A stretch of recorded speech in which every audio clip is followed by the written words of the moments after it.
Recording in progress.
بسم الله.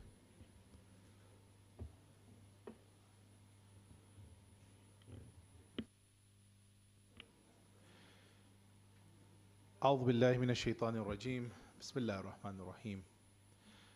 Welcome to the second day of the extraordinary, it's not extraordinary, it's Executive Council, the second day of the 7th Executive Council meeting. We have everyone who has joined online. I can assure you that you have missed plenty because we have been pampered, we have been spoiled, and we have felt like we have reached in such a place that the Sat Darwaza of heaven has opened up, alhamdulillah. Thank you so much. We'll start with the recitation of the Holy Quran.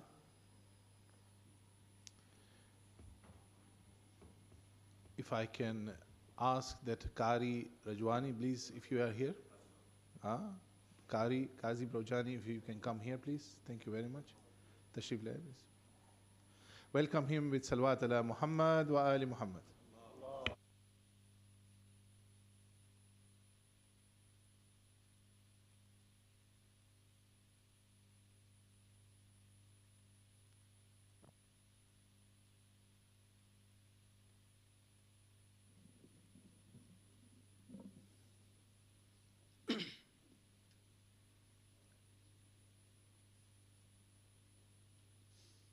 محمد وآل محمد صلوات اللهم صل على محمد وآل محمد.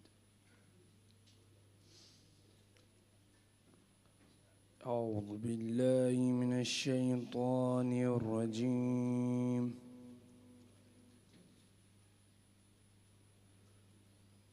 بسم الله الرحمن الرحيم.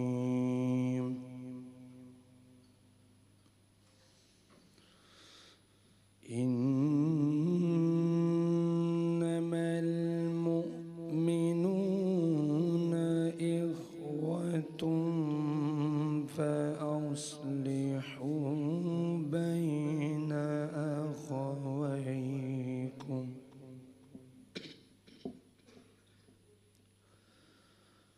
واتقوا الله لعلكم ترحمون.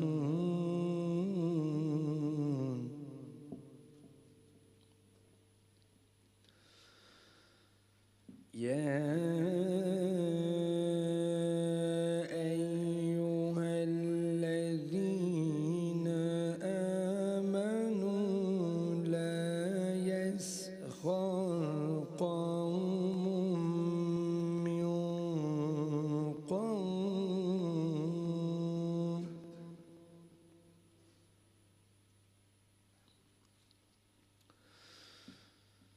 لا يسخر قوم من قوم عسى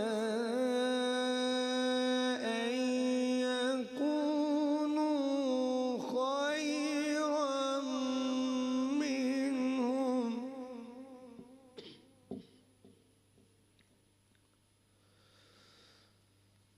ولا نساء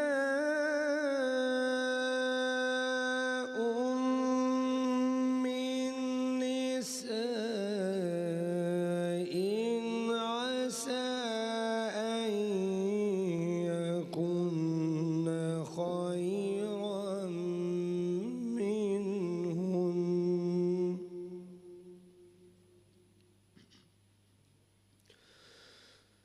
ولا تلمزوا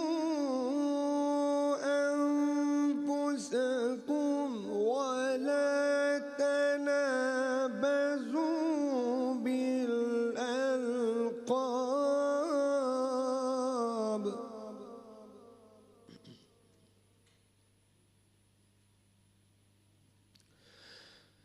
بئس الاسم الفسوق بعد الإيمان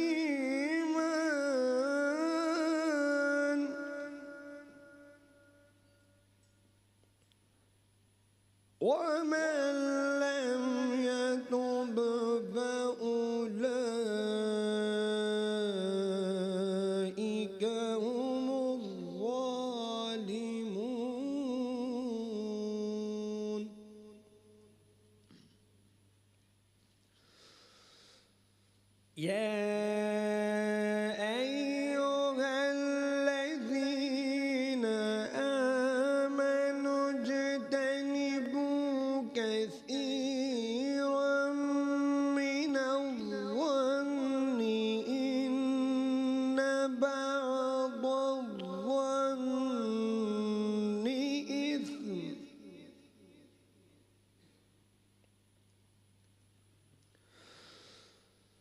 ولا تجسسوا ولا يغتب بعضكم بعضا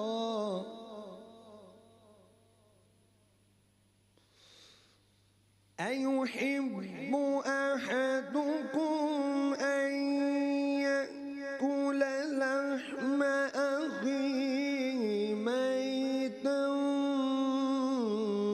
فكرهتموه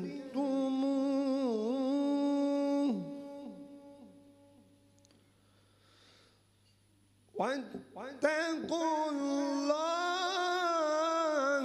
إن الله تواب رحيم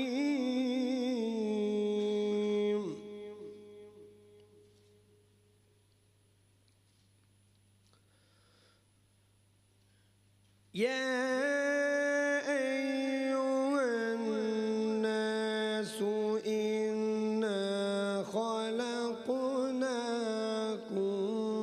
من ذكر وأنثى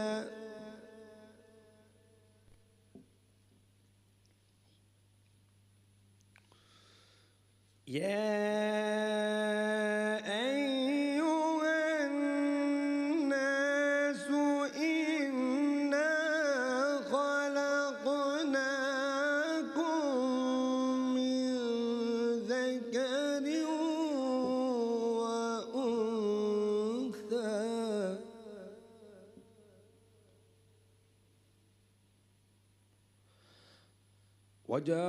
وجعلناكم شعوبا وقبائل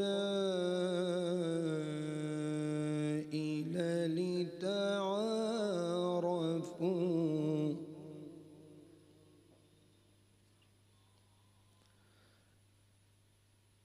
إن أكرمكم عند الله أتقاكم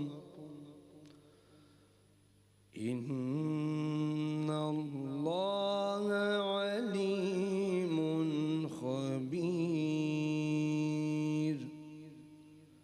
صدق الله العلي العظيم صلوات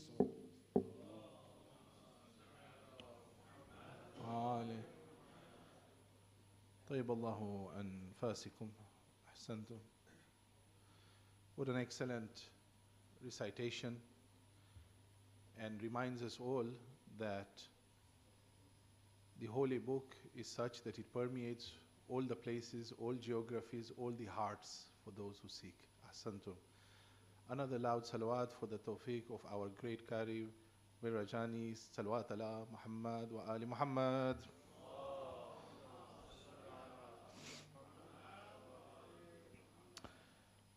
Mr. Chairman, please, if you can start these proceedings, inshallah. Salawat ala Muhammad wa ali Muhammad. Allahumma salli ala Muhammad.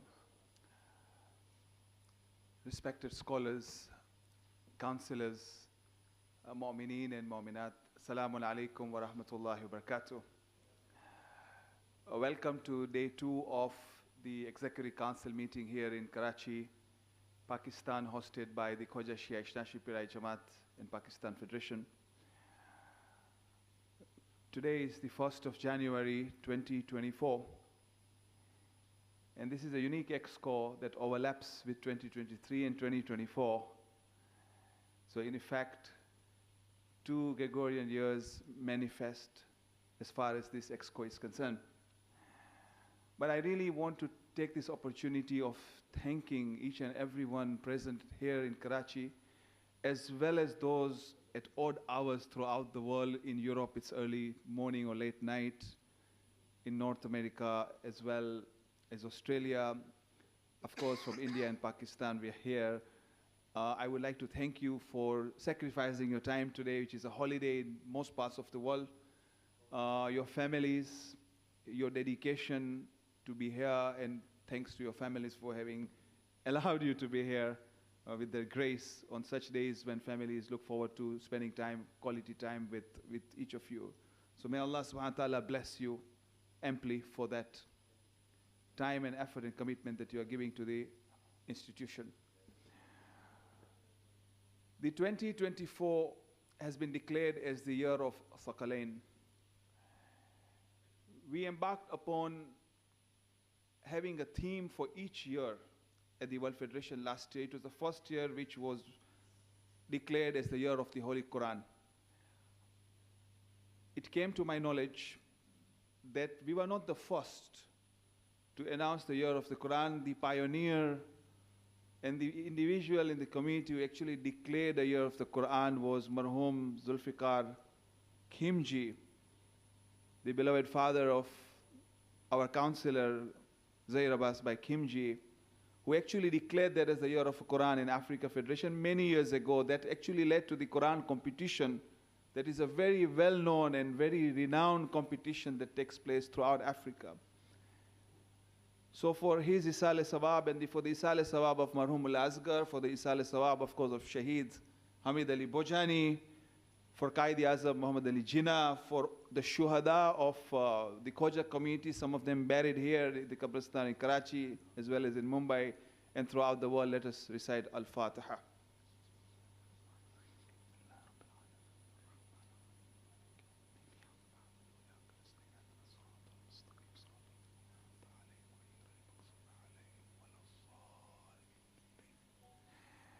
So the year of the Quran was actually very inspirational for us. Lots of activities took place. Besides the Quran competition that now is very common not only in Africa but also in Europe. And you have seen that in every session we try and encourage good Qari reciters. Alhamdulillah, we hear beautiful recitations at the conference when you came.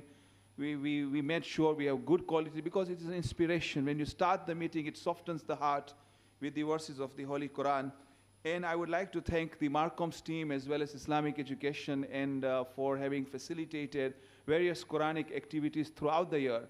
But at the end of the year, we felt it was not enough. In fact, the Quran curriculum at the World Federation is also reaching its pilot phase right now as we speak, and very shortly the Secretariat report, you will hear that. But we felt at the end of the year it's not enough. So initially I thought, and I discussed with the team, that we should declare even 2024 as the year of the Quran. Because we still haven't finished the agenda. It is eternal. We still also want to organize a global Quran competition that brings all the regions together towards the ultimate, probably in the holy cities of Karbala and Najaf. These are plans for the future which we could not complete last year. So we reflected in the team and a good solution came up that we should declare 2024 as the year of Thaqalain, which means the Quran and the Ahlul Bayt. As the Prophet ﷺ left this as our legacy, his legacy, where he said, Inni tarikun fikum as-saqalain, I leave amongst you two weighty things, Quran wa itrati ahlul bayt, the Quran and my itra ahlul bayt, ba in tamassaktum bihima lan tadillu ba'di abada. If you adhere to these two, you will never go astray after me. وَإِن لَمْ يَفْتَرِكَ حَتَّى يَرِدَ عَلَيَّ الْحَوْض. And these two, the Quran and Ahlul Bayt, are inseparable until they reach in Hawz Kawthar. So we thought that this year should be the year of Thaqalain, where we will continue to promote the Quran so that it is firmly established in every Jamaat. But at the same time, we will continue to identify avenues to strengthen our love for the Ahlul Bayt as well as the following of the guidelines of the Ahlul, particularly at a time when there are so many different versions that are coming out of our Islam. We need to re-establish the teachings of the Quran in line with the values and the teachings of the Ahlul Bayt Salamullah Ajmain. So I bless, inshallah, we bless this year, 2024, as the year of Thaqalain. We will encourage every region to promote this as much as feasible. You all do it implicitly. We are recommending that it is done more explicitly, inshallah ta'ala. With that, today is a packed agenda. Yesterday, unfortunately, one major item was left out, which we will commence today, and that is the Secretariat report. Secretariat is the engine of the World Federation. A lot of work is happening, alhamdulillah ta'ala, at the Secretariat, and you all, I'm sure, at different regions feel that because we are in touch with you most of the time. But sometimes it is not manifest. We spend EXCOs and conferences more on the political aspect, on operational issues, on resolutions, on structures, on so on. It is all important.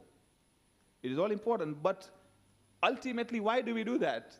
The operations, the structures, the modus operandi is all as a means. The ultimate end is what Secretariat does, and that is to propagate all the values down and drilling it down all across the world, which benefits hundreds of thousands of lives, if not millions. From WF8, that today touches the heart of thousands, if not millions, to Islamic education, to online hawza, to eye care, to all the other activities that we do. And this time also we want to briefly focus on activities in Pakistan. We are in Pakistan, so it is important that the Executive Council is aware of some of the work that is done. So inshallah, without further ado, I will ask the Secretary General to facilitate this process. But before I do that, I also want to remind the councillors that we have a few very, very important agenda items today. As we say, like Secretary General, you say our secretaries are more strict. He says, I'll close the door. I'm not going to say I'm going to close the door, but we will make sure that you all are here for the items. We have a mixed gathering paper that will be presented after the Secretariat report. It's a very, very important paper. It's the last paper that was passed in Toronto, was almost close to 20 years ago. It needs to be updated. It needs to be enhanced. And at the same time, we need input. Things have changed. The world is changing. And we need to make sure that we are aligned. And the scholars have prepared that paper that will be discussed extensively. Thereafter, the new electoral commissioner, Fayaz Baidatu, will join us from Toronto to present to us the SOP. This is an election year.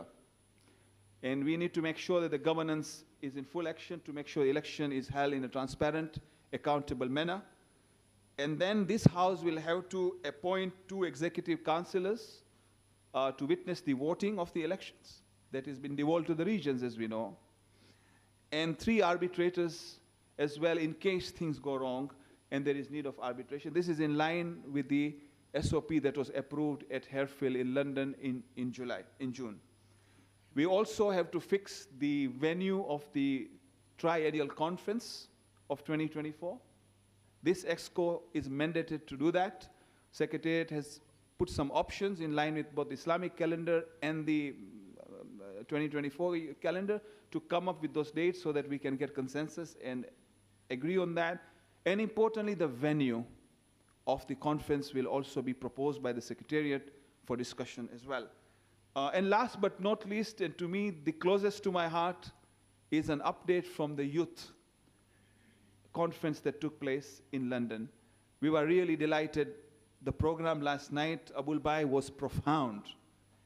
It was beyond our expectations. We were delighted to see how the presentations are manifested and the involvement of the young people, the court bash and the way that all the regions participated. I mean, it was a unique way where even Africa Federation were winners in that court competition. Nasimco, they were winners. India took the first prize, interestingly. Pakistan facilitated that, but it brings the community together, alhamdulillah. It was really nice to see that, so congratulations to you. So without further ado, I think I've done enough of my preamble today. It'll be more of listening from me. So I would like to invite our Secretary General, Arif Ali Bahirji, who leads the Secretariat work, and please welcome him with salawat ala Muhammad wa ali Muhammad.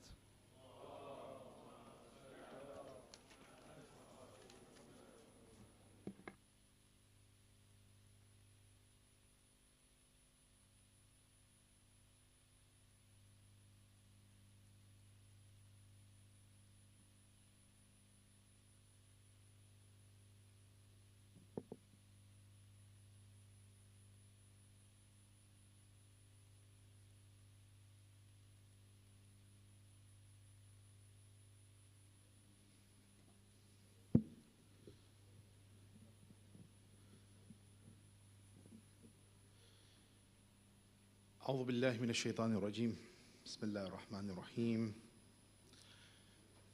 وبه نستعين إنه خير ناصر ومعين وصلى الله على سيدنا محمد وآل بيت الطيبين الطاهرين اللهم صل على محمد.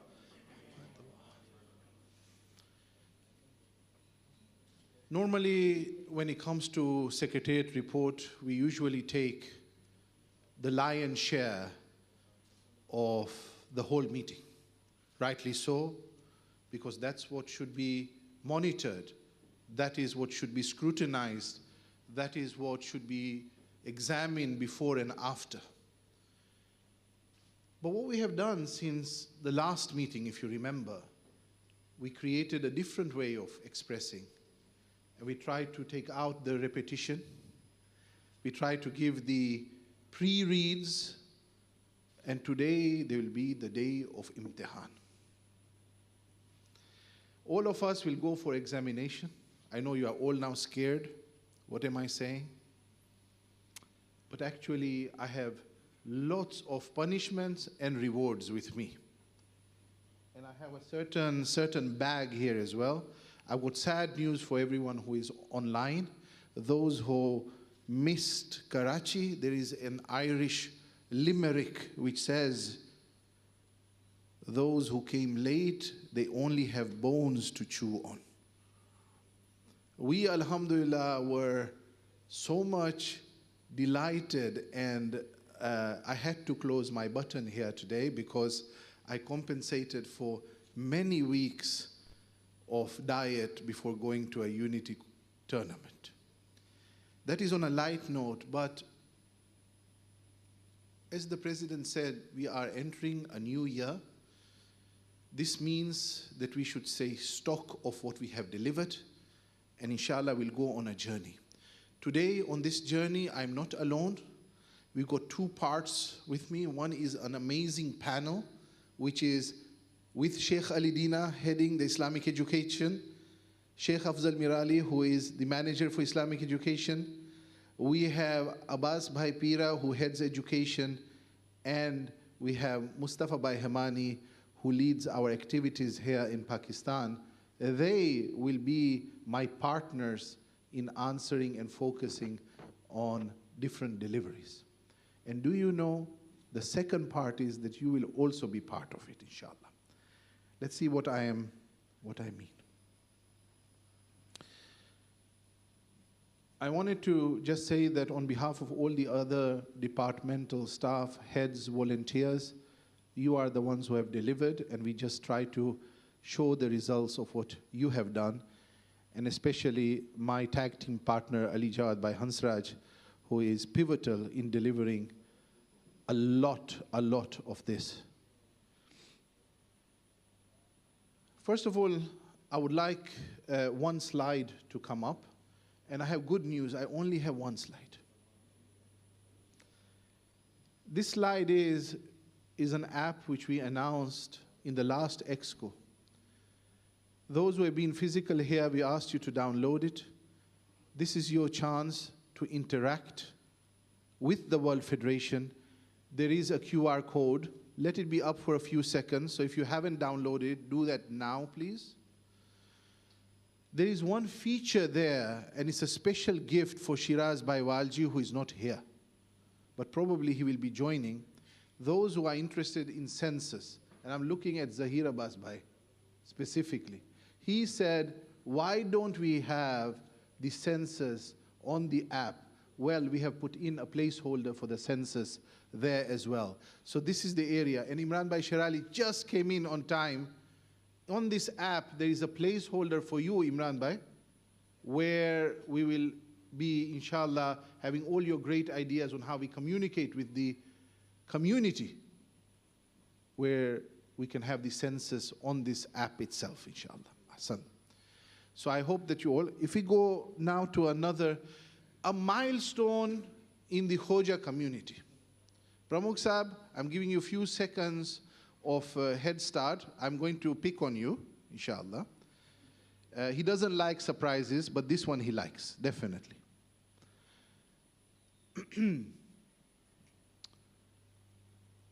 Can there be a greater pleasure than serving the Ahlul Bayt and the Zawar of the Ahlul Bayt? That you go and tell the 8th Holy Imam that in the haram of your father and your son in Kadhamain, that we have laid out the tiles. So first question for today, Does anyone know the milestone which we reached around Arba'in of this year? How much money was raised and the Kadhamain tile project was delivered? And anyone who would like to answer, please say, even online, you can say it. Everything is in the pack. Anyone has got the guts? Raise your hands. I've got many. Anyone who wants to give a guess? I'm going to pick on someone. Ya Allah. Zahir Abbas Bhai, you put your hand up. I was going to pick on you otherwise. Bismillah. So the first question is, what are you giving us before we answer? That means you don't trust me. Tell me. Approx, I think, 2.2 million dollars? $2.2 million. Pramukh Saab, what would you say? Bismillah, come in. Say a few summary about, I know this is very close to your heart. Bismillah. Zahir Abbas is $800,000 short. It's 2 million euros. I meant euros. 2 million euros, and Allah gave a lot of barakah because it was $3 million. But you know, at some point in time, the euro collapsed. And it was a huge advantage to us because the cost actually went below what we had expected. But alhamdulillah ta'ala, before Arba'in, we raised all the funds. And this is the first project in the 47-year history of the organization where money came from all 6 regions, from grassroots, from 1 rupee to $500,000, which was the highest contribution of an individual. There's one contribution of $500,000 and close to that, a couple of contributions. The rest were all generated by individual members, showing how close our community feels when you have such project of Imamain. And it has inspired us to do more, inshallah ta'ala, as well, because of the overwhelming support that went beyond our expectation. Asantu. Asantu. Zahir Abbas Bhai, please come forward here. I had to bring something from Sweden, yeah? And Shahid Bhai, please focus on me on camera. We have to sell the GDP of Sweden. This is a special gift for you. Asand, welcome. Salawat ala Muhammad wa ali Muhammad. And sharing is also caring. Bismillah. Going on, we have a muballigh. And I look at Amin Bhai, we have a muballigh who is close to his geography. Every part of the world says he is our muballigh. None other than Sheikh Nadir Jafar. He is a person, when he comes to Pakistan, they say, please, can you go? Even the donkeys, they make space for him. Actually, truly, that story, I'll put it on the side. But he's been to India, Madagascar, across Europe, and whenever he goes, and I just want to touch on a few things of delivery. This Muharram, the External Tabligh Department, under the Islamic Education, delivered tabligh in 26 countries. Let that stay. 26 countries.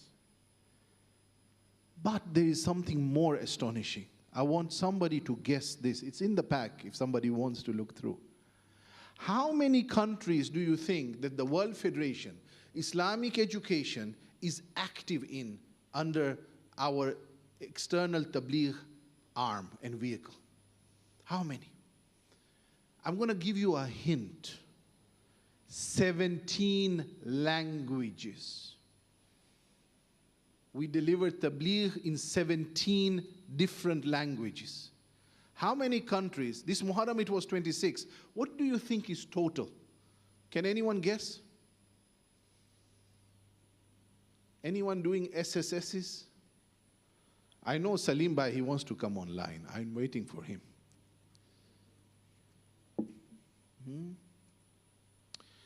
Imran Bhai Sherali, would you say it's less or more than 40 countries? More than 40 countries. You think it's more than 50 countries or less? Less, yeah? Actually, it's more. Now give a number, what do you think? Very good. We are present in 66 different countries. 66 different countries where the Quran, where the ahadith, where the majalis of the Ahlul Bayt is shared. So really something, Imran Bhai, please come here. I've got something special for you.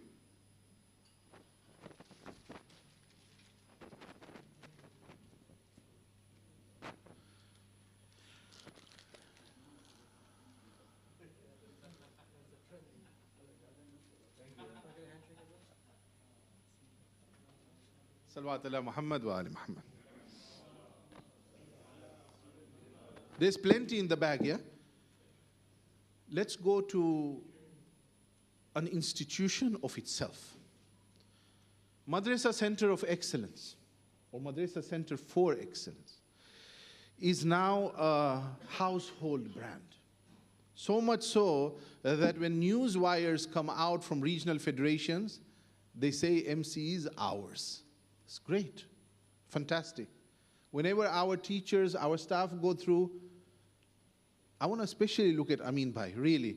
When it comes through 2023, when it comes to seminars in Dar es Salaam, in Kenya, Africa has been at the very forefront of this. And I also look at Ibrahim Bhai when it comes to Nasimco, when it comes to SIL and MCE, hand in hand, and the training. May I ask something? Pramukh Saab was right, but he was wrong yesterday. He said that we have crossed 94, more than 90 madaris. That was true in June. Does anyone know how many madaris the MCE is now present in?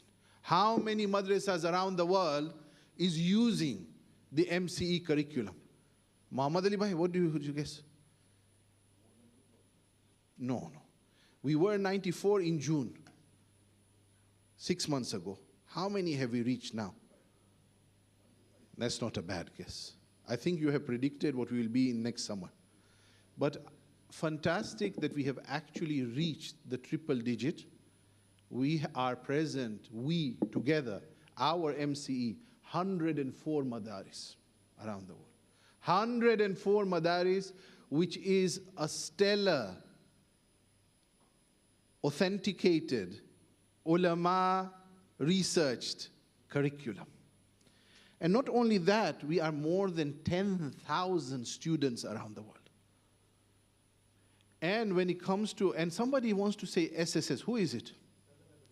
Raza Bhai Bojani, we go down to Australia, who is actually one of the areas which mushrooms the number of madaris all the time. I think every month a new madrasa in Australia. Raza Bhai, please, welcome. Assalamu alaikum. Assalamu alaikum, everyone there. Arif bhai, I know online we're not getting prizes or anything, but we can answer the questions as well. So yes, 104 madaris is extremely, I think it's pleasing to see and a big success for MC curriculum.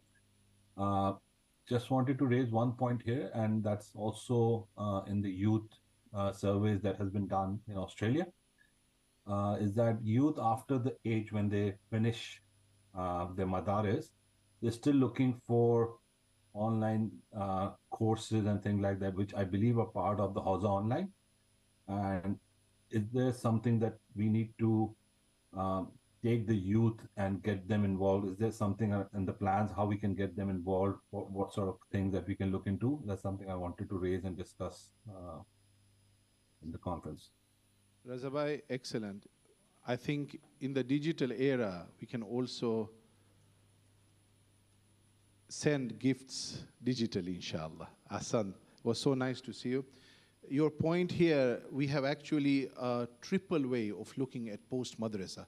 One, I'm looking at Sheikh Afzal, who is actually been looking at it for a time. Would you like to come in just quickly, please? Thank you very much, Arif Ali Bhai.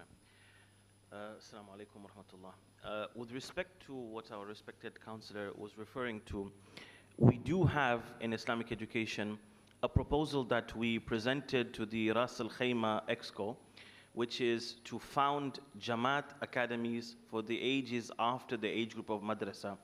And this is different than the channel that is taken in Hausa Online, which is more specific for firmly Hausa courses, which maybe not everybody will have the time for. During these last few months, because we were very, very preoccupied with getting the papers ready, inshallah, we have prepared a draft proposal that inshallah internally, after finalizing and inshallah passing with our OBs, we will then inshallah present it for inshallah for the EXCO, for the body inshallah to review. Ahsan.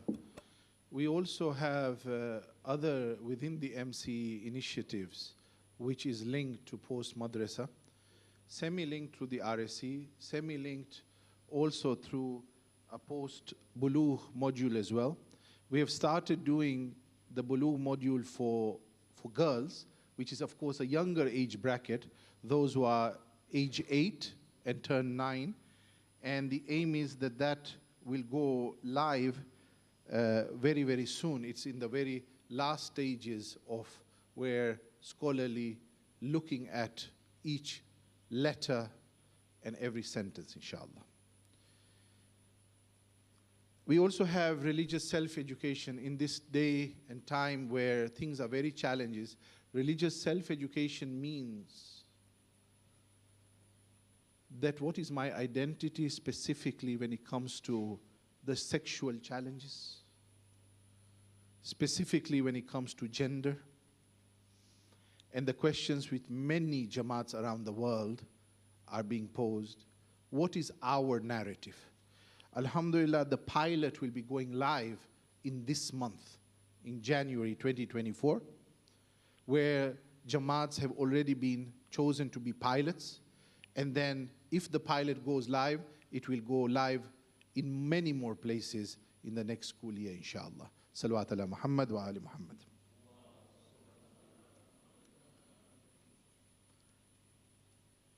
Now, I would just like to touch on outreach, and which creates unity. Because I had I took a few sentences or multiple sentences during the Treasury report when it comes to marketing, I will be shorter this time. This last 6 months since the last EXCO, the marketing of the World Federation has accelerated even further. Just to give you an example of our reach, I'm going to ask Mohsin Bhai Ghiwala, please.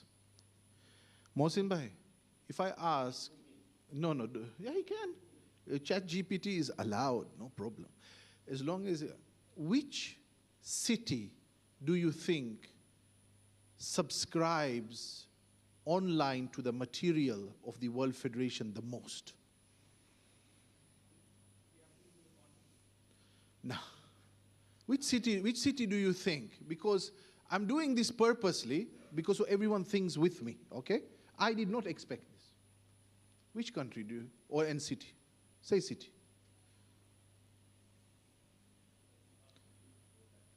You know that the World Federation is registered in the United Kingdom. So which city do you think?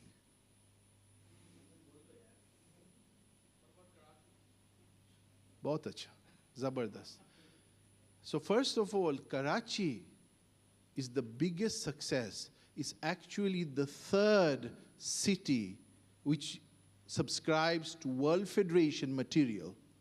Would you ever have believed that is the case?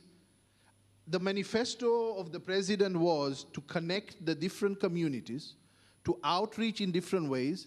Abul Hassan Bhai, Muhammad Merchant, can I ask you, would you think that World Federation is something which would be known to the grassroots? If I asked you 1-2 years ago. Less known entity. But now do you feel it's a bit different? I will take a 30% improvement any day. Any day. So it is the third ranking city which subscribes to the World Federation material if you look holistically over. The second one Number 2 is London. Yes, there is another city which beats London. What do we think?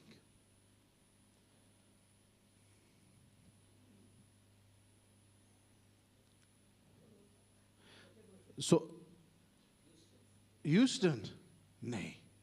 It's not Toronto, it's not Houston. I'm looking towards Amin Bhai. Sulagechi. What is the headquarters, AFED? Dar es Salaam is ranked number 1. Ranked number 1. Amin Bhai, please come here. I've got something for you. Aaye tashrif le aide. Wadare, khas wadare mal se. Khas wadare mal se.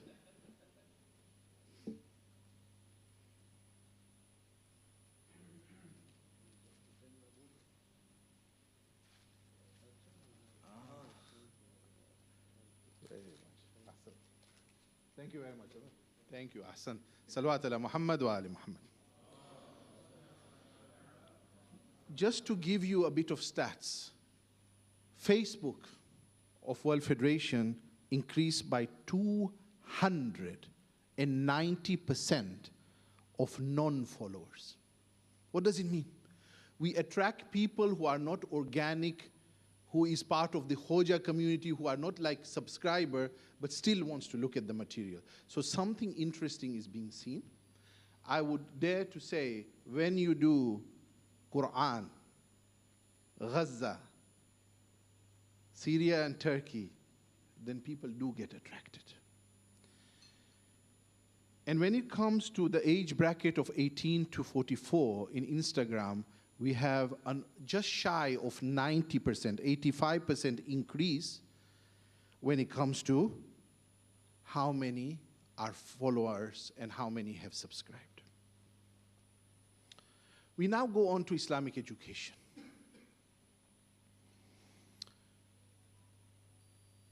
Sheikh Afzal, Sheikh Alidina, something interesting is going on right now.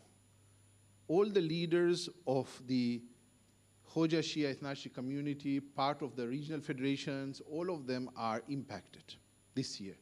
Sheikh Afzal, what is going on right now when it comes to certain number of youth? Where are they? Please, if you can speak in the mic, please. Bismillah. Alhamdulillah, this year we've had the tawfiq of continuing our Madinat al-Ilm course, the 19th. Alhamdulillah, right now our youth are in Kadhimain. Our, alhamdulillah, community youth, after a very fruitful and exceptional experience of ziyarat courses, now they're in Kadhimain, alhamdulillah. Hassan. Can you say, how did you choose the teachers? What kind of teachers do you have this year? And why is the 19th year an additional exceeding experience compared to the year before? Bismillah. Last year, it was the first year that we were holding the course in Iraq, and especially after a pause of approximately 3 years post-COVID. We had a lot of learning points, we had a lot of positive things as well. So we built on the positive. For example, during their period in Najaf, there is one night, the eve of Friday, that we take them by bus towards Karbala, and they spend the night with dua, kumail, ibadah, and they after Fajr return. A beautiful thing happened this year, and this is one of the something special from Sayyid al-Shuhada salamullah alayh. Please share, please share. Everyone listen to this incident, please. That it is well known, the madif, which gives food, normally by 7 p.m. they close. When our group arrived over there, one of the khadimin, he calls Sayyid Hani al-Wardi, the coordinator, the director of the course, come, let me give you some tabarruk. This is late at night. So he brought them only, our group, and they gave them special tabarruk from the haram in this night that they were not even expecting any tabarruk nor any coordination. We can just consider this as maybe one of the special da'awat from Sayyid al-Shuhada sallallahu alayhi. Brothers, sisters, there was the man who asked, how many are you? Sayyid Hani said, we are 62, 63. If you count the driver, we're 64. Are you hungry? Yes, we are. We will provide for you. 80 food after 12:30, after midnight in the early morning, and our children from India, Pakistan, from North America, Europe, Africa, and Australia this year, as well as Dubai, were all served in this manner at Aba Abdullah al-Hussein alayhi salam. Salawat ala Muhammad wa ala Muhammad.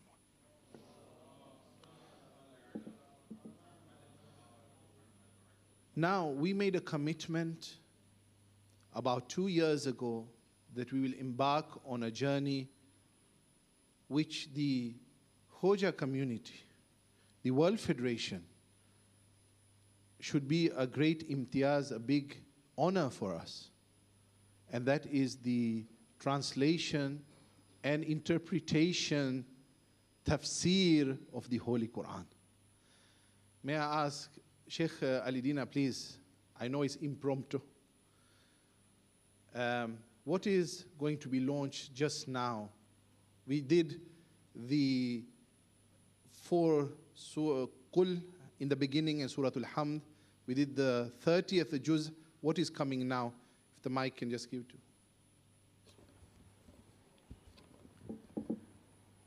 The Tafsir Tadabbur al-Quran, the reflective commentary on the Quran, has now reached the 29th Juzu, ready, published, and inshallah will be launched and distributed to every member here. 29th Juzu is from Surah Mubarak Mulk, chapter 67, till chapter 77, Surah Mubarak al-Mursalat. And the important approach taken by the authors of this tafsir is that they have tried to present it in a user-friendly manner. So you'll have the Arabic ayah, then you have a summary of the surah, then you have a translation, and then keywords are explained. And then drawing from different mainstream tafsirs, the main message of that ayah is presented. And towards the end of the discussion, a quick summary and most important, reflection. So it'll give you 1 or 2 points to ponder and reflect on how to put the message of this ayah into practice in your life. So it's a wonderful, handy piece. I would sincerely recommend everyone should make it a habit to just open any page. It's formatted in such a way that every page is packed with standalone information. And it can be an inspiration for you, for the moment, for the day, for the week. It's the Quran after all. It has been revealed to touch our hearts and change our lives. And this is one beautiful way to do it. Ahsantum, thank you very much. If I basically, Sheikhna, if you look at the 29th Juz', starting with Surah Al-Mulk, and what would you say that a message from this Juz' would you say that we could think as a lesson today? So that famous ayah in Surah Mubarak Mulk, for example, that God is the one, الَّذِي خَلَقَ الْمَوْتَ وَالْحَيَاةِ. He's the one who has created life, but also created death. Interesting, death is a creation. Death is something existing. It's a reality and a transition from a lower life to a higher life. Death is a type of life, a transition to a higher life. خَلَقَ, it's created. لِيَبْلُوَكُمْ, and God has done this so that all of us are tested. أَيُّكُمْ أَحْسَنُ عَمَلًا, who amongst us will be the one who is the most active, not the one who prays the most, or the one who recites the most, or the one who is day and night just engaged in the most frequent ibadat. No, the one who is better in quality. And the most important takeaway message is, how do I make my actions? Everybody of us prays and recites the Quran and does all the good deeds. But what is it that distinguishes one good act from the other? based on the hadith that the tafsir tells us, there are three factors to be taken into consideration. One is you make sure you have chosen the right act. Number two, your niyyah and motivation should be with khulus. The more the ikhlas, the better that act. And number three, the sense of reverence and fearful awe of Allah as we carry out that act. Oh, it's not a burden, it's an obligation, I have to do it. If I don't do it, I'll get punished. No. There is a Lord who is loving, who has commanded me. I enjoy carrying out that Lord's act out of respect, out of reverence. It's a beautiful message. Ahsantum. So nice. On this, at this juncture, may I ask the President Sabdabhai, if you can come up here, and I'll ask also Sheikh Khalidina and Sheikh Afzal to come up here. And we have a copy for every executive councillor this time, but specifically if we can launch this officially with Abul Hassan Bhai, Muhammad Ali Bhai, Agha Shahidi, and Zaid Bhai, 4 representatives at this moment. If you can come forward and receive your copy from the hands of the President.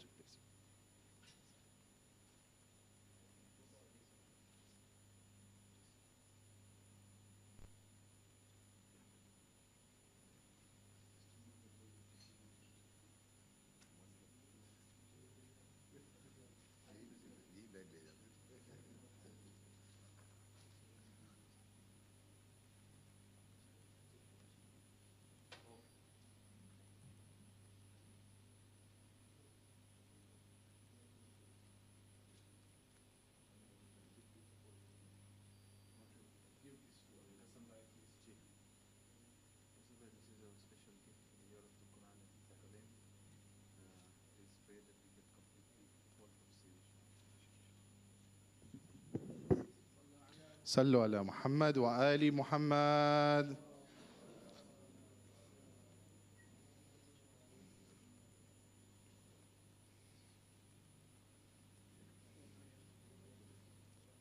Please.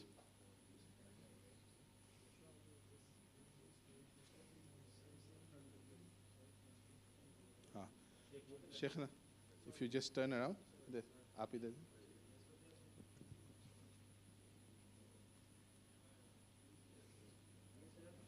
look into the camera, please. Thank you. Thank you. Next one.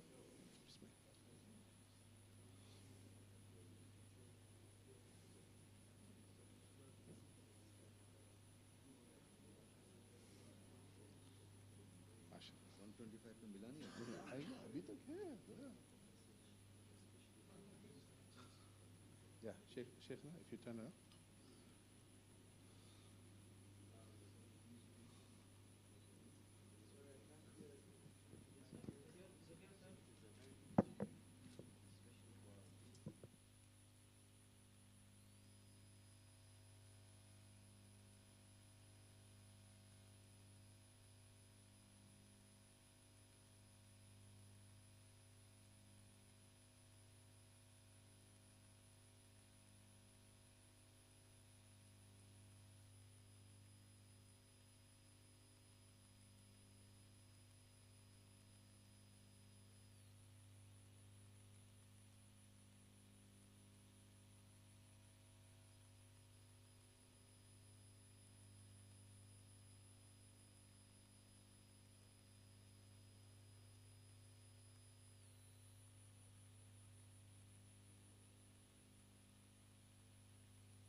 Ahsan.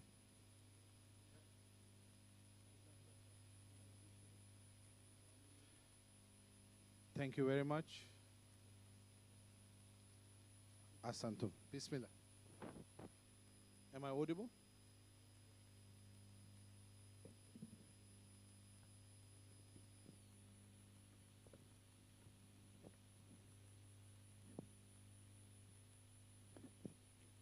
Hello.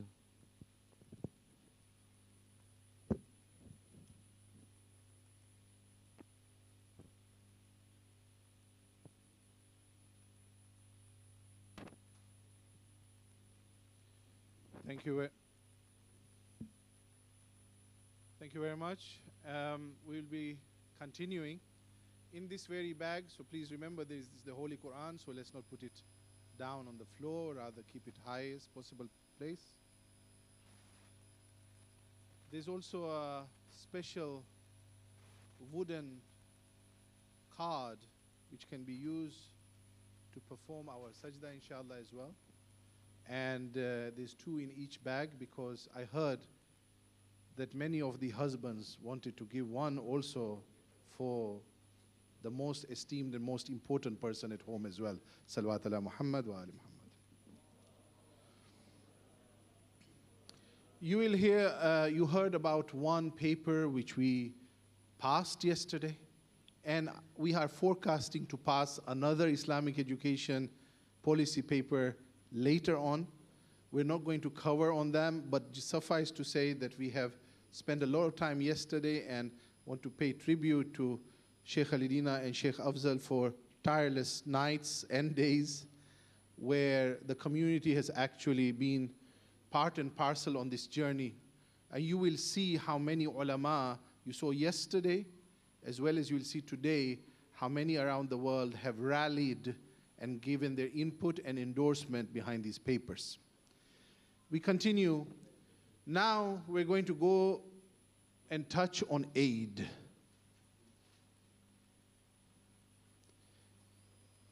Some people asked yesterday, when we looked at the monies which came in and the so-called revenues, donations, can we just put that aside for a moment? Income and donations is a lot to do with opportunities which we receive to serve.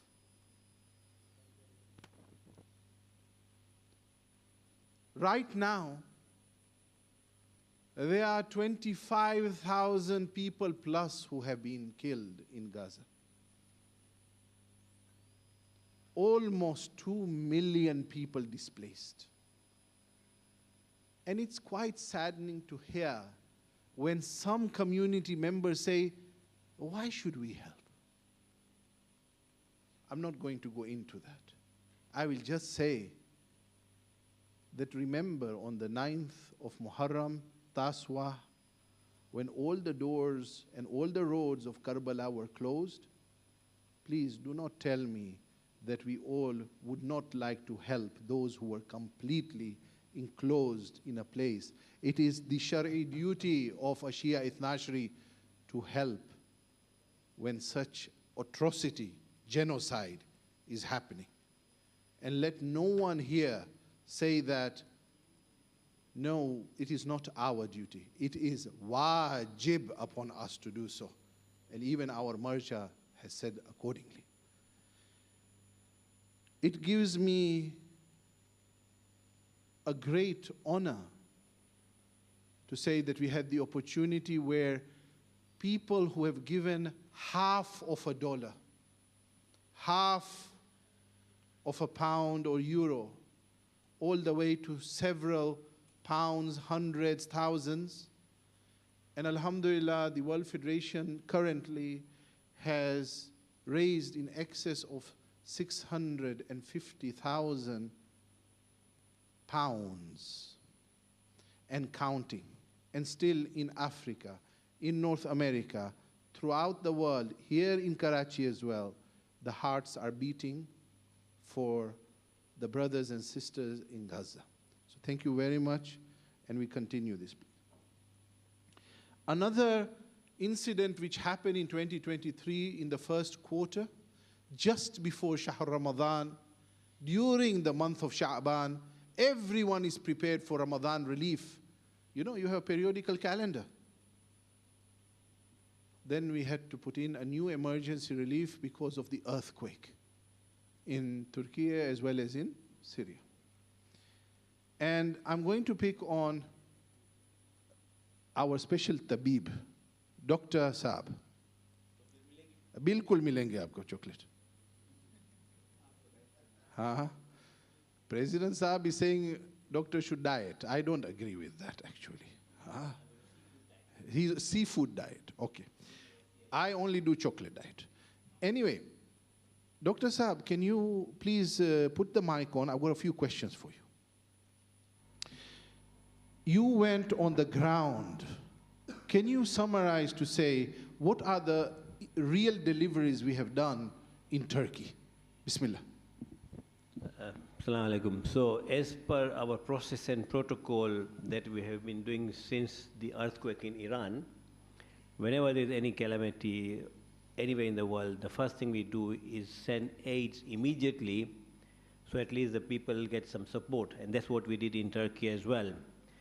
And when things settles down, when all the other NGOs have left, we then look at medium and long term. So once the initial phase was over, I, with the compliance team and WF8 project lead, traveled to Turkey, to the earthquake area, to see firsthand what was the situation. And the great need at that time was shelter, because there are people who were still in that area. They did not want to move out because they had their livelihood there.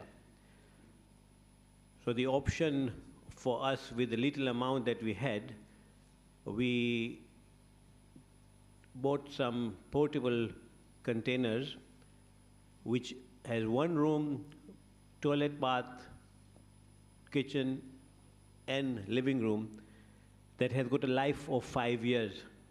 So this is what we immediately got them. And if you look on the report which you have seen, we've got photos of those containers which have been placed in the earthquake area in Samandar. We also have commissioned water pipes for those areas as well. So this is the thing that we did in Turkey. Thank you very much. What is your greatest memory which touched you when you were there on the ground? Apart from food?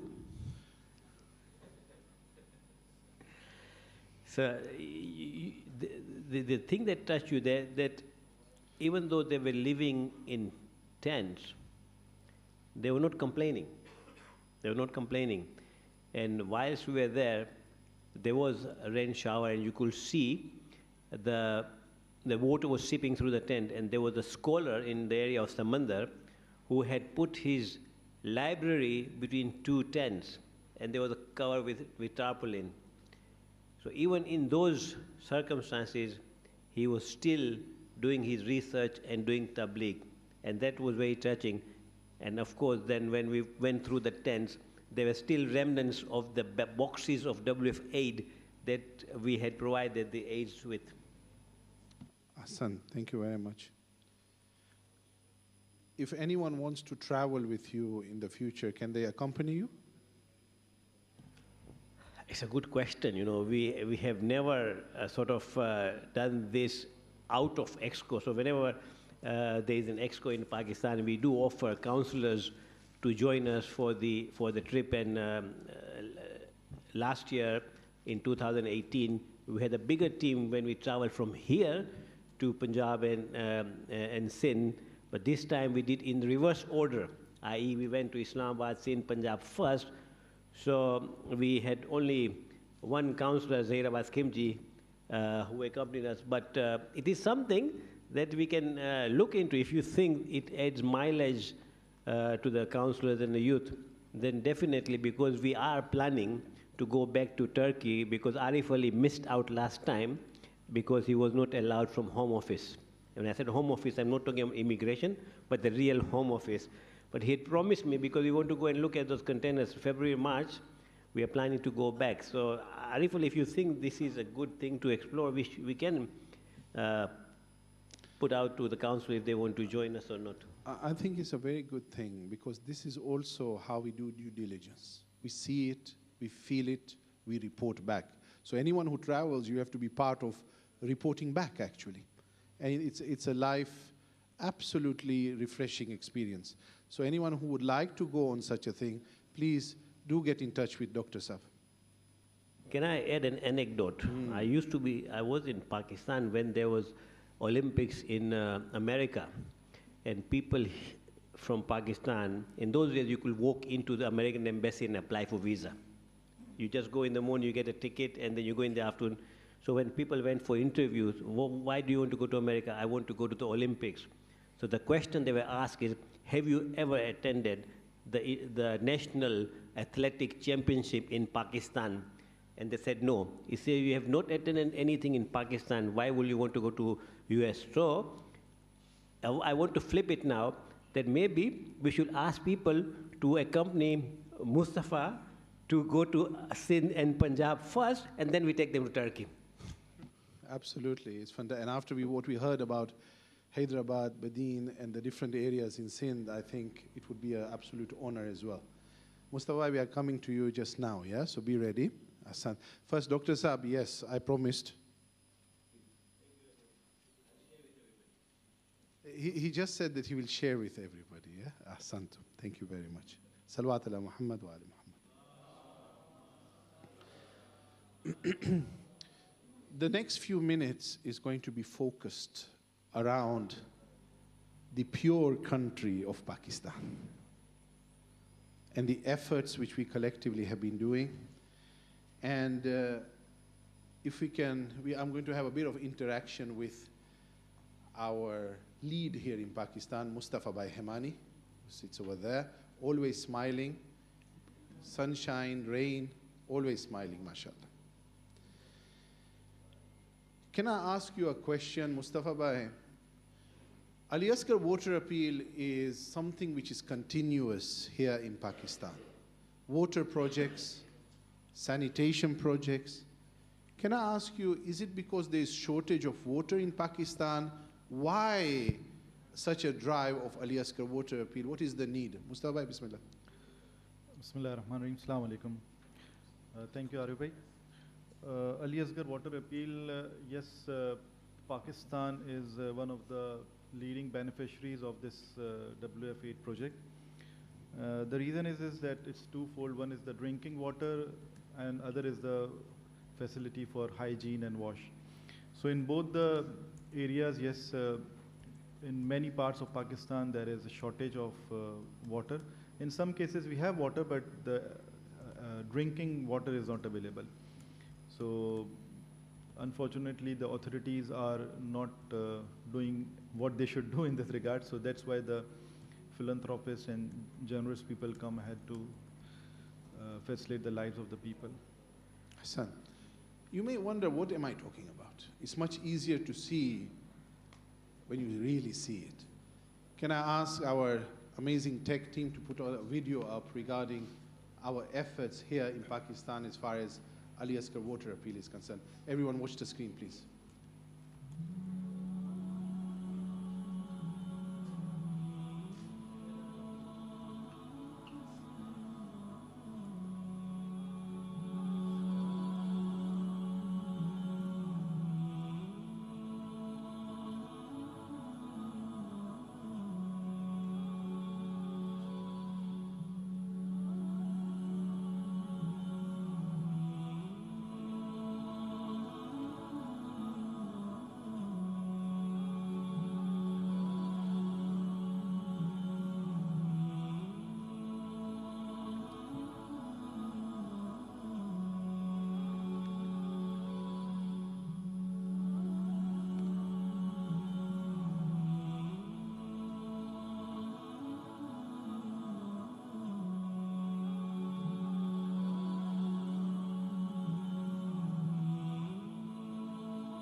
So what we've seen here is that there are many donors around the world who would like to give water in the name of the youngest Mujahid, Ali al-Asghar. And they give it for the marhumin. And you can see the barakah they get in their own lives by doing that. So please, when you go home, be ambassadors of Ali Asghar Water Appeal, inshallah. Thank you very much. Now, we vividly remember that we came here in the month of August of 2022. Official delegation as office bearers. We almost were a full team who came down. And we came here to do our due diligence because we had increased the investments, both educational, water. But as we reached, the whole situation changed, and it changed into an emergency zone, a never seen ever before in this country, a flooding in so multiple areas. So we, within minutes, had to change from a normal visit to an emergency visit. Mustafa Bhai, if you look at this Build a Home emergency appeal, would you just give a summary of what has been achieved as far as Build a Home is concerned?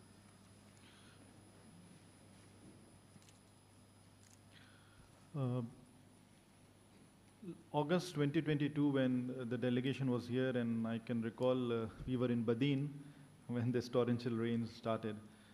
At that time, this emergency was started. In the first phase, Arubha, if you allow me, so just to share with the larger group that in the first phase, we did the emergency relief in which food pack, blankets, tents, mosquito nets, and these essential items were distributed in Sindh and Punjab and Dera Ismail Khan. Then I think so in December 2022, we started the housing appeal and kick off the Build a Home project. It's, I can recall Dr. Ghulam Sumar asked me that how you are giving a home in 1,000 pounds sterling, so I would also like to come to Pakistan and have a home. I said it's a small unit. It's not a house, it's not a home. The unit comprises of one room and one washroom, which was a threshold. I say it as a threshold living unit for these people who were affected badly by the floods. Earlier we started with a size of 12 by 14, and then alhamdulillah, with value engineering and the guidance, we made it to 14 by 16 in the same cost. So right now we are building rooms with size of 14 by 16 fits plus a washroom. Till now, alhamdulillah, as I speak now, we have completed around 1,100 units across all provinces, Sindh, Balochistan, Khyber Pakhtunkhwa, and Punjab. Punjab and Sindh are really very highly affected areas, and still the work is in progress, and we are aiming to complete somewhere around 2,000 units in next few months.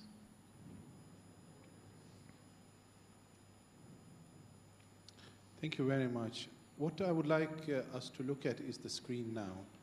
We have a short video which shows the impact as far as these homes are concerned. Please, if we can show the video, please. Thank you.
as you can see, the geographical spread and the depth which, through each and everyone's help and the community's help, is astonishing.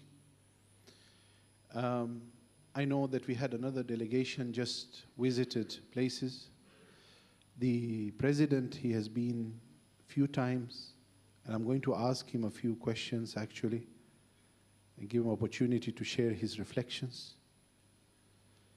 Can I ask a quiz first? September, if I may ask, do you think that we have built more or less than 250 homes? In Pakistan? Yes, since the flood started.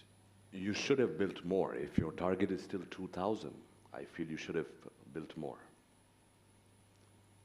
And Zaid Bhai, do you think that we have built more than 500? Yes.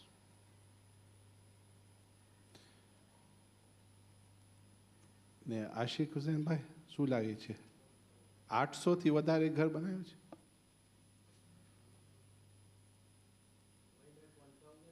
1,000? And very good. And I'm going to ask President Saab, how many houses have we approximately reached? I think Ashif Bhai should get the prize. He's the closest. Yeah, so as we just heard, 1,052, I think 1,100 built. We have pledges, committed pledges with cash in hand to build 2,000. MashaAllah. Salawat ala Muhammad wa ali Muhammad. Ashwin bhai, please. How are you? Please.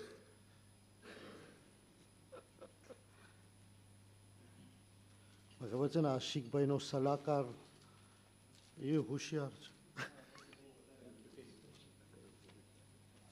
Thank you very much, Asad. Mustafa bhai, when you said something, he'll get something more, inshallah. Mustafa bhai, you said that, well, this is minimum threshold. But can I ask you, is it not that the home which some of the families had were actually even in a worse state before, and the new home is actually a possibility to be on par in sometimes? The word threshold I used to explain the international audience actually, because the message which I was receiving from our donors and that, okay, what is the size of the room? Yes, when we visit Punjab and Sindh, the interior Punjab, interior Sindh, so at many times we see the houses which are built now are in much better shape. Maybe the size of the room would be limited because we are providing one room per family. So, but the construction is a solid structure, and Alhamdulillah, since we started this project, after that also the rains have affected many of them, but these houses were Alhamdulillah intact and there was no problem with these houses. Excellent. Dr. Saab, you did an observation, and I think everyone saw it with some pictures. When you look at the houses which you saw on the videos, you saw different kind of houses. What is your impression of the houses we built? I know it's a biased opinion, but I think it's a very important point that when World Federation does something, when our community does something, it does it properly. What do you think, Dr. Saab? So, just to give you a brief background, that right at the outset, the team decided that we should have civil engineers or architect who should oversee this project, because the plan was to make these houses future flood proof and earthquake proof. So when we saw the houses, you could see on the video that you showed, the roof, they had these steel beams, and the thing that we could not see was the foundation. They have gone deep down to make these houses more stable, strong, and to withhold the storms that might come in the future. the question was raised, why is WF doing houses at 1,000, while the other charity who were doing at much lesser prices? That is because of the quality that went in. And you saw the video, I don't have to tell you anything. I am biased, but Mustafa Bhai is going to go soon again to the interior because there are more houses to be done. And I think, Arif Ali, your idea of having councillors, delegates, members to visit is a good one, and I'm sure it can be arranged. And Hassan, Zairabas Bhai, you were part of the delegation of the latest one. What's your spontaneous feeling? What did you feel? Just share. It was phenomenal. And actually, the question I've asked Dr. Saab, he has one photo which can give you context. So whoever wants to understand the difference between what WF has done and the other charities have done, one picture is worth more than 1,000 words, as the saying goes. And that's exactly what he has. Hassan, thank you very much. Mustafa Bhai, I'm going to, before I go on, Pramukh Saab, we have a journey to go as far as homes are concerned. What do you see as the vision in the next few months and weeks ahead? You know, we always hear in the tafsir of the Quran that was distributed, and Sheikh talked about reflection, is in adversity there is an opportunity. The first adversity or the challenge that was the earthquake that took place 15, 20 years ago, and Husseini Foundation was established. The president of the World Federation, then Dr. Ahmad Hassan, was there in that meeting that took place in Islamabad in the presence of Sheikh Mohsin Najfi and other charities in Pakistan at that point. And the president also went with one donor. It was an emergency earthquake. Millions, hundreds and thousands had died and houses destroyed. And in that meeting, and this is an important point which will connect to this one, and I'm glad you asked me, there were around 10 to 12 charities from Pakistan that we all want to come here. World Federation, send us the money. So Dr. Asam asked the question, who do I send to? This charity, that charity. How do I know there's no duplication? How do we, this is the governance, accountability, transparency, quality. We are sitting in London, we can't remote control this, impossible. I don't know of all these charities. The first time we have come to Pakistan in a serious way, and there was a solid donor with him. And there was pin drop silence, and at that point in time, Sheikh Mohsin Najfi was there, other senior community members were there, and they said, we will establish Husseini Foundation, which will be a channel where all the charities can participate globally. And that is how World Federation started its journey in that, and a lot of houses were developed at that point in time, and I would also take the opportunity of thanking Brother Hassan Abulo, who was instrumental in that. Having said that, it created new opportunities where 300 centers or more Muballigh training centers were also established as a result. So not only did we look at housing, we started looking at education. Time passed, and we have not been very active in the region as such, other than sending money to Husseini and other charities on and off. This time, when the floods happened, at that point in time, we heard what Mustafa Bhai said. Now when we go and visit these centers, and believe you me, we have taken donors who have either seen it through video or been physically there, donors who give a lot to our own capital projects globally are now telling us, after seeing this, it is wajib for us to give here. And they've changed the strategy. When we went to Chakawabad, I don't know why Syed Gohar is there. Is a cameraman there. He was supposed to take videos for me to explain. He fell down, he started crying. He could not even, a person living here could not comprehend how people are living in a place like Chakawabad, where, close to Balochistan, where all you see is faces that were sad. Even animals probably living there, water 3 miles away, housing, no housing at all, kids doing nothing, hot 50 degrees, boiling heat, lack of water. This is a few hundred kilometers from here. And we as the Shia community have a huge sense of responsibility. This is where the donor said, focus. we thought we'll build 100 to 200 homes. Mustafa said, let's go, we build 10, 50 homes, we put an appeal, each home, $1,000. And we did not realize that we have already by now raised more than $2 million because of the softness in people that said, we want to give here. And not only that, with the housing, what happened is water. We saw there's lack of water. So Ali Asghar water appeal triggered.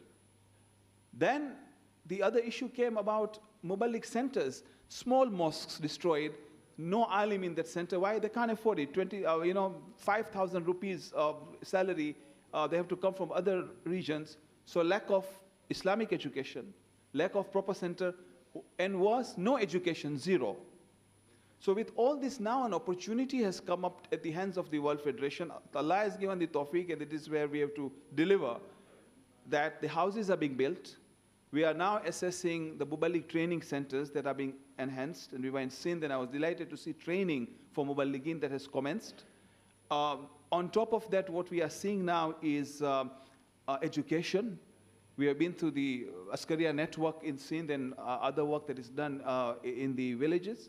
And we are reassessing how do we support the Zainabia Child Sponsorship Scheme so that these kids who are deprived of education completely can get some education. A lot of these villages are pure Sadat, the awlad of Janab Sayyada, so we have a huge responsibility. And it has opened us network to talk to so many agencies in the country that are doing some great work, but don't have a reach, don't know where to reach out to small villages, areas. So what we are doing is we are identifying a strategy of working with the most effective partner on the ground. Then we have the challenges of remitting funds. So we have a lot of funds sitting in London, not yet transferred because of the challenge. The poor people are suffering. Mustafa works very hard. Where are the funds going to come? And we're slowly and gradually coming. Hence the need of an office here as soon as possible as an NGO. So what I'm trying to say is I am confident that we could have done 5,000 to 6,000 homes had we had capabilities on the ground.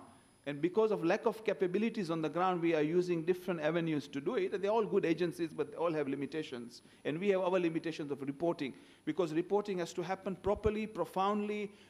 Trustees have to visit. I have already been here 4 times myself. Dr. Munir has been here twice. The team has been here.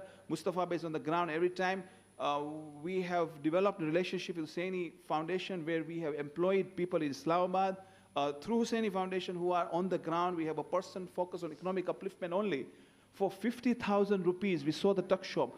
For 100,000 rupees livestock, training has been given as to how to enhance their work. So, alhamdulillah, as a result of this, housing, education, Islamic education, economic upliftment, everything is happening, alhamdulillah ta'ala, again with the support of who? With the support of our daughters. Particularly, I would like to thank Mohsin Fazia Foundation, who have just told us go and spend. They've given $500,000 on economic upliftment alone. And we have seen the change and transformation. It changes the life for 50,000 rupees of the poor people there in the villages. I would also like to thank Imam Hassan Foundation of Australia, who played a phenomenal role. And there are many donors, small donors, who Allah can only reward them. We will not have the opportunity to thank them, but I'm thanking them here. And importantly, they are Bande Khuda donors. There are at least 5 donors who have told us, who have given quite a lot of money. We don't want to name. Get the job done. But do it with good quality. So I definitely take the point. We encourage you. If you want trips, you want to visit interior Sindh, interior Punjab, we can facilitate. We now have an office in Islamabad. Well, obviously, Husseini Education's Foundation's office. And we can facilitate a trip. We will work, obviously, with Pakistan Federation to see how we can do that. And may Allah bless this great work. And I don't know whether I should take this opportunity to also thank our people on the ground who have been phenomenal. A lot of great work is being done. Abbas Bhai, the head of education, has already been here twice. Mustafa Bhai takes care of the education. We have enhanced the education. Because of this opportunity, now more than 3,000 children are being supported in Pakistan. So it's a game changer. I'm sorry I've taken more time, but I genuinely believe we are in the right place. Abul Bhai, with your barakah, we are in the right place, and Allah has granted this opportunity for us to do more work, and it is donor-driven. Because, ultimately we get accused, why are you doing for Khojas? We are doing for Khojas, and we always work and strive for it, but it depends on donors. When we go to donors with the housing project, they give us, we come to you. But if donors, our own donors, want to give to the wider Shia community, and it is part of our constitution, it becomes our wajib responsibility to achieve that. But Jazakallah, thank you very much. Hassan, thank you very much. You touched on economic upliftment. Mustafa Bhai, you know, when I look at a 360-degree, when it comes to Pakistan, it comes to water, we deliver in Pakistan. When it comes to houses, we deliver in Pakistan. When it comes to food and aid during Ramadan, we deliver in Pakistan. When it comes to education of primary and secondary, we deliver in Pakistan. When it comes to higher education, we have started delivering more in Pakistan. And when it comes to economic upliftment, microfinancing, we deliver in Pakistan. It's a very important point. Mustafa, I'm going to ask you one thing. Can you give me an example of a person when they are given an economic upliftment through, for example, a so-called microfinance? Can you give an example of a story which you have seen? This is not prepared, yeah? This is off script. I don't do preparation as such. What you hear from Mustafa, let's see what he says, is exactly how it is. Bismillah. Mustafa? Yeah, the third phase of this Pakistan emergency was the uplifting of lives, economic upliftment. As President Saab said that the donors have facilitated this, and there are two parts of this microfinance. One is the loader rickshaws, which we are doing with in Punjab, and during the last visit, President Saab and Vice President Saab completed the ceremony for the 50 rickshaws, which we have done now, and it's a cycle in which every month now they would be able to facilitate one more beneficiary from the repayments of this thing. So this is a microfinance which is separate from the flood emergency. Now, as a response of the flood emergency, the third phase, economic upliftment, what we started is with the small business shops, then agriculture and livestock. So these are the beneficiaries who were affected by the flood in Pakistan. Many of those are the same beneficiaries who have been given a home also. So it's a holistic approach. These people will benefit from all the support. As far as you are asking regarding any story, so there are many stories, but this has really transformed the lives, and now people are not dependent. They are living with dignity, and a sustainable program has started, especially in the areas where they were highly dependent on other people to borrow, because in agriculture, you know that it's a minimum 6 months process. So for the 6 months, they were dependent on things, and they need seeds, pesticides and everything, and they were charged very high amount for these things because they were waiting for to repay this. So there are many cases. If I start narrating stories, so it would be it would take a lot of time. But in terms of the loader rickshaw, our ground partners shared this with me, and when we visited, we met them also. There is a family, and he had 3 children who were not able to go to school because of lack of support, young children. So, and you know the economic crisis have been multiplied here in Pakistan in last 1 year.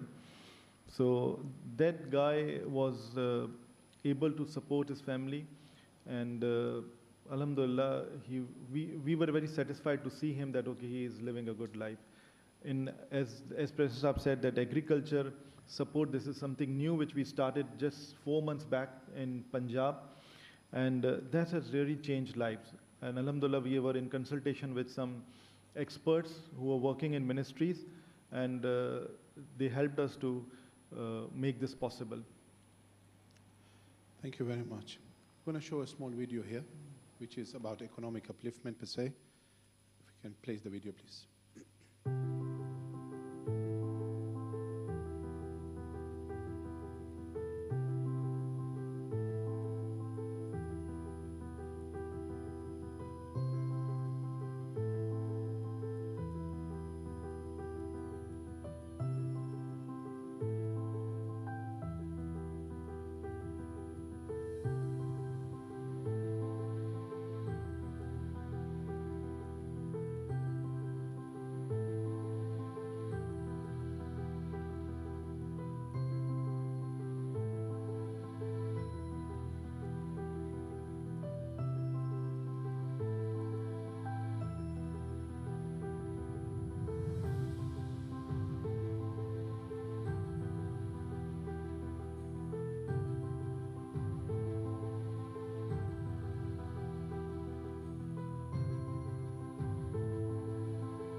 Thank you very much. We will be launching this year's Ramadan relief. Actually, we are launching it tomorrow. As the month of Rajab is knocking on the door soon, then basically we start our Ramadan relief. I'm looking around in this room, at the very back, to the very front, to my left and right, that I ask and urge, can everyone donate towards this year's Ramadan relief? Each one of you, speak to your families, your friends. Economic deterioration, specifically situation due to inflation, goods increased in prices manifold. So I would like us also to be one of those that we come to the meetings, that we also pledge ourselves from our pockets, inshallah. So if you want more information about that, Dr. Saab is ready, Mustafa Bhai is ready, you can speak to anyone, also myself, inshallah, and we can give you more information on how to, the impact which we are trying to achieve this year, inshallah. Ahsan. Thank you very much, Mustafa. We are going to go to the next agenda item, which we are amalgamating. So you may think that, oh, this guy is speaking too much, yeah? No, actually, I hope that you are all part of this interactive part. One of the super achievements which we have done together is that, if you remember, dear Executive Council members, that in Ras Al Khaimah in December 2021, when we met after COVID, we announced that we are going to open a department, education department. Ghulam Abbas Pai Pira, who sits there in the middle, always quiet, with a smile on. Thank you. Put a smile on, Ghulam Abbas Pai. You'll be on camera now.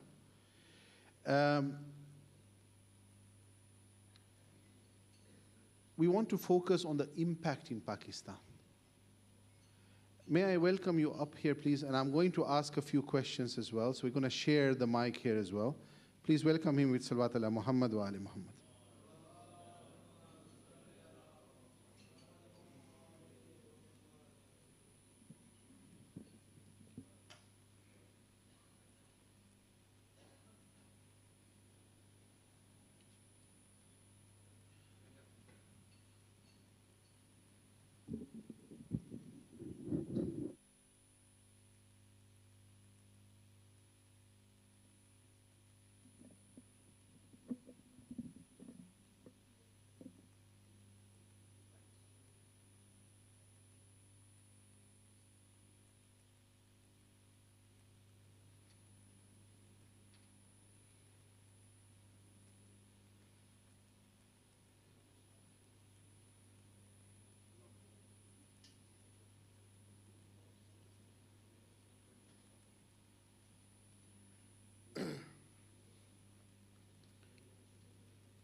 Bismillahir Rahmanir Rahim.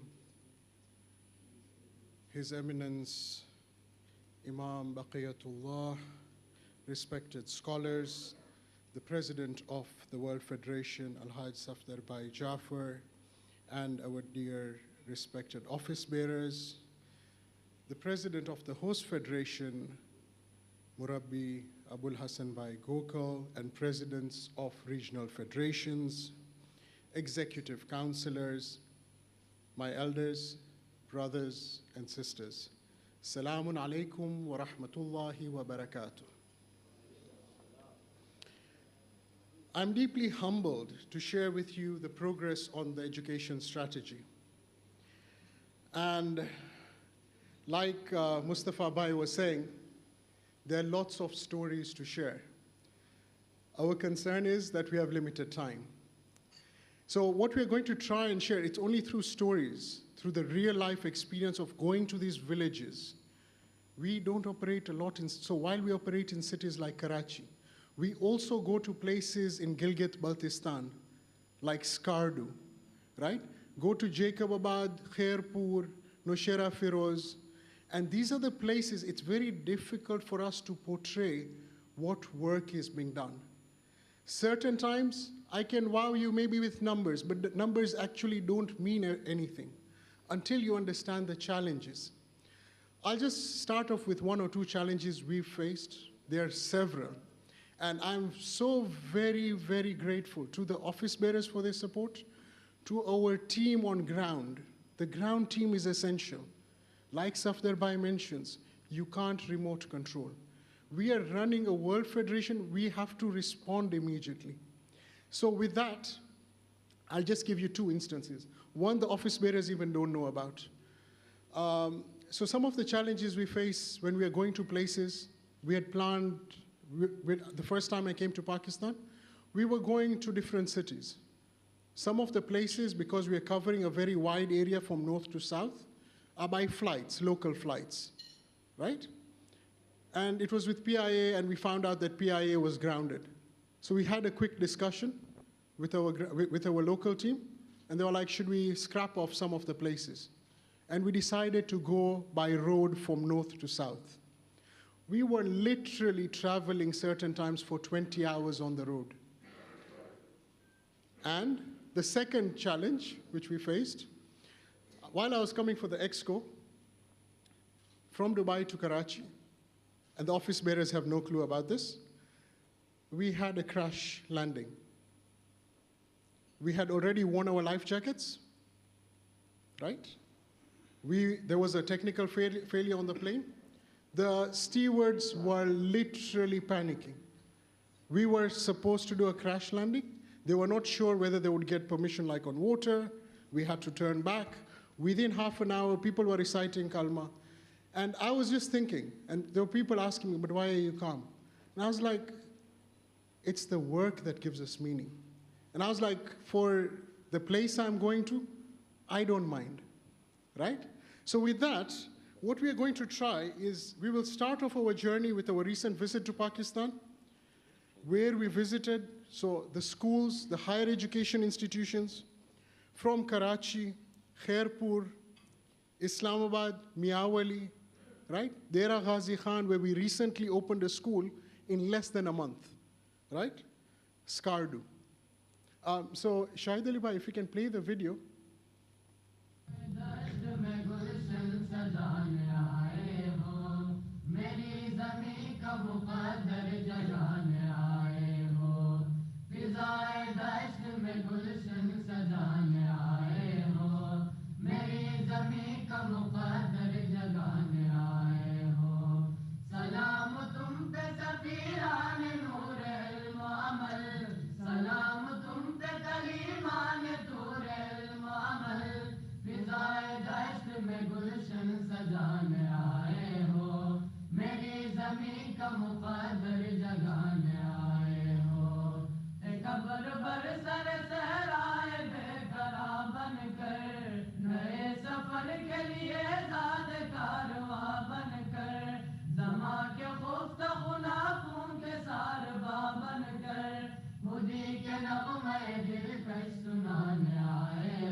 Thank you so much, Shahid Ali Bhai, Ali Gohar, for also helping us. Thank you.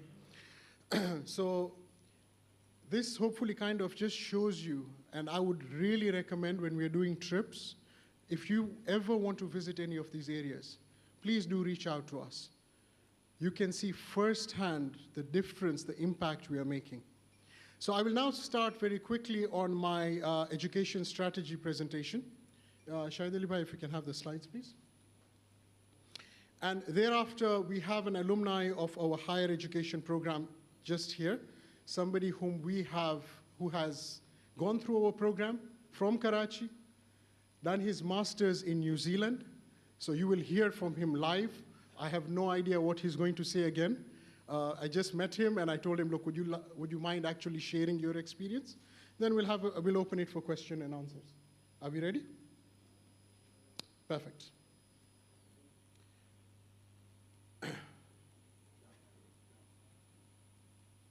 Perfect. So we have three pillars. We have capacity building, we have ZCSS. So we have completed the 42nd year of ZCSS. Now, when we reach this point of ZCSS, I have heard a lot of stories from our founder of the World Federation, not directly from him, but from others, who've accompanied him on the journey. And at this point in time, I would like to draw some inspiration from him. This is one of his most profound quotes. And when we feel demotivated because of the challenges, this is the quote that drives me. I don't pray, so this is from Marhum Mullah Asghar. I don't pray for his acceptance of my a'mal as much as I pray for the opportunity to serve. And the day he grants me a new opportunity to serve, I believe the previous ones have been accepted. And I hope till my last breath, the opportunities are there. And when the Almighty calls me back, I will be able to tell my Lord, thank you for giving me life. Thank you for giving me life. So at this point in time, I think it's very pertinent. Let us recite Surah Fatiha for the founder, Marhum Mullah Asghar, and all our Marhumin. Al-Fatiha.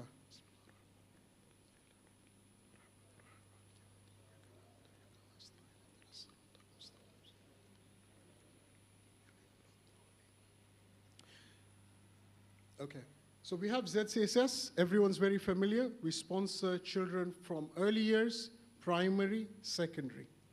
We've been running for 42 years, right? We've established an education department just around 1 year ago. We have higher education, and then we have capacity building. Perfect. So with ZCSS, we're looking at growth and outreach. We are going to places we've never imagined before.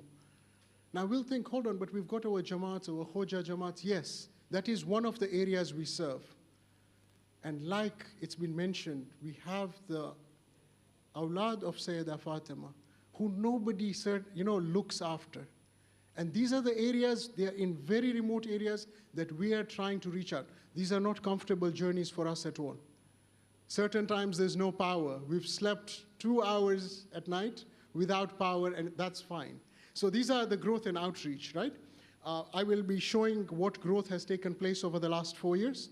We are also focusing on education quality, and we are also looking at careers education and guidance.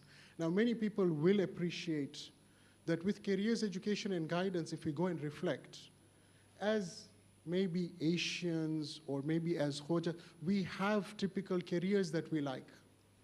So it's like, in certain places you go, if you go to India, it's either you become a doctor or you become, let's say, so doctor is highly valued. So you will see people going into traditional or certain professions, right?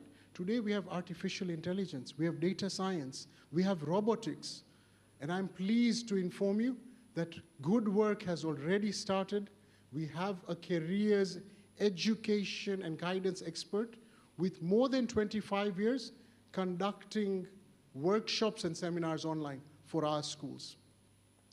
We are going to do more work to expand this further. On higher education, we've already started work with mentoring some of our students. We are going to be looking at work experience, arranging work experience placements. We are also, in our latest trip to Pakistan, we've looked at vocational courses, with Pakistan Polytechnic in Skardu, and we are going to be visiting Hunar Foundation over here to explore and encourage vocational courses. Alhamdulillah, we've also launched the Master's Edge program. We have great success stories. We have a lady from Pakistan who's gone to the UK, and she has just completed her master's degree. And I'm pleased to inform you she's working at one of the leading multinationals. So it is working for us. We have another two, just as I have come. We have recently finalized one student, again from Karachi, right? Doing artificial intelligence in the UK. Data science, and we have one more going to do artificial intelligence. So there are lots of cases. We are working on them, people who show commitment, who show academic strength, and who also get the right work experience. We are more than happy to help. And finally, capacity building. The plans are already underway. We've held our first careers masterclass online. The aim is to establish a WF Academy. For connecting schools, we are going to be holding a session in February, inshallah, where we're going to hold a forum, a 3-day forum, to connect community schools together, share experiences, learn from each other, right? And the final thing is affiliation accreditation. This is a long-term plan whereby we're looking to help our community institutions get higher accreditation and affiliations. So this slide, I'll just pause over here. This will give you a snapshot of the evolution in terms of the number of students we support. In 2020, we were just at 1,000 students. Alhamdulillah, we've grown 5-fold. It's not easy. The number of challenges we've faced, we could have grown even more. It's putting control measures in place. It's looking at a number of factors. It's not just sending money and telling them, okay, we've paid your fees and now you go. Number of challenges. We could have grown more, and obviously having a ground office would help. Okay, so now I will focus on Pakistan, obviously, since we are here. Alhamdulillah, we are supporting close to 3,000 students and more. This number keeps changing daily as we have more and more conversations, right? This is across from Karachi to Parachinar to Kashmir, the mountainous regions of Skardu, where we are supporting more than 8 schools. Miawali, Dera Ghazi Khan, Islamabad, the list keeps on growing. We are currently supporting 30 schools and higher education institutions, and we are working closely with 8 agencies as ground partners. Our current work so far has focused on the early years, primary school, secondary school, as well as higher education. Now, higher education, again, I would like to acknowledge we have the Hirji Educational Loan Program. We would like to acknowledge the Hirji family for their generous contribution. We are looking at increasing the support, and this scheme is managed by the Pirai Jamaat, alhamdulillah. We also have had a very generous offer from HBT that they are ready to sponsor our community students also. So for bachelors, our focus, we would like to encourage, but we've also got to recognize the sheer volume. And today's marketplace is changing. If we were to say, for instance, we'll send everybody for bachelors from Pakistan abroad, it's difficult. I need to be realistic. So for bachelors, I have studied locally also. So when people come to me and tell me, why, are you walking the talk? Yes, I am. We've studied locally. Then for our masters, we've gone abroad. It's manageable to pay off your loan then. Okay, so now we go next. Upcoming projects. Abul Hassan Bhai, Agha Shahidi, would love your input here. We are looking at the short-term projects. We are looking at bringing a careers education and guidance expert who is going to train and build capacity locally. So this we are looking at 2024. We're looking at launching also a pilot literacy program in Khairpur and Jacobabad.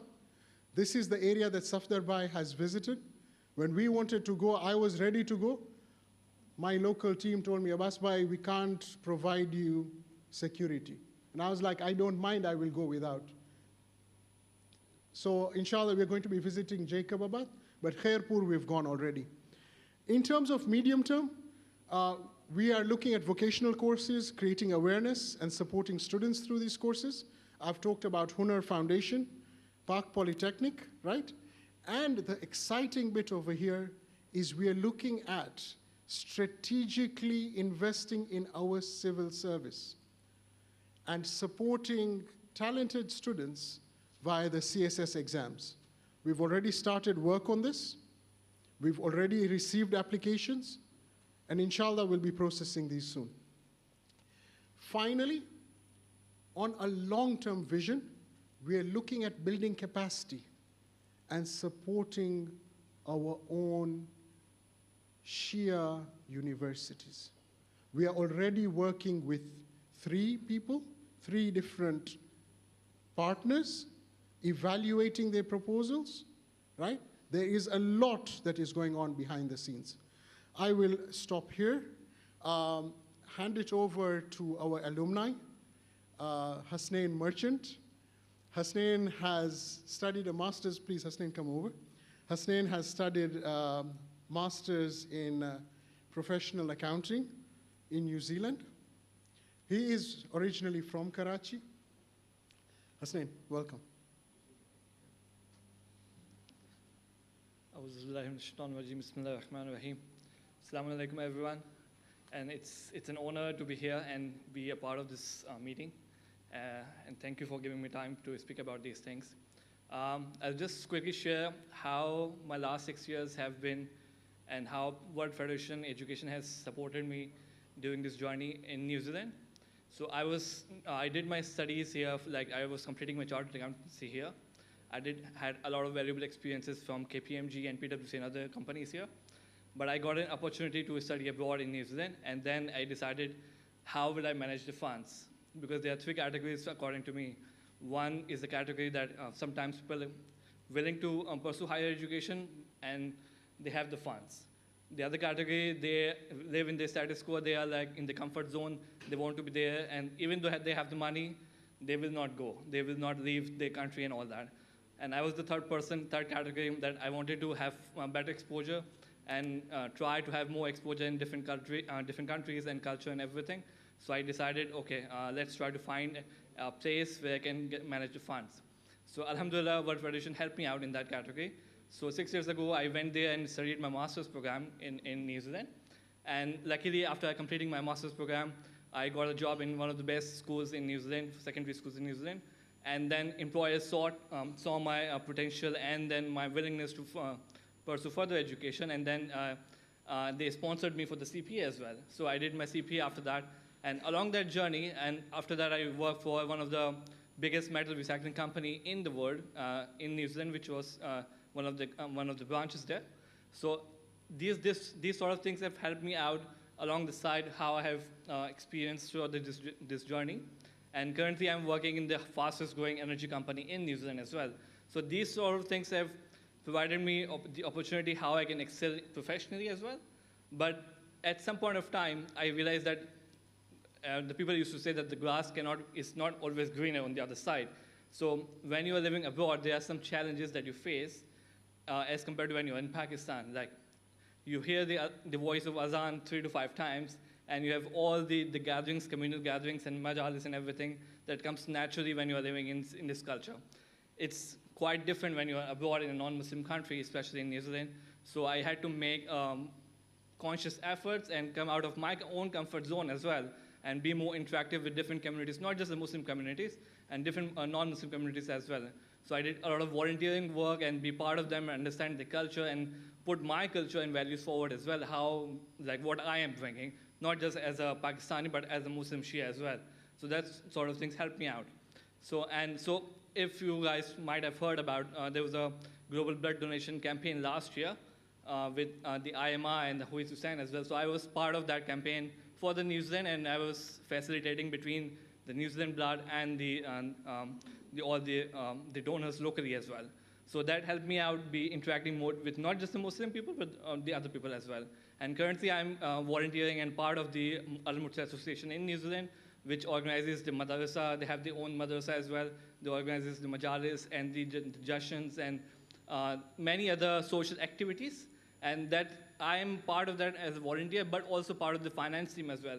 So this is allowing me to put back what I've earned as a professionally, and now I can give back to the community as well. So that's something which I feel proud of that. And during the COVID times in 2020, I tried to brush up my skills. So I was just working around with my camera as well. So I was learning more of the photography. And that comes naturally for me as well because my father used to be a photographer. So I was learning on that, and then I later on realized that I can use those skills for the community as well. So I covered many events, like whether it was majalis, whether it was jashan, different picnics for the community. So these sort of things, I think all this opportunity came in because I met the right people at the right time 6 years ago, and there was World Federation education for me. Okay. Thank you. Thank you so much, Hasnain. Now, I could have brought more. Our time is limited. I'm already being nudged for time. We know the agenda is short, but I'm happy to sit with any one of you, walk through the different work that we are doing, right? Run through more detail, more than happy. Thank you so much for your time.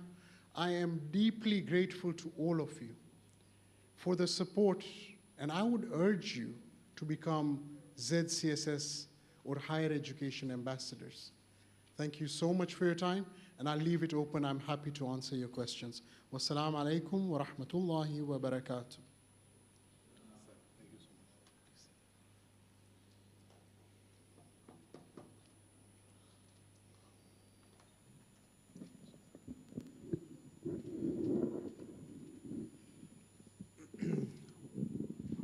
Ghulam Abbas Bhai, thank you very much for that presentation. Indeed, Zainabia Child Sponsor Scheme has been a flagship since the time of Marhumullah. Anecdotally, you know, when we entered office, we had 970 something students who we sponsored in total. I asked a question, how come so few? And today, Ghulam Aspira, he put up a slide which said that we have crossed more than 4,500, and for the coming calendar year, we will inshallah go through the barrier of 5,000 students who are sponsored by the World Federation, by the donors. This means, have you seen, in a matter of 3 years' time, we have increased not twofold, not threefold, but fivefold. Salawat ala Muhammad wa ali Muhammad. We're going to open up for a few minutes of observation. It doesn't have to be only education.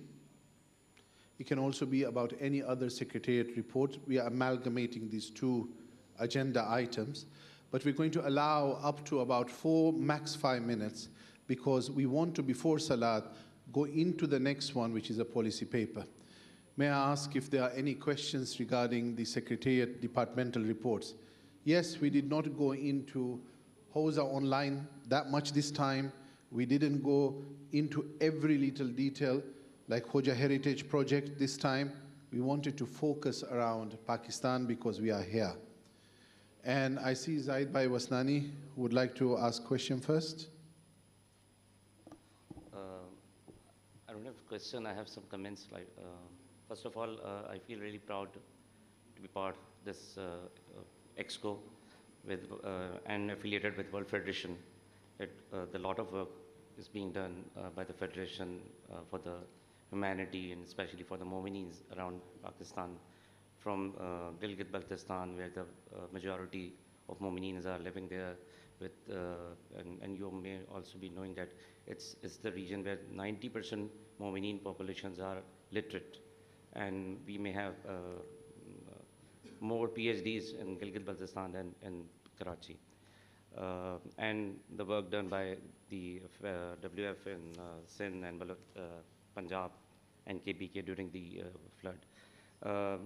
We've also seen the other organizations from around the globe, Shia organization, the Khoja organizations, who have also assisted during the flood.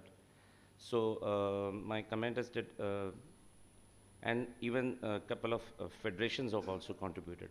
So if we could have some type of collaborated work, and those organizations could have come through our federations in that region, and that those federations could have come through the WF, this could have been more effective work.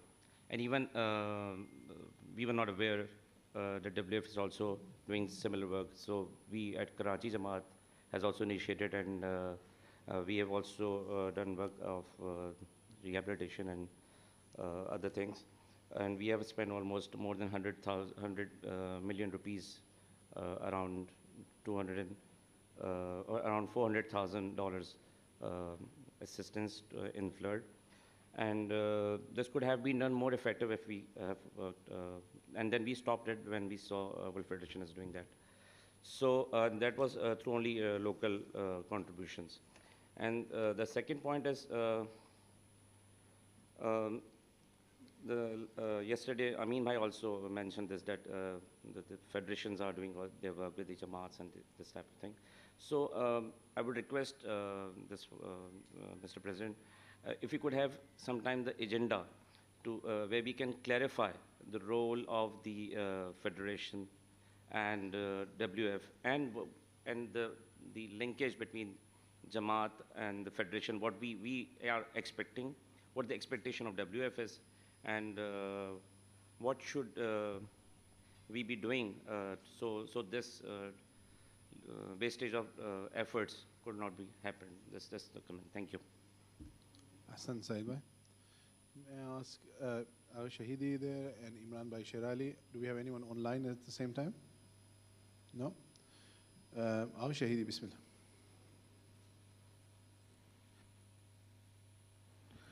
Bismillah ar-Rahman ar-Rahim. We just saw the excellent presentation by Abbas Pira. In the what he suggested about the sort of making career counselors, we need to have a department, or rather institution, where we can train the trainers at one place. Rather, regardless, it's the teachers trainer or the career counselors or something similar.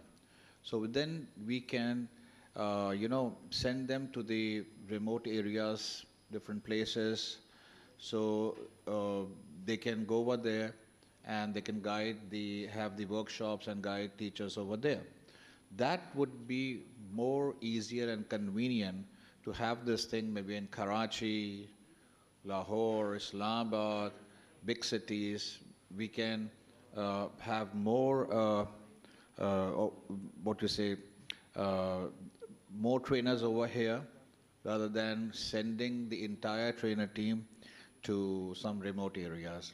So we need to have department, institution over here for the teachers training and the counselor trainings.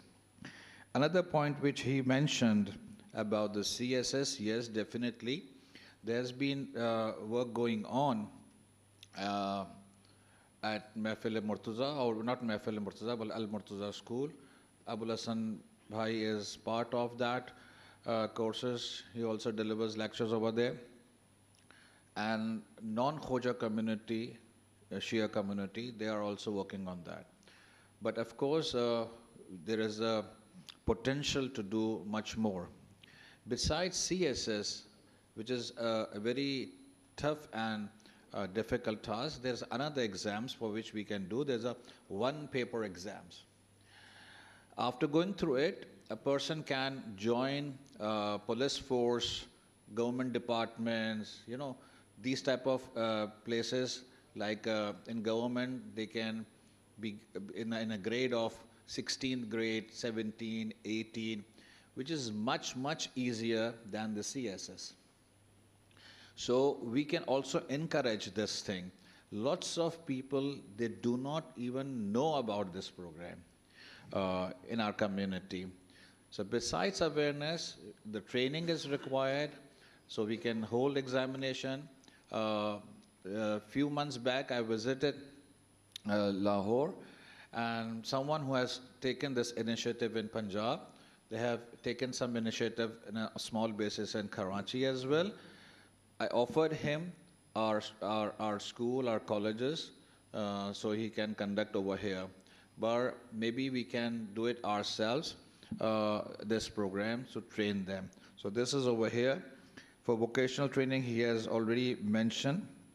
But unfortunately, in previous years, our experience at Karachi Jamaat was that we were not that successful to encourage our Khoja youngsters to go over there. So we feel that before introducing these sort of programs, we need to have awareness programs and the benefits of that. Just in Arbaeen, I was visiting Sydney. I met Abbas Ali Bhai over there. He was telling me that the value of someone who have done the vocational training and certified, maybe his or her income is equivalent to medical doctors. So it's a good opportunity. So we need to work, but in a more proper way in this. Thank you. Thank you very much. Imran Bhai? And Assalamu thereafter alaikum. there will be Sipten Bhai. Anyone online? Not yet. So we will actually close after Sipten Bhai has said. Thank you very much. And I will give you then. Okay, fine. That's it.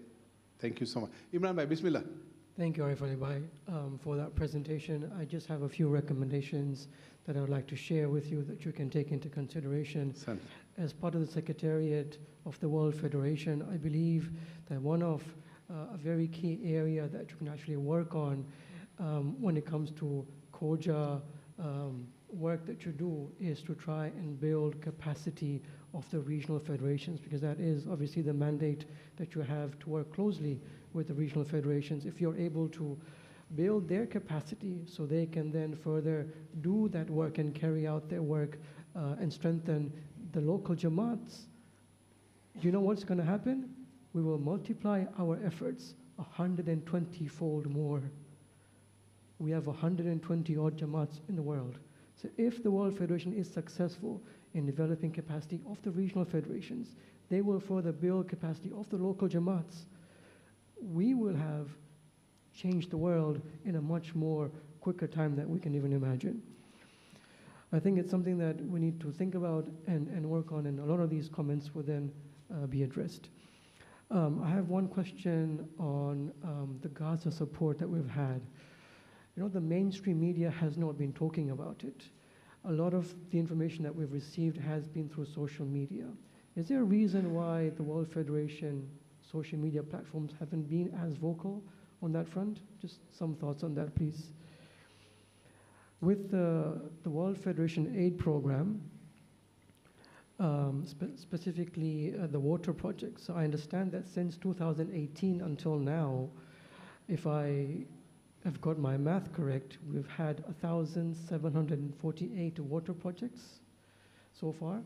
Would we have some kind of understanding on how many of these projects are actually functioning at this point in time? How many are not so functioning? And what are the main reasons for inability of these water projects to be sustainable? But also, do we have any kind of best practice model that we have in place so that going forward, when we are developing water projects, we know that these are the things that we need to keep in place to ensure the longevity of these water programs. When it comes to the microfinance projects that we have, you know, I've seen statistics that we've reached 544 families. If we can try and convert that impact into a bit more tangible, quantitative in terms of wealth creation. I think that will actually help a lot more, especially in terms of building confidence with the donor base and then further developing and reaching to more people. My last comment was on ZCSS. It's a very commendable feat that we've reached, 42 years now. Would we have information that suggests the number of students who have come through our systems and have now successfully exited, and what are the new numbers that we're actually doing so that we can see what the turnaround rate is like? Thank you so much. Asan, thank you very much. September, Bismillah. Arif Bhai, first and foremost, I'd like to commend you and your team on this report. There's extraordinary work happening all around the world, humanitarian-wise, but especially what I, for the first time, saw World Federation doing in Pakistan. It is very impressive, and I just pray that your team gets more support, more donor funding. And may you guys, Mustafa Bhai, Abbas Bhai, the two that I heard, and all the rest of you on ground, may you succeed more in all these things. However, one thing I would like to point out here, and I may be wrong in this, that is, you mentioned that $2 million for 2,000 houses had been received, have already been received by World Federation. And 14, 15 months down the line, we've only built 1,000 houses so far. Now, as far as I know, in Africa or in the institutions that I work in, as soon as we get the donor funds, we try and disperse them into what they've been given for immediately, as quickly as possible. This keeps the confidence of the donor, and at the same time, this helps us do other projects quicker. So this is just one observation I had. I may be wrong, but as far as I know, 2,000 houses, you receive the money, you've built 1,000. So I'd request if you could build the rest quicker, inshallah. Ahsan, thank you very much. And we have Azim, Bismillah. Thank you very much. I would like to first make a compliment about the presentation and the amazing work that the WF has been doing so far, especially in terms of education. Apart from that, I have a few observations that when it comes to skill development, our focus should not only be on the vocational side, but rather the era has changed and the technology needs are also there. So our local Jamaat have been aggressively working on the technology side of the skill development, and we have collaborated with the local technology houses to provide software engineering and software development and data analytics needs, and we have offered different courses for the community youth. Apart from that, I think, as Imran Sher Ali Bhai has also said, that if we work in collaboration with each other, I think the capacity building issues that are there in the local Jamaat that has always been highlighted, that the WF wants to work aggressively, but the capacity is not there. So if we work on these projects together, there will definitely be some capacity building for the local Jamaat as well, which can really impact, as the local Jamaats have boots on the ground. And we have already been working on these fields, like either it is job placement. We have a separate department, an entire department dedicated in the KPSI Jamaat, who works for the job placement of, we almost place every year 100 people in local and foreign job placements. So my general comment is that we should aggressively work together, and we should find out places where we can collaborate. Thank you. Askar Bhai, thank you very much. Really, really appreciate that. We will now answer the different parts, please. And what we do, Mr. Chairman, you may want to cover some of them. I may come in when need, but if you go first, please, and cover off as many as you can. Okay, sure. Thank you very much for your comments and sentiments, and we appreciate that very much. I'll quickly summarize some of the key points that have been raised, and then you can pick up anything that I have missed out critically. Baltistan, you are right. that Marhum al-Asghar Rahmatullah Alayhi in the 80s went to Baltistan and met Sheikh Mohsen Najafi in Mantoka, his own hometown. And they made a trip. And Mullah's statement was profound, where he said that the brains in Baltistan are like pearls, and we need to nurture it and take care of it. Since then, obviously, you've seen the development of Uswa schools and of Jabir bin Hayyan's work that is really, really solid. And in fact, I met Sheikh Anwar Najfi that night when we gave him the major award for the work of the establishment there of his charity. And he told me something interesting. He said that Marhum Mullah had mentioned that. And now I'm telling you another thing, that Baltistan is full of precious stones and gems that the others are taking advantage of, when it is the entire valley is of Mu'mineen. So please encourage and come up with the community members to come and explore that so that the Mu'mineen can benefit. So this is something for us to reflect. As far as the very valid point Zaid Bhai has mentioned about and we were not aware that Pirai Jamaat have spent a considerable sum. $400,000 is not a small number. It's quite a massive amount of money, alhamdulillah, in doing the flood relief work. We have always been of the impression that Pirai Jamaat, because Pakistan Federation at the moment, the challenge is it doesn't even have a bank account. So we can't even remit funds. Even with the Pirai Jamaat, we know the challenges of the FCRA that have been massive. And that is also responding to your question. The biggest challenge we have had in this country is that many of the agencies' accounts were somehow frozen or under challenge, and that is a continuous issue here. That is why we constantly talk about having our own account as well, because it becomes challenging for us. Sometimes even banks in UK block money to be sent to certain organizations, even if we validate them. They don't even give us reasons. And that we need to be cognizant of, even if we decide to work together on issues. It's a big, big issue that is happening. But I'll respond to September. Since it has come here, I'm going to respond to you on the funds that the 2 million, I should have probably clarified it clearly. The 2 million, there are certain donors who give us on an installment basis on deliverables. There is no way we can deliver 2,000 in a short period of time. There were floods, there were further floods that came up. The weather conditions are such that they need dryness. Sending of funds here is becoming a major issue. Local Jamaats have issues, let alone us. Trust, so it has delayed the process, but we are doing everything to expedite it. So there are certain donors who give us, which we keep the money in account and we try and disperse it as possible. But there are certain donors who give us on installment basis, that if phase 1 is done, we send the report, then we get phase 2. But we have a full commitment of the full fund. So it's a combination of the two. And it's just been unfortunate because of this emerging situation. So point noted, Zaid Bhai, that if you, or rather Pakistan Federation, can create or has capacity, why wouldn't we work with you? Of course we would work with you. We want to see the capacity created. We want to ensure that the standards that are required are met. We are working, as I said, that Pakistan, the relationship of World Federation with Pakistan is a new chapter in the history of the organization that we only started 3 years ago at this level.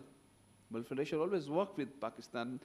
So Pakistan Federation is in itself evolving to maturity. We want to see that maturity. If you look at Africa Federation, 75 years of history, fully matured in that context. They have the infrastructure. They know where to do, where not to do. For example, and again, I don't want to spend too much time because we have another subject, and this is something that we heard loud and clear, defining the role of Jamaat Federation. In Africa, when you used to do any work in the past, everything was channeled through Africa Federation. Bilal, Kenya, and Tanzania are the only institutes under Africa Federation on direct delivery. Then others started to emerge. Today we have more than 30 entities of Khoja Shiashi run, not under Africa Federation, working in different denominations.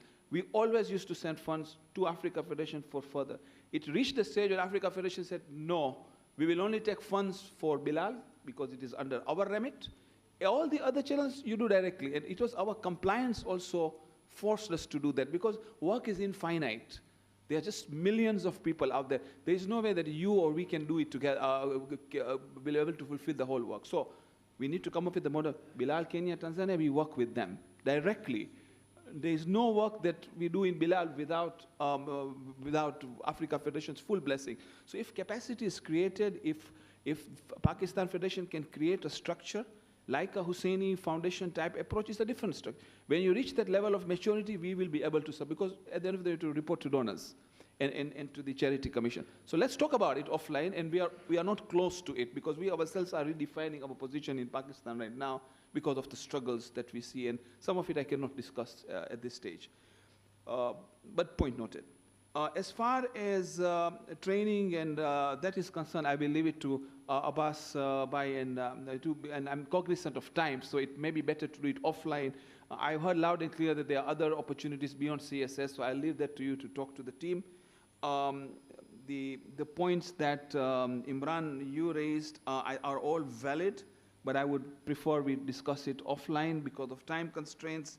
There's nothing critical that I need to respond now, but all points are well noted. I hope I have broadly covered the key issues, and I leave the rest for you before I do a vote of thanks. Thanks.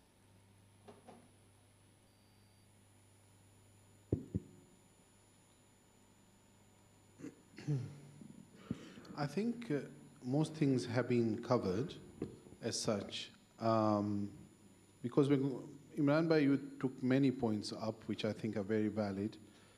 I could actually spend a lot of time on that, but I think we can't. But yes, we will sit with you, because I think that I have a bit of a problem. I have both Zahir Abbas Bhai and Shiraz Bhai, they would like to give observations and speak. I'm looking at the time, and I'm going to do a very, very special one just now. Sheikh Khalidina, can I ask you, will you be able to present and finish your presentation and taking maximum 12 minutes? No. We are Khoja Shia Ithna Ashari. I will try to be in Ithna Ashari.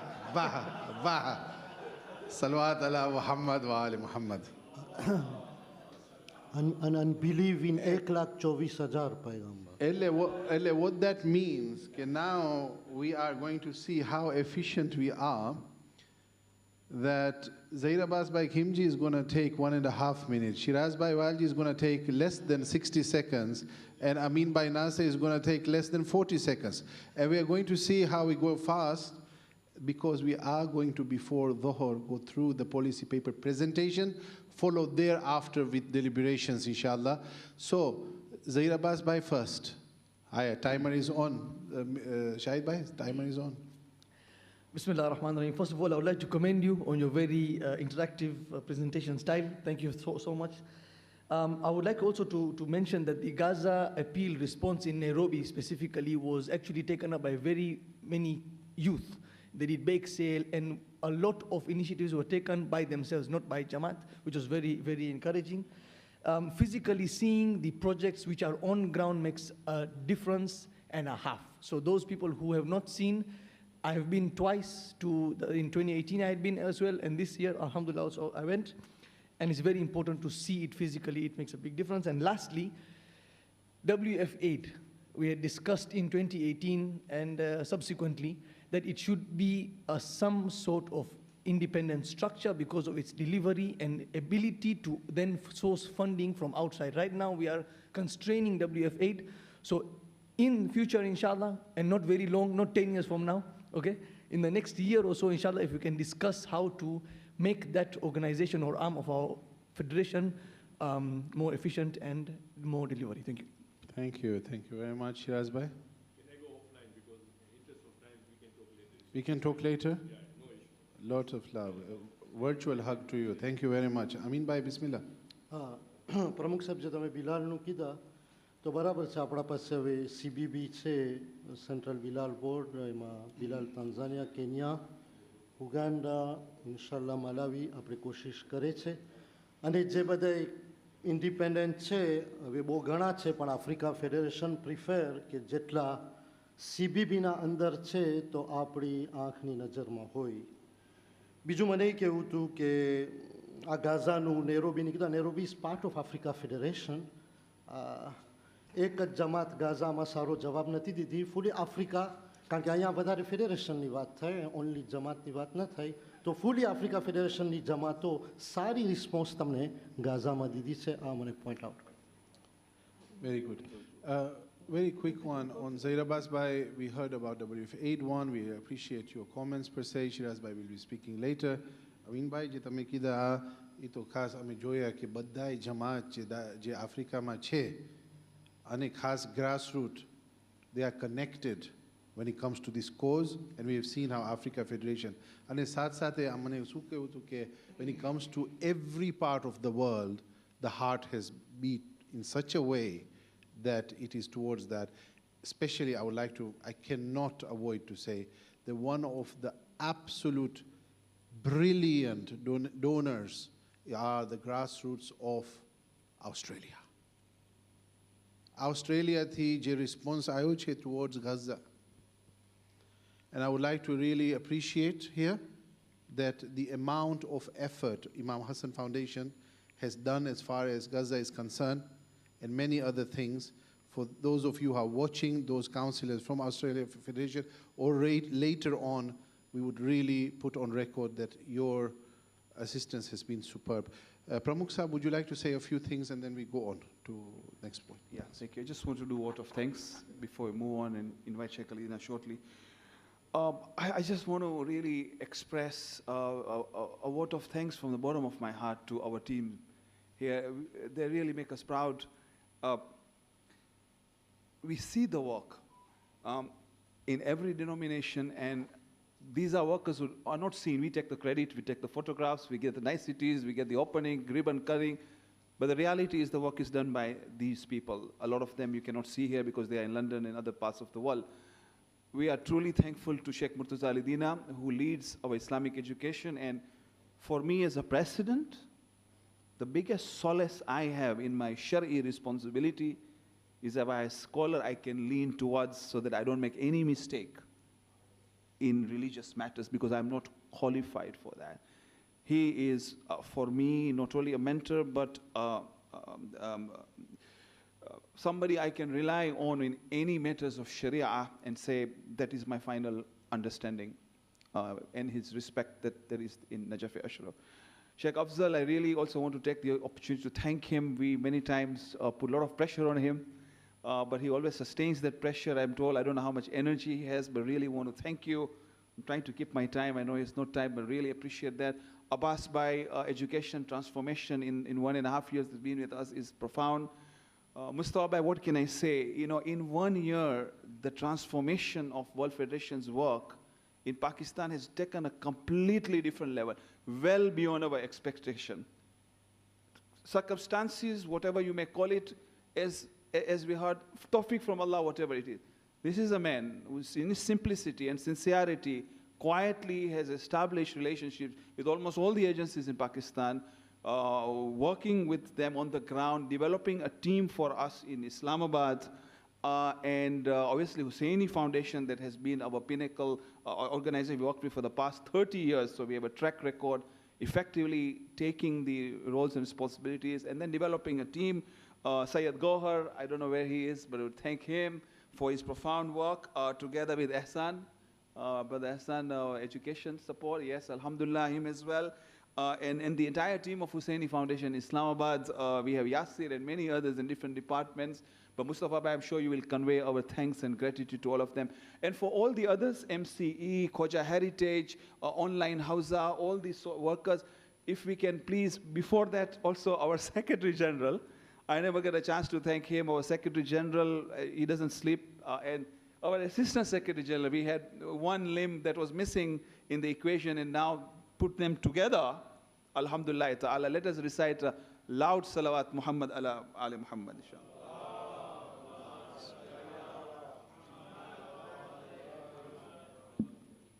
Ahsan, thank you very much.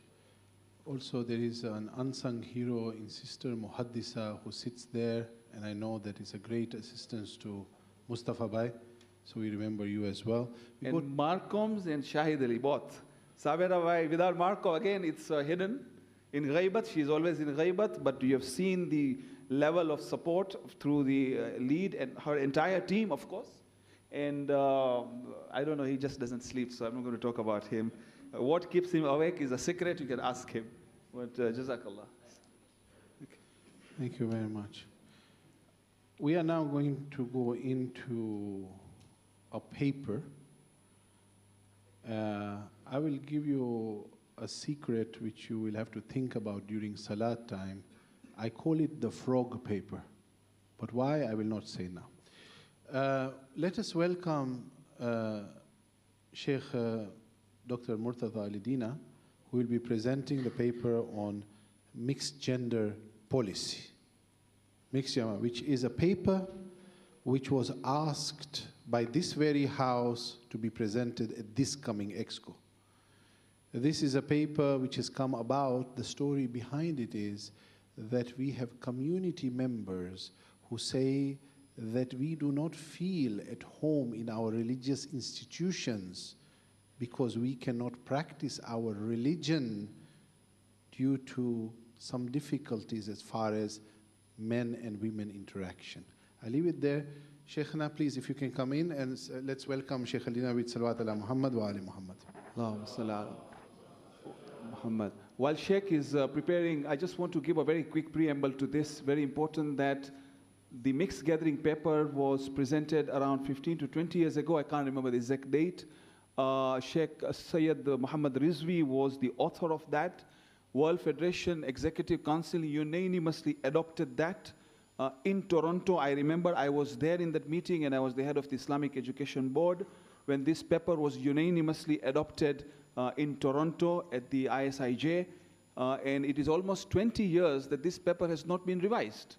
And many issues have come up, so we gave the challenge to the team, and I will leave it to our scholar, Sheikh Murtada Alidina, to commence, inshallah.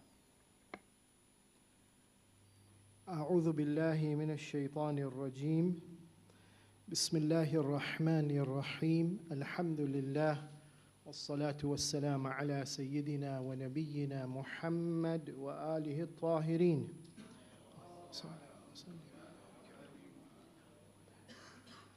Honorable President of the Federation and your esteemed team, office bearers, the respected delegates, councillors, and representatives from the regional federations, scholars, brothers and sisters, Assalamu alaikum wa rahmatullah. When we first started to review the paper, one of the fundamental questions that was asked from us is, what is the need for review? So my response to that is, in the Quran, the verses that relate to gender interaction, the hijab verses, they all are channeled through the Prophet sallallahu alaihi wasallam. In Surah Mubarakah Nur, chapter 24, verse 31, verse 30 and 31, the ayah says, قُلْ لِلْمُؤْمِنِينَ قُلْ لِلْمُؤْمِنَاتِ.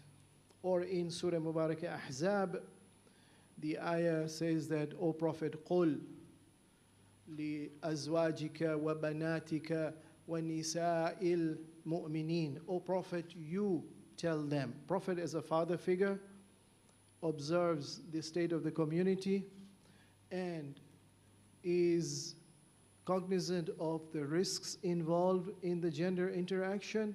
So the instruction from God is channeled through the Prophet sallallahu alaihi wasallam to the community, but the community of believers. In the Quran, we are told believers are those who are progressively increasing in their faith. Ya ayyuhallazina amanu, aminu. All those who believe, be cognizant of the risks and challenges to the practice of your faith, and therefore take the necessary steps to protect yourself and to grow further in your faith. Or the sensitive group of women, the wives of the Prophet sallallahu alaihi wasallam, who are the role models for the women in the community, they are being warned that, Ya Nisa an-Nabi, O women of the Prophet, there are some things you should avoid. Beware. There is a challenge and a big risk for you. لا تبرجن تبرج الجاهلية الأولى.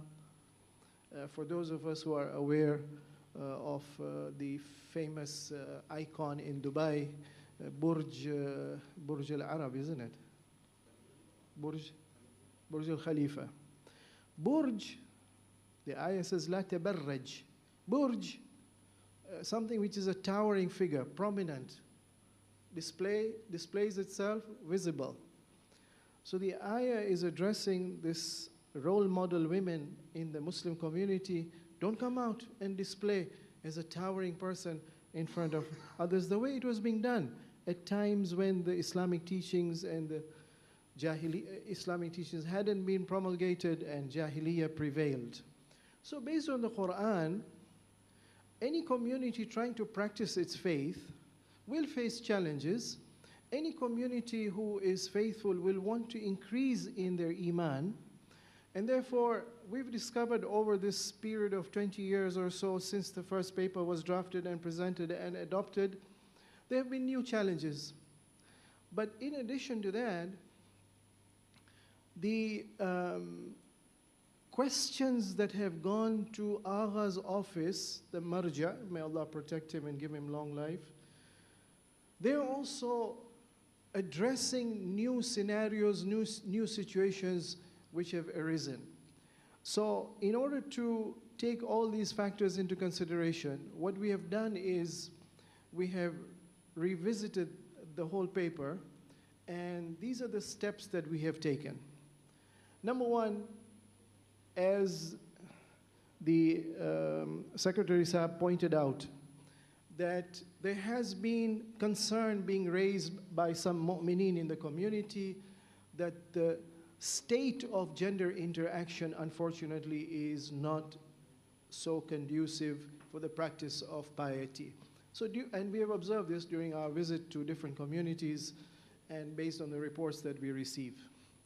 So, given the new situations that we were facing, which were not covered adequately in that previous paper, we took the second step, this is about 10 months ago, whereby we started checking again the fatwas or any new questions. And we discovered that recently, in the past 1 or 2 years, a new development has happened in Agha's office in that, so World Federation, to its credit, has translated Islamic laws. It's running into its 4th edition.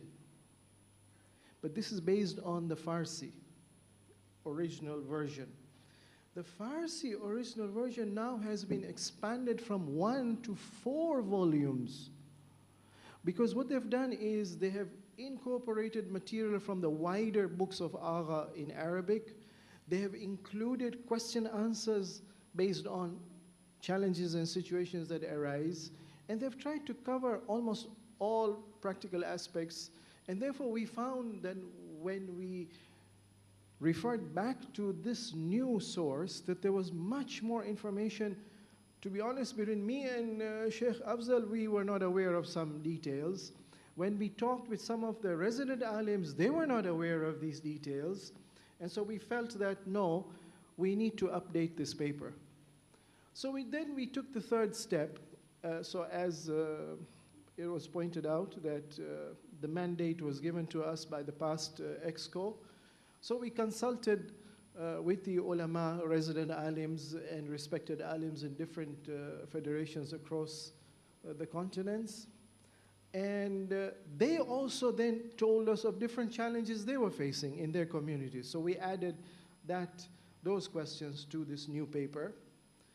And once the draft was ready, we took step number 4, which is we asked for feedback. All right, this is the draft that we have prepared. Can you please study it, and does it adequately address the new situations that you are facing? And based on the feedback that we received and we adjusted the paper, Now in your EXCO pack, the final paper has been presented. So if I can use a Quran technical term, this is the Sha'n Nuzul, this would be the Sha'n Sudur of kyun ye naya draft sadir hua hai. Can we go to the next slide, please?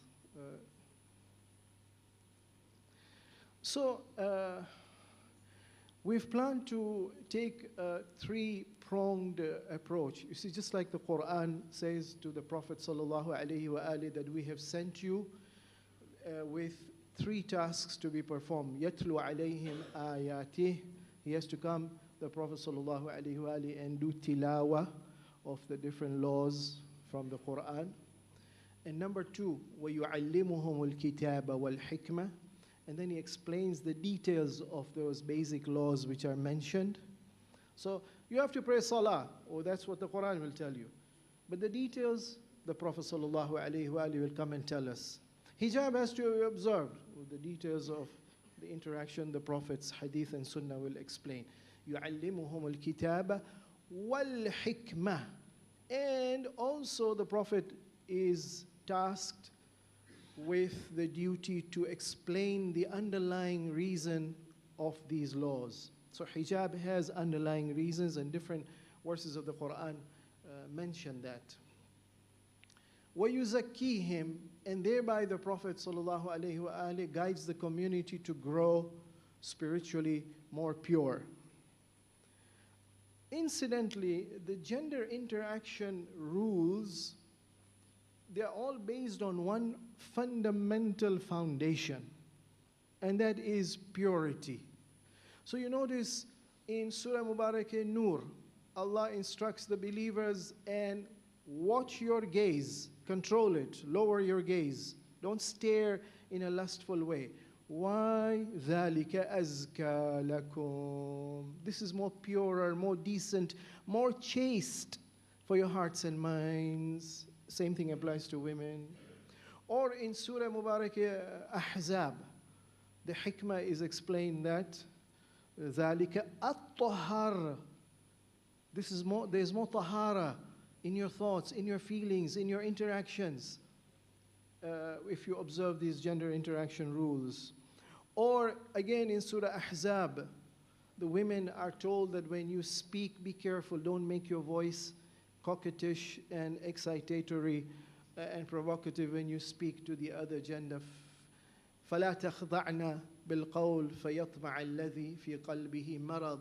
When you speak to the other, you don't know whose mind and heart will be in what state, whereby some of them can be easily aroused and not necessarily immediately. You will notice as you go through the EXCO, the gender interaction paper, one of the conditions for how you look and how you talk and how you interact is your intention. It's not the fear of falling into sin at the time only. It's also the fear of falling into sin later on, when you recall and have vivid memories of the image or the voice or the reaction of that interaction that took place. It's all based on this ayah of the Quran. So very briefly, what we did, sorry, you have gone to the next slide. Can you go back to the previous one? Yes. So what we have done is we presented a policy paper number 1, which is in the EXCO pack. There's more detailed information. Which book have we taken this fatwa from? Which question was sent to Agha's office? Which ayah of the Quran? Which hadith? Those details for the alims and for those who want more details, that's going to be in the reference booklet number 2. And then, of course, because like I said, even some of our alims and even ourselves, we didn't know some of these new guidance that there is there. We will have to have an educational campaign. So inshallah, we will have seminars and we will have Ramadan programs and Muharram programs. We'll be recommending the muballighin to raise awareness, inshallah. Next slide, please.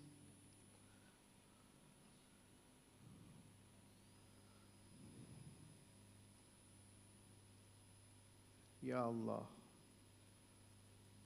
Ithna Ashari. Can I change my request to become Charda Masumin? I've got 2 minutes remaining, with your indulgence. Charda Masumin. Sorry. 8 lectures. So, very quickly. So this is just to give you a quick comparison in your mind. What is the extra thing that we have done in this new policy? So we have kept definitions, but we have added more new definitions. The akhlaqi anecdote of Prophet Musa alayhi salam meeting the daughters of Shu'aib and the gender interaction, the haya, the look, the interaction, the request, the way they walk together, the subtle matchmaking that took place. Ultimately, it ended in marriage. The woman's opinion being solicited. Shu'aib alayhi salam listened to the daughter's view and opinion and assessment of this stranger who has come to town. And also their assessment, the daughter's assessment of his morality, of his competence. So women have a role to play, no problem. It's got lots of lots of lessons to be learned. We've put that now, not in the main paper, in the appendix. And then the change we have made is we've given references, and then the new change is that we've added new scenarios from just 10 settings. We've expanded it to 32 different settings, religious settings, so it's lectures and seminars and quizzes and debates and different scenarios, be it formal, be it social, communal, places of jamaat work, sports, and ultimately the criteria that we need to keep in mind is that segregation will be recommended, but mixing is allowed within the limits of hijab if necessary. May Allah give us more taqwa and more tahara and purity.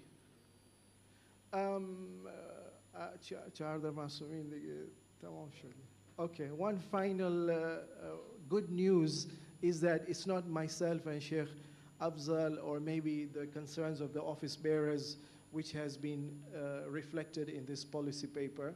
We have, alhamdulillah, shown this policy paper even during the draft and preparation, and then after the draft was completed, we shared it with scholars across the regions, be it in Birmingham, be it in Dar es Salaam, Pakistan, Islamabad, and Karachi, in London, in Madagascar, in Mombasa, in Mumbai, Sydney, Toronto, and Trollhättan. Alhamdulillah, most of them, all of them, have agreed and endorsed it. Inshallah, collectively, we can help each other to bring more taqwa and more tahara to the community. Wassalamu alaikum wa rahmatullah. Ahsantum. Thank you very much for this. Professor, would you like to say something? Yeah, yeah. I will leave it to the Secretary General to talk about the logistics of after Salat, because we want to make sure that this paper is understood by the Executive Council. It is a specialist area of work that we have given the scholars, and you have seen the list of people who have endorsed it. So we will allow for a limited discussion after lunch, inshallah, but I will leave it for the details to be announced by the Secretary General. Okay, thank you very much. What is going to happen now is we're going to have both prayers and lunch. According to the agenda, we would have come back here at 2 p.m., but you will all work with me that 1:45. I'm not going to eat up too much of the time, but 1:45 we're going to be here, back. Promise, everyone? Thank you. So everyone who is online, make sure that we are back here sharp. So when I mean sharp, sharp, because then we are going to have, if there are any observations per se, and we're going to look at this before we go towards, inshallah, accepting or adopting, but we'll first have any deliberations and questions. Thank you. What we will do now is we'll break, and we will meet again at 1:45 sharp, which means in 1 hour and 10 minutes, inshallah. Salawat ala Muhammad wa ali Muhammad.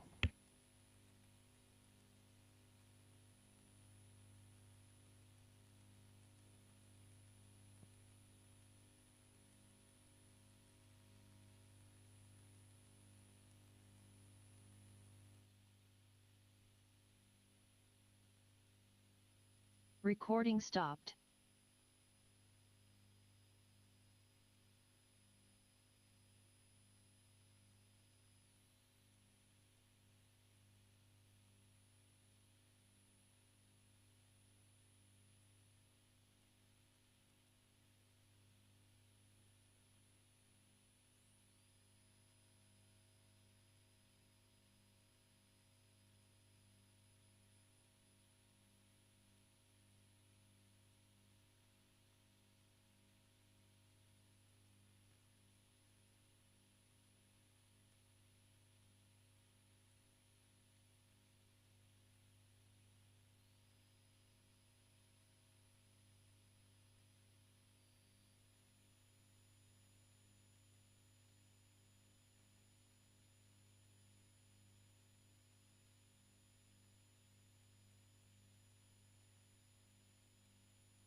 Recording in progress.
Bismillah ar-Rahman ar-Rahim.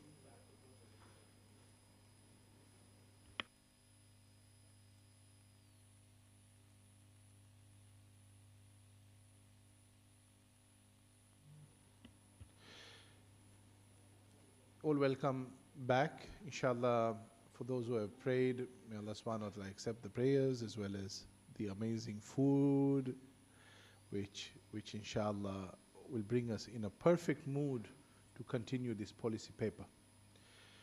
What's happened now is that Sheikh Dr. Murtada Alidina, on behalf of Islamic Education, has presented. And I'm going to invite him back up because we are going to go into observations, thoughts on this. But I think we give him just a moment to recap towards the end. So, Sheikhana, if you can come up here, really appreciate that. And I ask the technical team to keep the slide up, please. Thank you. Sheikhana, Bismillah.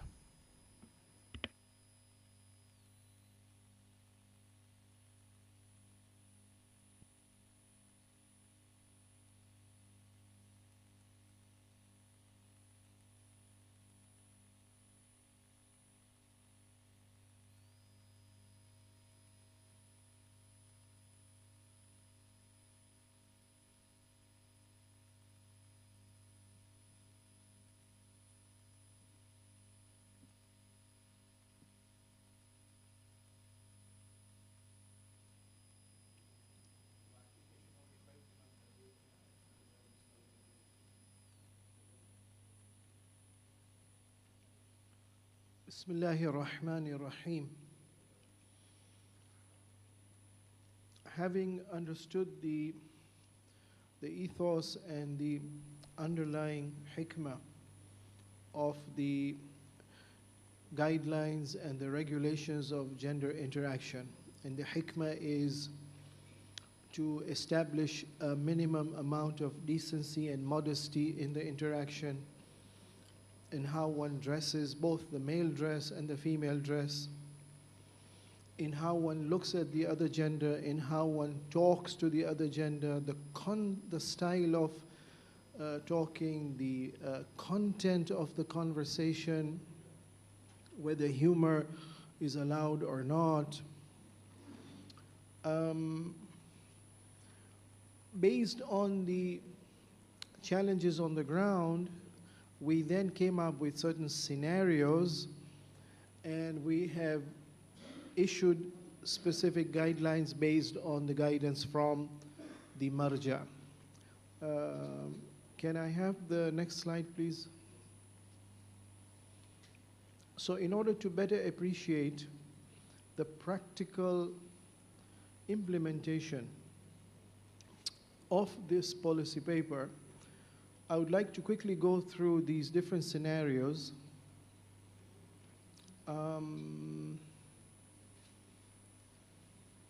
So number one, Maulana Rizvi, may Allah increase his tawfiq, about 2 decades ago, prepared a table for different scenarios, and he based it on the fundamental criteria that if the default line and the norm of Islam is preferably segregation, unless if necessary then mixing is allowed, then he applied the criteria that does segregation defeat the purpose of that particular gathering or not?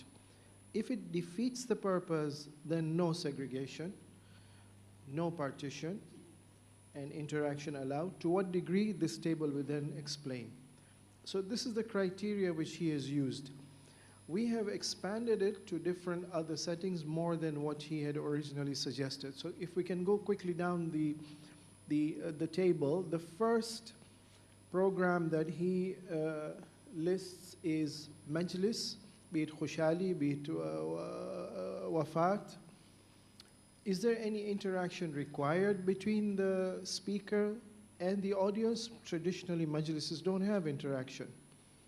Is there interaction between the participants, the male and the female majlis attending? No, traditionally we don't have that.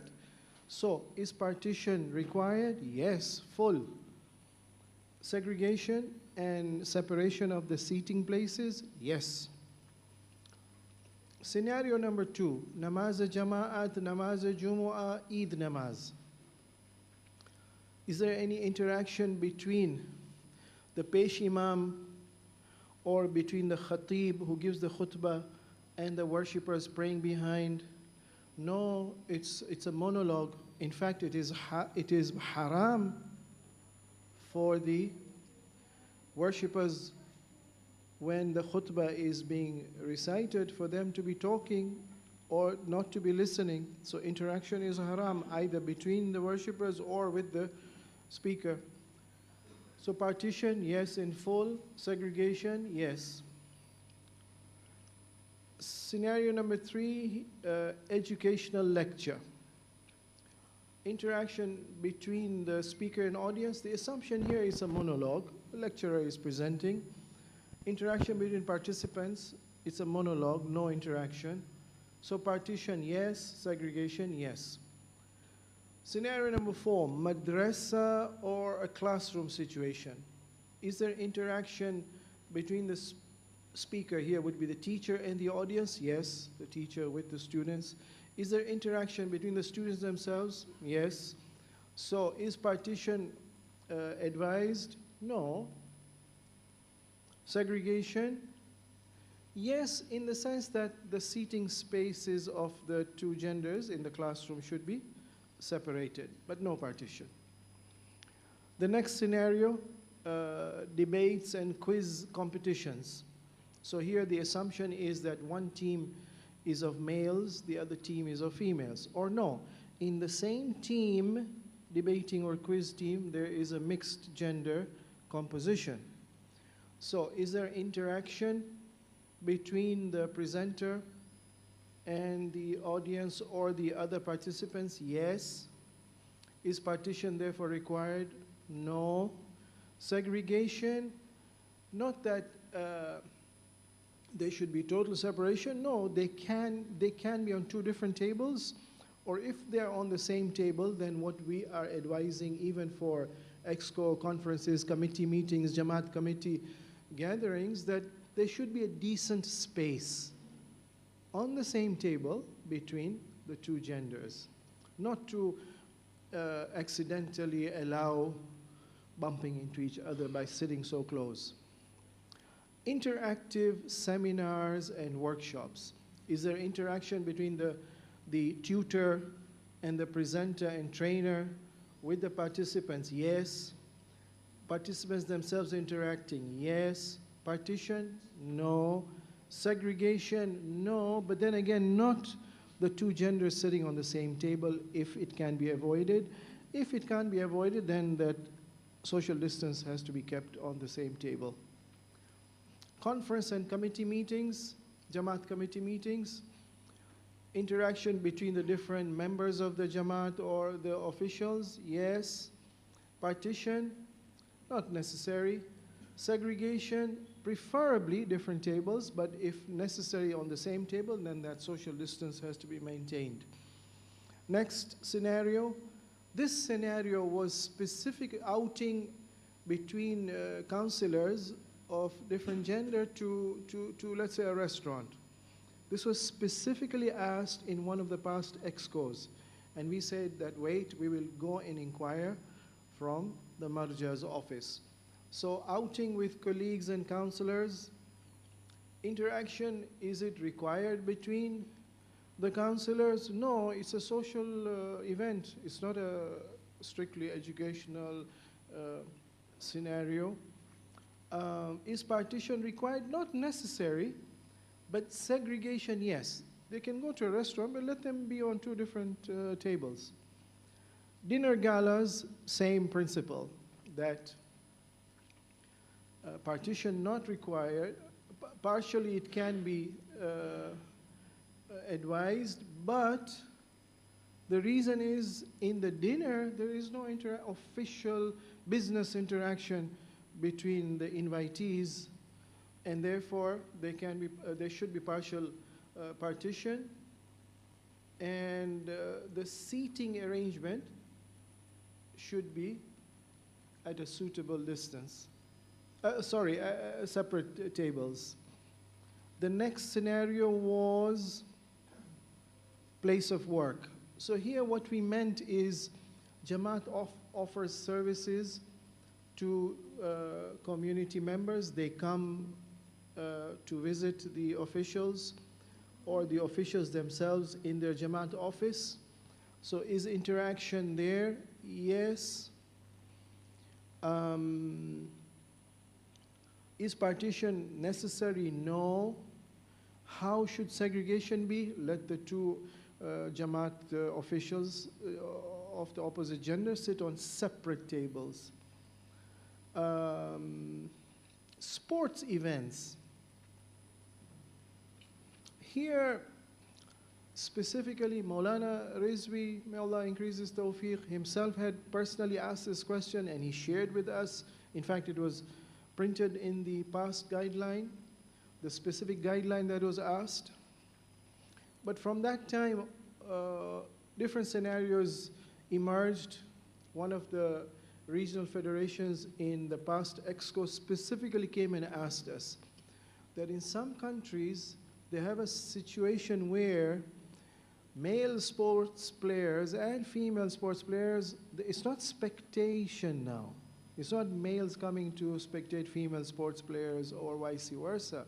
It's males and females playing together. So we went and inquired, and the answer was strictly no. Even spectation was ihtiyat wajib, obligatory precaution. Obviously, men cannot watch women playing, but women cannot come and watch males playing. So then what we say to Agha's office is that, excuse me, what if the males, because there are two major objections to females spectating male players. One is the dressing of the males. So some sports are extremes. I mean, wrestling and swimming is out of the question. But male players, cricket, male players dressed up for football, assuming the short sleeves are up till the elbow, assuming the shorts are up till the knee or beyond. Even then, we were told, ihtiyat wajib, no. So that's how we've put here that sports events, they should be segregation. The next scenario was marriage ceremonies and reception.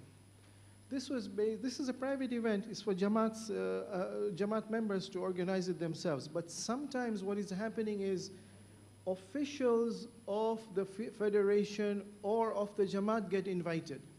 So we have to know protocol. What is the inviting party should know the protocol that is required to be observed by the officials. The officials need to know the protocol.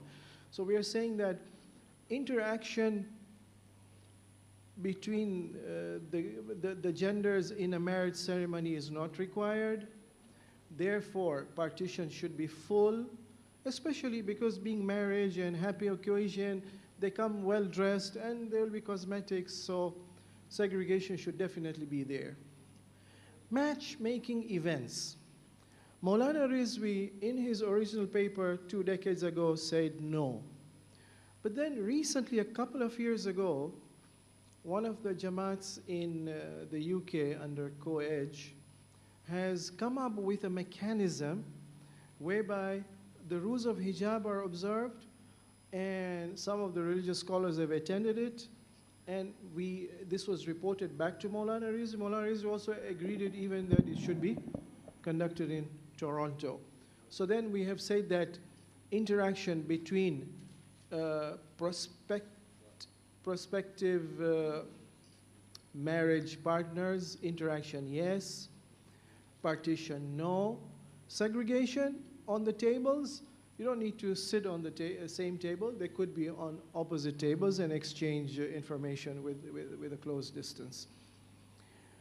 The next scenario is picnics and fairs, family fairs. Some Jamaats want to attract people, Jamaat members to come and attend programs in a safe, modest, hijabi environment.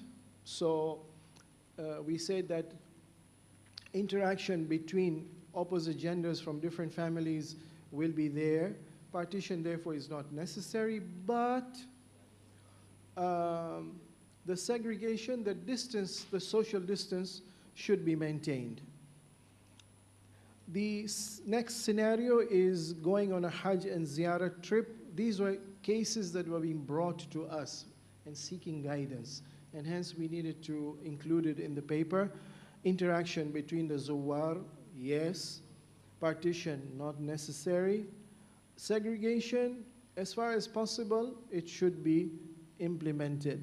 And finally, the scenario whereby federations and jamaats are organizing camps and retreats and trips. Is interaction a requirement? No. Is partition necessary? Well, no, but segregation definitely. I hope I have managed to give a very brief rationale behind the guidelines that we have incorporated. The detailed references for each of these guidelines, which fatwa, which book, which question answer was sent to Agha, all those details will be in the adjoining reference book, inshallah. So once again, we pray to God to give us the opportunity. Everyone will be tested. You know, in the one of the arguments being used is that why can't we have a mixed gathering in the masjid? When you go to Masjidul Haram, men and women are together. They even pray namaz next to each other. In the Quran, there's an ayah which says that, first of all, you can't go to Masjidul Haram without ihram. In ihram, there are some restrictions. One of them is hunting. Hunting is haram. Hunting of animals and birds. The Quran says that God will test you in the state of ihram in such a way that He is going to send an animal of prey within a distance that you can easily shoot your arrow or spear. وَلَيَبْلُوَنَّكُمْ بِشَيْءٍ مِّنَ الصَّيْدِ تَنَالُهُ أَيْدِيكُمْ وَرِمَاحُكُمْ. No, not that the animal of prey is going to come so close as you can easily throw your spear or arrow. No. The test for you in the state of ihram is that the animal of prey will be brought so close you can even grab it. And then Allah wants to know who is going to pass the test or fail the test in ihram. So this muhrim or muhrima, when they come to Masjidul Haram, they've already passed the test of ihram. And therefore they are allowed to be together in Masjidul Haram, because now they will not do anything haram. One of our teachers in Quran, he says that this test of in ihram of the animal of prey is just an example. Allah can test any one of those 25 things which are haram in ihram. One of them is na mahram. Na mahram will come in front of you and you will be tested. How you look, how you touch, how you speak. And in the state of ihram, then I always say you end up, for every look you pay $100. That's the kafara for violating. But some violations are so serious it can reach $500.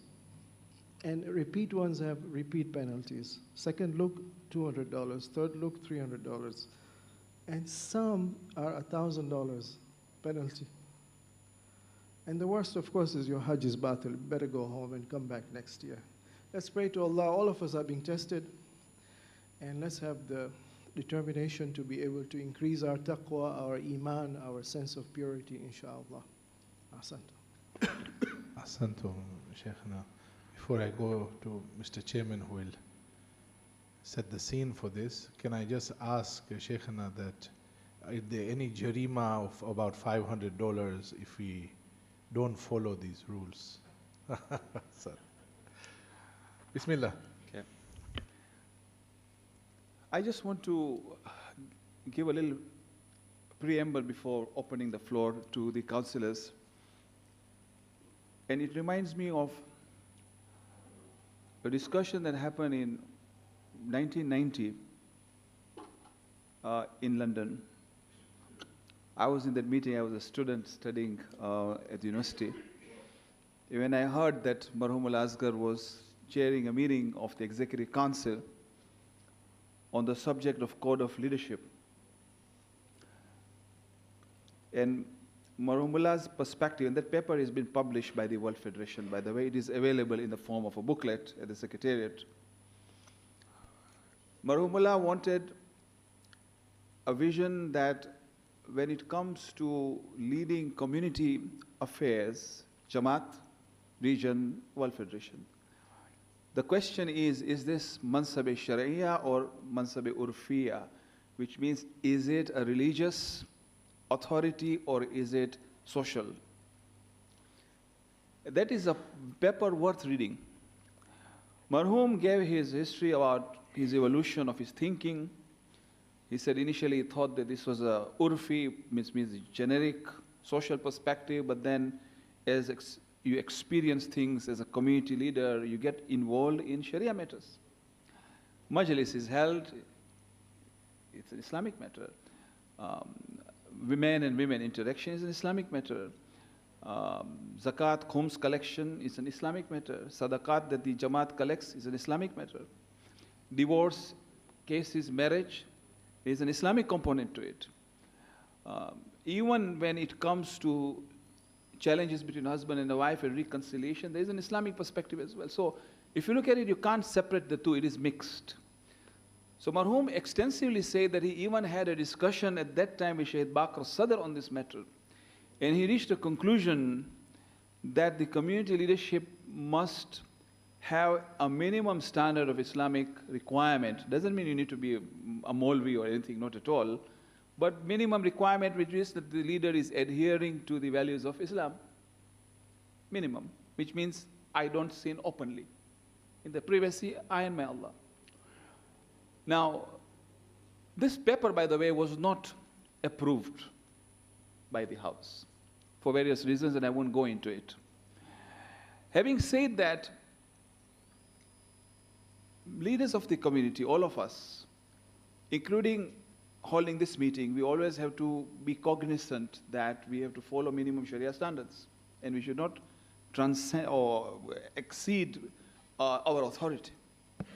So the paper that was presented on the mixed gathering in 2003 in Toronto had that spirit in mind, with the challenges in the West in particular, where segregation is not possible in all environments.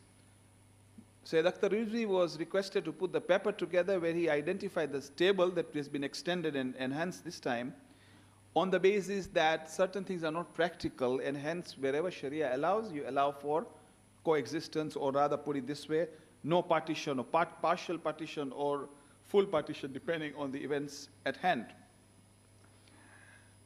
When this paper, which is an updated version with the Masail of His Eminence, so a lot of the paper, in fact, every aspect of this paper is from the Masail of His Eminence. So these are Sharia matters, and we succumb to it because there is no discussion about Sharia matters. That is where the experts come and present. The question is the practicalities of it with respect to the mandate we have as leaders. So when this paper was put together with a lot of support from the Office of His Eminence, and the work of Sheikh Murtada Ali Dina and Sheikh Afdal, may Allah increase their tawfiqat, extensive consultation took place across all 6 regions. Feedback from mujtahid, feedback from ulama, from zakirin, from people who are influenced, people on the ground in terms of their muballigh capabilities, and the scholars. Various things emerged. I was a privy to some of this because I was not actively involved. We delegate the teams to ensure that they present the case based on the expertise, but you get the feedback. And the feedback was quite diverse, which shows the diversity of our community worldwide. 120 plus Jamaats from different parts of the world, east to the west, north, south, with different socio-cultural backgrounds and environments within the centers. The feedback was quite interesting. One feedback that came among some of the ulama and muballighin in particular, that even some of these masails we were not aware of. That was quite interesting. That even we were not, which means that if we, obviously we will adopt this very soon, inshallah, but when it comes to implementation, how are we going to implement as leaders? Obviously, as leaders, we need to make sure that we follow a process. But it is the alims and the muballighins who will have to do the training. And that is what Sheikh Ali Dina mentioned earlier about the training part of it. The second feedback we got was quite interesting from the East, in particular from India and parts of Pakistan, that this paper is too liberal, that you have put you have put partial education lectures, it should be fully segregated. Madrasa classes, there was insistence that it has to be fully segregated. Why are you saying not necessary? Debate and quizzes, why are you saying it's not necessary? It created a commotion actually in some segments in the East in particular. And this is where in the preamble that the Shaykhain have written, it is very clear that this is the minimum under the practical circumstances. It doesn't talk about the best outcome. Segregation from a preferred perspective, and nobody is saying you dilute what you are doing. So if you are segregated in the East and you are comfortable, it doesn't say now you have to apply and change it. No, on the contrary, what is working for you is on an accord that is better, and you go on and doing that. That's not the objective of the paper. It's not the maximum. It is looking at the minimum red line. That if you go below this, it is dangerous. Dangerous, on the contrary, it is sinful, according to the ruling of His Eminence. So this is how this paper has been enhanced from where Maulana Rizvi had, and Maulana also has had an extensive review of this besides Sheikh Shahidi, who Aga Shahidi is also present here, and other ulama throughout the world. So with this context, and on the other hand, when we started getting feedback from the West, we started getting feedback that some of these things are not practical for us. So the team had to go back and review the ruling of His Eminence and see, okay, where can we move from full to partial, or from partial to not necessary, or from sitting and not sitting in suitable, separate. They tried to flex as much as they could within the bounds of the ruling of His Eminence to try and accommodate and facilitate the concerns in the West, in particular some parts of the West where it was seen to be very, very practically difficult, if not impossible. So I'm just giving you the context of the diversity of this community. So you have to come up with a paper that is balanced, that makes sense, that allows for the minimum standards. And it is on this basis that I would like to now open the floor for discussion, knowing the context of where this has come from. And please feel free to air your views, and particularly around the practicalities in your communities, which is where leaders come, because ultimately it is the Sharia matter, and you are practical leaders who will be manifesting or implementing that in your organizations. Thank you very much. Okay. We're going to have a partnership, inshallah. Any person who would like to give observation, please don't do repetition. If someone, other colleague has said it, then don't say it again, so that we can go through this as soon as, because we're behind in schedule. So try to keep to 30 seconds each. Zaid Abbas Bhai has first put up his hand. Imran Sherali second. Doesn't want anyone. Imran Sherali, Bismillah. And Amin Bhai thereafter. Thank you, Sheikh, for that presentation. I have two questions or two areas that I would like to seek guidance on, please. The first one is, you mentioned that there are traditional methods of majalis. There have been discussions about opening up the traditional methods and making it a bit more interactive. So tomorrow, should we have speakers like Sheikh Arif Ali Hirji, who will come to our centers and engage with chocolates and sweets? Yes. What would be the situation will we need to come back and review the entire situation, or is there some kind of provision that is already there within this paper? The second one is, to what extent are these guidelines enforceable on the ground? So for example, in a situation where the guidelines suggest that there is partial allowance for interaction, we might have a situation where a minority of the people present may not be practicing hijab.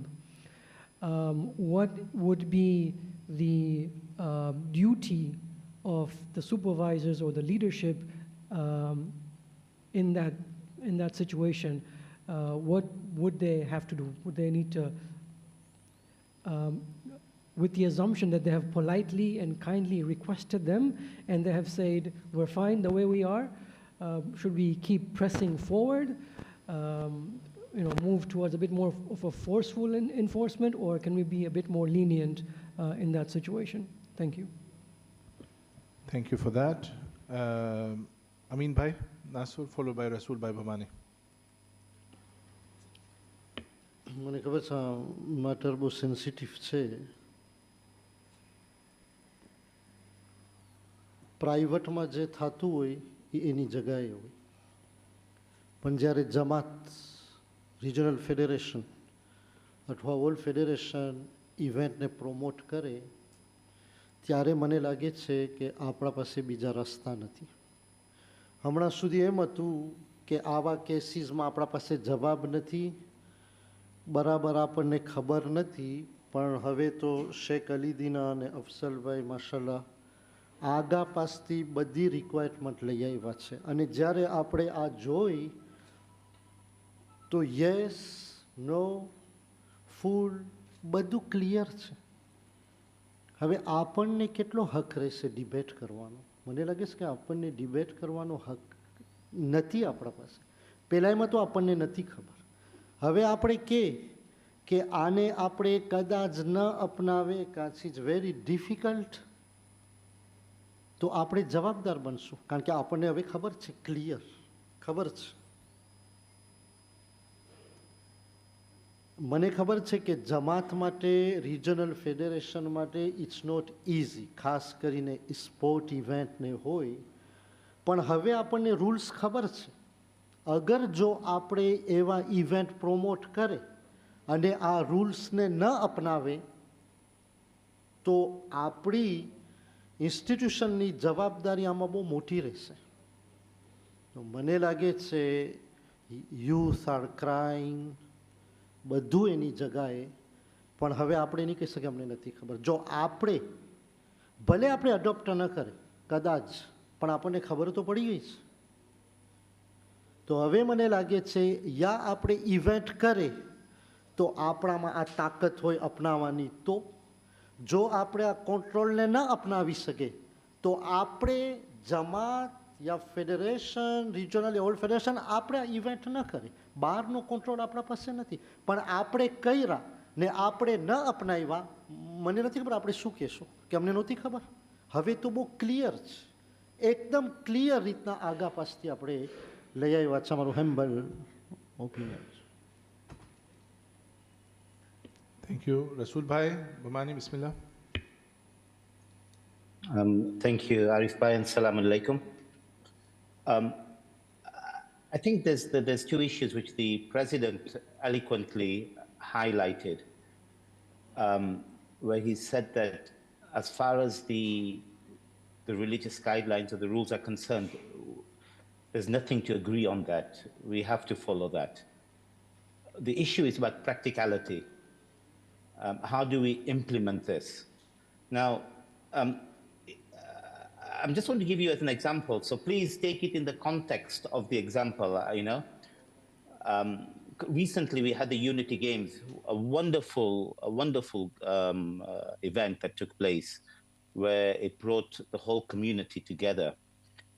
However, when I was looking at some of the pictures that were posted from our president on the social media, you clearly saw that in one of the sports events, whether it was football or volleyball, I'm not sure, but there was male and female chatting or together watching this particular sport.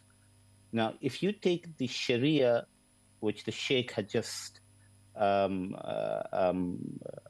discussed or told us about, where you have to maintain some sort of ehtiyat and wajib there, that you have to try and keep away from that. How do we practically implement this? So while I don't have any issues and what has been discussed, and I thought that table was very good, and I've also noticed that you have taken certain feedback that was sent through from college into that, which is appreciated, and I think you've also realized the sensitivity and difficulty. But I think we need to discuss the practicality of implementation of these, especially at sports events, because what we will possibly find ourselves is that there's a disconnect between the leadership and the grassroots or our sports bodies. Now, where the sports bodies are part of the Jamaat, I think there may not be as big an issue. The Jamaat can then intervene and say, well, you can't hold this particular sports body. But again, it'll cause friction.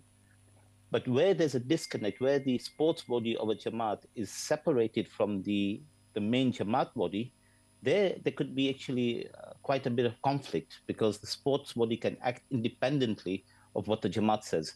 So I think there are certain practical issues that we need to be aware of and have some sort of understanding on how do we deal with those if we are going to go with this particular policy paper. Thank you. Thank you very much. Ibrahim Bhai, Ramtullah, please. And whilst this is being spoken, can I ask for the slide about the tripartite go up? So because that's a question which is coming, no, let it at least be there. Okay, later. Please, Ibrahim Bhai. Okay, thank you. Just wanted to obviously start by thanking Sheikh Afzal and Sheikh Al-Adina. I mean, I know it's a lot of hard work that's been going on for a long time, and we always seem to come back and revisit, because it is a challenging issue and a challenging topic, and sometimes it also gets passionate. So I appreciate everyone's patience and hard work. But just want to get a bit of clarity and context on really what is the purpose of this paper. You know, are we saying it is a recommendation? Like, I'm not sure how you would define, is it a recommendation, is it a direction, is it guidelines? You know, how are we defining this paper? Because I think it's important for us to understand what is the end goal of implementing or providing this guidance. I know a lot of what we're talking about is relating to Sharia, so I know we fall back on every time we have a discussion about a topic, we say, well, it's Sharia, so we can't really discuss it because it's Sharia. But I think that, you know, as I listen to Brother Rasul, I think we have to understand some of the practical aspects of it, right? Like he just mentioned about Unity Games, and it's a good example because it just happened. And at Unity Games, the football and the volleyball was all outdoors, right? It's outdoors in the open. I'm not sure how practical it is to actually try and control people watching from around. You know, so I think we have to understand some of those things. I think also, you know, I'm just trying to figure out, like, this is a direction, we're talking about something for our centers, right? Right, and I think that we have to be careful that when we come down to it, we enforce something at the centers to our youths, and then what are we saying that, you know, what is the end result? If we don't implement these things properly and practically, are we risking a situation where youths are basically saying, okay, then, you know, we can't do any of these things, we can't do this, we can't do that, then we do everything outside of the Jamaat. And then nobody comes to the programs, nobody comes to the Jamaat, nobody comes to our gyms, right? Because everything is done outside now, right? So I think that it's one of those things that, you know, we really need to get input. And I think, again, I go back to some of the comments made yesterday, right? Like, we're all sitting here making decisions that are affecting different parts of our all parts of our community, and not all the parts of our community are represented at the table to discuss these things, which is unfortunate again.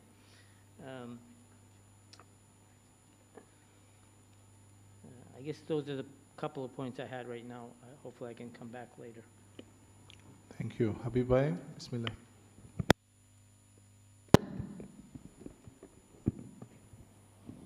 Assalamu alaikum. Just for the information of the House, I think there are certain times when there is confusion in the grassroots. So I'm speaking mostly from a North American perspective. So if you drive from Toronto to Dearborn, Michigan, in Michigan we have 100,000 plus Lebanese community. I visited their center, And they have a majalis where the men are sitting on one side, the ladies maybe on the side, in proper hijab or a little bit behind. And a lot of members from the Toronto area or other Canadian cities, Windsor, they cross the border because they want to go and have McDonald's there because it's halal. So they are getting different feedback at the grassroots levels that this community can have this kind of programs. It is a majlis, it's a program, religious program. Or if they see that an Islamic country is going to allow female spectators to watch a football match, then how can our sports events not be accommodated? Now, I fully understand all the great work that has been done. Maybe the merger at the Clit they follow maybe different than His Eminence. So there are so many factors outside where our grassroots are getting confused.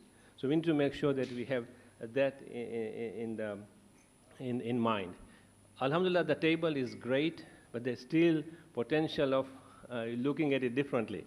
So if you have a wedding reception in a park, in a picnic format, then you're saying there is no partition allowed. Now, with all due respect, just an example yesterday of our reception here, the partition was very low. Now, what is the length of the partition? Is it 6 feet? Is it 8 feet? Is it 2 feet? Is it 3 feet? We need to make sure we give that guideline because we have had situations in Toronto where we're organizing a program, a very good prominent speaker like Mehdi Hassan was there, and there was a challenge at what should be the partition level and the height. So we need to look from that perspective. The other point which Ibrahim rightfully said, we have in Toronto Al-Wada Sports Festival. And with the help of Maulana Rizvi, we don't allow female spectators. But they're telling us that, okay, maybe we'll just organize this outside the Jamaat. So we are going to be encouraging that possibility. And again, the youths are going to organize themselves significantly, not only for the sports, for other good causes, but we are taking them away and the activities within the Jamaat may be shrinking. The only other strategy point I think we need to do is we need to work a lot starting from our madrasa students and including the MCE curriculum. If you want to see the results 10, 15, 20, 30 years down the road to ensure that our youths who are growing have a full understanding of this issue because they will be living in these areas and they need to be cognizant of the rules. So thank you. I think this is a great way forward. This will not end here as we progress in the world over the next 3 to 5 or 10 years. The rulings may also change. But this is a great progress from where we were 20 years ago. So thank you again for the team for doing this great work. Thank you. Thank you very much. We will put on a timer because we will have difficulty in otherwise going through. We're not going to restrict, but you're going to restrict yourselves in how much you speak, inshallah. Sayyid Abbas Bhai, Bismillah. Bismillah ar-Rahman ar-Rahim. First of all, with all respect, there are scholars sitting here. So first of all, with that in mind. Secondly, in my first EXCO, I only spoke about MCE because religion and matters of deen are close to my heart. I'm not a scholar, but they're very close to my heart. So I will take a bit of time. The other one, I kept my timer of 1.5 minutes. This one, maybe a bit more than that. So I have one question for the esteemed Sheikh or Shuyukh, that in terms of mixed school, what is the guidance on that? Because as we saw in the table, it says separate sitting. It doesn't say should be partitioned, correct? So I just would like your guidance on that one. In 2013, to the credit of Alhaji Murtaza Kanani, when Sheikh Noor was our resident alim, we used to have after nikah pictures of bride, groom, families, everything, and it was stopped at that time. Because Sheikh Noor, when he obviously in the starting, he used to go, he was invited for the first wedding, I'm sure, and he went up and he told Alhaji Murtaza Kanani that this is haram, because everybody is dressed up, it's a wedding. So that was stopped from that time, stopped. It got a lot of backlash from the community, and alhamdulillah, till today it's implemented. In our term as well, we've got a lot of backlash after now almost 9 years. People still want to do that, and it also comes to the question which he asked in terms of implementation. which I would also like to, I'll mention that later. And the same point is that Jamaat sets the tone. A few comments of our respected councillors here is that what happens to outside, what happens inside. The Jamaat sets the tone for the community. And there is no private life, public life. Life is life for everybody. You're Khoja, Shiite and Ashari at all times, whether you're at home, whether you're at work, whether you're at the mosque. So Jamaat is the one that sets the tone, which is set by the regional federation and ultimately the World Federation, which we are here today. So what we do as the community is what the community understands as the standard of operation, which again I'm emphasizing. Okay, there is no private public life. Everything is one life. In terms of I have just 2 more points and I'm done. In Islam, you can't be on the fence. Islam has a clear, we can say, line. Either like the example in the Quran that those people who told the Prophet sallallahu alaihi wasallam, Allahumma salli ala Muhammad wa ali Muhammad, that we will worship our maybe whatever Lat, Uzza, whatever in the evening or in the weekend, then the rest of the week will be Muslims. You can't do that. So we can't have a compromise to say, no, in this setting is very difficult, but in other setting I'll manage it. We can't have that. In terms of one light comment, Sheikh, maybe these Hajj penalties can be implemented in our community. So if you do the wrong thing, $100 can be every time kafara, which can be given to the general fund of the Jamaat, not to. And the last one, my question was implementation, same as his, that this document is a very, very important document, as was the papers presented about the talaq and the wedding marriage contract. Point of mine was the implementation. When we discuss it here, let us find a way, and I saw the implementation strategy by the Islamic Education Department. Very good strategy. We need to sensitize the community because we are used to. I'm talking about East Africa, for example. We are used to ladies coming in, we've never been guided, so it will be a mammoth task, but I'm sure with the tawakkul in Allah and the wasila of the Ahlul Bayt, we will be able to manage both those very important strategies. Shukran. Just on a lighter note, I can see that when the mixed gender paper came, you have been wearing a shawl as well. Alhamdulillah.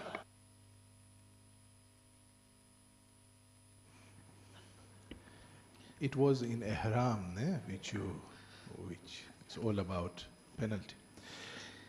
We have Agha Shaidi, Bismillah. Okay. As I couldn't talk last night, everybody asked me to, they gave me 2 minutes. So I will try to take some time over here. That was your own Jamaat. So well, to be less than that. And yesterday you said we are not you and us, we are all one. Okay, so okay.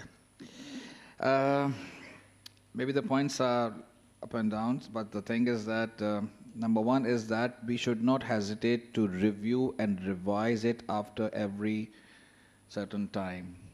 We should not wait as we waited after the previous some paper which was been given by the Sayyid.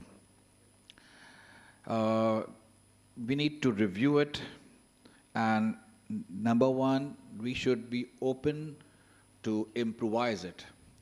So in this context, I suggest this committee may continue, or rather should continue. So after every some time, they should sit together. Maybe suggestions are coming, criticism are coming, objections, questions are coming. So maybe new things are coming. So we need to see in that perspective and able to reply or rather incorporate in this document as well. So I think we should not wait for another 2 years, 5 years that we will review at that time. We can say, okay, this document has been created.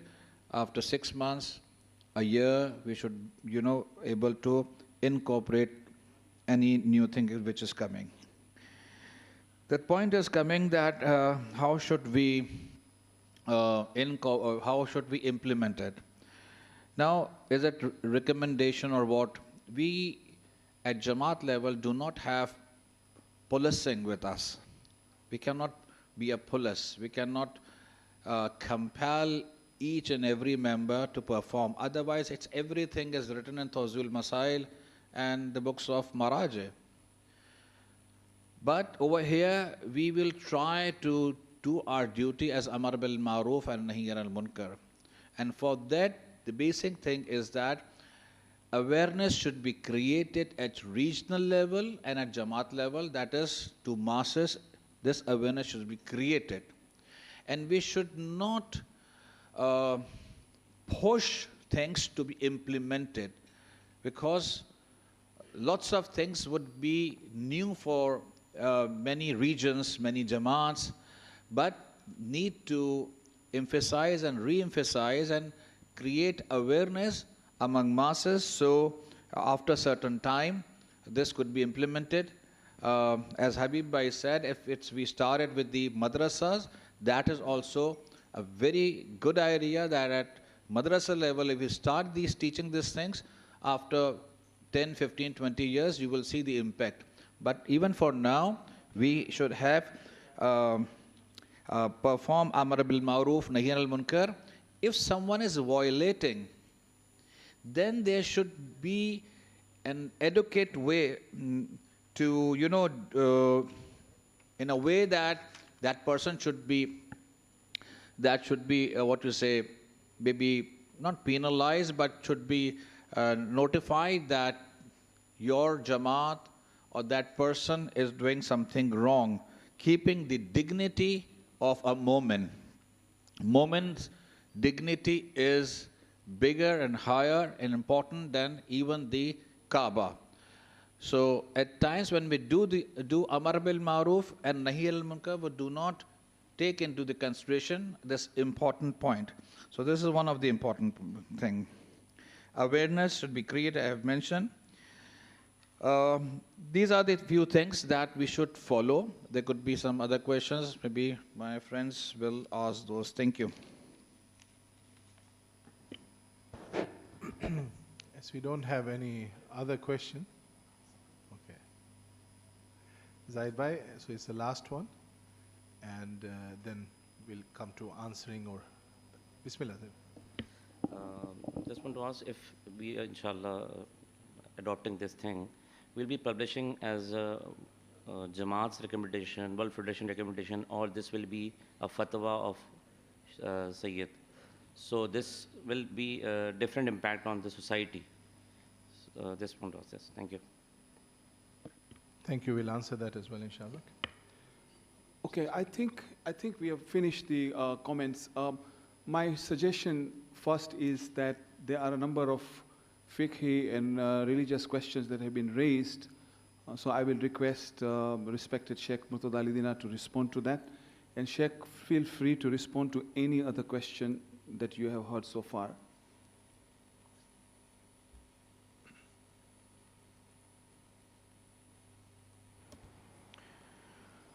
Ahsantum for the feedback. So this is exactly what we were looking for, an honest appraisal of the reality on the ground to see whether these rules can be safely and effectively be implemented.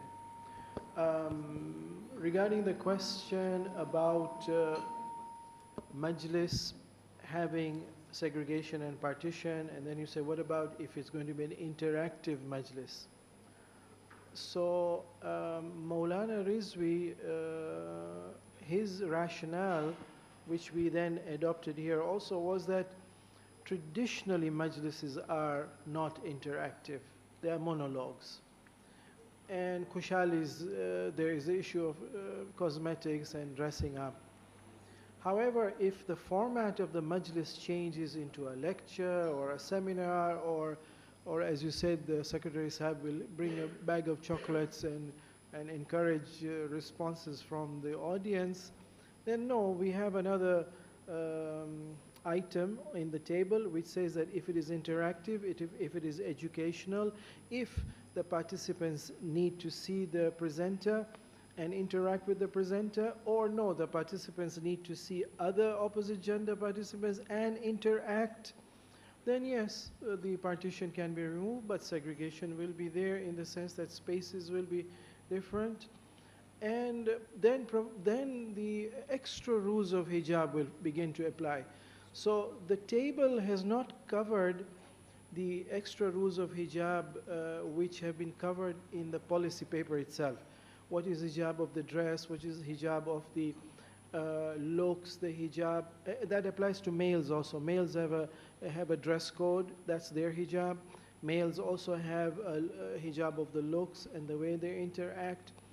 So generally speaking, if we're going to remove partition and allow interaction, then the other rules of hijab will have to be observed, which is that the full dress has to be observed.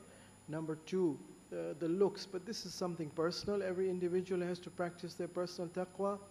And number three, the content of the conversation has to be solemn and decent. And despite all of this, a general ethos of haya should be maintained. However, despite these four requirements, one of the fatwas we got from the Marja's office was, it's better to avoid. And the reasoning was, it's a slippery slope. Regarding a question which was asked several times by different counselors was about the enforceability. So Sheikh Shahidi Sahib has already indicated, I think in the next update we will include this point of nahi anil munkar. So in any situation, if it is observed that a particular individual is not following the rules, then our duty is to remind them as many times as is necessary to make that individual refrain from that munkar. However, if despite reminders the person does not refrain, now the person has become defiant. They're challenging the authority of the institution. I know you have disciplinary rules, but I don't want to observe them. Worse than that, I know what God's laws are. Yes, these are the fatwas, but I am planning not to. I am determined not to respect them. Now that is serious. This is where now as a body we will have to decide in what situation then what sort of authority can be exercised to a case which is repeatedly violating despite all respectful, polite reminders. This is another issue that has to be addressed under the rules of Nahi Anil Munkar. Regarding the Unity Games in Dubai, I'm not sure about the specifics, so maybe I will need to get more information about that.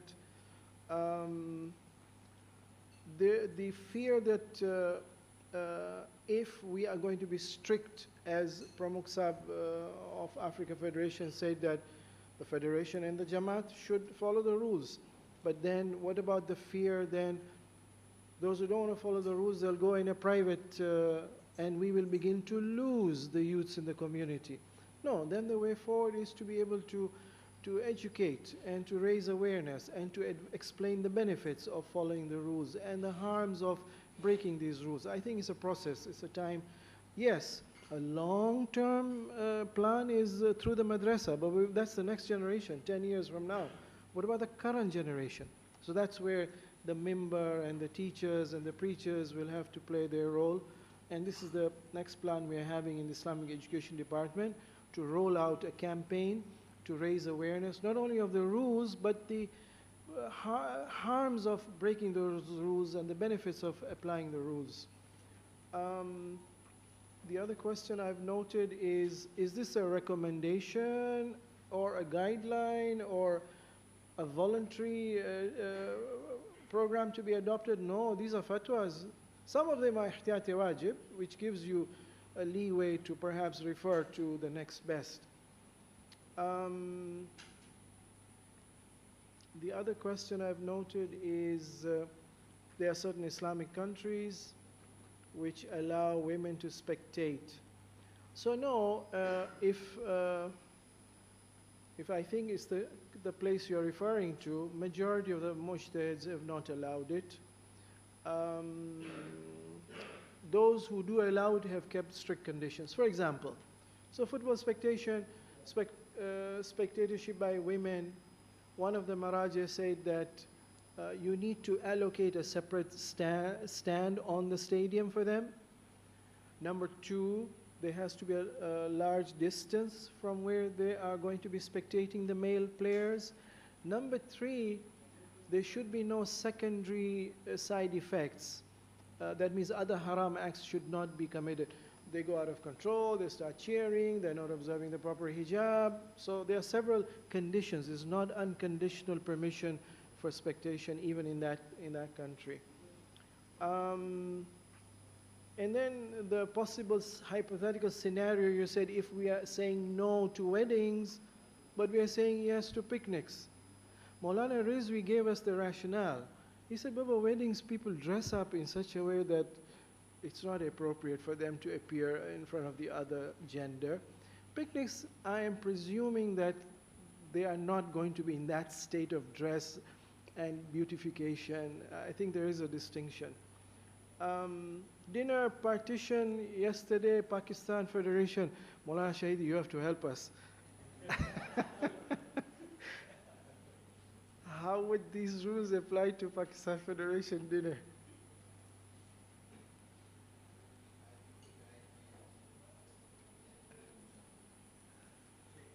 Yes, sir. The length of the partition, yes. So basically the rationale. Maulana Rizvi gave us a criteria. He said that will the partition defeat the purpose for which this program is being organized? So in an educational setting, he said there is interaction between the participants. Interaction is required with the presenter. Partition will defeat the purpose. So if they observe their hijab, remove the partition. Question is a dinner. Are we going to facilitate interaction between the genders in a dinner setting? That's the big question. And then the question of enforcement. So what if some males don't come properly dressed? Remember, there's a hijab for males. We've put it in the policy paper.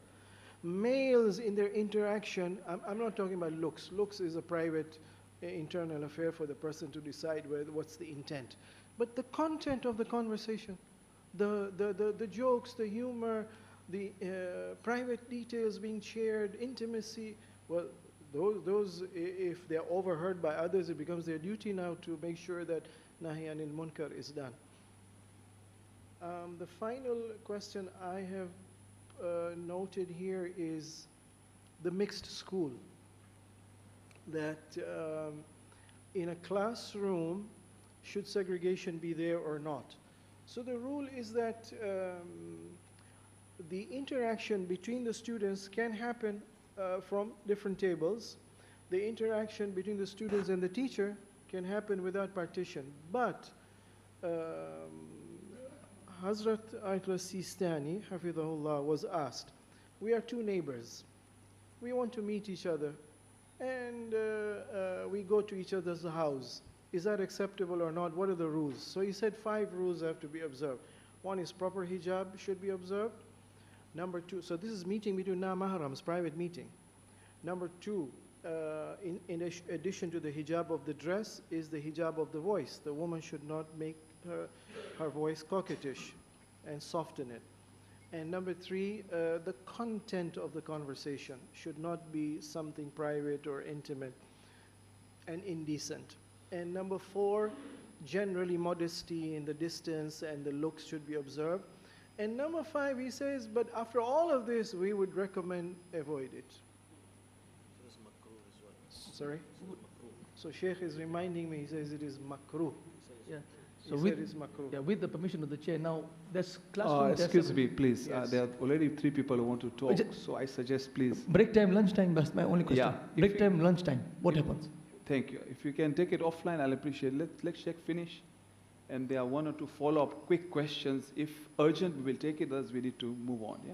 Thank you so much. So these are the questions I noted, and I have tried to respond to them. Sheikh Afzal, if you would like to add. Jazakumullah Samahta Sheikh. With your permission, Pramukh Sahib. In general, I won't repeat those questions that Samahta Sheikh has responded to. Just a couple of things that I would just like to add. So first of all, with respect to respected Agha Shahidi, you're suggesting for us to have a constant review of this. Of course, a very, very important exercise that needs to be continued is the fact that we continuously need to collaborate with the regional federations and our regional scholars, not only with respect to this policy, but rather there needs to be a working body that we can deal with other challenges as well. Now, with respect to this, you can see the extensive work that was done by all of us, whereby from 10 situations and gathering settings, we have brought it to 32, an addition of 22 different settings. Now, the fatwas of Agha are not something that would change every now and then, per se. If you notice that the Islamic laws that we updated, the third one that we translated, that started from 2014, that was based on edition number 32. The one that we just published right now in March, that was based on edition number 36. The fatwas haven't changed that much. 7 key fatwas and some other small changes.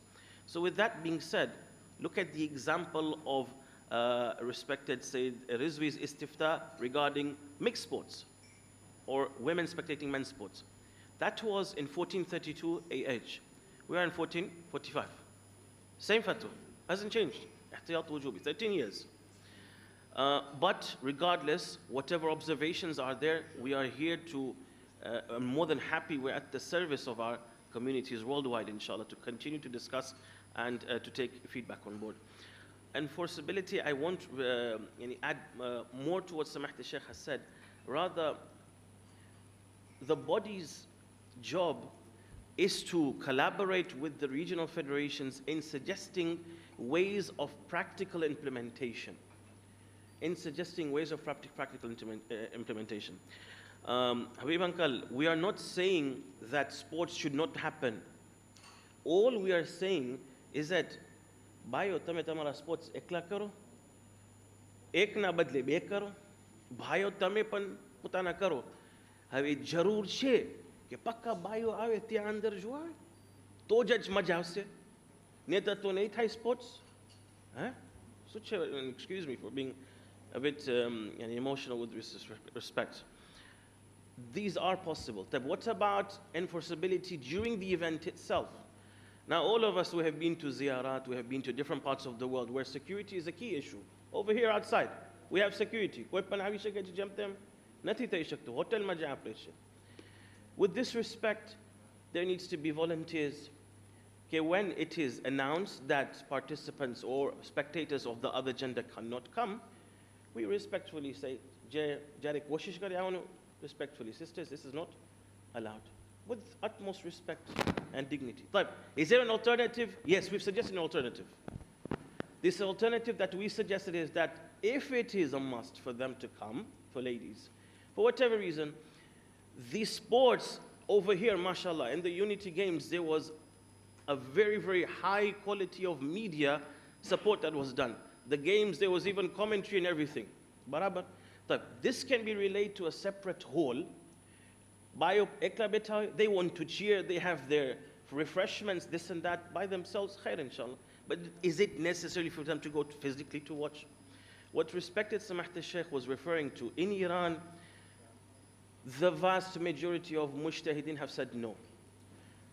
Sayyid Shubayr Zanjani, his fatwa that respected Sheikh was saying, the conditions that have been put are such daqiq, that if you truly come to see, he's actually discouraging. But it's happening over there. Do we take their example, which is not allowed by our marja? These are fatwa.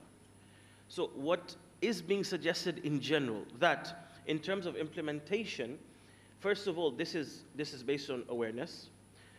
Secondly, it is based on us discussing with you ways of implementation and suggesting alternatives where possible.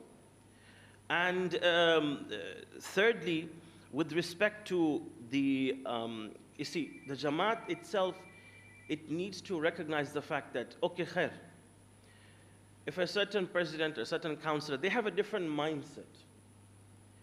Ahkam je. Apre ghare je pote in our personal lives, what we're doing, we can't bring this to the Jamaat level using hukuk, using funds that belong to the Imam Salamullah alayh. Apre I paisati, we facilitate something that is impermissible. Kabar ma jawab diwanu che. And over there, with respect to Munkar and Nakir, if we try to come up with certain answers that we are sure that even me, I'm not truly convinced that there is no way for this. Jazakumullah. Asant, Jazakallah, thank you very much. I can see two very quick questions, please. We need to move to the next item of the agenda. I mean, તમે તો કેવી રીતે આ બધા ફતવા છે હવે શું discussion રહી ગયું છે બોલો ના અમારો એક પ્રેગ્મેટિક સવાલ છે યુનિટી ગેમમાં જે થયું એ થયું જાયગા ભેગા સવાર બરાબર થયું એ થયું જાયગા ભેગા સવાર હવે આપણે અડોપ્ટ કરે ન કરે એ તો આ બોડીનું કામ છે પણ આપણે અવેર છે કે આ રૂલ્સ છે આ રૂલ્સમાં આપણે સમજવાની કોશિશ કરે વધારે નથી તો મારો સવાલ એ છે કે આ 2-3-4 મહિનામાં ફેસ્ટિવલ આવે છે બધે સ્પોર્ટના આવવાના છે ઓકે ટોરોન્ટોમાં ફોર એક્ઝામ્પલ છે પછી આવવાના છે જમાતના આવવાના છે તો અમારે કરવું શું હવે અમે પ્રમોટ કરે કે ના કરે કારણ કે રૂલ્સ આપણે અડોપ્ટ કરે કે ના કરે પણ અમને તો ખબર છે કે આ રૂલ્સ છે સવાલ મૂકું છું તમારા ઉપર હું એમ કહું છું કે હવે આપણે નથી પ્રમોટ કરી શકતા જ્યાં આપણે આ રૂલ્સ અપ્લાય નથી કરતા આઈ એમ સોરી આપણે નથી પ્રમોટ જો કરી શકતા કારણ કે હવે આપણને ખબર છે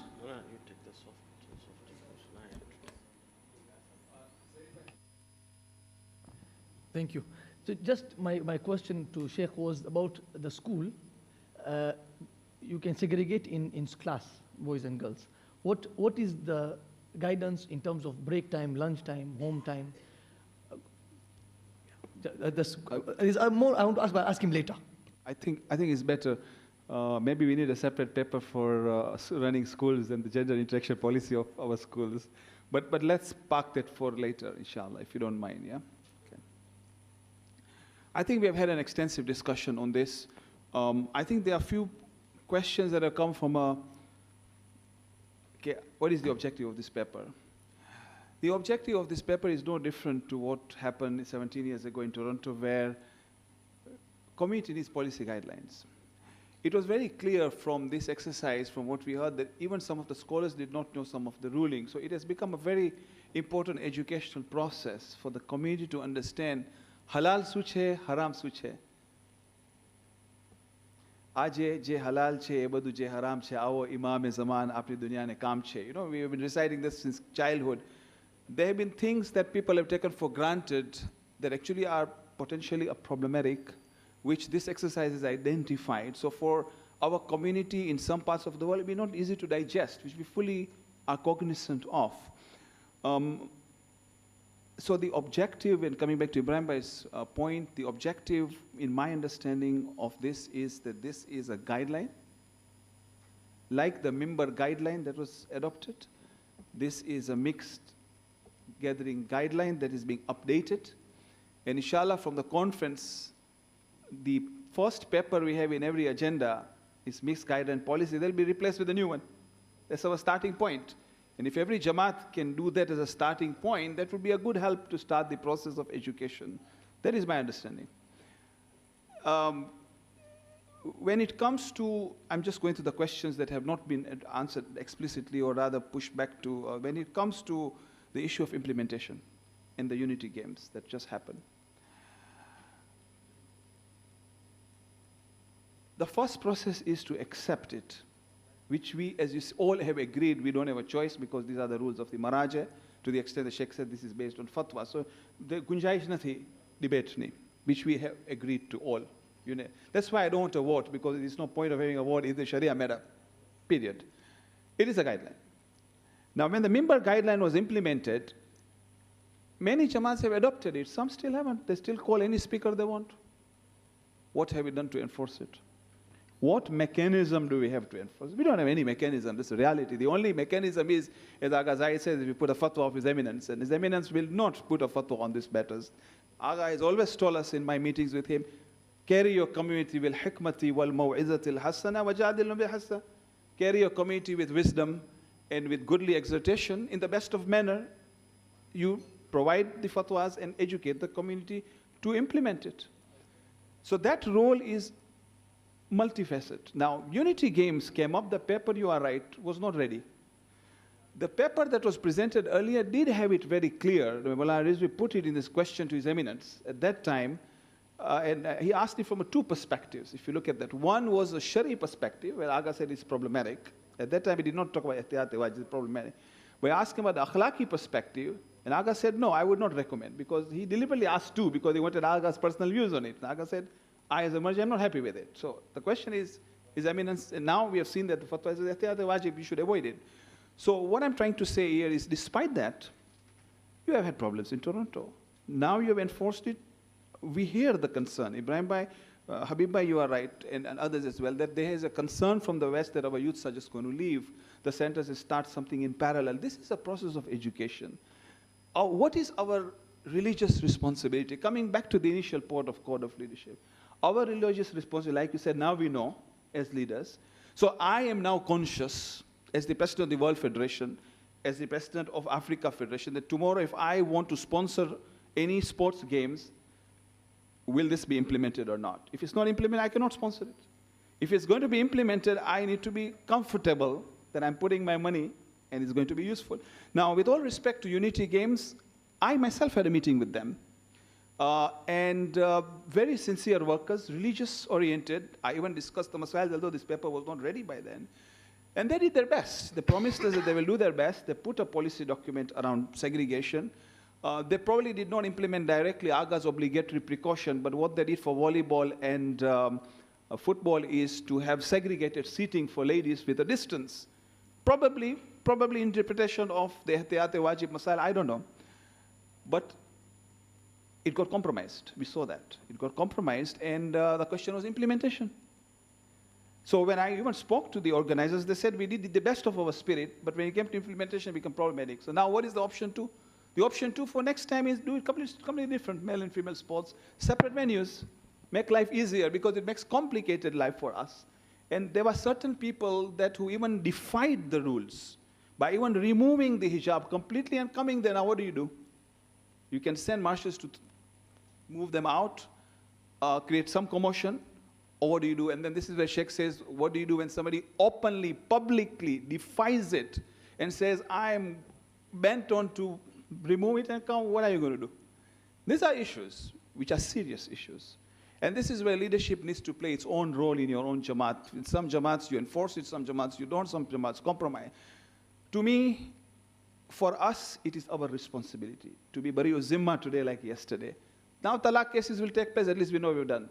We have done our first duty, is to get this adopted, because this is the masail of His Eminence. The second phase of how to implement it, let us reflect as leaders ourselves. You are closer to grassroots than we are. You run the Jamaat, we don't run Jamaats. You know the practicalities more, we don't know those practicalities.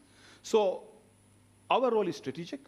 We are providing direction, inshallah we'll adopt it. We do our best to educate, and as our Secretary General was very keen to put a slide on the screen, I don't mind putting now, I didn't want it to be preempted. The slide is a process. The first process is let's understand what is permissible and not. We didn't even know about it. There is a reference booklet, more than 70, 80 pages that the Islamic education has spent, looking at not only Tawzil Masail of His Eminence, but also looking at Tafsir Jamia, which is the extensive version of His Eminence, other Masail, etc. That will be available. It's available to scholars right now, and it's going to be updated for wider audience. It's an education. The policy paper, this House will adopt it today, inshallah. That will be the framework of us aspiring towards that, or making sure we implement it to the maximum we can. But to me, the most critical part, we will have done our duty today, the first duty. Second duty is leaders on the ground. How do you implement it? That's your role. Think about it, come up to your regions, and come up with solutions.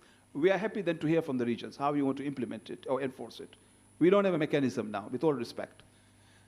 The third role, which I genuinely believe is the most important role, is our scholars on the ground. I was actually delighted when I went to Unity Games, and I remember Shaykh Mutahari himself, in Iran, and you are better scholars than I am, before the revolution, there was a big problem of hijab. There were scholars who were refusing to go to Tehran University to lecture because women were not wearing hijab. Mutahari adopted a different approach. He says, I used to go there deliberately because for me it was Amr bil Maruf to the very ladies I wanted for them to wear hijab. There were two scholars at Unity Games who participated. Sheikh Abbas Ismail, who has always supported the World Federation, and Sheikh Ali Hussein Dat. I saw them there and I spoke to one of them. And they said, this is precisely why we were there, because we wanted, our presence should have made people aware that there should be rules. And yes, rules were breached. And they did their own, own way to do their tabligh. So the question is, how do you involve the scholars on the ground to implement it? That is a very important role which the scholars have to play. The Islamic education, alhamdulillah, is vouched as part of the strategy to continue the education process. And my humble suggestion to the team is to go one step forward and start educating leadership of the community. We need to digest it. It's not easy. We have daughters, we have sons who rebel. We understand that. We don't want them to move away from our faith. I was genuinely concerned when even the team was putting this together, that the last thing we want is to break the fabric of this community, where the West says now we can't implement this religion that is absolutely irrational, and then the community gets fragmented. That's the last thing we want. We are not there by far. But I believe, and I can see consensus here, that if we, with all respect, हमें आप policy ने adopt करें, education शुरू थेगी, we know our responsibilities. We go back home, think about implementation, come back to the conference or EXCO and give us suggestions of how to implement it. I personally would be very careful in any events I sponsor, or I means institutions, World Federation, Africa Federation, we sponsor, and talk to the organizers, give us your modus operandi, how you're going to do it, and we work with them. I rather work with institutions than to move away from it. But to what extent, ultimately, you have to draw a line. And if people don't want to follow the rules, then you draw a line. So I think I will end this over here. And I would like this house, with a loud salawat, that we collectively adopt this, because I don't want a vote, because this is not a voting issue. These are fatwas. And the last thing we want is to send a wrong message to the community. So I think with that spirit, let's adopt it as guidelines. And then we can always discuss about the way forward in future in terms of strengthening it, implementation, discipline, all those things that we will have to have feedback from you. Okay. Rasul Bhai, you would like to say something? Bismillah.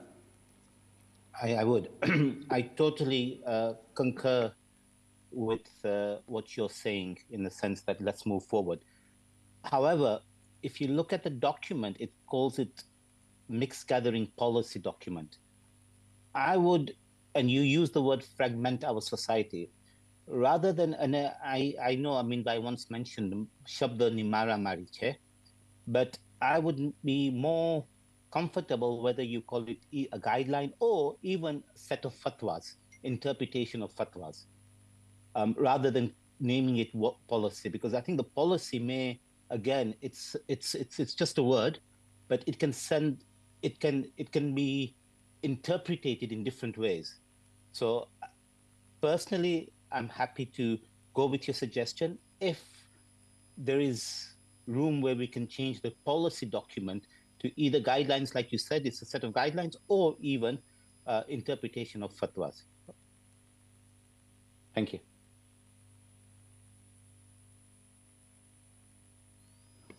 Abul Bhai. Thank you. In your remarks, you did mention that one of the challenges will be the extent to which we can implement this at the constituent Jamaat levels or at the in the regions. Sometimes the solution of a problem lies in another problem. So I think once we resolve the prerequisites for selection, leadership, and the candidature, to make sure that the Islamic concepts of selection of a leader are incorporated in the constitution or in the SOPs, inshallah that challenge will also be resolved of implementation. So can you repeat what you said? My apologies. Sure.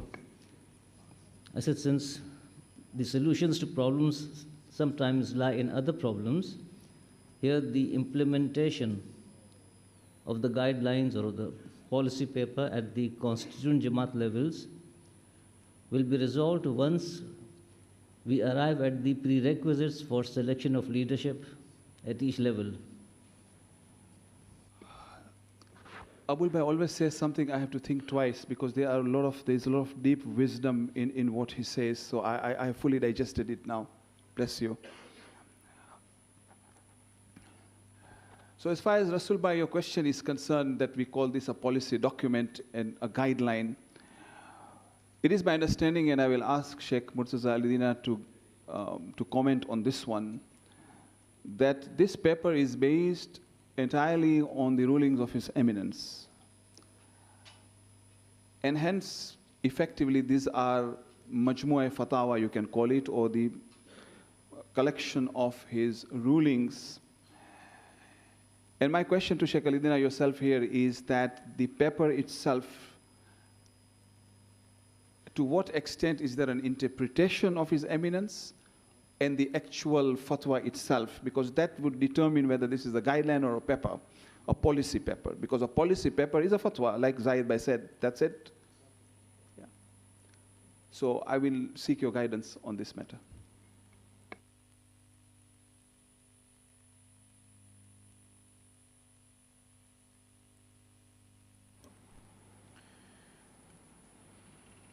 The original document that was prepared, which you hinted to, which is almost 60 pages, had extensive references.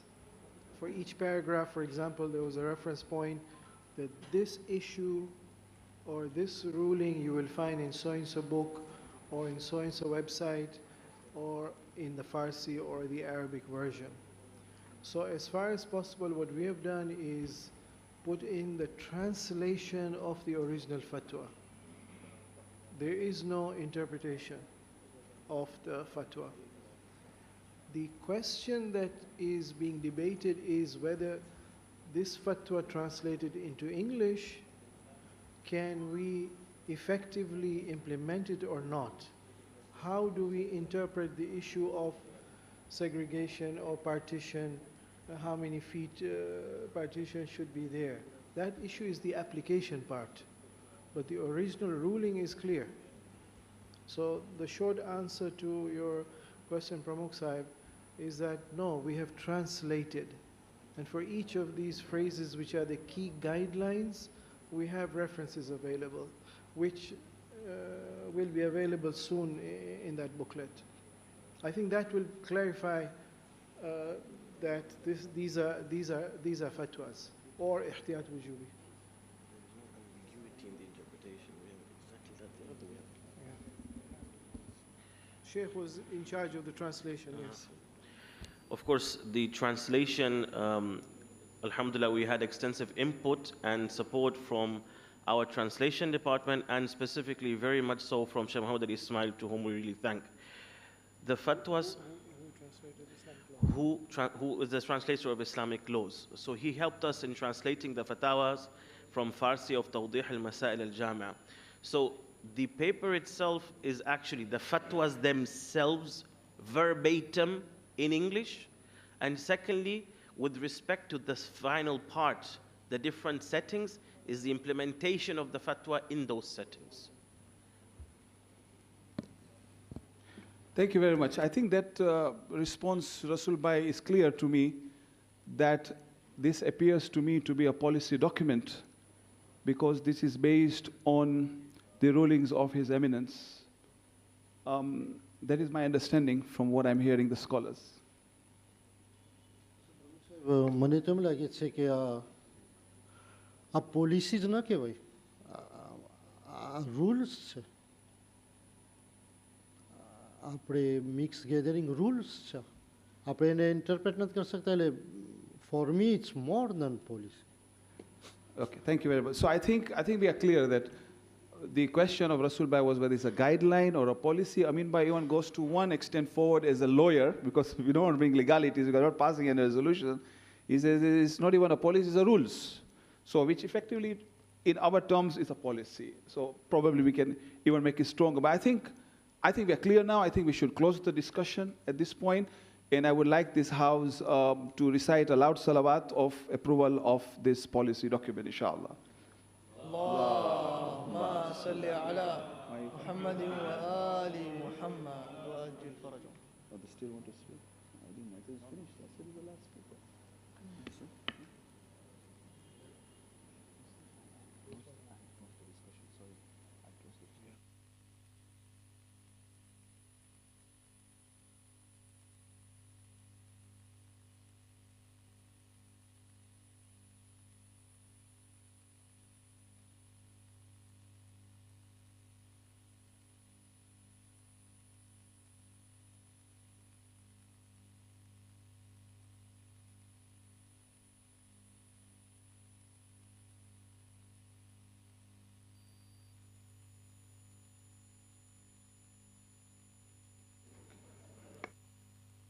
Okay, Secretary General has alerted me that we only got Salwat here, but we haven't heard the people online, and he is right. And it's only fair that we also hear them. Shahid Murji had something to say. I'm cognizant I don't want us to continue discussion. We already said Salawat. The Africa Federation President has also confirmed Pakistan Federation. These are all people in physics. It's easier to look at it physically, but looking at. So Shahid Murji, 1 minute में जरा आप जल्दी बोल ना खो, पचे आपने process follow process तो. अस्सलाम वालेकुम. प्रमुख साहब મને લાગે છે આફ્રિકા ફેડરેશનના પ્રમુખ કહી દીધા મને ઈ જ કહેવું હતું કે મારા હિસાબે કે આ પોલિસી નહીં આપણું એક રૂલ હોવું જોઈએ કેમ કે આગા પાસેથી ફતવા આવ્યું છે. તો આઈ થિંક ઈ બોલી લીધા છે sir.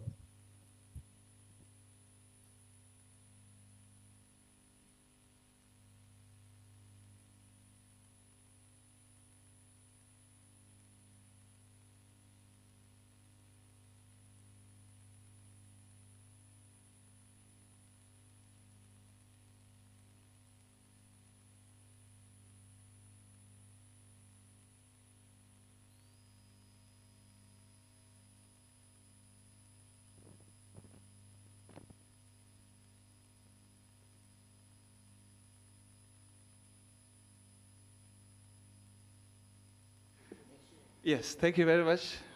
We appreciate the discussion, and I hope we look at it in a spirit of moving forward. And the Islamic education will fully support all the regions and the Jamaats in the education process. We are a community of compassion. We don't push people, we guide people. Guidance has come, and I'm sure that that spirit will continue. I think with that, we move on to a very important item, extremely important item of the agenda, and I will ask the Secretary General to facilitate that. Thank you.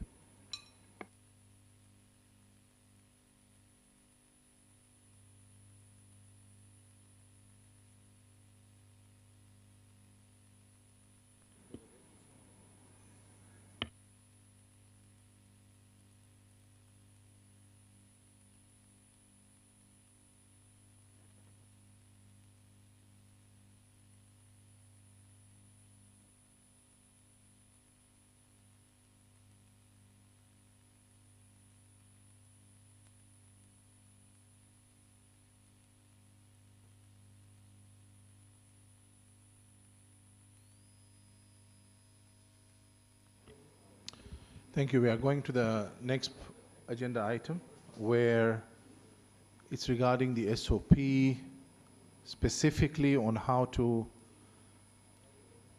conduct the election of the president of WF. And the Electoral Commission, according to the SOP, was given this task. We welcome the Chair of the Electoral Commission, Fayaz Baidatu. We also know that he has got his team members, and we cut to the chase, where he will be explaining about the work which he has done and the action point which was given to the Electoral Commission to present to this House specifically 4.3 of the SOP. Fayaz Bhai, are you online? Yes, I am. Can you hear me? Ahsan.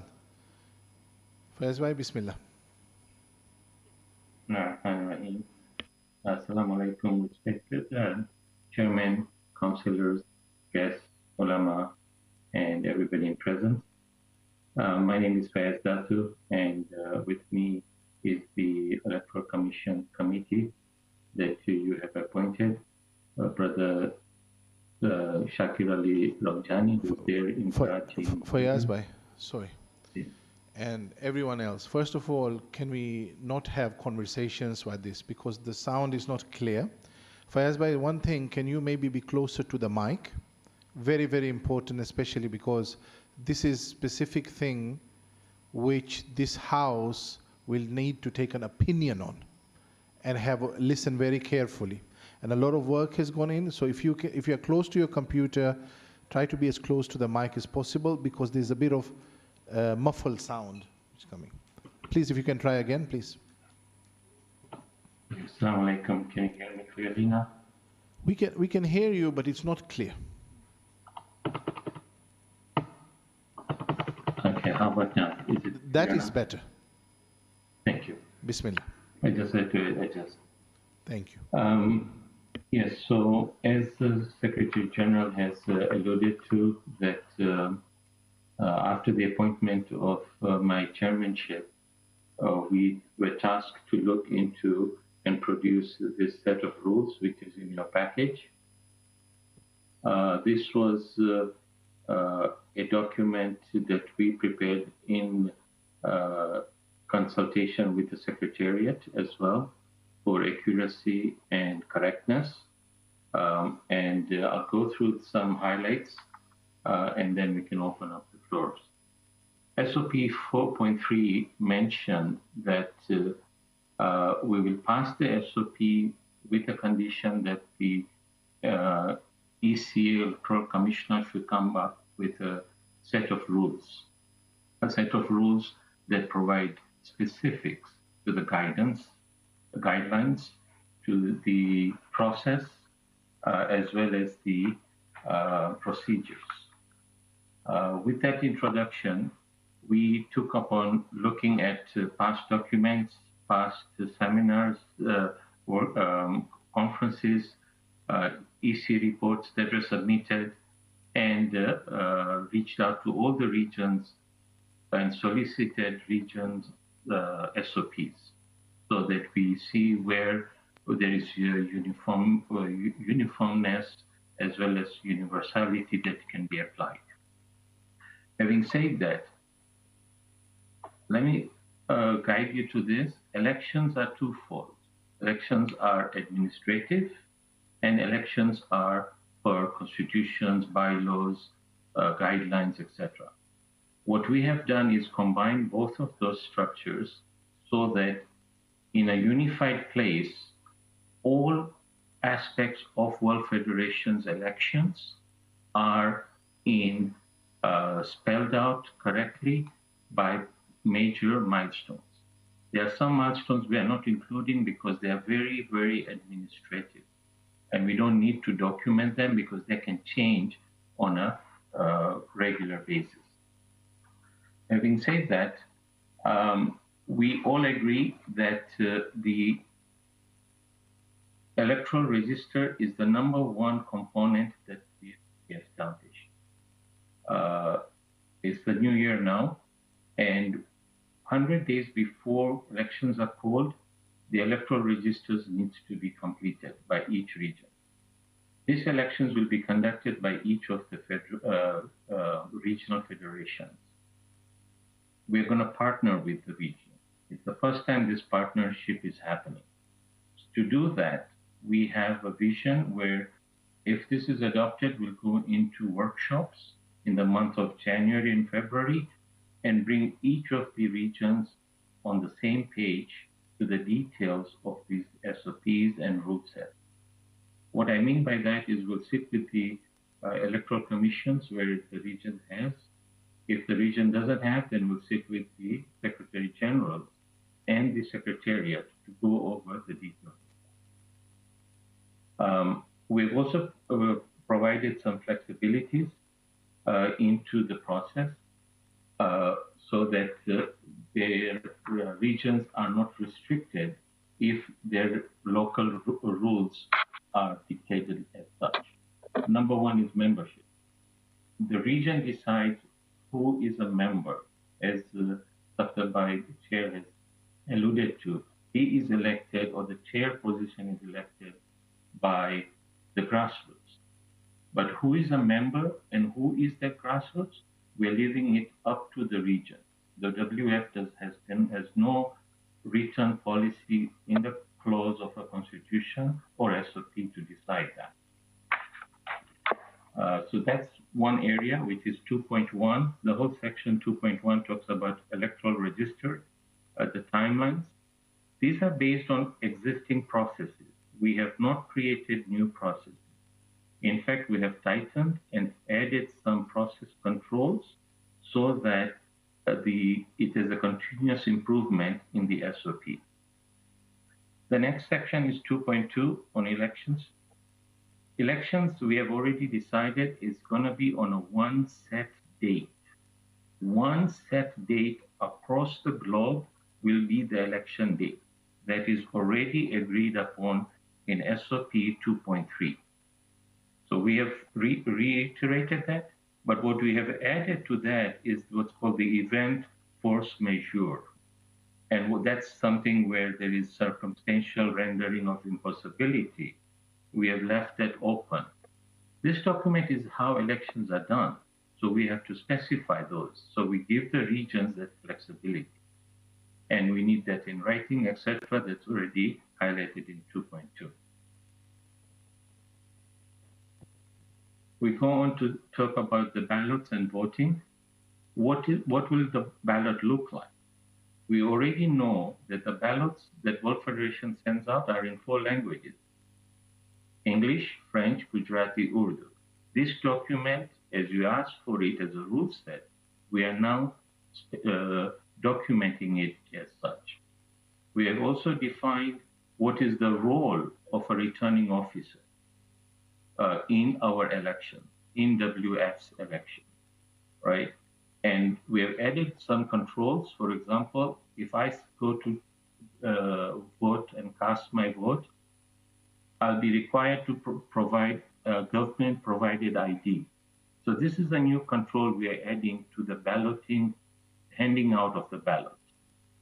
The reason being that we want to ensure that the elections across all the federations are uniform, right? So we want all regions, and everybody has a government-issued ID, right?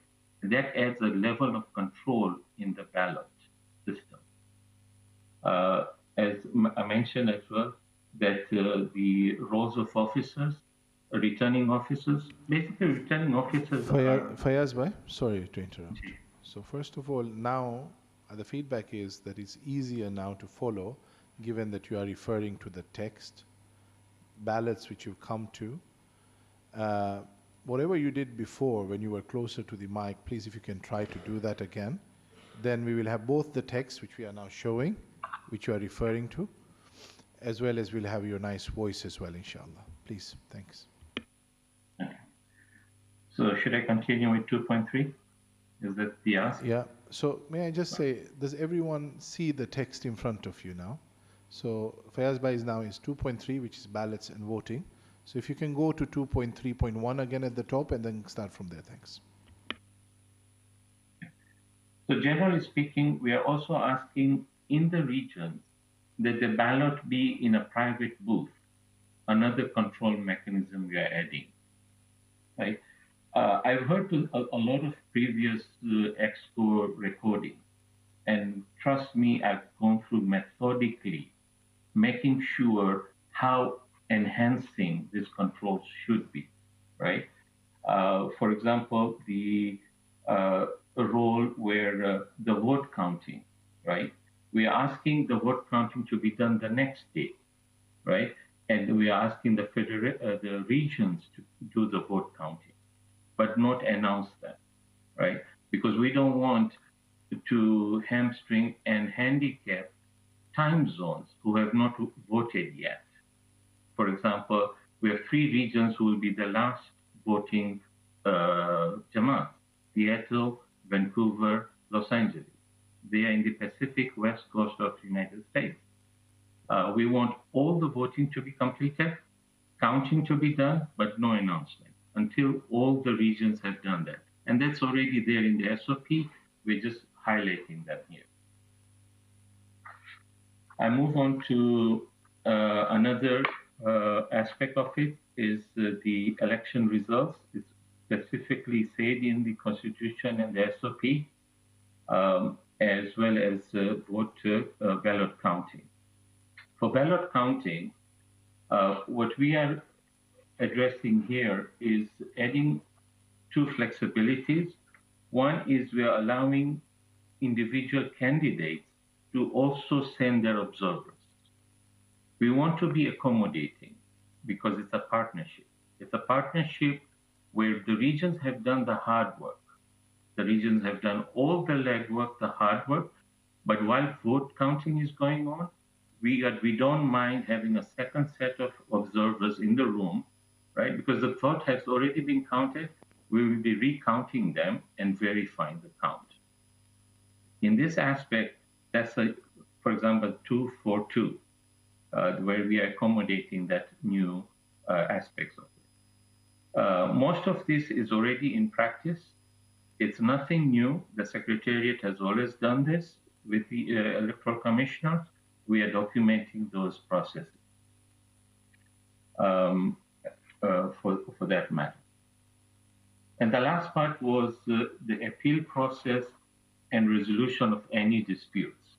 So I went back to the Birmingham SOP of 2010, 2020, looked at the document. I reviewed the London Court of International Arbitration, LCIA. It's the guide notes. This guidance notes was as recent as 2020. And this international court handles cases which are mostly commercial. But it is a framework that we could adopt, and we adopted some aspects of it. So Section 3 is an existing language that was already in the past SOP. We tightened some language around that because things have evolved. And I'll go through what is an appeal process with you. The first thing is that we give 3 days for the candidate. Then we have the candidate sign the declaration, provide evidence and arguments, and then the arbitrators go into what's called a private deliberation. And they have room to have their own little processes with the candidates so they can agree on, because they're very circumstantial. What we get out of that is principally the arbitrators are allowed to maintain strict confidentiality. The arbitrators are given duties to act fairly and efficiently. This is not a very specific terms of reference for the arbitrators. I think this is not the place to define those, but we have started to give an overview of that. So the arbitrators that you'll be electing today in this EXCO have some paper and rule sets to work with for the upcoming election. I'm very happy with the document in the sense that it's comprehensive. It has detailed and methodically covered all aspects, and all credit goes to Iqbal Bhai and Arif Ali for guiding us with the accuracy and correctness of how the Secretariat functions during elections. With that, I have basically given you a whole high-level guidelines that was an ask from the SOP, specifically for how the voting should be conducted. It is all that we could document. Anybody who reads it should be able to conduct the elections of WF president. Thank you. There is a point of order, please. So I think we need to respect that. Please, Rasul Bhai, there's a point of order from you. Bismillah. Yes, there's a point of order on the accuracy of what the Fayaz Bhai has just mentioned. He mentioned in his presentation that that the arbitrators need to be elected today. I'd like to refer him to section 4.2 of the SOP, which says that the conference shall elect the arbitrators. We, as the Executive Council, don't have the authority from the document that has been shared in the electional pack to elect that. So I just want, so that's the point of order. Thank you. But I did notice it in the EXCO agenda that that's what you're doing. That's what I was just reiterating. So that is again then incorrect, because it clearly states that it's only the conference. How can you then take conference right into EXCO? So Rasul Bhai, if you remember at the conference, this power was delegated through a resolution to the Executive Council, knowing that the conference was going to happen after this. So you may. So can we share that? Can you share that resolution, please? Sure, sure. Which we will share it with you by email. In the meantime, I will ask Fayaz Bhai to continue, if it's okay. Yeah, thanks. Please, if you can, Secretary can share that. Thank you. Fayaz Bhai, please continue.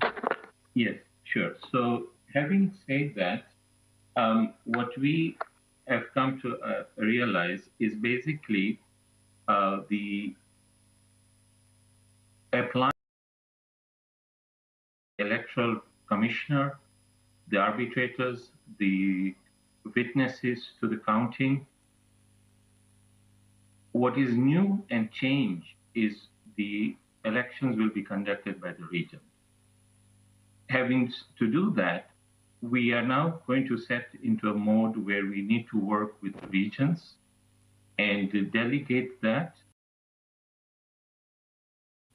To me, a definition of a workshop is basically you hand out the material and you field all.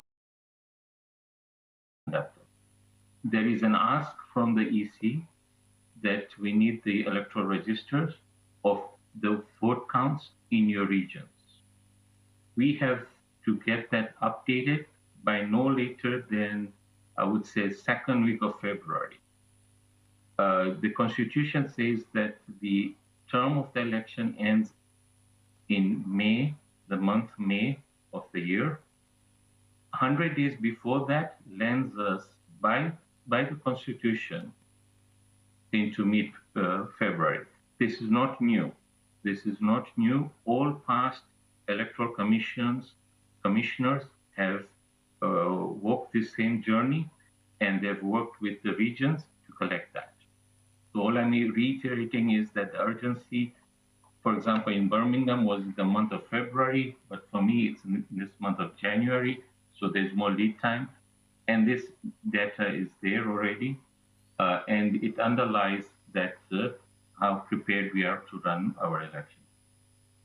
This is regardless whether the elections is kicked off or not. The electoral register numbers count has to come in before that, so we check for consistency, duplications, for any site investigation we need to conduct, etc. And we follow those with the Secretariat, who has conducted this in the past as well. So that's basically the highlights and the ask of that in the rule set.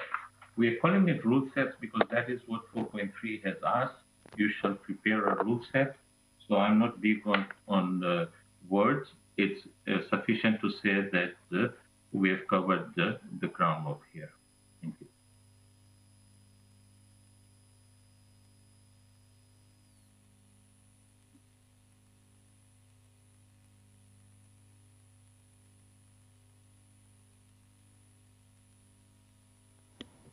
Thank you, Fayaz Bhai. Just one moment. We're just going to put up the resolution which was passed at the conference as the technical team to just put it on. This is in regards to Rasul Bhai, your question, which was there as a point of order. Given it was a point of order, that's why we're taking that first before we continue further. Thank you.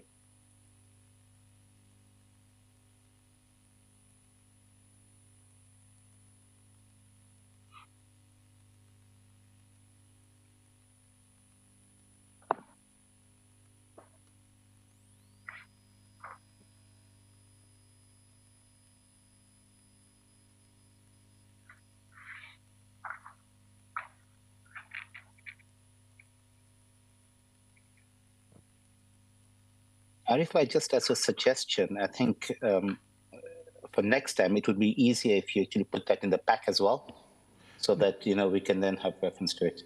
No, definitely. It's something which is there, and it's good you brought it up. So let's just show it. If you can see this in front of us. Yeah. So this is regarding the 3 arbitrators. The resolution which was passed, we hereby resolve that the conference delegates its powers to elect 3 arbitrators at the next Executive Council meeting of the WF. And then you can see who has proposed and so forth as well. No, thank you. I stand corrected. Thank you so much. No worries. It's good for clarity. Ahsan, thank you.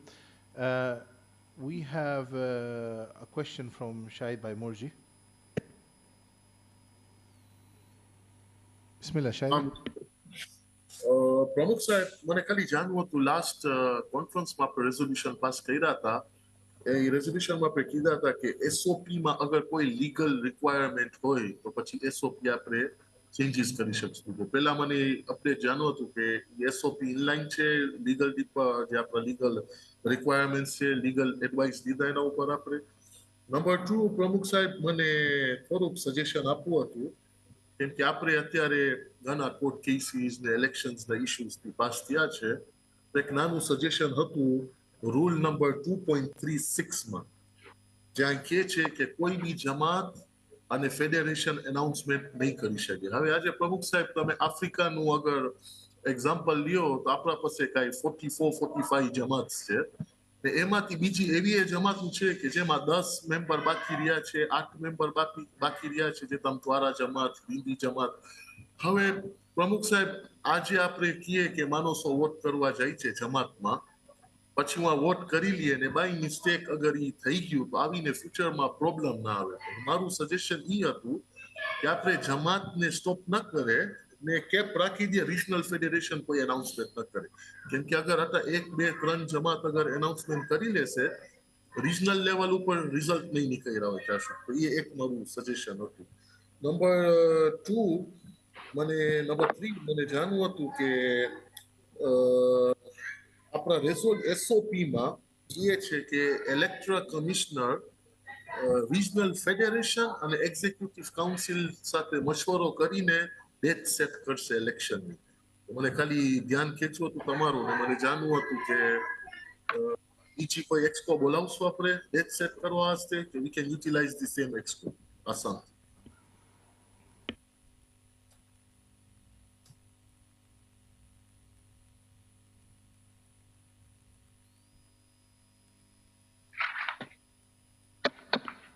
Zainabas, just one before. Because these are questions which are specifically regarding the election per se, the answers of these, to the best of his or their ability, the Electoral Commission itself will be answering those. And they've also gone through these points. Regarding the legal one, I'll come back, about legal advice, I'll come back on that. Zainabas, Bismillah.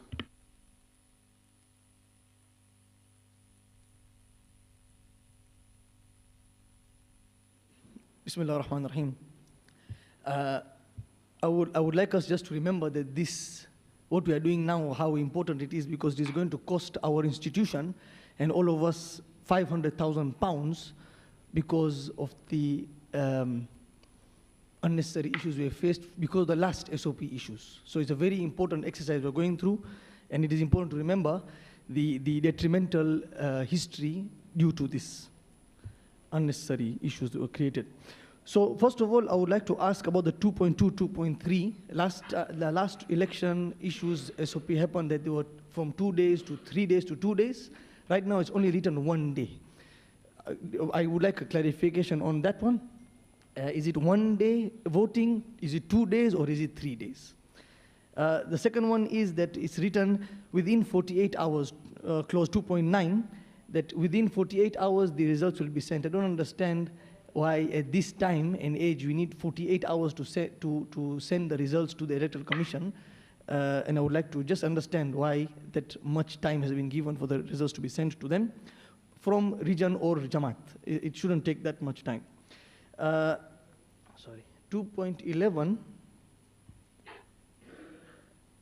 there is 2.11, which is I just don't understand. It's okay, the clause, but I don't understand it that he will resign from which position.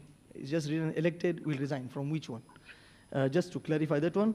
And 3.3, again, was a problem that somebody went for Hajj or Umrah, I don't know where he went, and he was supposed to be observing the counting. So we need to clarify that in the event that an observer does not attend, what happens? Okay, and I'm glad that 2.5 has been covered in terms of eligibility, and I hope it doesn't bring an issue again. Thank you, Zairabas Bhai. Many of them have been answered actually already, but he'll come back to it again. But Rasul Bhai Bamani is the next one. Thank you, Arifai, once again. The previous agenda item was bulldozed through. I did put a SSS, but it was ignored. So I just want to respectfully make sure that it's noted in the minutes.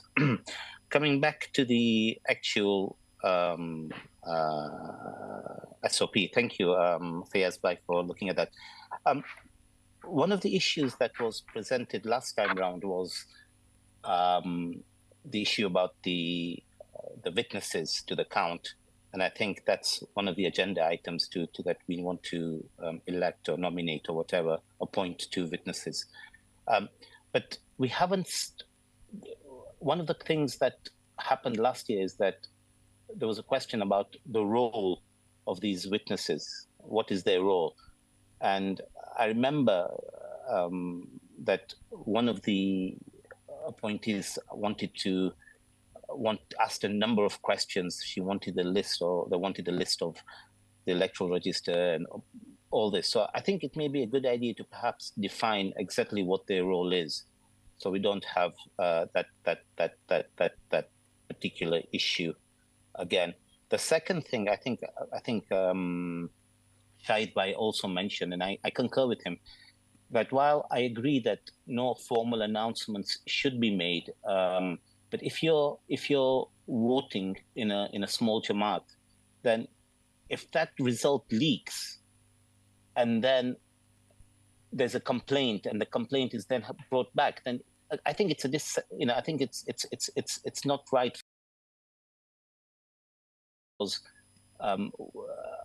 A Jamaat leaks. Official announcements, I'm quite happy with that to be done on a certain date, but I don't think that we should stipulate that individual Jamaat levels that the results should not be declared or whatever, because I think potentially that can cause problems. And I think one of the advice when we were discussing the CRC was keep it simple as possible.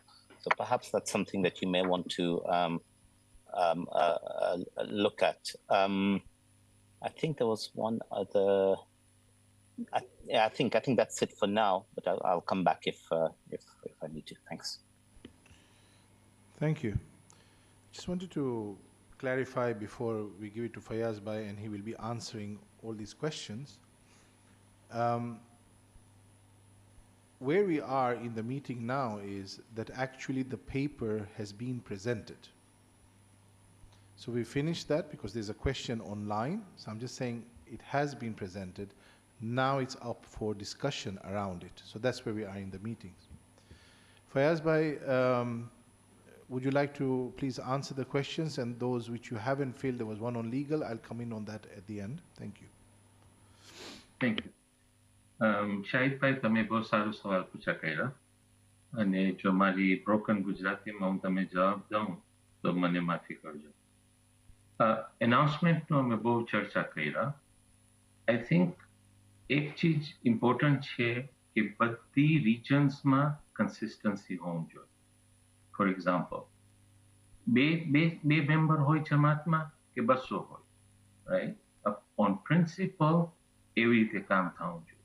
Because અમે principality ઉપર deal કરે છે. અમે local custom કે norms ઉપર નથી કરતા. એમાં શું થાય છે, ઈ candidate X કે candidate Y ને unfair advantage ના મળવું જોઈએ. For example, Eastમાં જો candidate હોય ને બધા નાના જમાત India કે Eastના announce કરતા હોય, તો ઈ candidate ને જરાક level of કન્સેન્સસ મળશે વર્સિસ કેન્ડિડેટ નોર્થમાં હોય કે આફ્રિકામાં હોય કે વેસ્ટમાં હોય we have to be consistent આપણું એ કહેવાનું છે કે આ ઇલેક્શન્સ છે વર્લ્ડ ફેડરેશનનો જે રિજન્સ પાર્ટનર્સ છે ને રિજન્સ પોતાના નોર્મ્સ છે રાઈટ પણ જમાતોમાં એસઓપીસ નથી લખાના રિજન્સમાં નથી લખાના we have to start somewhere એટલે અમે આ લખ્યા છે જે વખત આવશે જ્યારે બધા રિજન્સમાં એસઓપી છે ફોર એક્ઝામ્પલ મને કહેવામાં આવ્યું છે કોએચમાં ઘણા એસઓપીસ લખાના છે બટ વી કેન નોટ સે કે બધું કોએચના પ્રમાણે થવું જોઈએ બીજા રિજન્સમાં નથી લખાના રાઈટ એટલે વાસ્તે અમે આ ફ્લેક્સિબિલિટી આપ્યા છે કે સિમ્પલ રાખો સેકન્ડે કાઉન્ટ કરો ને બ્રધર ઝહીર અબ્બાસ 48 અવર્સનો એનું કારણ છે અમે સેક્રેટેરિયેટ સમજાવ્યા છે કે અમુક જમાતમાં અમે વેઇટ કરવું ખપે છે ફિઝિકલી આવે પછી અમે લઈ જાય અમુક જમાતને મેલ નથી કરવું રાઈટ એવા નાના નાના ઇશ્યુઝ ચાલતા હોય છે અમે સેક્રેટેરિયેટને કીધા છે શું છે નોર્મ એ કહે છે આપો એ લોકોને 48 અવર્સ સુધી કન્ફર્મ્ડ રિટર્ન થાય રાઈટ તો એમાં અમે પ્રોસેસ રાખવું છે ને એ એક જાતનું કંટ્રોલ છે રાઈટ એ કંટ્રોલમાં લાભ છે નુકસાન નથી રાઈટ એમાં શું લાભ છે શું એડવાન્ટેજ છે એ કન્સિસ્ટન્ટલી આવશે for example you don't know sometimes V have two higher people to go and send ballots and return back in some regions right so logistics છે એમાં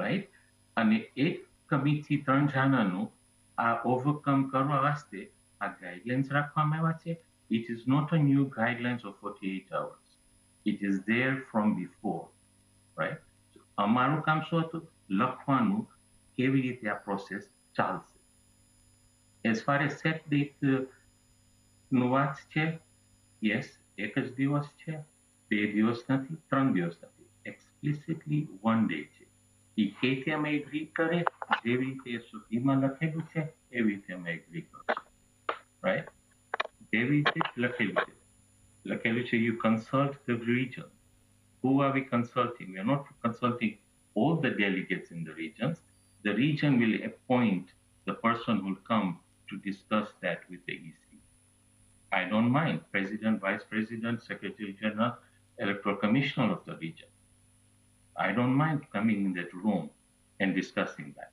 But we all have to come with a date. Outcome is judge. Natijo is judge. Jetla have but we still have to agree. Right? I'm looking at the outcome, the practicality of outcomes. The focus is on because the pressure is every badane સાથે એક દિવસ decide કરવાનું. So give us the flexibility to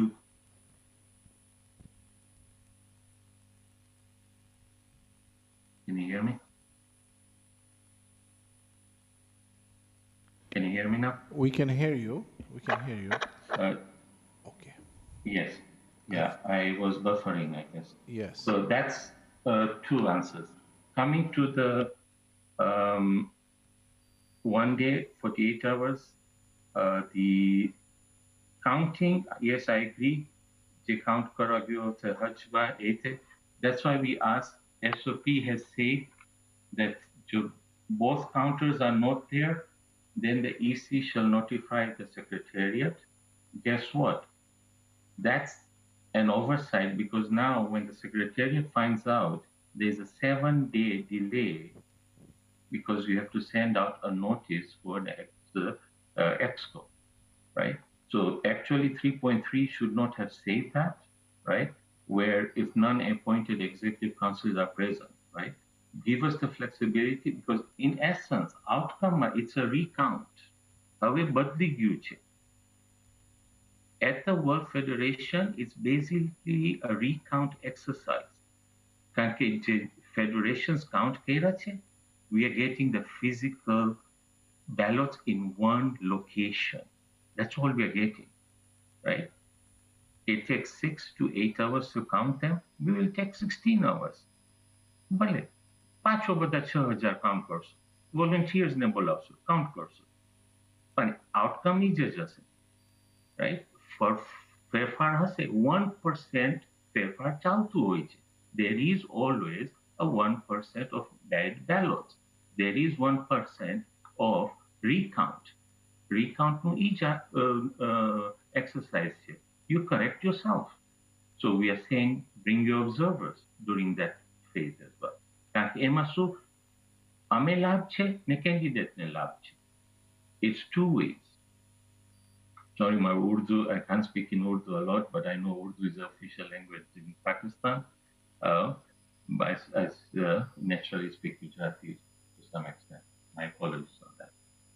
As far as what is the definition of a vote counters, yes, it's a good exercise. I think we're belaboring it because the returning officer roles have already been defined, as well as the federations are already voting their presidents, right? We say this is a partnership. We are sharing the burden amongst each other. So we will rely on those executive electoral commissioners in the regions, but we will do the recount. So it's adding another layer of checks and balances, which is good. As far as putting roles of terms of roles of a process that's taking 6 to 16 hours, I think we're delaboring it, the process in the outcome of it, to be practical. And guess what? 4 years from now, when there's an e-ballot, all of this will change. જ્યારે બધાના digitals થઈ જશે, બધાને WhatsAppમાં link આવશે, ISIJ Toronto, everybody gets an email, right? The ballots, physical ballots have gone down to 10%. 90% is electronic voting. Ganna procedures are going to go away. What I'm saying right now is it is the standard process. We are documenting that, and we are adding 2 more people in the vote counting for that. A small Jamaat, as I said again, Rasul Bhai, we belabored that. There is a process there that you have to have integrity in the count. The integrity counts at the end of the day. So everybody gets a level playing field. Nobody gets an unfair advantage. How a leak high, but we have no control. That's China check. What can I do, right? What can we do, right? 5 villages in India, Mtwara, Songea, Nachingwea, 2 people, 4 people, head council. Yes, we let go of those announcements, but we give integrity to Africa Federation, Zuhair Bhai, Brahmbas Bhai Thakur, that they are the custodians for the World Federation for the count and the announcement. The integrity is sacrosanct in the process, right? We do not want to compromise the region's role, and a region should have full flexibility. Sometimes logistically, they won't get the ballot in 24 hours. It's always a logistical issue. You expand that to 48 hours, right? To allow them to process that. So I'm repeating myself, but I'm just giving you my thoughts. We relied on Jafar Bhai Darcy for Africa and Australia, myself for Koej and Nasimco, and Shakir Bhai for India and Pakistan. We met 7 times with 7 meeting agendas and 7 minutes. I'm very methodical in how I approach the trust you have given us. And we met every Friday night to deliberate and come through and whip through these documents as accurate to our human ability as we could. Alhamdulillah, I'm very happy. I'm sleeping peacefully at night because I know that it is what the Secretariat has been conducting. You have given us the opportunity to take it to a partnership level and document. Thank you very much. Just remind, if anyone wants to speak, then put in SSS, because not raise the hands or comments. It's very important putting in SSS. So that's a reminder. There was one point on 2.11 which Zahira Basbai asked for. If you can explain. Fayaz Bhai, do you remember his question? Otherwise, Zahira Bas, can you just quickly repeat 2.11, the point you had specifically about that? Yes, sorry. Yeah, I remember. Yes, sorry. Bismillah. Yes. Bismillah, Fayaz Bhai. Yes, so this is, the whole election is about one president. If that president, if that candidate Jafar, candidate Zainab, is already an existing president in the region, in the local Jamaat, that's considered a conflict. The role एक अच्छे, बराबर?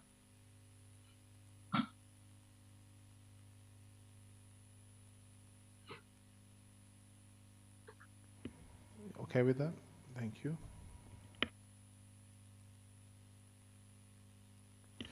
Shahid Bhai Morji, followed by Dr. Molina.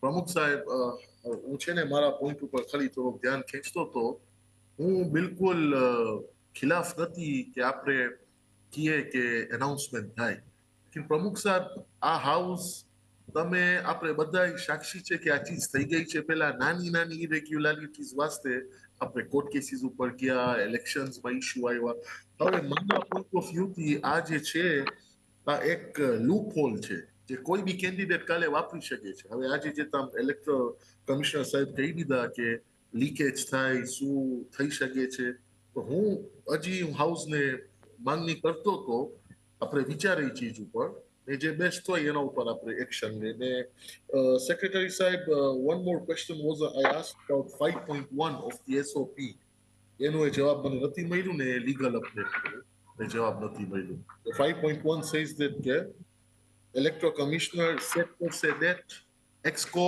અને regional federations હવે ઈ આપણે કેતા એને tech કરશું બીજું EXCO બોલાવશું કે કેતા સમ Can we put 5.1 of the SOP on so everyone follows that as well, please? Whilst we're doing that, Dr. Molina, your question, please. Assalamu alaikum. Fayaz, first of all, thank you very much for you and your team for your dedicated work in updating this very, very important paper. Fayaz, it is to you. Unfortunately, sadly, my eyes did not allow me to follow the paper on my small iPhone. The members of the World Federation are the regional federations. The elections are conducted at each constituent Jamaat of the regional federation. While I concur with you that the constituent Jamaats where the grassroots elections are held will not publicly declare the vote count, it is very important that each constituent Jamaat have a document which is signed by the local electoral commissioner of that constituent Jamaat, if they have one, if not by the office bearers and a couple of witnesses, that this was the count at our constituent Jamaat before it is being sent to the regional federation. Because the issues, the challenges that arise are at two places. One is at the vote count at the constituent Jamaat itself, and the second is when the votes are being sent to the headquarters at the regional federation. So because I couldn't read the paper-wise, point-wise, I don't know where this small point could be incorporated, that the constituent Jamaat send a proper official document signed and stamped by the electoral commissioner of the constituent Jamaat or the office bearers of that Jamaat, witnessed by one or two individuals who were there. Thank you very much.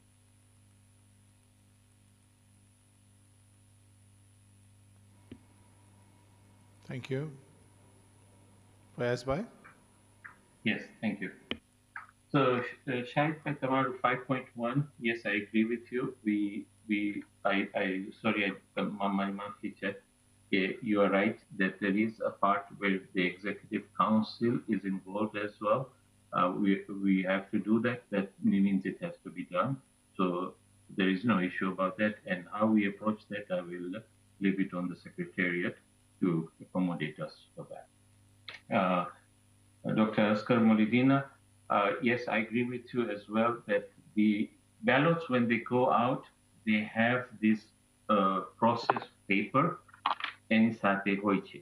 In that, they are given the ballots and asked to vouch the votes they have casted, the bad ballots, the good ballots, and the counterfeit, and then it will be sent to the regional. So the local Jamaat will verify and count that. As I say, we have not included all these little processes in press because it is already been packaged and sent out as standard operating procedure at the Secretariat. Thank you, Faiz. By the question, sorry, Faiz, by the question I asked was, in the past, in some regional federations, the Jamaats were asked not to do any counting and send all the ballot papers to the headquarters. That's why the particular question came up. Thank you. Okay. So we asked, and that's why we want the regional federation to receive the ballots ASAP so that they maintain the count.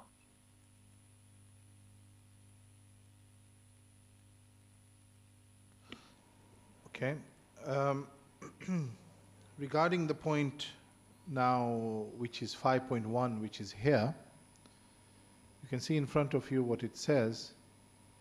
Now, we all know constitutionally, Electoral Commission, please, if you can agree with this statement, this is very important, and everyone follows me, because this is extremely important. The date of the triennial conference is set by this House. The conference date and the agenda, which means its notice, is decided by the Executive Council. Now, in the Constitution, there is a link between the triennial conference, which is the end of the term, and the presidential elections. So, my understanding, and I understand that this is in the past how it's being done, that this House decides a date for the conference. That in itself impacts the decision of the Electoral Commission to put out the procedural dates of when the election will take place, nominations will take place, and this is partially the consultation between an Electoral Commission and the Executive Council. In regards to consultation between the Electoral Commission and the Regional Federation, I can give a guess, but that Fayaz Bhai and his team has to express what they have spoken or communicated with the federations. Okay? I hope that, Shahid Bhai, that was an answer which sort of, you understand? Yes, if you want me to say that, do we have in the agenda later on where we take the date of the triennial conference where we set it, or the notice, because we have an agenda to decide? Yes, that's what we're going to do. Then it's after that the Electoral Commission who then comes out with the dates accordingly. Hope that's a good answer. Thank you. Regarding the legal... Can I just make one more point? Yes, Fayaz Bhai. Okay. We also look at data sovereignty. Data sovereignty, because regions will not share with us electoral registers, what we have left the possibility that Electoral Commission has a right and accessibility to that information. The regions will maintain their voter list. We don't want those voter lists in North America, in Europe. We don't want that. You keep it in your regions. You just tell us how many ballots you're going to cast, your count. But what we are saying in 211 is that we should have accessibility. In the case where if the numbers don't match, we have the right to come and inspect those. And that could be a Zoom session. You can share a screen with us where the spreadsheet is kept in the database, etc. Because at the end of the day, you want your electoral commissioner to have the integrity so that they know what is the total register in each region, right? And that brings integrity to the vote process. Now we know our Jamaats are in our populations do not increase by 20–30%. There is a marginal change, betaka, panchtaka, right? But it's in the same band. However, the Electoral Commission has a right to access that information. So no more sending the document that is password protected and we cannot de-password. No, none of that. We don't want data sovereignty is absolutely not our role. You will maintain your own voter registration in your own region. Thank you.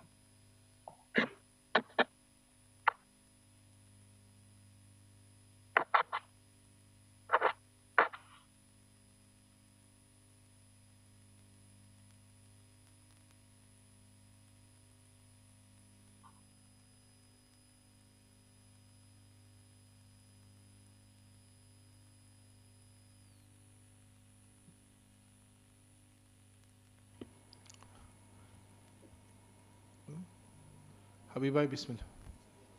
No, he is.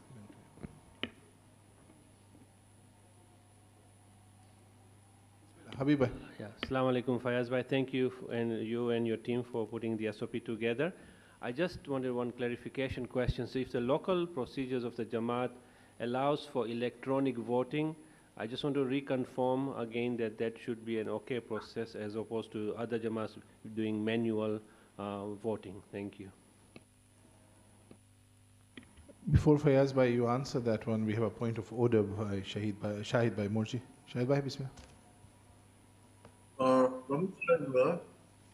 We need to understand, I have a point of order, we need to understand that आज SOP છે, it's a legal binding document, the conference માં આપણે pass કર્યા છે. The conference માં અગર તમે SOP નું 5.1 વાંચો, it clearly states એમાં EXCO નું consideration જોઈ કે કઈ date હોય. I'm not being stubborn કે હું નથી કહેતો કે આપણે EXCO બોલાવે, but we do the things at the right minute. ખાલી એ ચીજ legally આપણે જોઈ લઈએ અગર એ બરાબર છે. ના હોય તો એમાં એક પ્રોવિઝન છે કોન્સ્ટિટ્યુશનમાં કે જે આપણે SOP ને એમેન્ડ કરી શકીએ છીએ EXCO માં. અગર આપણે લાગે કે EXCO ની જરૂર નથી. I am just drawing the attention of the house. SOP is very clear. આવીને એ ચીજ પ્રોબ્લેમ ન લે. Shahid bhai, I would like to put it up again, the 5.1, and I would like to see if there is anything different from what I said. I'm very open to say, and I would like also the Electoral Commission to also see if what I commented is different. Very happy to, because we don't want to be in any mistake.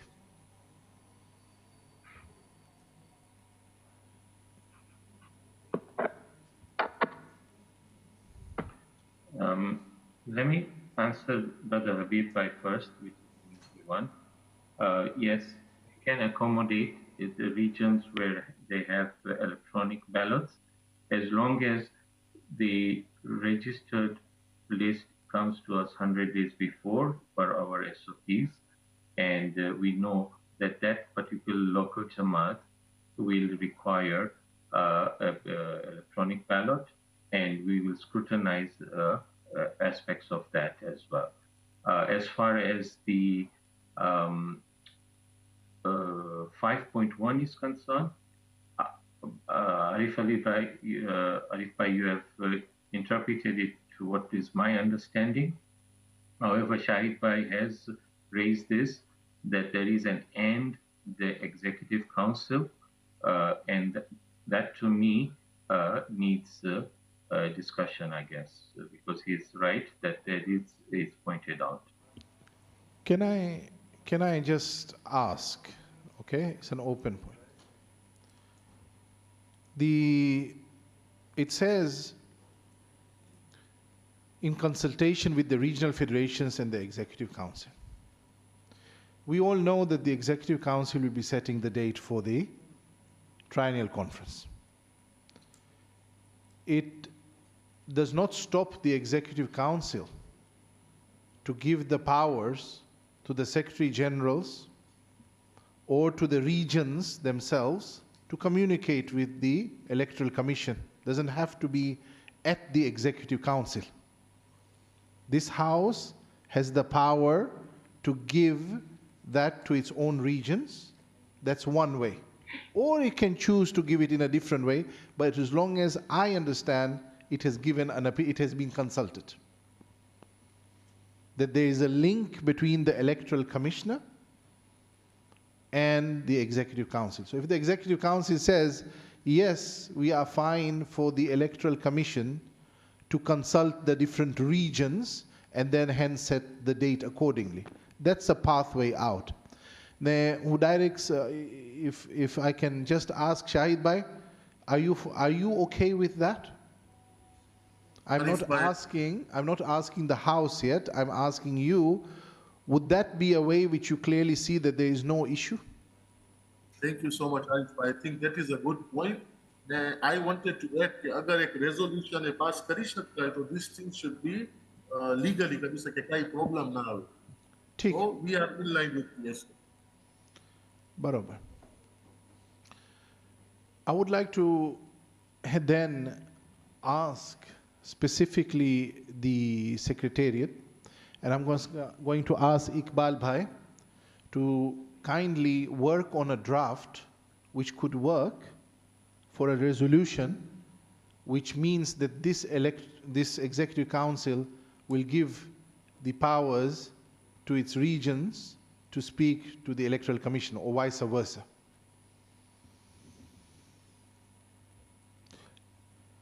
Okay. Oh, can I speak just a second? Yes, please. I need to go offer my Fajr prayers. So while this is being documented, I need to go offer my Fajr prayers. So if that is a good legway for me to come back in 5 or 7 minutes while this is being brought up, and I see Hussein Ali Ramtullah mentioning something, and Rasul Bhai has an SSF 32 as well. Okay, so Fayaz Bhai needs a few minutes for prayers. Thereafter, Zahir Abbas, I understand that you would like to come in and say a few things. So we wait because he needs to listen to that. My suggestion is, whilst this is happening, and Iqbal Bhai, if you can help in drafting a resolution accordingly. Thank you.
Okay, can we please start, please? Thank you very much. Zaira Basbai, if you can sit down, you have 2 questions or 2 minutes or something you want to go through. Fayaz Bhai is back from prayers as well. And can I be seen on the screen, because I'm just going to go through regarding the legal advice.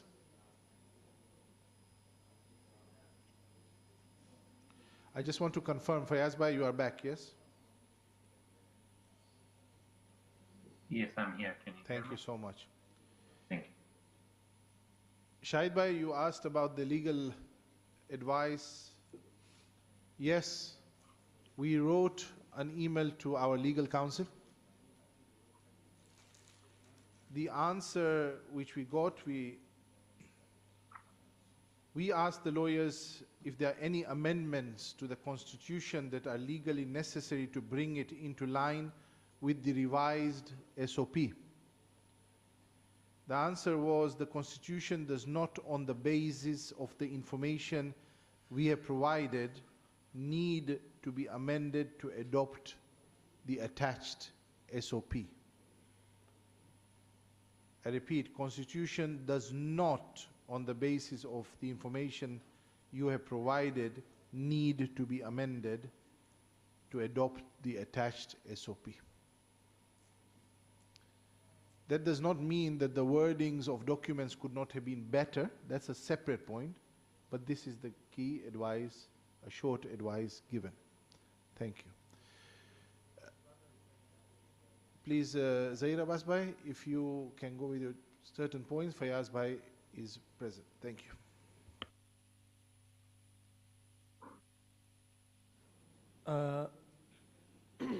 So I just want to confirm that this EXCO has the power to change the SOP. That's the first confirmation. Second one is that although I have some understanding of it, but I'm still going to give my proposal or my input that I feel one day across the whole world to do the election. I don't know if we can make it 2 days, but I would like an answer, whatever it is, for record purposes. And the third one is that I understand where Shahid Bhai Murji is coming from. Ke Oloje Amekidache, no Jamaat should give the results. Okay, Ijem Boila, that can become a problem, as we've seen nani vastu chela turn horas ma nani vastu ma manoso problem upaira che. So I don't know if it is possible to remove that or amend it to say that it is maybe a recommendation or a strong recommendation that the official results should not be leaked or nothing to do from the Jamaat, because it has happened in the past, and his point is that it can create a problem in future. Just nothing really problematic. I don't see a problem with this suggestion. Shukran.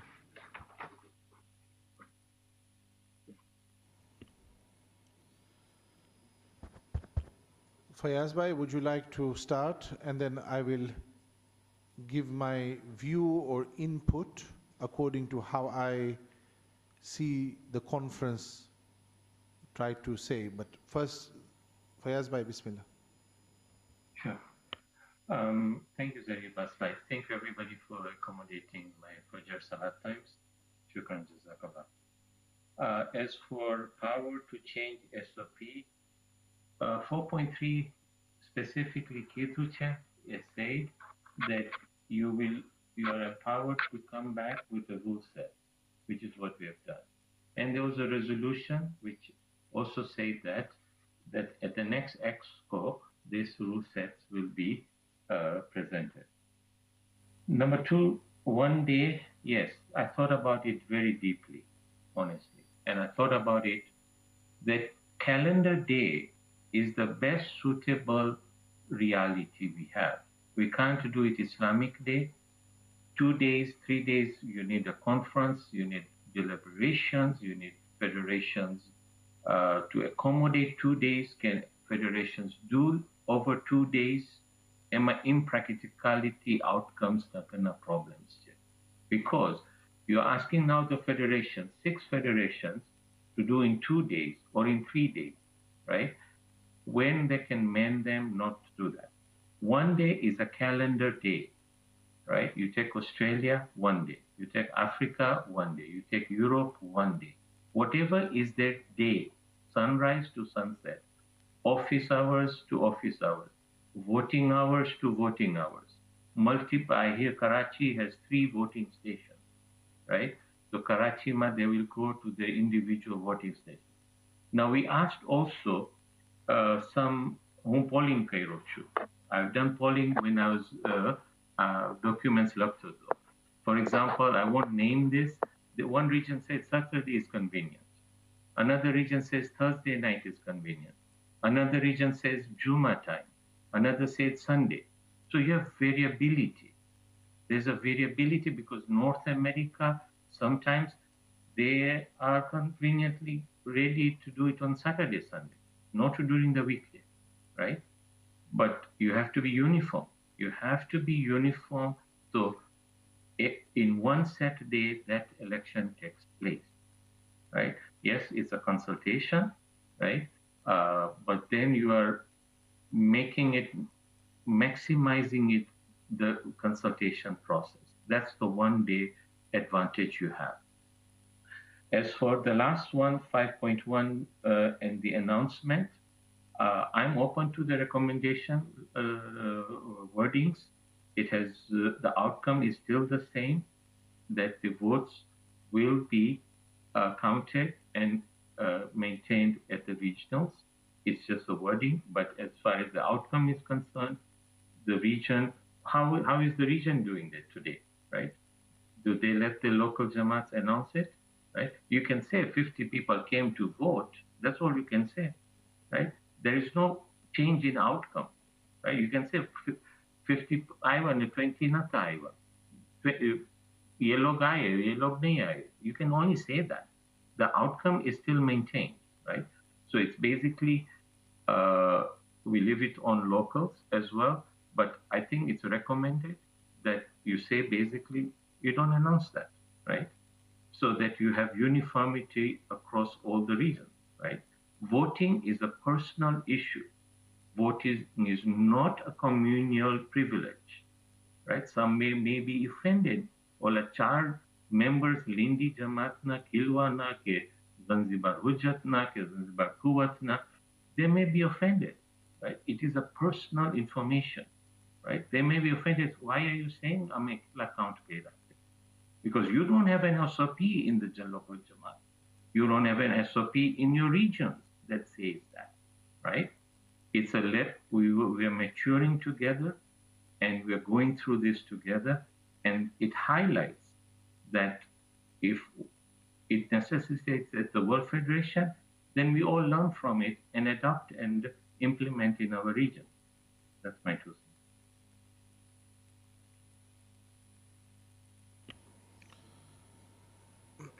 Thank you very much.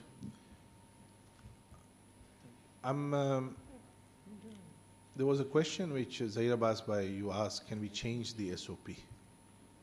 Anything is possible to change, but you have to follow, we have to follow a certain process. You see, the SOP was passed at a conference, and the word ratify is there as well. So if we were to change, or we want to change anything, you have to go back to a conference. You cannot have a change of an SOP and then you are trying to use it with a change, because then you go down a slippery slope because saying that it was not ratified. Yes, there were 2 caveats there. One caveat was that 4.3, however, of how the process of the election will take place was an open avenue within the SOP. And this is where the Electoral Commission has come and met that expectation or that request. And then there was a second one, the subject to legal.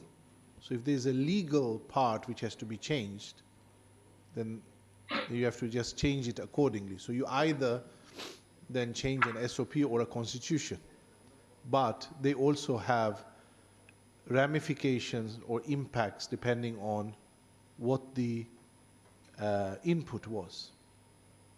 All right? Hopefully that answers. Abul Hassan Bhai? Just a small observation. Rules 2.2.2. Each candidate shall be availed of. Is this formation correct? Yeah. Can I just request that, can you repeat that? If you keep the mic closer to you, I just want to hear what you're saying. Please, one moment. This rules 2.2.2. Just check if the formation is correct. Each candidate shall be availed of the facilities. Is there a grammatical mistake or what is implied here? I will leave that to Fayaz Bhai to answer, because he will have to use this as a tool. Fayaz Bhai? Yes, yes. To answer that, so this is the same verbiage that was there in the past SOP. What we are saying in 2.2.2 is that before WhatsApp and other methods, emails was the only method the candidates could send their campaign information. Past ECs have allocated that to each candidate, so we are continuing that. We have added one caveat here, which is that the Electoral Commission shall have full editorial rights in this matter. For example, if they are using some slanderous information in their campaign, before our secretariat sends out that email slot meaning email distribution, right? Using World Federation mail list, right? We're not going to ask for a co-age mail list because we go into data privacy issues. So we have also worded that so that it's mailing list of the World Federation as well as the facility, meaning just to allow them to send an email campaign note. It's a carryover from previous EC, and in goodwill, we want to accommodate that. We don't want to marginalize, but also be fair and give every candidate the equal rights. Candidates have their own mechanisms to conduct their campaigns, but on a fair basis, this was from the past SOPs, so it's nothing new that we have invented here. We tightened it up so that the controls of editorial rights are in the Electoral Commission's eyes, as well as the mailing list for data privacy and data sovereignty aspects. Thank you very much. We have online as well as one person. Rasul Bhai Bamani, followed by Shahid Bhai Morji, followed by Ashik Hussain Bhai Nasr. Rasul Bhai. Thanks. Thank you, Arifah. Coming back to the 5.1 issue, it says the Electoral Commission will set the date of the election in consultation with the regional federations and the Executive Council. So what we can do today is that he can consult if he has got any dates that he wants to put forward, then we can have a discussion on that particular date, and then he can, go back and then actually set that date. So that's my understanding, having read through the clause as it stands. So that could be a possible a way forward in relation to that. Thanks. That's the only thing I wanted to mention. The other thing that it slipped my mind, but at the moment, if I remember, I'll come back to you. But thanks. Thank you, Shahid Bhai. Pramukh Sahib, I just wanted to emphasize that Zahir Bhai boli gaya, agar ye wording ne thodu change karine recommend lakhi diye ke Jamaat ne recommend kare છે આપણે કે એ લોકો results કાઢે નહીં તો ઈ કદાચ help કરી શકે જે તમે આપણા પ્રમુખ બોલતો હોય ને શબ્દોની મારામારી છે તો એ મારું એક સજેશન હતું ખાલી. Thank you. Ashik Bhai.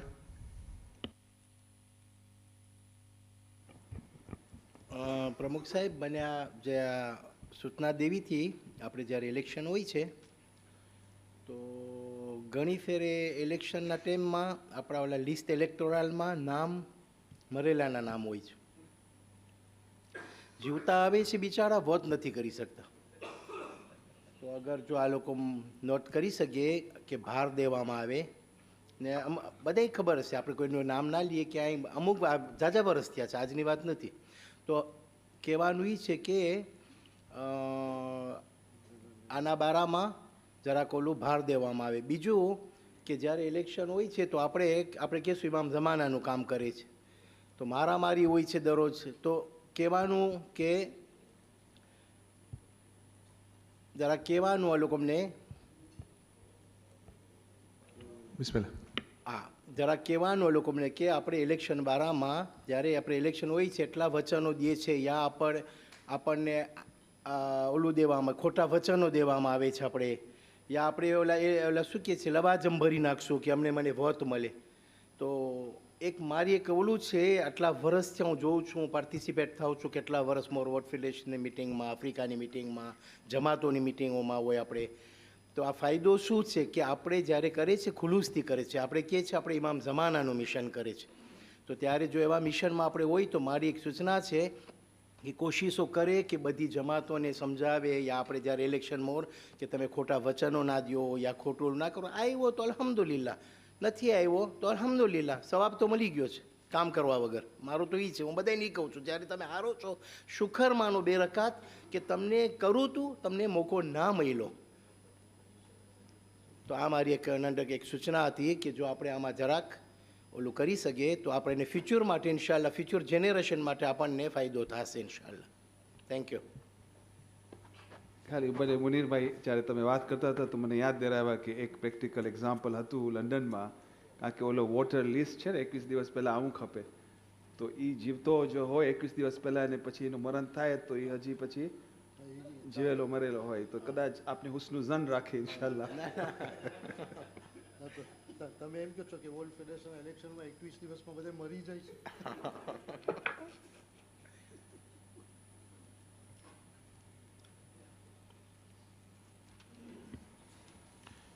Okay. Thank you. Zaid Abbas by Kimji, if you can be very brief and then go back. There's some question for Fayaz Bhai, the other one is for myself, I think. I'm actually going to the same point I said earlier about the 3.3, and I think the Electoral Commission also said something similar about us revisiting that. So I think we should just make a note that we should revisit it at any point before we close the session or the paper, whatever. Fayaz Bhai, would you like to come in here? Because there is one question regarding Rasul Bhai, what he has come also to say. Bismillah. Thank you, Rasul Bhai. You're very creative. I like that. I have to revert with my EC.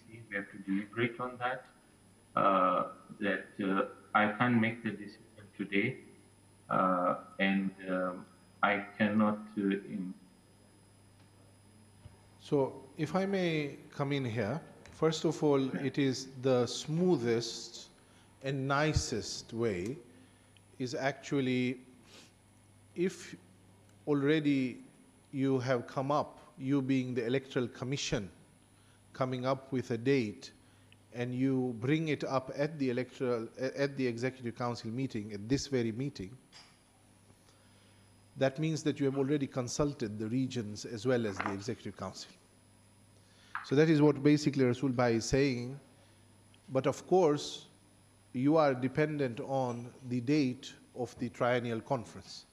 So the method of what I understand Rasul Bhai is saying, okay, you stick around, you see what date this house decides, and then accordingly, if you feel comfortable as a team to come with a proposed date, then you can also consult that with this house directly. That is pathway 1.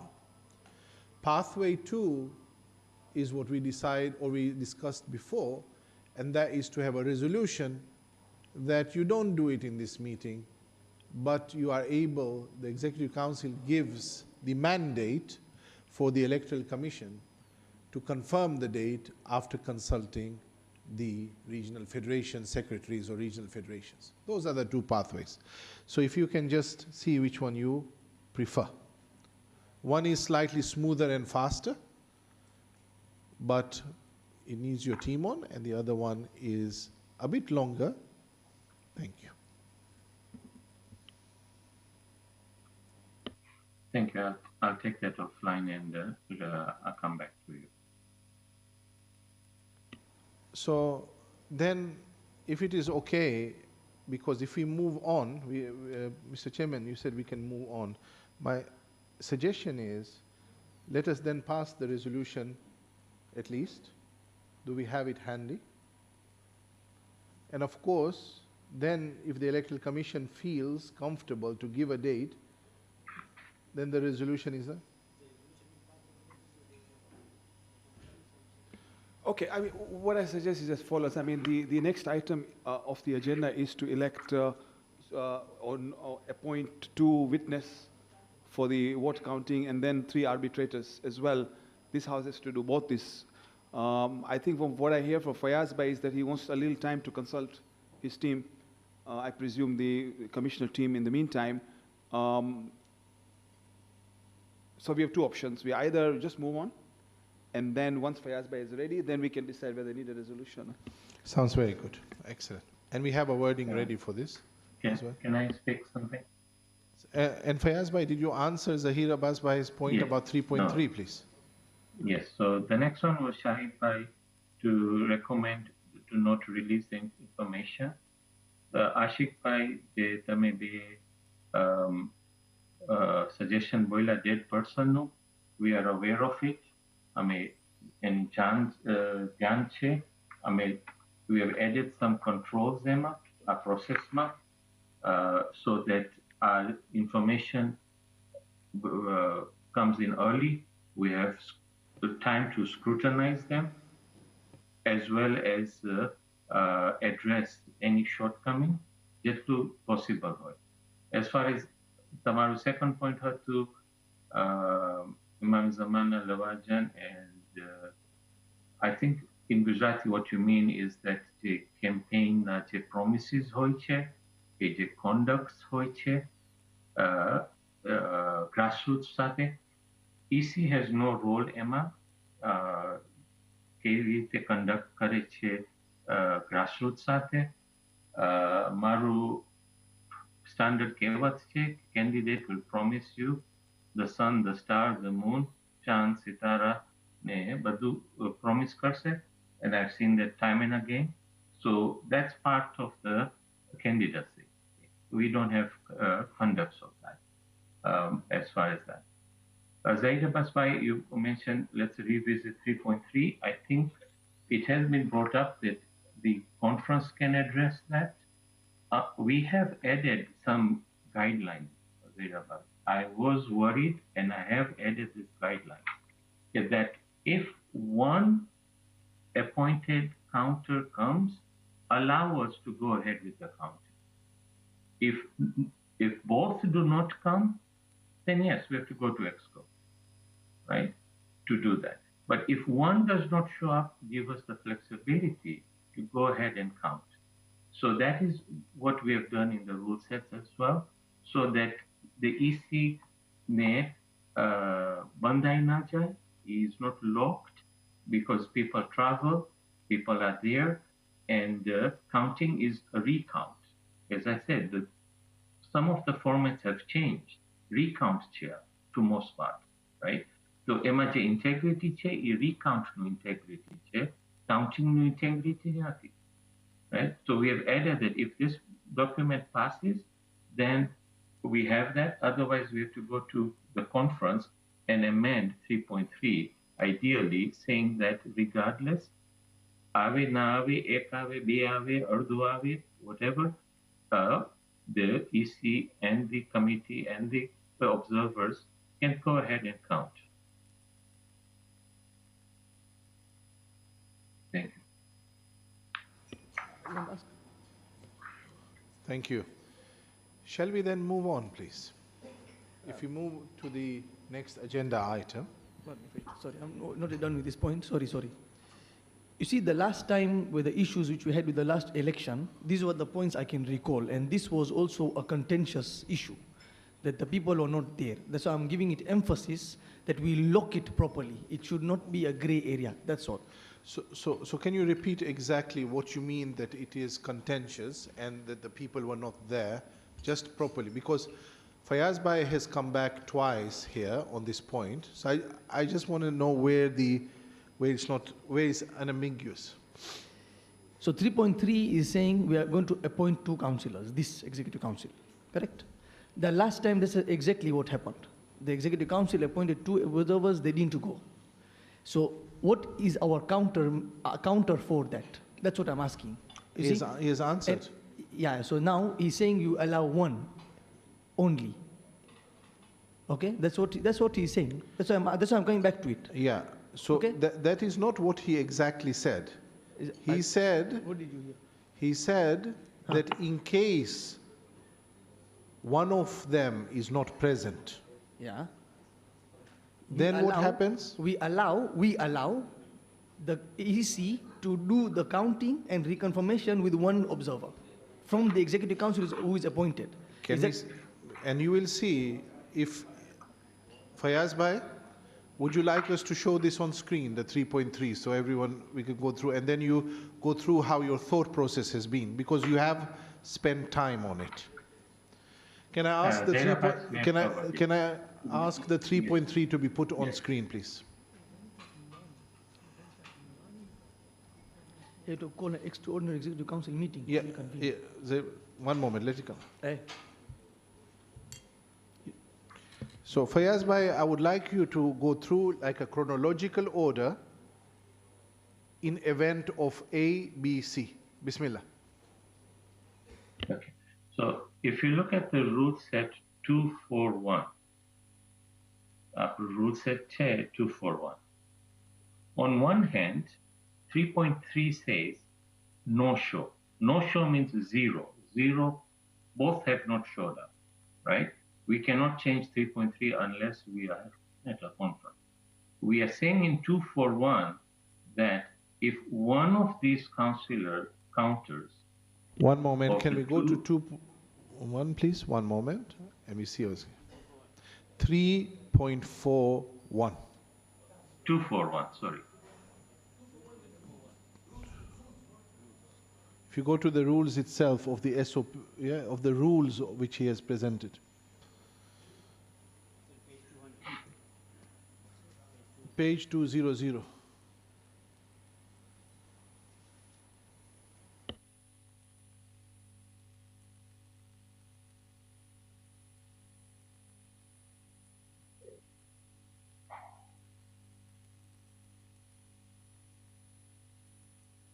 And zoom out slightly, please.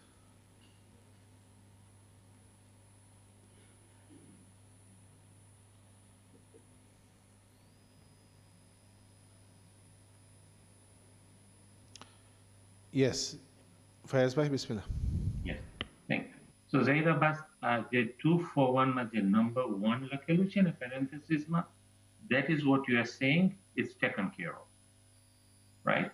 If Jafar comes and Zainab does not come, we will continue counting. And that is already there in 241. You're giving us the flexibility to go ahead and count. If both Jafar and Zainab do not show up, then 3.3 applies, right? So what we are saying in 241 is give us the authority to go ahead and count as long as one councillor who is appointed is showed up while the others has not showed up. The outcome is the same, count tacit. I need to be on video for this last comment, then I'm done. Ali Jawad bhai, remove this slide. Remove the slide. I'm on video. दूध no दाजे लो, छाछ भी फूकी फूकी ने पिए. Kudafis. In other words, it seems to be clear.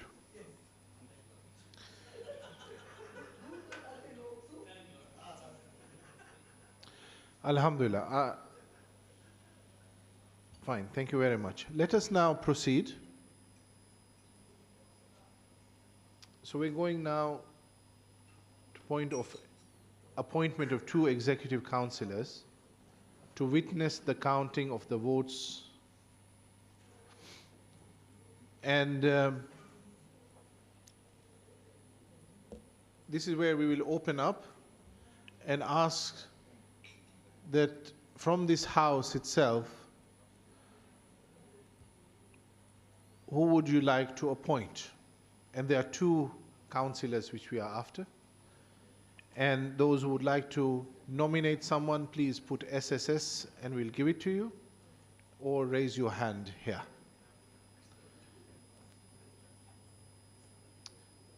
Agha Shahidi, Bismillah.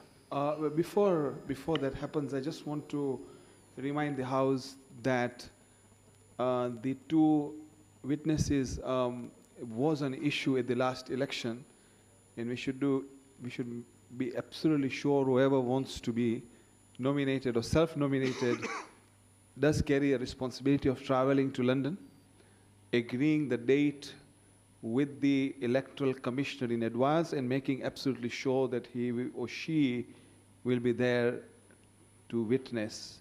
We have been through a legal case, a very difficult process, and we want to make sure we avoid that. So just to be cognizant that this has now become a more important responsibility than potentially what was perceived. You're asking for the counting at the London? Agha Shahidi, there is something which my team has reminded me of. Because this is a very sensitive topic, and I know we have moved on, I now have seen that there are two people who wanted to speak and they put it down. So we'll come back to you. I know there's a bit of helter-skelter going on here, but bear with me, please.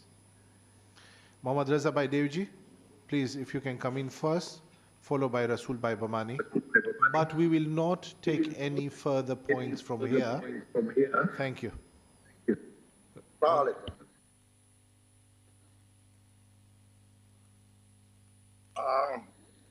You know, I had written it before, but we saw it now, that's fine. I was suggesting instead of we are going to appoint or elect two observers, and then if one doesn't come, then one is there. Jetna Zahir Bhai said, ke chash na su dud na barela chash ti puki puki ne pie. So why don't you appoint four? We appoint four, and at least two should be present. So, but you problem with nothing. That's it. Thank you.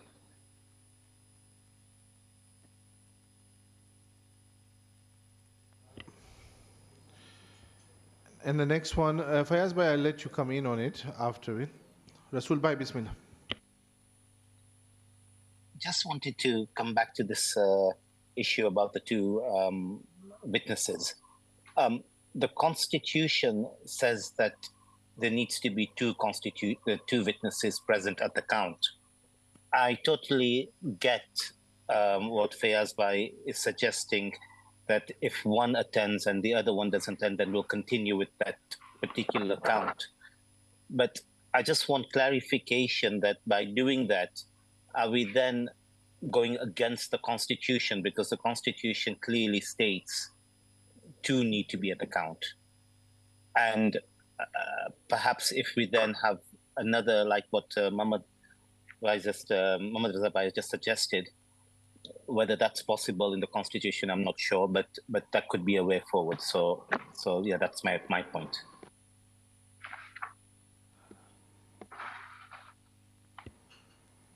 Fayaz Bhai, if you can come in and answer and give your view on these two things. Yes, so Murabi Dar Islam Jamaat, I appreciate Tamaru comment ke charcha na hoy. Logistically, practically, it will facilitate what I call expedient and operational optimization. Number two, Rasul, by 20.3 Constitution mentions, clause 20.3 mentions, the Executive Council shall appoint two councillors, right? And then it goes on to say what the roles are. It does not specify legally, right, the no-show part. That's why the SOP was brought in to clarify that. As I said in my definition of this rule set, right, that we can work with words and words and words as long as the practical outcomes are there, right? A guideline is just an overview. A requirement is just stating the necessary conditions.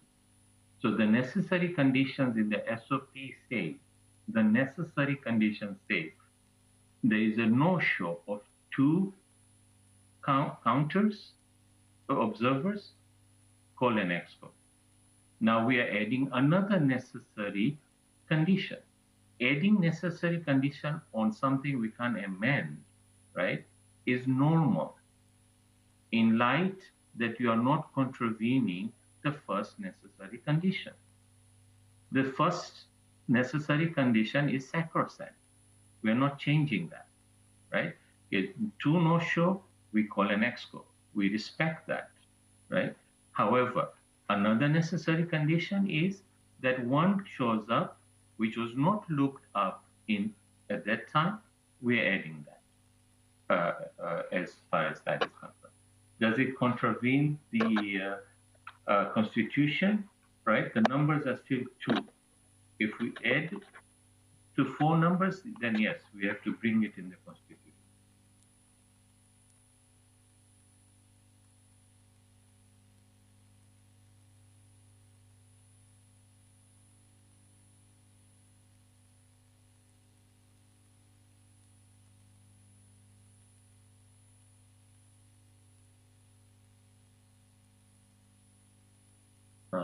I'm done. There's a PPP here.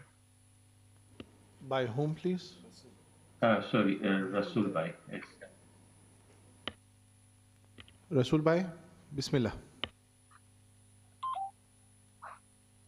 Fayaz Bhai, thank you for highlighting the clause. If you actually read that clause, it says, the Executive Council of the Federation shall appoint 2 executive councillors to witness the counting of the votes. So it is very specific, in my opinion. It tells you that these 2 people need to witness the counting. So when you say that the Constitution doesn't tell you that, I think it's incorrect there. So can you please read that again and give me your, because I disagree with you on that point.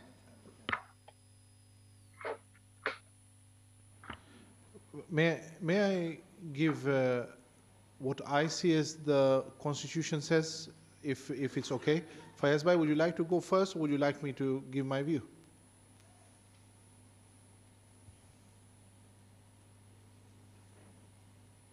Fayaz Bhai? Yes, go ahead.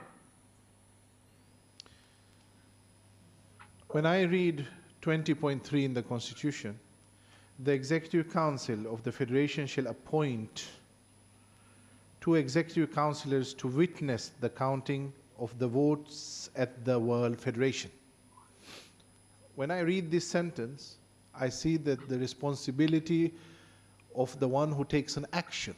The one who takes an action is the one who appoints. These are the 2 people who this body appoints, number 1. What is the purpose of the 2? It is to witness the counting of the votes of the World Federation. So we know who appoints and what the purpose of these are. But what it doesn't say, if there is a no-show. It does not speak about if no one is attending. It does not say, it has said that the only responsibility is to appoint and what the purpose is. So there is the niyat, intention, but it does not say if they don't attend. Yeah. Sorry. That's how I read this. Secretary, माफ करजो, जो ये के बे appoint करे executive council to counting, तो પછી बे. That is, Amin bhai, આ વાત નથી કે કેટલા ને appoint કરવાના છે. અહીંયા છે કે બે, okay. These 2 will be appointed. સવાલ જે છે, what Fayaz Bhai has come as a propose, and he says, what about if one of them is not there? એક ના હોય તો શું કરીએ? So he has come with say that this is what we do. If 2 of them are not there, then you directly have to call an extraordinary. So that's how I read it. And I'm not saying that I'm not at all. I'm just saying that this is how I interpret. So the comment I've just given now is as a counselor rather than anything else. Thank you. I suggest let's hear from Fayaz Bhai, and then I have a suggested way forward. Otherwise, I believe this discussion will go on and on. I can see more and more names coming. We have an hour to Maghrib. We have an agenda to finish. People have flights to catch. We have to be practical. Let's hear from Fayaz Bhai, then I have a suggested way forward. So the headline is counting of votes. The outcome of 20.3 is do the counting. That is what our intention is. Am I correct? There are requirements in that makes it that the executive councillors who are appointed are not there. First, the body, the World Federation is asked to appoint that, so that there's two who are appointed as witnesses. This is what Arif Bhai said. Then the SOP mentions it, right? That if both of them don't show up. So neither does 20.3, neither 3.3 mention any of that, right? That if one of them is present. My point is that it's an oversight all along. In 20.3, it's an oversight. In 3.3, it's an oversight, as well as to have 2 or 4. So there are multiple places where you can see the right requirements should be in place, right? Whatever we write down is not mitigating the outcome of it, right? That you shall allow the EC, or you wait and call. When you wait, you don't realize it's another oversight, because now you have to wait 7 days, right? So it's one upon the other that has been written into. Right? So at the time when 20.3 was written, it had to mention the vote counting aspect of the voting. I said that there are 2 parts to voting: the rule sets, the clauses, and the administration of it, right? We are trying to set clear guidelines on the administration of who shows up, who doesn't show up. If 20.3 is silent, you are allowed to write strict requirements, which is what the SOP started doing that. But it failed in one aspect of it. We discussed about it and said we don't want to come back and do that another 7 days. Another practical consideration to adhere to. We can take it out, I don't care. But you realize that now you have to be in that same scenario where you have to call an EXCO, right? Which adds up to the days, right? So that's how we are accommodating requirement set. So I was diligent in the definitions to set it so that we do not second guess each other. That's all mine. Thank you very much. I think Shahid Bhai Murji has raised his hand. This is the last one. And then I have a way forward, please. I think we need to move on now. Shahid Bhai, please. Pramukh Sahib, we need to understand the mandate of this house is we cannot appoint more than 2 witnesses. But je Fayaz Bhai bole che, I concur with him 100% કે આજે constitution તમને ઈ કહે છે કે એક્સકો ને રજા નથી 2 માણસોથી વધારે અપોઇન્ટ કરવા. લેકિન એનો મતલબ નથી કે એસઓપી માં આપણે ડિફાઇન ન કરી શકીએ કે 2 માણસમાંથી એક. I think we are online, the SOP is online with the constitution. મને યાદ છે લાસ્ટ કોન્ફરન્સમાં હું જ આ સવાલ પૂછા કર્યો હતો 4 વિટનેસના બારામાં ને આપણને કહેવામાં આવ્યું હતું કે કોન્સ્ટિટ્યુશન ક્લિયરલી કહે છે કે you can appoint 2. હવે કોન્સ્ટિટ્યુશન ક્લિયર નથી એટલા જ આપણા પાસે SOP છે સાઈડમાં. So I think we are good to carry forward with this thing. Okay, thank you very much. I just want to state 1 or 2 things and close this discussion and agree on a way forward. I hope you will support me in this decision. Look, there is a letter and the spirit of the SOP and the election. I do believe a lot of this discussion is coming potentially because of concerns that we have been through litigation. All this came in the court and argued. And it was very clear to us in the court of law, even without those witnesses, the best decision Marhum Mujtaba Datu, may Allah bless him, did was to call senior citizens from Stanmore to witness the count. It was the most practical way of doing it, and it was his informed opinion was given to the judge. Naturally, we wait for the judgment, which will come in a few weeks. But court ma ame kya came gya kaake ek individual wanted to take us to the court. Aa sabha je naki kare, that is the ultimate way forward. I can see two interpretations from what I've heard. One interpretation, which Rasul Bhai is a proponent of, and I can see Amin Bhai probably concurs with him, and he's a lawyer as well, is that no, we stick to two. Two che, two hoy, and no supplementary component nathi. And the other argument, which is equally solid, as Jinu Che, as a councillor he has spoken, and Fayaz Bhai, as the Electoral Commission states, that na ave to su kare. That is why SOP is a supplementary note to explain in the event of things that are either ambiguous or unreal. Third opinion and I can see that gana bhi jawab opinions will continue. So we need to draw a line. Either we agree on the way forward, Rasul Bhai and Amin Bhai, I'm looking at both of you, with the suggestion of our electoral commissioner, is explained in the event of 2, or we go to what I refer to as ehtiyat rah najat. Precaution is better than cure. We stick to 2, leave it at 2. It's the safest option. And that is why before the proposal I suggested that those 2 people who take this responsibility, please take it heavily. The only problem is if any one of them, something happens to that individual, unforeseen circumstances, which is again the Constitution is silent, so you might say unforeseen circumstances, and maybe we can add that word in the SOP, I don't know. So these are the 2 options I see. Otherwise, I do believe we'll continue. Interpretation, badana hak mache. So, Amin Bhai, I'm looking at you.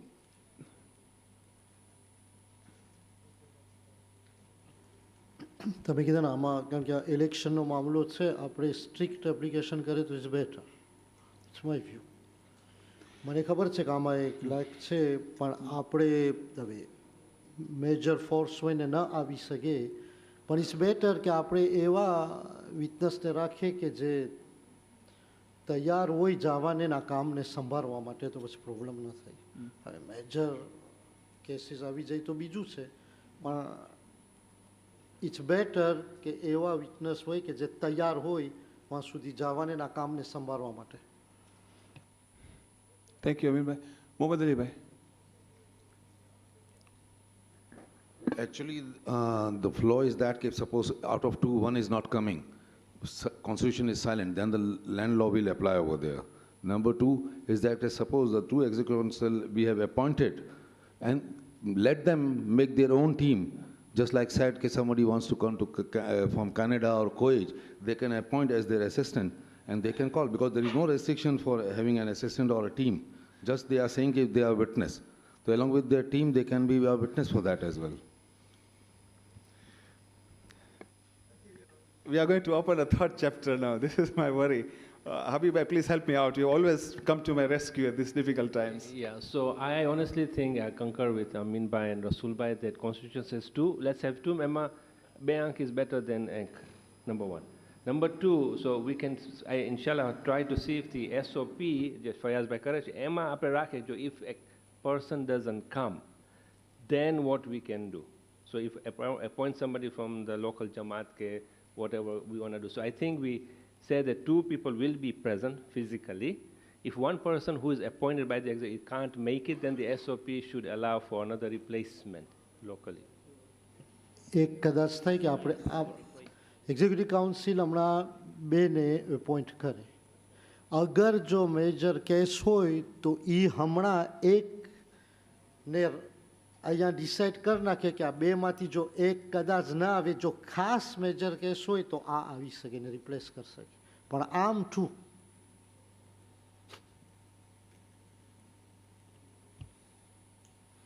એ પણ કોન્સ્ટિટ્યુશનનો સવાલ આવશે કે આ house પાસે mandate છે, so I think જો એ ના આવ્યો ને આપણે આમ એસિસ્ટન્ટ લીધા તો એમાંય સવાલ આવશે કે સવાલ તો આવશે જ તમે જેને રિપ્લેસ કરવા. But we have to be practical at the end of the day. બરાબર ને, practicality important છે. જો આપને extra ordinary EXCO બોલાવી શકે છે ફટાફટ. The question is whether we continue, either we give the mandate to the electoral commissioner to come up with a proposition in his write-up, because we probably have to adopt what he has said today, to come up with a proposition. We go for the election of the two. That's clear. That's why I suggested that those whoever are going to come, think twice before you put your name, obviously closer to where you can get the visa or you are there, whatever. And then if the electoral commissioner wants to add a separate clause to say in case of force majeure or whatever, then these are the options, that we give the discretion to the electoral commission to appoint two witnesses. I think that would make life easier for everybody. Yeah, I can see consensus emerging here.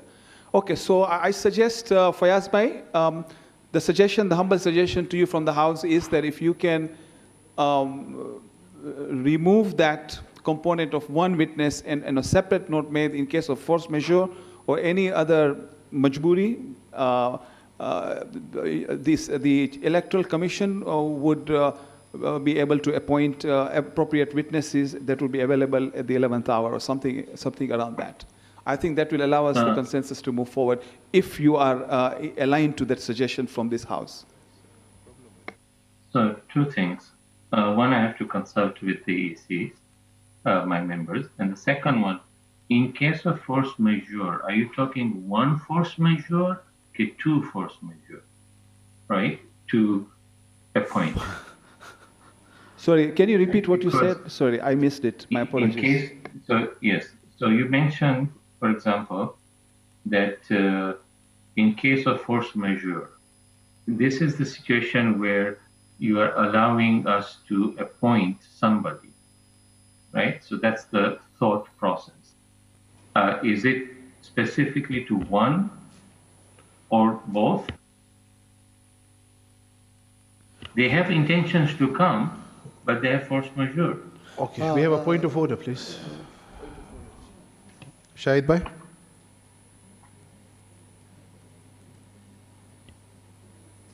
Pramukh Sahib, I have a point of order.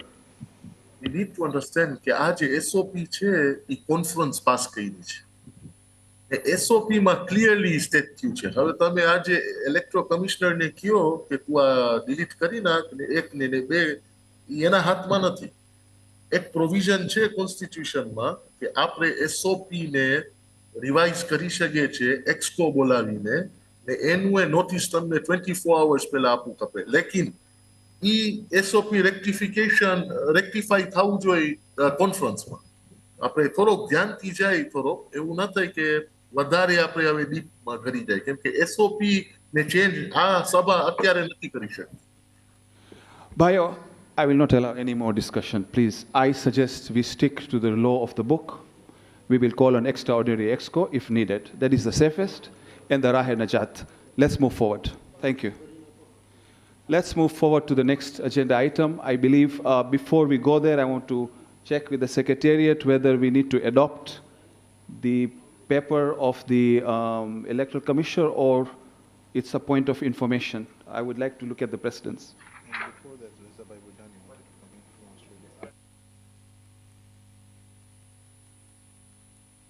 Yeah, whilst the Secretariat is checking that for us, Raza Bhai Bojani, any comments? Assalamu alaikum. I just have a quick suggestion. I don't know whether you want to take it up as part of this decision here.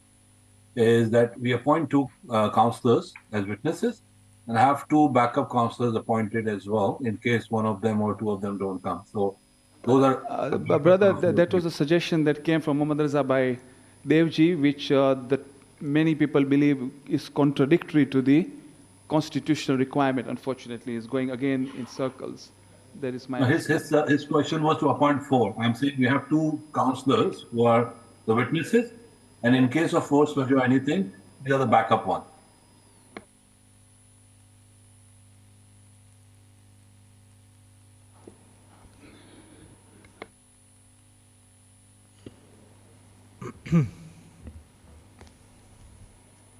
Can I come in?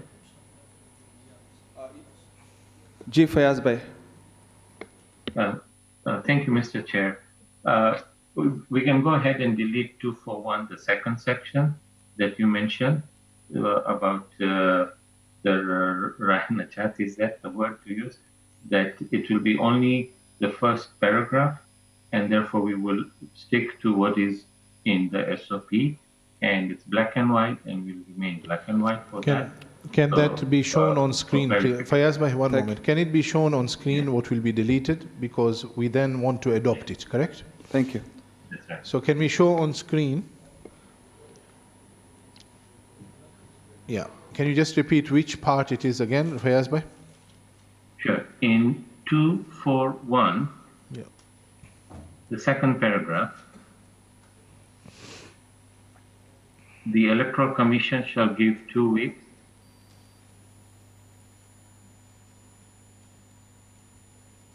The whole section can be removed.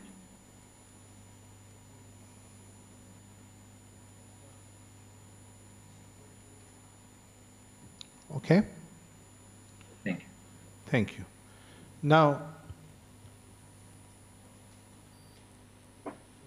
can I ask Fayaz Bhai that what is your intention with this? With the conference asked for this 4.3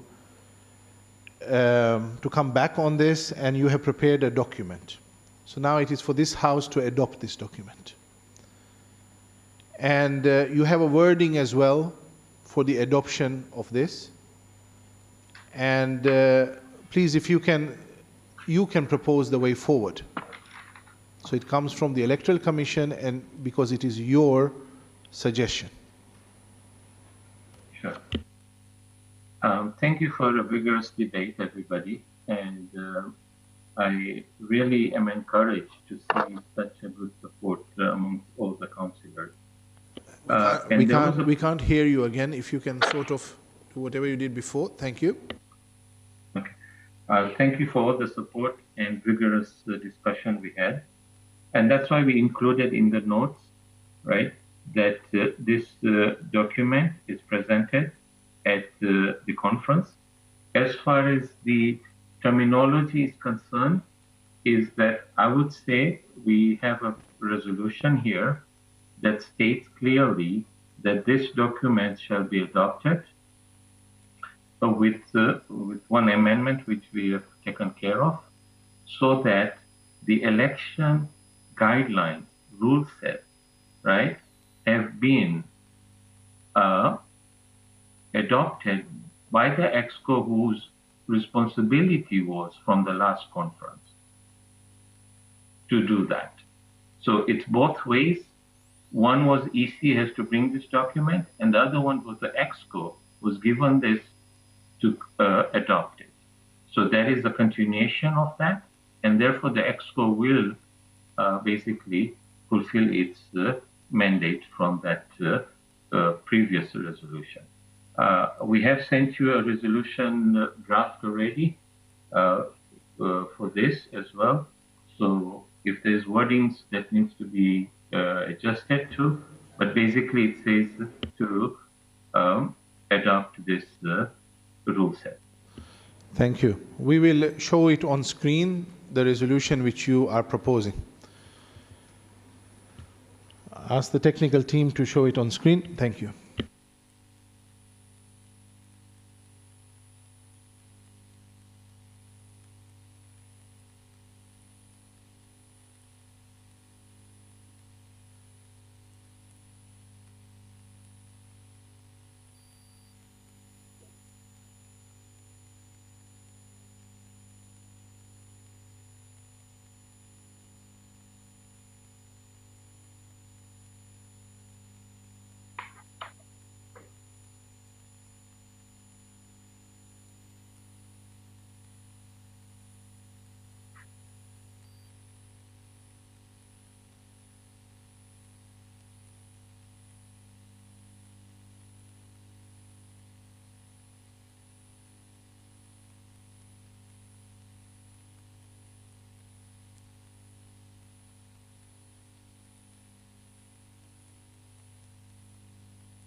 Okay, we have the resolution on the screen if people can just read it in the meantime.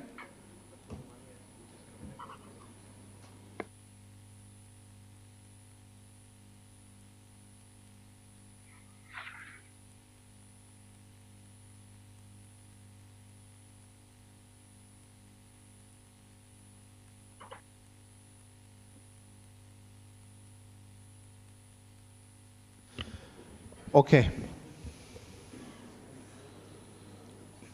Fayaz Bhai, can you please read out the resolution, please? Thank you.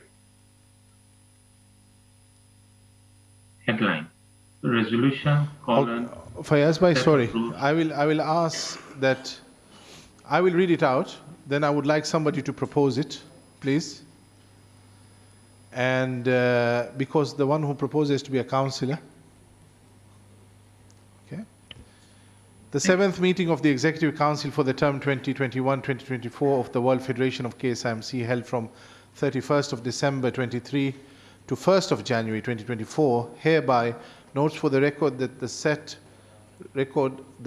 of rules for the presidential elections consisting of procedures, guidelines and requirements for conducting the elections as presented by the Electoral Commission. Approves the set of rules for the presidential elections subject to A. Such changes as may be required to correct manifest errors or comply with legal requirements on the advice of the World Federation's legal advisors. It is hereby resolved that the EXCO hereby approves the set of rules for the presidential elections. Does anyone want to propose this? Okay. Shahid Bhai Murji has proposed. Sorry, in point A, should there not be a method of how to rectify the change? Should not be. Shahid Bhai, did you hear what Abul Hassan Bhai Gokal said? He asks, should there be a method for how to correct an error? I have my opinion, but I will not say that now.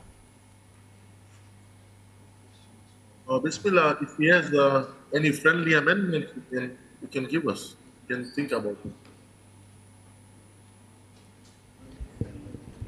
No, I do not have the method on me. I just thought that that is a gap, that again we might end up losing time. I presume from what I'm seeing, it is the discretion of the electoral commissioner in case anything happens that we give him the mandate to make those changes. Yes, so okay. On the mandate of the election commission. Thank you. Shahid Bhai, please, as you are proposing, can you read it out once? So you propose and then I'm going to ask for someone to second it, please. Shahid Bhai, Bismillah. 7th meeting of the Executive Council for the term 2021-2024 of the World Federation of KSIMC held from 31st December 2023 to 1st January 2024 hereby notes for the record the set of rules for the presidential elections consisting of procedures, guidelines and requirements for conducting the elections as presented by the Electoral Commission. Approves the set of rules for the presidential elections subject to A.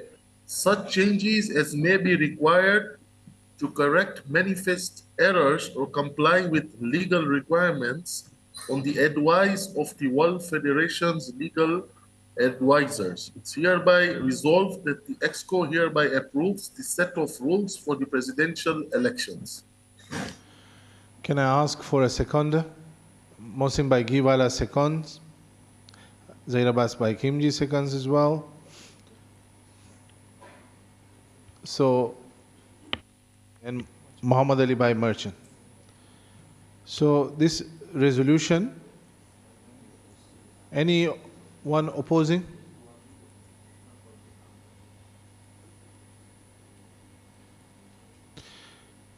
This resolution is hereby tabled. Thank you. Salawat ala Muhammad wa ali Muhammad.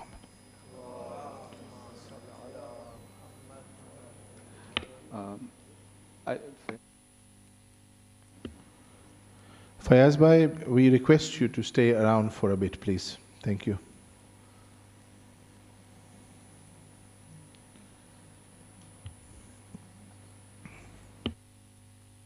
So now we went into a point which we had already started. It is its twin, the two counselors to witness. I'll hence ask this meeting if we have anyone who you'd like to appoint for this task. You've heard the President about the very weighty responsibility. A tentative time frame so that one can work out one's availability. I can only say that the end of the term is when the last term commenced, so we are talking about end of May, is when the triennial conference will take place. But the date of the election is something which we haven't decided yet. It is something which either will be decided at this meeting or that the Electoral Commission will, if we are passing a resolution, will be passed together with the regional federation secretaries. So there would be a mandatory time frame from conference to the... Between March and May, basically, back of envelope calculations of 90 days. Just to give you a broad, yes. It could be between February and May. February and May. So basically it has to take place already approximately 3 months ahead of approximately. Because there is a nomination timeline as well as there is a day when the president-elect comes into place before the triennial conference.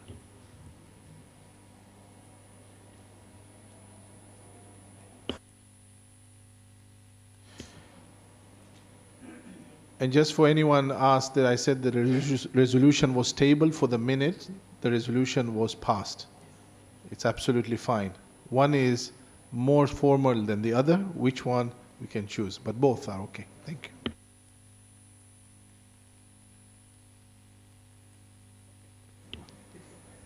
So may I ask again, do we have anyone this House would like to appoint? Any proposal?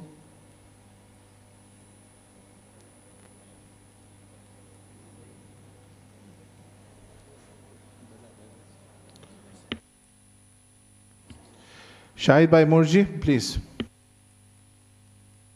प्रमुख साहब proposal તો નથી નામનું લેકિન એક ખાલી મને કહું હતું કેમ કે અત્યારે ચર્ચા બહુ થઈ આ ઇશ્યુના બરાબર તો હું હાઉસને રિક્વેસ્ટ કરતો હતો કે આપણે અગર લંડન કાં તો એવી બાજુની જગ્યાને માણસોને ગોતે કે જે અવેલેબલ હોઈ શકે એ ટાઈમમાં તો શું છે આ બધા ઇશ્યુઝ પછી ના આવે ખાલી મારી એક વિનંતી હતી હાઉસને એક આઈડિયા હતી જે હું રાખું છું નામનું તો Yes, we agree with you that anybody local is much more practical. London and around. I don't know whether we have councillors here from COEG in Europe who could take forward this responsibility and get the sawab of witnessing the counting of the election in London.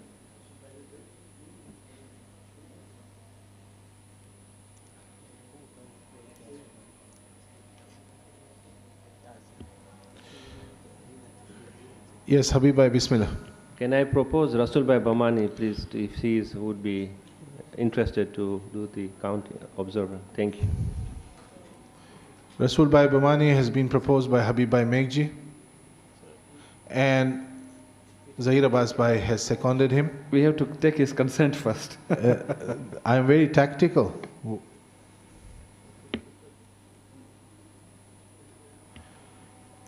And Dr. Molidina, please, if you can come in. Wait. Dr. Molidina? Yeah, I'm trying to come in at the time. the time is a little bit awkward.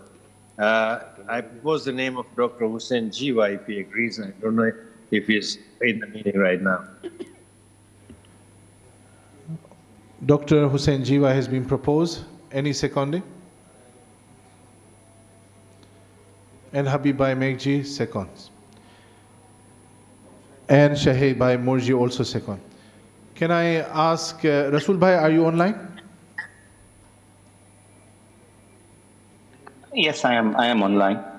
Please, you have been proposed and seconded. Do you accept?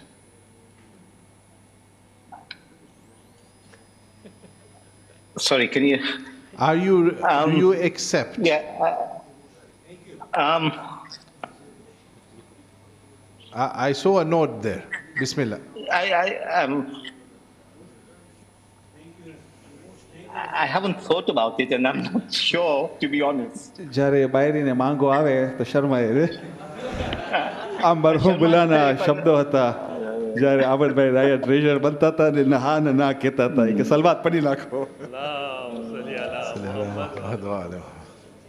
રસુલભાઈ ગણતા તો આવડે છે ને Kind of.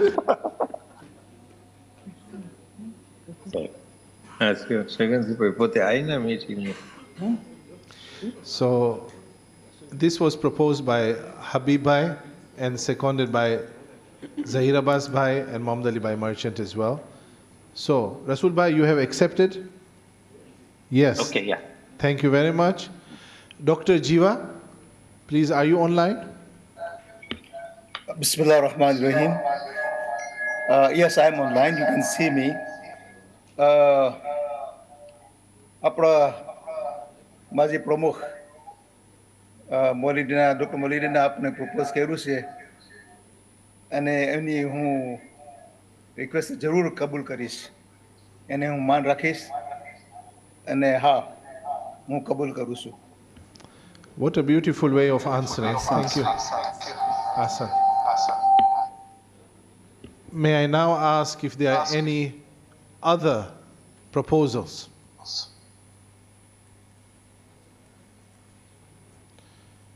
And I'm looking online as well. Anyone, please? I can hear echo, but now it's gone, so thank you. As there are no other proposals, this House has appointed Rasul Bhai Bamani as well as Dr. Hussein Jiwa as councillors to witness the voting of the presidential elections. Salawat ala Muhammad wa ali Muhammad.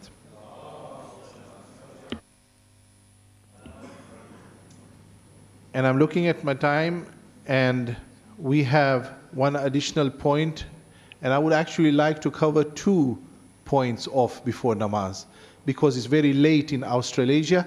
I would like to bring that point forward. So if we can do the next one very fast, we can do 2 things very fast before Salat in an orderly manner, inshallah.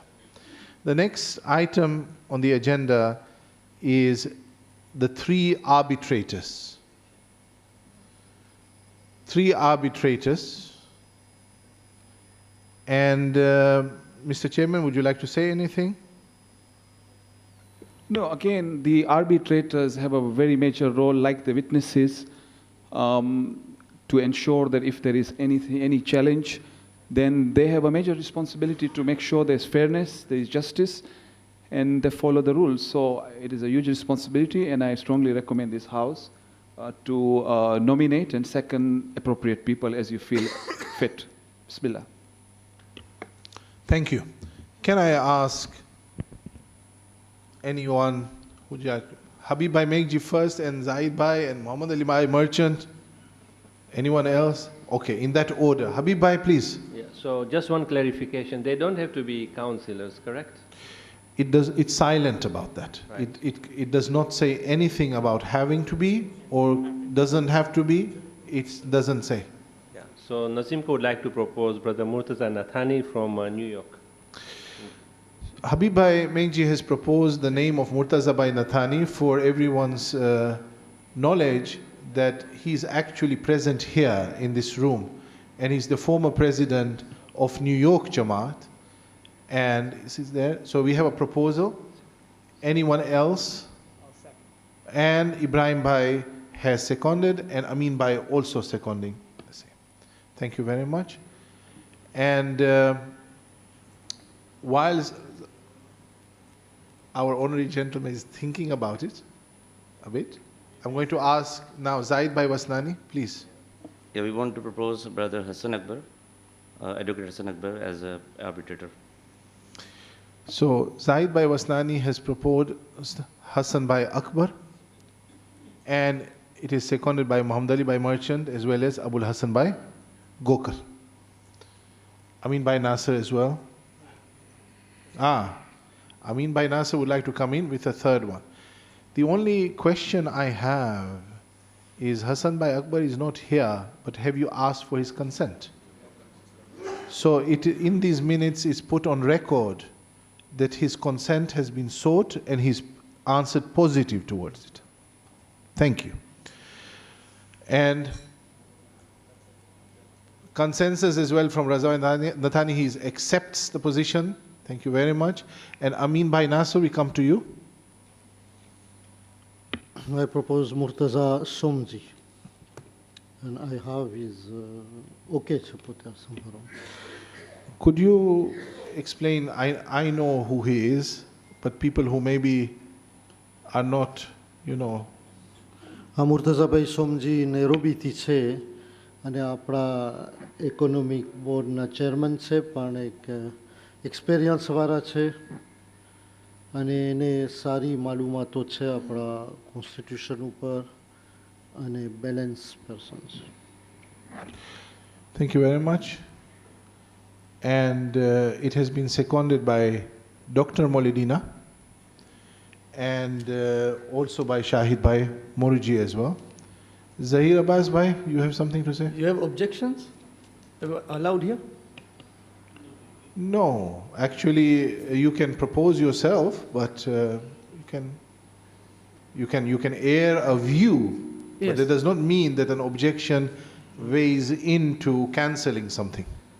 Okay, so it is important for us to select people who in their local jamaats are of good stature.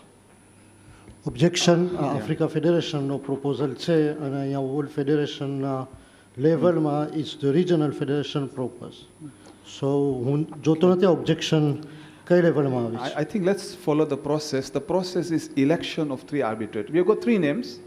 If there's any 4th name, then we go for election. That's the process. Let's follow the process. Thank you. Thank you, Bhai. Now, do we have any other proposals?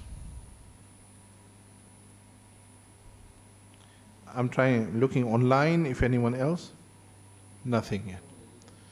And may I ask, Amin Bhai, you have sought the consent of Murtaza Bhai? And he has accepted positive as well? Very positive. Yeah, for the record, he has accepted very positive. So, we have 3 arbitrators confirmed, and accordingly, let us recite Salawat ala Muhammad wa Ali Muhammad.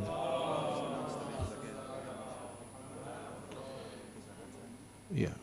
We have Murtaza Bhai Nathani, we have Muhammad Hassan Bhai Akbar, and we have Murtaza Bhai Somji of Nairobi, who have been elected here as arbitrators for the election of the president. Salawat ala Muhammad wa Ali Muhammad.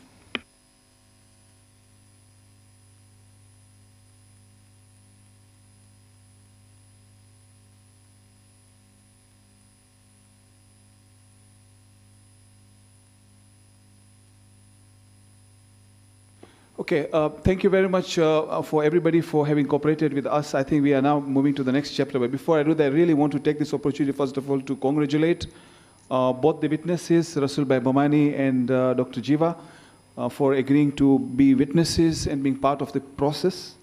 And also the 3 arbitrators that have kindly agreed to take this responsibility. It is a huge responsibility, and we pray to Allah subhanahu wa ta'ala to grant each and every person selected to perform these duties, inshallah, in the best interest of the community. Let us recite a salawat for everybody. Allahumma salli ala.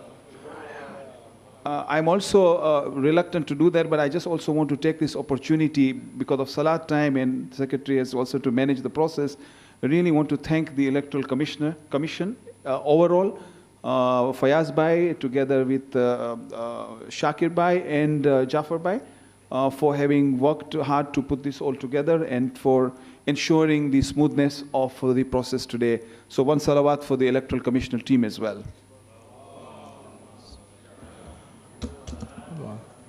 Fayaz Bhai, you have requested to come in here. Fayaz Bhai, with the permission of the chair. Bismillah, Fayaz Bhai. Thank you. Congratulations to the vote counters, councillors, as well as the arbitrators. We look forward to working with you, inshallah. I asked you to take some time to convene back with my EC members, and we'd like to give you a reply back on that, on 5.1, if you want to go ahead with that, or we can wait after Salat. So, Fayaz Bhai, what is your proposal on this one? Do you have, you want to go ahead and propose a date later on, or would you like to go for the second option, which is a resolution? Yes, we'd like to go for the second option, which is the resolution. Okay. I'm just looking at the time. We have two options, and I'm looking at Mr. Chairman. Shall we do the Australasia first, because it is now past midnight over there, and working day? But does that work for you, Fayaz Bhai? I don't believe the Australasia one will take very long time, but I am concerned that I would like to do that one relatively fast because it's late over there. Is your availability okay? Yes, it is. Yeah, I think it's important that you are present when that resolution is put on table. Thank you. Okay. Raza Bhai Bujani?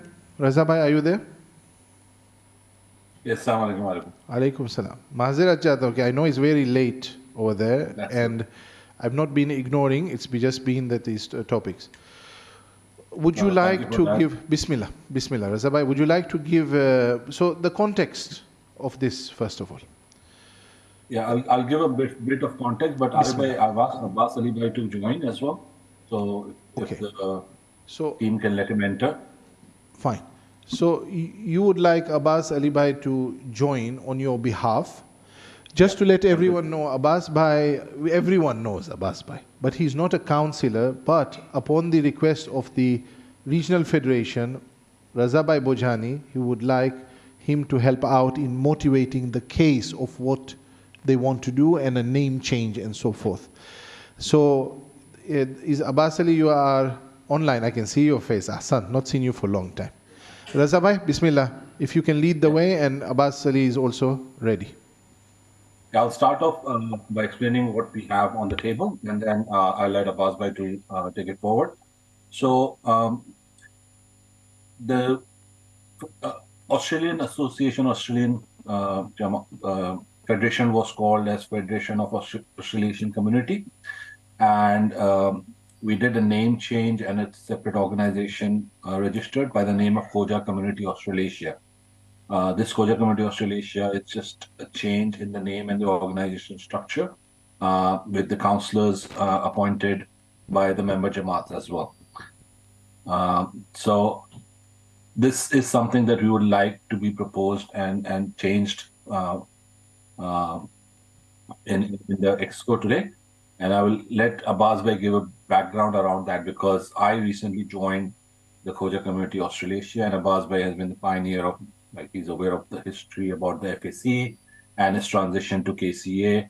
And I will let Abbas Bhai to explain in detail why did we do this, and what are the steps that we're going to do going forward. So Abbas Bhai, please, over to you. Bismillah, Abbas Bhai.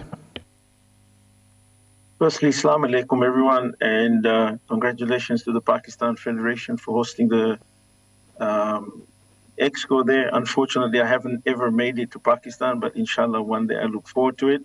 It is January 2nd here while you continue to enjoy New Year's Day, so inshallah enjoy the New Year's Day well. It was decided here in Australia that we needed to make changes to the structure of FAC to be a more robust structure. when FAC was originally registered, it was an incorporated body, which is the simplest form of a body in Australia. We have then decided, with consent from all the Jamaats, the member Jamaats, to convert FAC into a limited by guarantee, which is similar to what the World Federation is trying to go to do, to go from the unincorporated to a CIO model, but we've taken the step further to go to the limited by guarantee model. The reason for that was it allows us to be registered as a charity, so we can actually collect funds to assist people. And when I say we, I'm not part of KCA, but as Raza Bhai has explained, I'm speaking on their behalf. So they will be able to raise funds for charitable purposes and to run their organization. Plus, FAC was originally created purely to be a member of the WF, and it was limited in what it could do. Under the KCA model, firstly, by calling it, we wanted the identity, or the community wanted the identity of the word Khoja to be incorporated. And alhamdulillah, that is very important for the community here in Australia, to have an identity of being the Khoja communities of Australasia. So that was one change of name that was done based on feedback from community members. The second thing was the change of structure. By becoming a limited by guarantee, we are now registered under the Australian Securities Commission as well as the ACNC, which is the Australian Charities Commission. So it allows us to do what is, to extend the efforts that the KCA can do to serve the community better. The objectives remain the same. In fact, they're better, because not only does it support Tabligh for the Shia Isna Ashri faith, but to help the community in a much directly via KCA rather than individual Jamaats. So that gives you a very quick overview of what is there. If you require any questions, I'm happy to answer them. Thank you very much, Abbas Ali. It is very nice to see you after a long time. And we are hoping, inshallah, that if you could not come at the EXCO here in Karachi, you will definitely attend the conference in London or wherever it's going to be taking place. I think the key point here, from my understanding, and correct me if I'm wrong, is that there is a change in the name of the Federation Austro-Asia. They have changed from the current model to the unincorporated, limited by guarantee. It's a point of information to the Executive Council that one of the regions has moved to this process, and hence potentially there is this implication. Unless the House advises otherwise, we would like to close this matter here. If there are any questions, observations, then feel free to raise that. I have one question, just to make it clear. Sure. Abbas Bhai as well as Raza Bhai, the old name will cease to exist, yeah? This is not something which you will be used. You will be named according to the new one, and there is no one else who will represent the old name. Raza Bhai or Abbas Bhai, Bismillah Abbas. That is correct. Fine. Okay, but so just everyone... to clarify, however, FAC still exists today because we are waiting for your process, but it will be then deregistered at that point. Absolutely. The reason I said that there doesn't come any other person saying that, no, we still exist and you basically disqualified us. So the House knows now that this is the name. Ahsan. So we have taken note of this.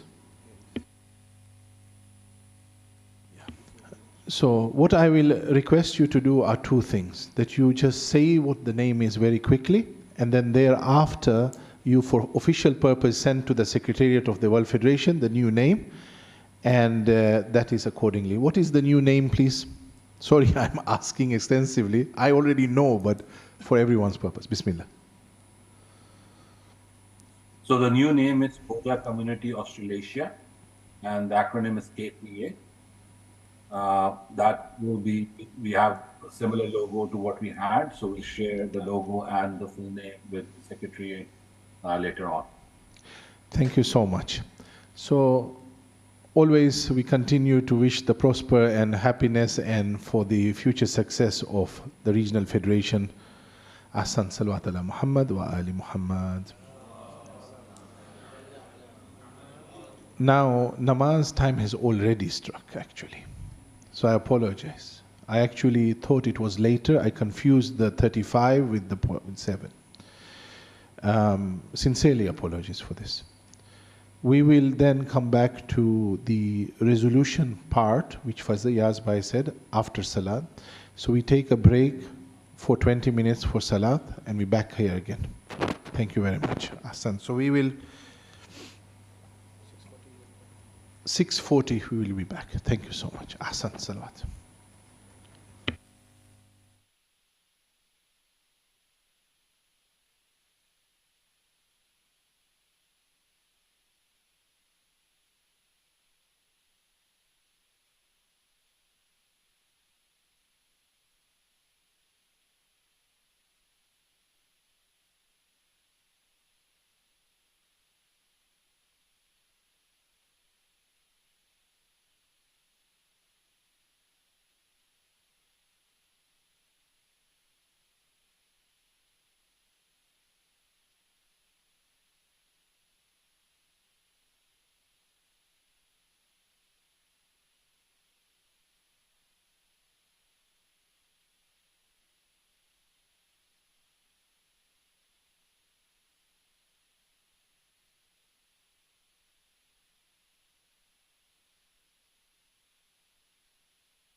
May I request everyone to take your seats, please? Thank you. Recording in progress.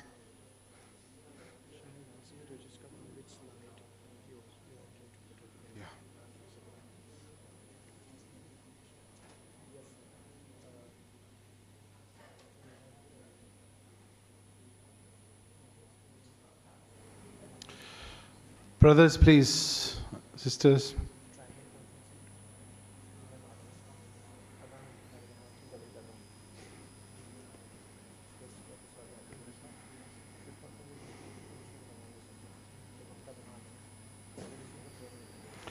May I ask the technical team to put up the resolution. May I ask everyone to come and take your seat. Everyone who is online, I hope you are all ready. Salawat ala Muhammad wa ali Muhammad. Muhammad. So in front of you, you have we see a resolution.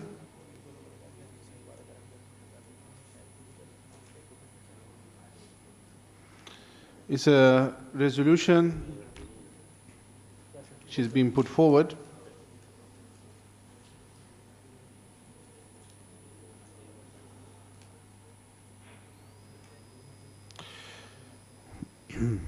Before I read it out, Fayaz Bhai, are you there?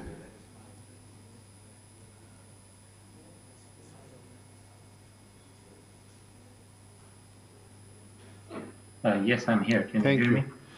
Fayaz Bhai, from the Secretariat, we have drafted this up on the back of the conversation which we've had as a meeting. Does it sit well with you what you are seeing?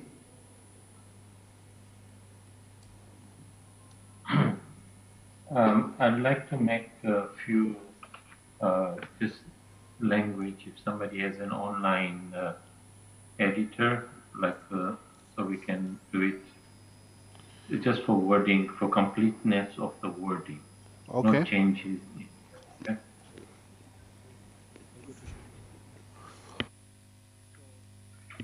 My suggestion is the following. Ali Jawad Bhai, if you can take your laptop and if you can just sidebar with Iqbal Bhai and call Fayaz Bhai up on the phone, and you can live edit it, and then it will be put back on the screen. Thank you. Mr. Chairman, I propose we go forward then, and we come back to this again, because there is some edits which Fayaz Bhai wants to do before it is presented forward. It's just for completeness. That's okay. I think 5 minutes or 10 minutes you will be ready, inshallah. Sure.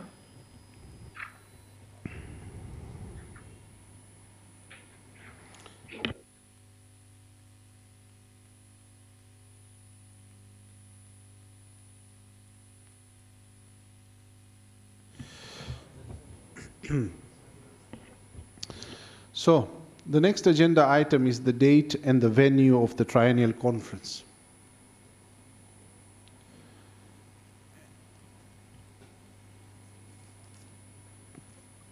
And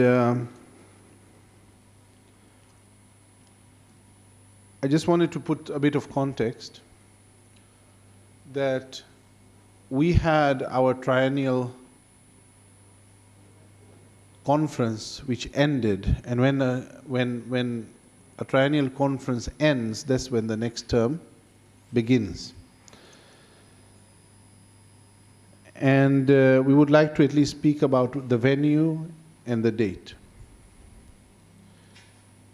If you would like to have an opinion from ourselves of what we suggest the venue to be, we suggest the venue to be in the WF House in London.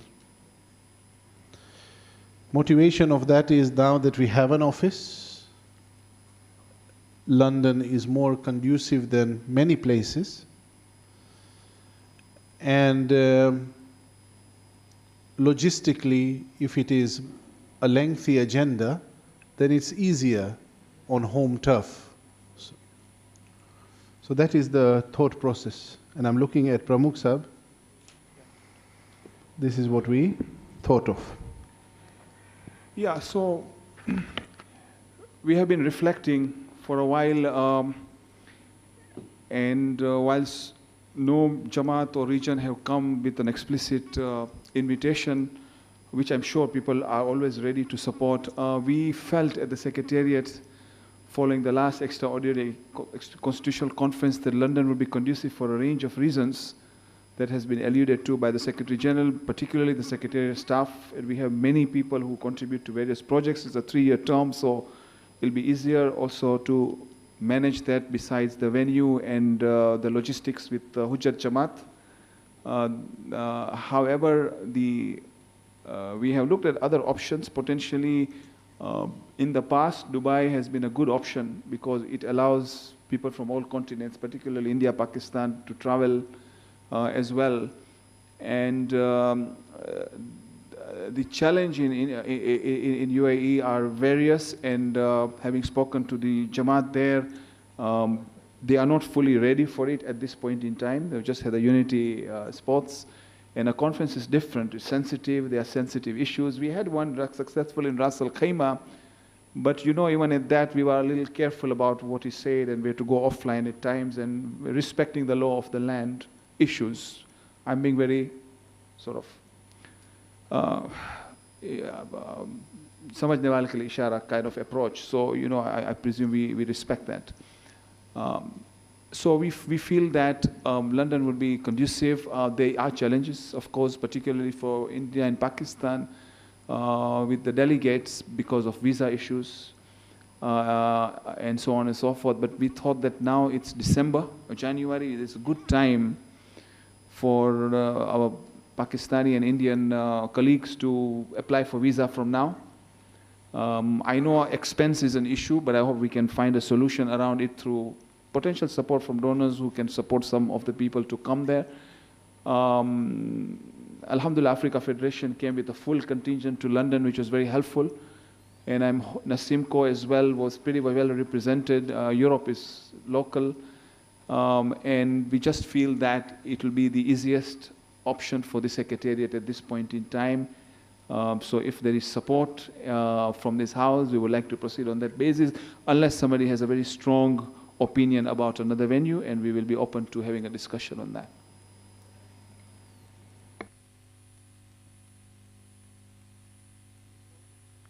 Any thoughts on that? He has a suggestion. Okay. So, Zahir Abbas bhai? No? Abul Hassan bhai, bismillah. Yes, London sounds logical and reasonable. Thank you. Practical. Very good. So, if that's the venue, let's go to the date or dates.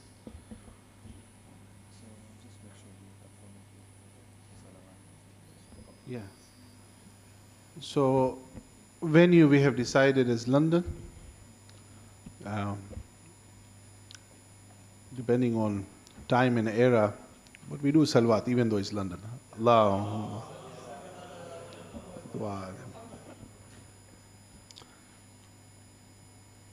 If you look at dates, so we have thought about some dates and so forth, but it's very important that this house who feels comfortable.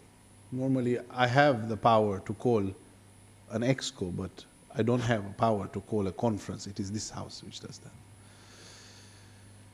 And if we look at the first day of conference and we choose that to be 24th of May, if you all look at the calendar, please, and you look at 24th of May,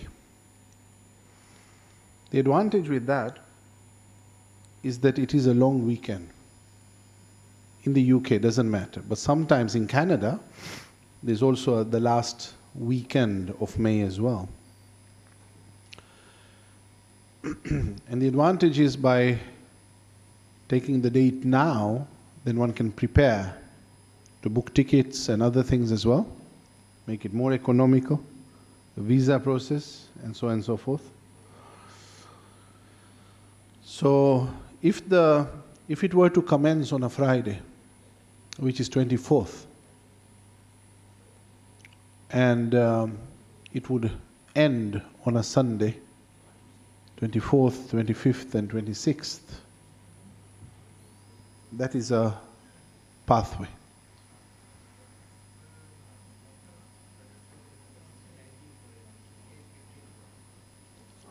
તો સારું છે, શોભિતું છે. 15 તારીખ ઓલું છે ને હમણાં આ છે, બરોબર? I think Nasimco also has, do you have the dates of the Nasimco? This weekend, the 17th, Oh, 17th and 19th. you are in tandem. You work together. That sounds very good then. I'm asking, if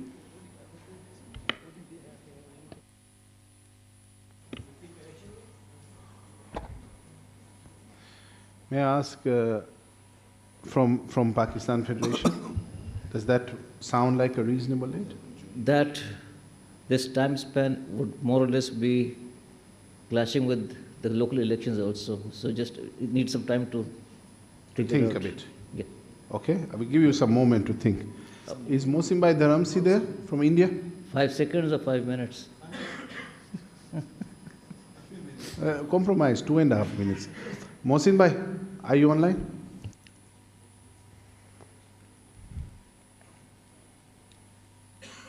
Is Mohsin Bhai Dharamsi online? No.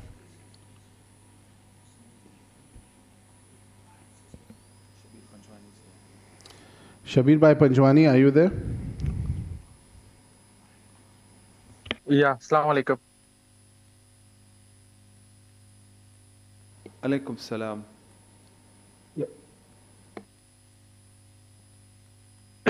Yes, sir. So, Shabir Bhai, we are trying to ask, and I was asking for Mohsin Bhai if he's there, that from India Federation point of view, would the dates 24th to the 26th work? Tentatively, yes, but we have to recheck with Mohsin Bhai or Mukhtar Bhai Watiji. I'll get back to you in 5 minutes. Theek, very good. And I think Mohsin Bhai has come back. Yeah, okay, fine. Mohsin Bhai, you are... Mohsin Bhai, can you repeat again, please? Thank you. Yes, the date 24 to 26 will suit us. Thank you very much. So far, from a Nasimco angle, and of course, Africa Federation angle, it would probably start in the afternoon. It would after Salatul Jummah usually. Dr. Molidina, Bismillah. Yeah, Assalamu alaikum, the venue is wonderful, but as far as the date is concerned, wouldn't it hinge on the announcement of the date of elections for the president, and then following the results outcome, then the conference will be held? So I'm just wondering how the Secretariat will guide this August body on the 24th of May. I think acceptable to everybody, but how would it relate to the announcement of the date of the elections by the Electoral Commission? Thank you. Dr. Saab, it is sort of, it sounds like a chicken and the egg, but it actually isn't. When the triennial conference date is set, relative to that date, then the elections are set, because the constitution is relative to the triennial conference. So if this date is being set, that helps the Electoral Commission to propose a timeline for the election. It basically creates the back end of the time. Okay, sure. Thank you. Understood. Thank you. No worries, inshallah. Yeah, and I just wanted to add to what the Secretary General has said, that our absolute deadline is end of May. So effectively almost to the edge of our term. So it has to happen in that last 2 weekends. And this is the most practical weekend.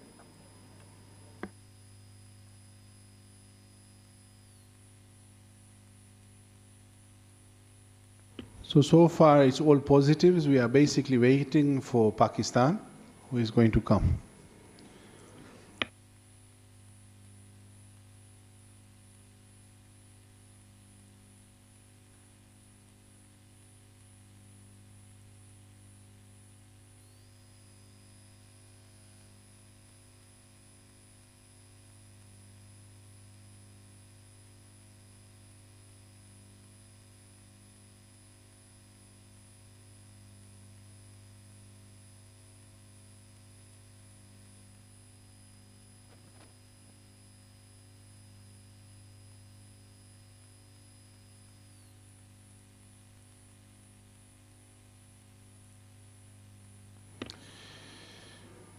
What we are seeing here, we've seen the delegation from Pakistan coming back.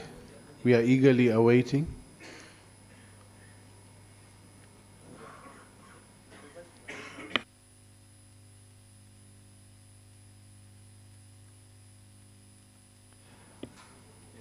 Yes, the date is conducive and good, inshallah.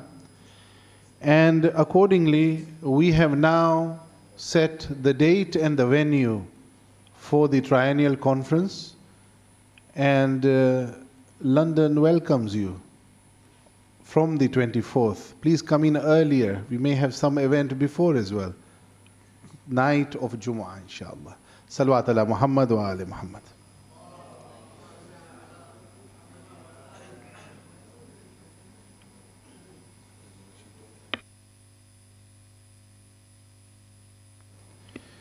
So, if we can put on the screen the resolution, please.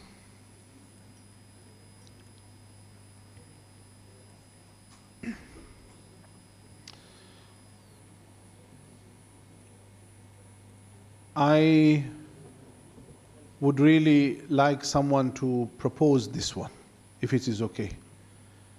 Okay? Mohsin Bhai, if you are okay to propose this, then I will ask you to read it out as well. And Zaid Abbas Bhai, I see that almost as seconding, so I'm going to ask afterwards. Bismillah. Yes. No, so, Mohsin Bhai Dharam, I meant Mohsin Bhai Giwala. Oh, Mr. Magir, sorry. But I've got something else for you, Murabbi Mohsin. I now know I'm going to call on you for something else. Asad. Bismillah. Mohsin Bhai Giwala. So in accordance with the clause 5.1 of the standard operating procedures for electing the president of the World Federation of KSIMC, requires the Electoral Commission to set the date of the election in consultation with the regional federations and the Executive Council. The Electoral Commission can only propose the date after the Executive Council has set the date of the conference. Hence, resolution, it is hereby resolved that the Executive Council empowers the Secretariat of the regional federations to agree a set date with the Electoral Commission for the election of the President of the World Federation for the term 2024 to 2027. Thank you very much. Very good. Zaid Abbas Bhai, you are seconding. So we have proposed and seconding. Any? Arif Bhai? Yes, who is this? I think, again, the wordings require changes. Say again. So, in accordance with is redundant here. Otherwise, you require to change the structure of the sentence. Clause 5.1, etc., requires the Electoral Commission. So, it's a formation mistake. And then again, it is hereby resolved that the Executive Council empowers the Secretariat of the regional federations to agree a set date or to agree to a date or to arrive at a date. Set date is like this, it's not predetermined, right? The Electoral Commission proposes a date. Correct. Yes. Yeah. To agree to so it seems like there are two friendly amendments to this. And if I can ask that this be edited live. So Abul Hasan Bhai, if you can, and you have got regarding the same, would you like to, is it similar?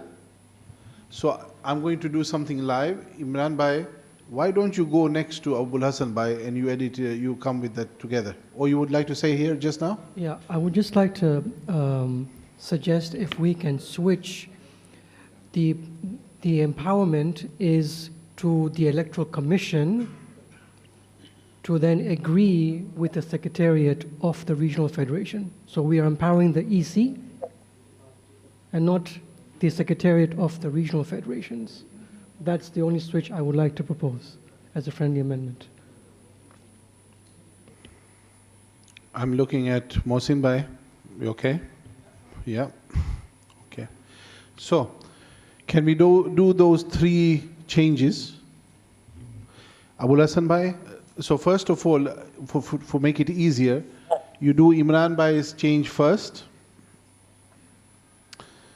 You swap that it is the Executive Council which empowers the Electoral Commission.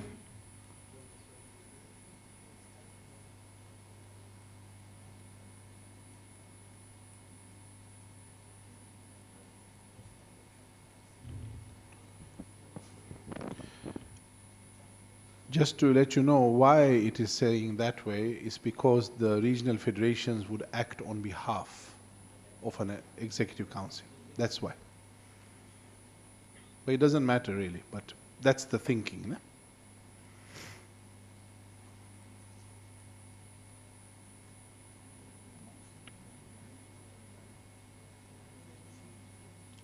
Imran Bhai, do we have to change it?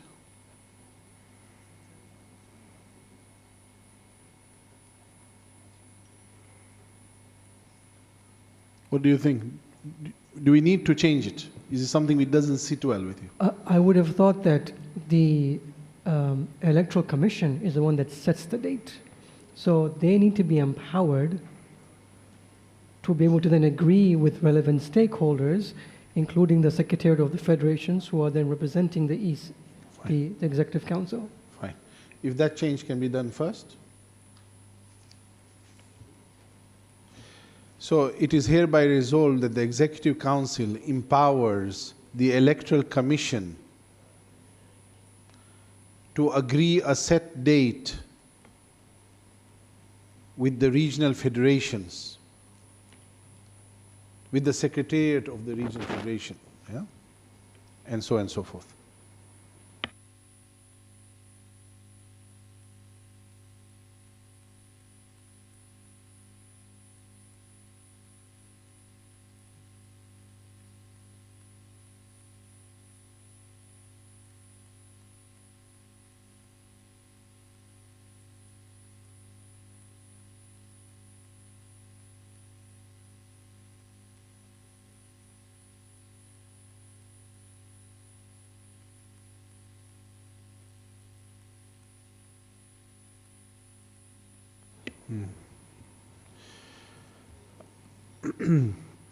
Imran Bhai, you see, my sentiment, my personal sentiment is that what was originally was okay.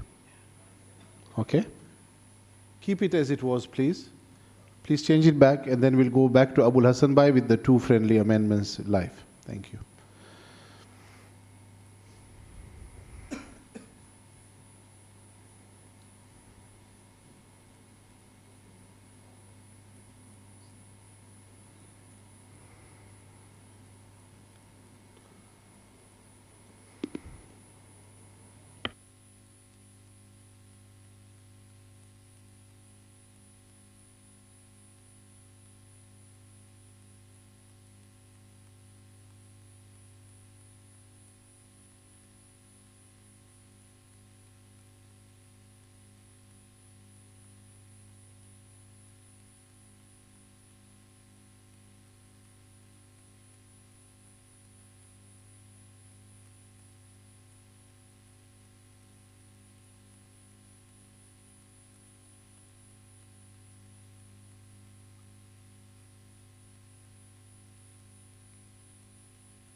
Okay, Abul Hassan Bhai, what are the two changes you would like? The structure of the first sentence requires correction. Mm-hmm. So we can do away with, in accordance with, so that the sentence begins with clause 5.1 of the standard, etc., requires the Electoral Commission.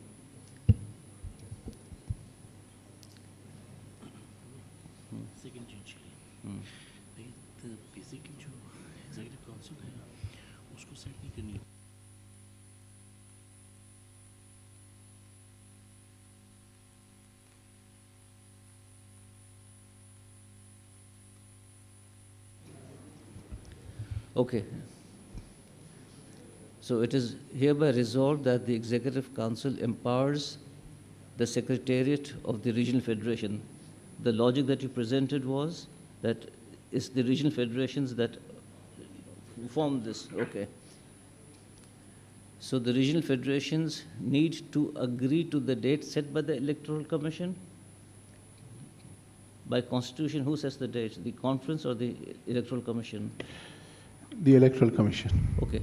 So this body empowers the regional federations to agree to a set date or to date set by the Electoral Commission. So change A to agree to A.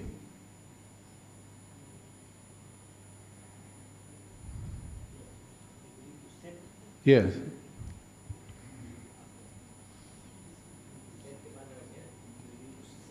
And remove the A here. ठीक? A. Yes. Even eliminate to agree. Secretariat of the regional federations to set a date with the Electoral Commission. Then there's no refusal. So we can even eliminate the words to agree, as highlighted.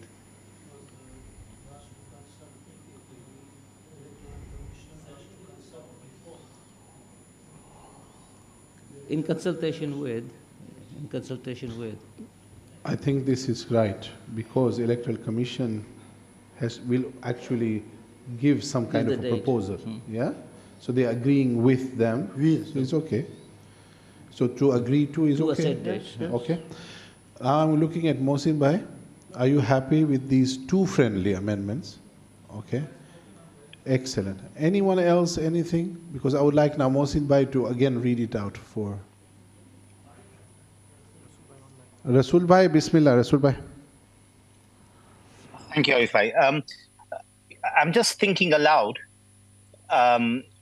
Rather than empower, I think it should be delegate, because if you look at 5.1 talks about three parties. It talks about the Electoral Commission, it talks about Regional Federation, and it talks about the Executive Council. So would it be better that the Executive Council delegates its powers to the Secretariat of Regional Federations to agree to set a date with the Electoral Commission? So it's a word change. It's still under friendly amendment, I would believe. Yeah. Fine. Yeah. So Mohsin Bhai, you are nodding. So can I look around the room as well? Mohsin Bhai, Dharamsi, Bismillah. You are on mute, please, if you can unmute. It is hereby resolved that the Executive Council empowers the secretariats. It needs to be in plural. Fine, thank you. And rather than empowers, then delegates. So can we change delegates?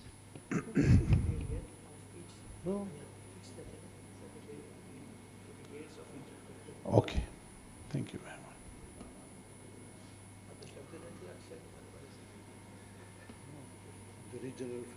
Everyone is okay with this? No. Who would like to? Rasul Bhai, is it you want to come in? Sorry. So it is hereby resolved that the Executive Council delegates its powers to the Secretariat of the Regional Federation. Yeah, and it's without apostrophe. It's. Yeah. Yeah. Okay. Executive powers to the Secretariat. Okay. Of region. Thank you. Amazing how we teamwork here, yeah? I think we would win the first prize when it comes to any corporate event, alhamdulillah.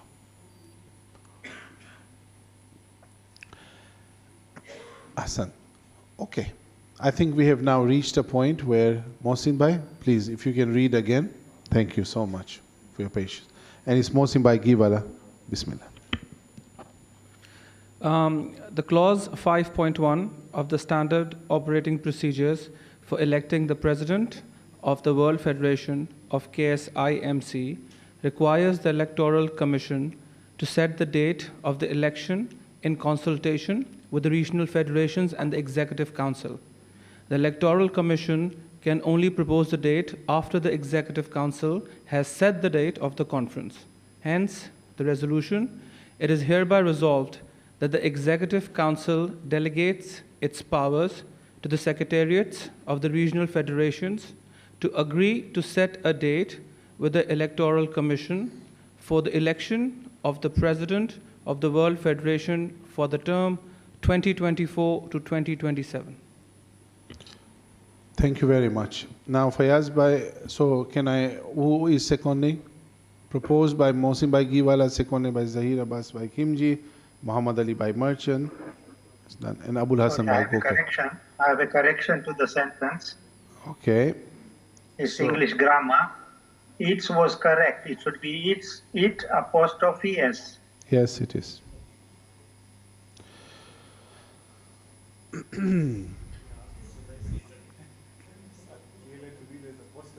Yes. Mohsin Bhai Giwala, please, if you can read again.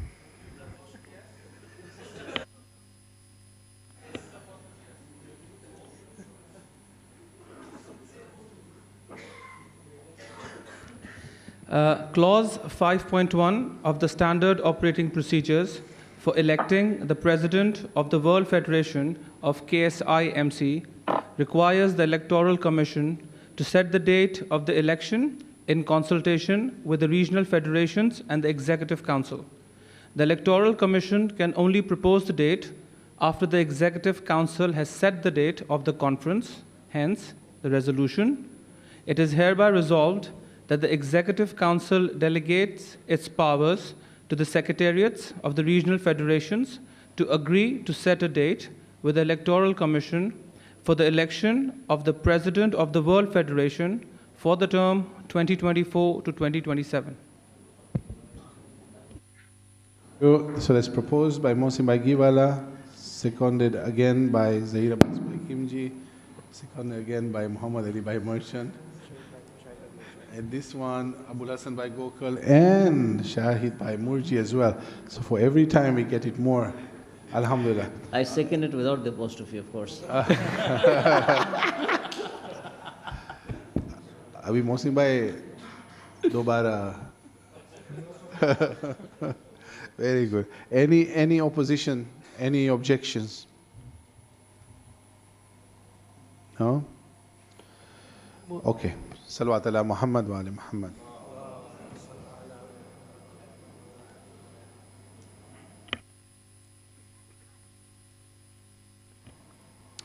Now, if I may ask the tech team to go to the pack and show the proposed agenda. Give you a preamble. Muhammad Ali Bhai. Assalamu alaikum. Salam. Secretary Sahab, President Sahab, I would like to put that on note and would like to point out that the Council of European Jamaats is physically and virtually representing the Jamaat. And so where all of the other regional federations were invited to put their opinion forward for the date and the venue, I noticed that this wasn't done for the Council of European Jamaats. So I'd like to point that out. We have been liaising with our councillors, all 8 of them, including the SG. Unfortunately, the SG is traveling at the moment, and hence her reception didn't allow her to make this point verbally, and hence I've made this point. Regardless of this, we are in favor of the date and the venue whilst we were discussing in our group, and we would like to offer our support should you require it. Very, very nice. And I will say 2 points to that. First of all, I did see earlier the Sister Azmina had put a fantastic comment in the chat box that Council of European Jamaats are fully available to help and support of this conference as well. That was firstly noted. And secondly, I actually apologize that I should have been proactive and asked Council of European Jamaats about your preference specifically. And I'm also extremely happy that you have worked on the date and also agree with all the other regions that this works well. Salawat ala Muhammad wa ali Muhammad.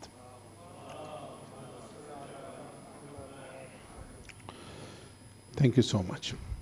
Regarding now agenda, venue, date, and agenda of the conference is set by the Executive Council. But to make it smoother and easy and according to precedents, we have come with an initial proposal of what could be set as the agenda. So if we can look on the screen, it is in your packs as part of the pre-read. Yeah, one moment. 202, page 202.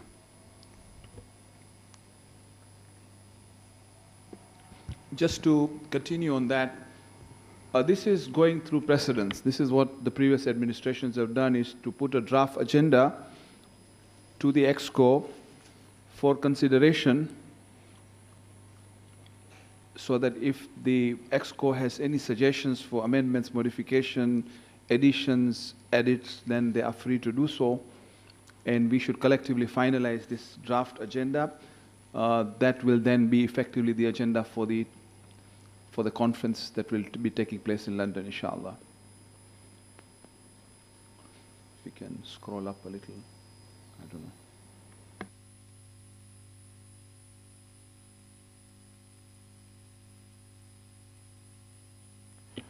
Okay.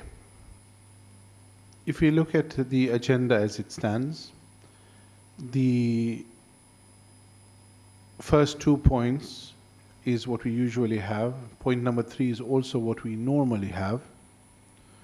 Number 4 is also what we do, where we introduce, and you know that the number of people in attendance in a conference is greater, so very important to have introduction. And then we have some housekeeping specifically. And then comes that there are addresses by each regional federation leader.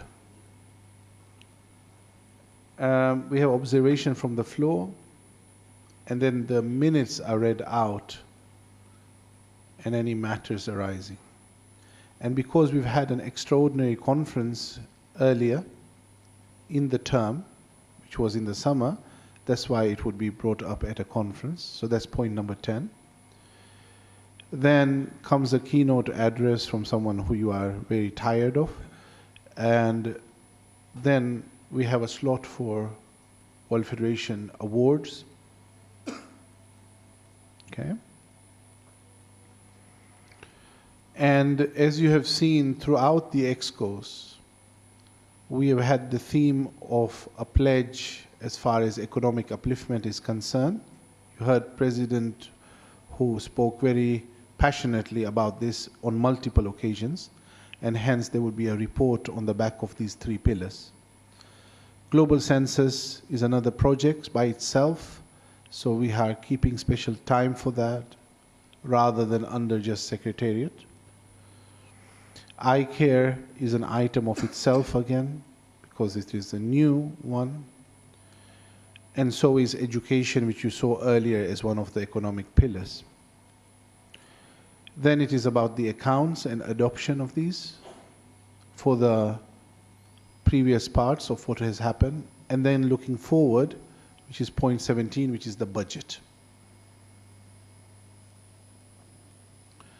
Then we will have an update about the foundation fund and Harefield. This August body will not be alien to that part, because we have coming back to that kind of an agenda item. And number 19 is the SOP for electing the president of the world, should be World Federation. Why is an SOP there? Because of a ratification parts that we've kept it there.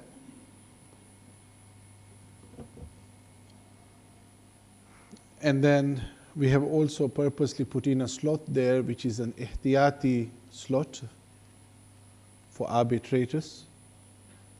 We're not saying that arbitrators will come into part, but it is better to put in something there so we can plan the timing and so forth in, and no one would say, oh, it would have been better to put it in, and then we cannot change the agenda. And then you will see the order that the Electoral Commission then speaks and reports, and you notice that why it's in that order, if you understand me. Bismillah, Amin bhai. No, very good. It should be 2024. Fantastic point. And it should be 2024 on both number 20 and number 21. So I'm repeating this so that we can then change it. Be sure. The reason is that Zahir Abbas Bhai Khimji through ishara with two fingers is asking why is it in the order arbitrated before the report of the EC, and the reason for that is that if there is a situation where you need to go into arbitration, then at least the Electoral Commission can take into account those words and put a full dot. And the House, the conference, is privy to both these. Then, as we were anticipating that everyone will back the white paper, which was passed yesterday, which is a community conduct policies. So you see it's not a white paper any longer, rather there will be policies which we'll put forward. Then comes a few questions. Number 23, a paper or an item regarding how could we use our NGO status. Kept it there. You heard that the President has talked about importance of setting up NGOs and linking to the NGO status which we have. Then it is from one conference to another. The conference in 2021 actually said that we should go for a CIO application and we need to give an update accordingly. And then it's a CRC, because it was the conference of summer, June, who said or gave a mandate to extend the mandate of the CRC, but with a structure change of having it bigger and excluding certain members. So the CRC should come and give its update.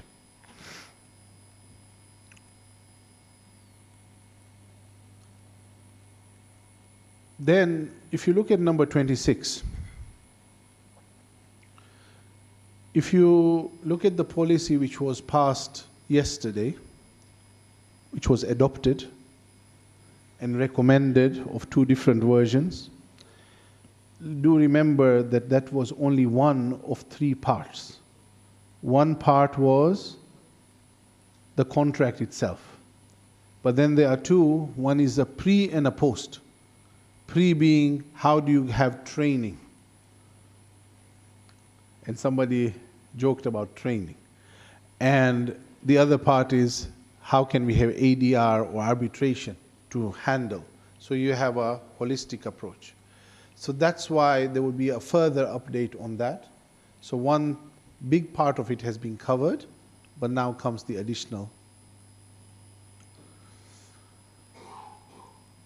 Now, 27 is redundant. You may wonder why it was there, because we did not know if this would be passed or adopted. And alhamdulillah, it was adopted. So now we will remove number 27, if that is okay. And we have kept update from the Youth Conference of 2023 as an item, as we see that there will be an update later on, is one of the last points of today's agenda. But I do think that all of you will agree that this would be a good item to put in the conference. Then we have number 29, which is of course the twin of the CRC, but we actually have an item saying that, okay, would we like to change anything in the constitution? Imagine that it's not a complete overhaul, but imagine there would be an overhaul, still this would be okay. But it's better to have this item in there, and this gives the conference an opportunity to change if it needs. Number 30 is actually one of my favorites. Not everyone thinks that one, but I really like this one. And I remember in the last conference, when different regional federations come and say that over the last few years, we have been doing this. Don't you think that we should do Control-C, Control-V, copy and paste? Or can we work together? This is something which works well. And I think storytelling between regional federations is something very good. I'm looking around, and why I'm doing it, because for anything which is good, there is a homework as well. That means that every regional federation, we have to commit to sharing, to storytelling, presentation. Don't ask me today for how much time that would be. That we decide another, but there will be a homework. Thank you. Then, towards the end, there comes the part about, towards the end of the conference, whoever is elected president, there would be a president-elect who would come into taking the position on, so there would be an inauguration, and then there would be a keynote address. And thereafter, as we always have, an election of those office bearers who we elect, as well as elected councillors and the auditor for the term. And then after that, the sitting electoral commission takes care of point number 33, then a new electoral commission is then elected. And that means the members of the electoral commission. And then any other business, and we close with dua. This is a proposed agenda. And Askar Ali Bhai, Bismillah. I would just like to point out about point number 16, if you can see, please. Yes, if you can go up a bit. There seems to be an error here. The fiscal years mentioned here are 2022, 2021, and 2023. It should be probably 21, 22, and 23. Yes.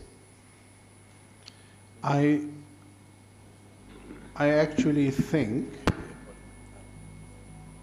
it should be 2021, 2, and sorry, 21, 2, 23, and 24 years. 2020, 21, 22, and 23. Can I just ask, please? In the conference of 2021 in May, was not the 2021 then gone through?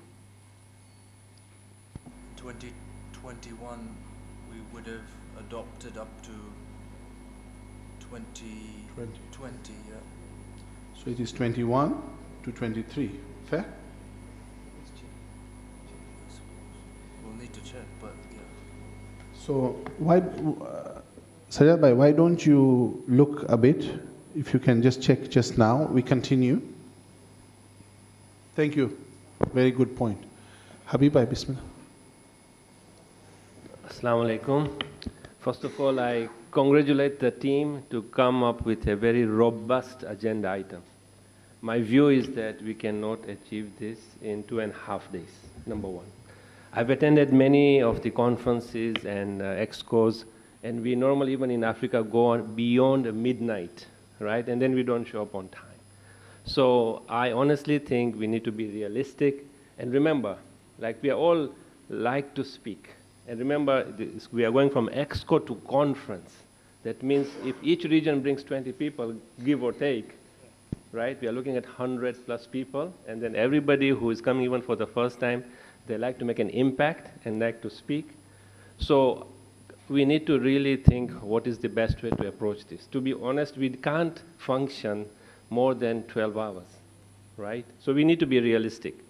So a couple of ideas. We have, for example, regional presidents' speeches. They can all send in a video a week before. All need to do our homework and listen to those speeches. Best practices, I agree with you. A video or a write-up should be done by each federation so we can all do our homework and come. Because otherwise, we are not going to do justice to this agenda, right? For example, accounts. My humble suggestion to Sajad Bhai is maybe a week before, if the preparation is done, we have a conference call, so all those key accountants and keen accountants who have questions on budgets, prior actuals, they can have those covered. And we may have some time, but at least it's not taking away full half an hour to 45 minutes. So let's come up with some creative ways to do that. Even with the CIO application, the CRC, that can take half a day if you want to allow the full discussion on that. So either we break this into 2 parts or come up with an idea where we have to reduce this agenda item, honestly. We are not doing justice to ourselves. This is the institution we all love the most. So let's do justice. Thank you. Okay. Amin bhai, kali ek cheez. We take a few comments, but those were about 3-4 different comments. Amin bhai, and then after that, I wouldn't like take more. We would like to go because you gave plenty. That's why. Bismillah. Habib bhai, આપણે Africa ફેડરેશનની midnight જાય છે કારણ કે important ડેલિબરેશન્સ હોય છે અને જ્યારે આવી ઇન્સ્ટિટ્યુશન ભેગી થાય તો નોર્મલ છે કે ઘણીવાર ટાઈમિંગ જરા ખાયલું જાય.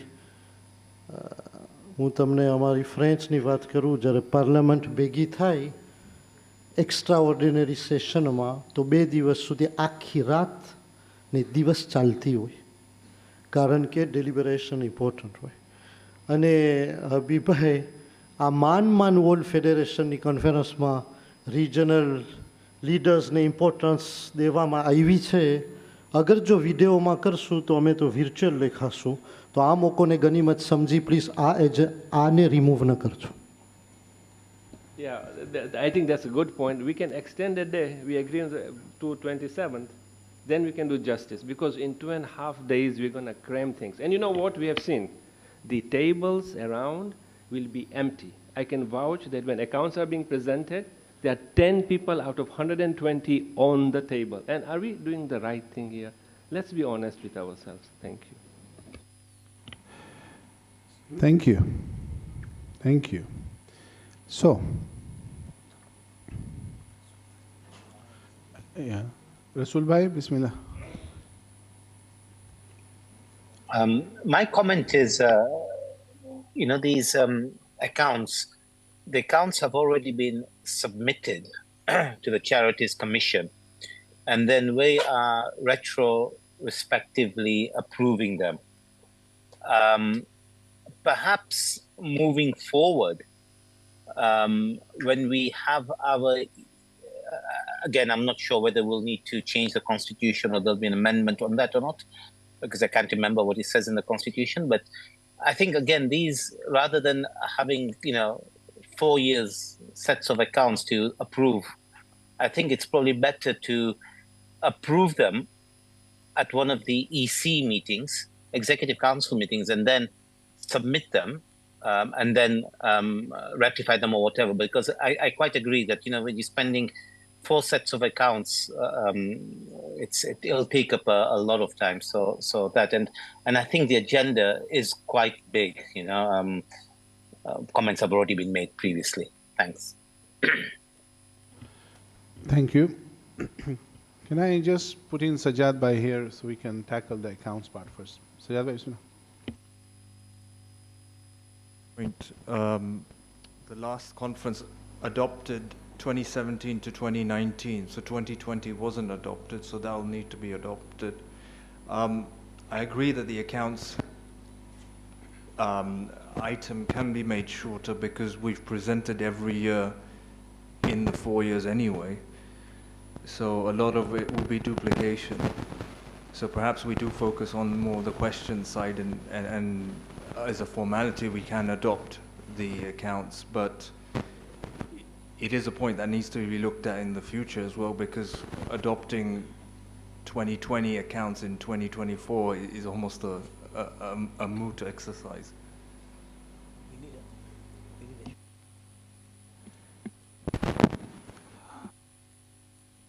I mean, there are various ways of being creative, Habib Bhai. But this is throwing us in a little out-of-box thinking. And I will be guided by this house to see if this is feasible. We have experts in all areas. We will be more than 120 people at the conference. If we agree to segment the house, financials with the financial workout session, policymakers with policy workout sessions, it is part of the conference, but we break it into groups. Then after full deliberation and finalization, they can summarize it when we get together. In that way, we get things done pretty quickly. And areas where we feel the entire house needs to be there, we make sure that the entire house gives its. In that way, then, yes, logistically, there'll be a little challenge because we'll have to, if they are hybrid model, then we have little challenges there. Then we have to find different workout rooms. There's a challenge there. So there's a logistical component. But practically, it's outside the box thinking. It has been done in the past, but not in this way. There has been in the past that the conference has become a workshop itself. But then that also takes time. So potentially, that could be an option. But obviously, I'm looking at the Secretary General because there's a lot of hard work in that, and it's not easy under the current modus operandi we have. So it's a suggestion. So just one other additional comment. So on the Constitutional Review Committee, let's take that one. It's a heavy one. So unless the committee has done extensive consultations with the regions, right, and then come to the conference, and then submit a paper to move forward, otherwise we are going to go in circles, I can tell you that. So significant homework has to be done on a couple of these key agenda items for us to really take it forward and pass through, or whatever the action item is there. Otherwise, people will feel that they're not being heard, and we're going to defer it again and again. So significant homework has to be done on some key policy agenda items here. That's my suggestion, but I know they need time, so unless it's... I'll speak very openly about this item, which will help rather than everyone. I got a call from Muhammad Arif Bhai, the Secretary General of NASIMCO. He says that, has there been any progress as far as the Constitutional Review Committee is concerned? Because NASIMCO councillors and office bearers actually proactively asking. My answer was that, well, I've not heard anything, and the mandate is for the CRC to work and for the regions to nominate 2 people for that. And because it was the conference's opinion that there shouldn't be any office bearer part of that. And hence, your Secretary General has taken a bit of a passive point on that, because the view of our Supreme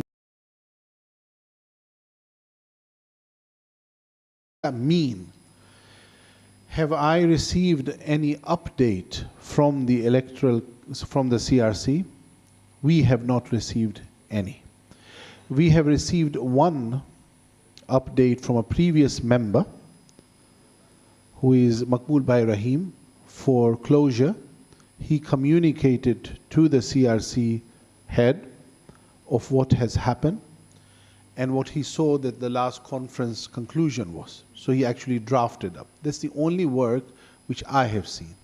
So I'm actually looking around and asking you, the regional federations, have your representatives given any updates? My guess is no, but I need to ask. At the moment, No. No. Thank you. Therefore, then you are asking a very logical question, Habib bhai. Is it feasible from the second week of January of 24 going into when you need to do a pre-read ahead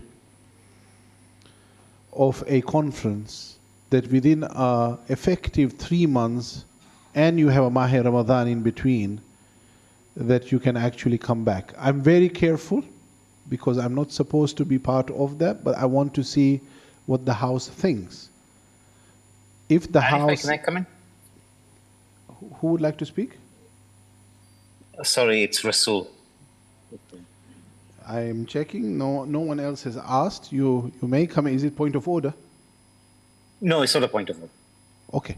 So what I'm trying to gain is to understand that if this House thinks that this should be an agenda item per se, and so we know if there is it for the sake of it to just have a quick summary from the CRC what would happen? Because then if it's a 10 minutes item, it's very different from a 14-hour item. Bismillah, Rasul Bhai, with the permission of Chair. Thank you so much, Aifak. Yeah, I was going to bring up the CRC in any other business, but I'm glad that we've brought it in now. So I believe that COVID has already sent the names. I'm not sure if they need to be updated or not, but I believe they have. My point is this, is that there was a chair up to the conference that we've had in June. And thereafter, I'm not sure if he's still the chair or not, because when I last checked the WhatsApp group, he was no longer there. So I think the question to you is that, have you received anything from him to say that he's still the chair or not? And whatever the rationale was when that decision was made not to have the secretariat within the CRC, that's water under the bridge. But I think we need, or the CRC would require, secretarial support, because since we haven't had that, and I'm not blaming you for it, because you're right, there was a discussion and there was explicitly said that the secretary should not be part of the CRC. The drawback on that is we find ourselves in a limbo because we don't know what's happening with it. And you're absolutely right that we're in January and we're looking at May for the conference, and then you're looking at the pre-read, you're looking at consultation. I'm not sure what will be achieved between now and May, but I certainly think that something needs to be done to find out what's happening with this. So I think perhaps we need. I'm not sure whether we can do that now because it's quite late in the day, or whether we actually have this discussion at the conference. Thank you. Thank you, Rasul Bhai. Mr. Chairman would like to chip in. Yeah. Look, we'll be sitting all night if we continue this discussion. It's already 8 o'clock. I'm keen we move to the youth last item very soon and any other business. We are not here to push or bulldoze with all respect, but the agenda items are critical. Now, Habiba has raised a very valid point strategically that how do we shrink this or make it more effective?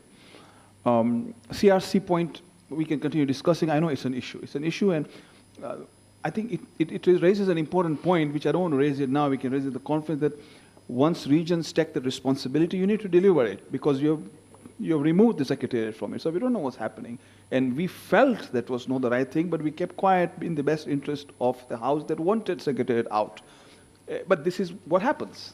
And let's be realistic about it. That's what happens. Now, don't want to go into that debate. What I want to try and see is to achieve this agenda item. My suggestion, Habibbai, is that if this House gives the mandate to the Secretariat, in principle, to approve broadly the agenda as is, then the Secretariat can sit behind and focus on how do we make it more effective, manage it within 2.5 days, succinctly, whether it's a partial working groups or advanced sending of the accounts. All the accounts on the website. As we heard, it's been adopted by the Charity Commission. It's more of a process. Maybe if you want to change the process, we'll discuss the conference. So pre-read information, advanced videos, all this can happen. Critical items, if you give us the mandate, we will work. And I know that the Secretariat is very meticulous in making sure. You have seen, alhamdulillah, in our term, we have tried our best to keep the time as far as feasible. And we have achieved that. And I believe that if you give us that onus, we will work on that broad principle. If that is okay, then I would like to move forward on that. Yeah, okay, 100%. So let me just say that as well, okay?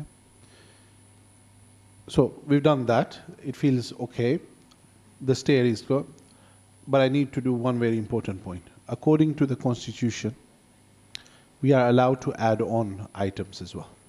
I need to say that there is a procedure that within X number of days you can add on. So if anyone wants to add on items, you can do that. Okay, so let's be wise with that. Sometimes that happens, certain capital projects and something else comes up. So please be mindful of that. Thank you. All right. Shall we then say, bar those changes, and you heard also about the year change, that it will be 2020 till 2023, which would be there for that. And there were some items which we went through which would be changed, including some typos. Thank you very much. Salawat ala Muhammad wa ali Muhammad.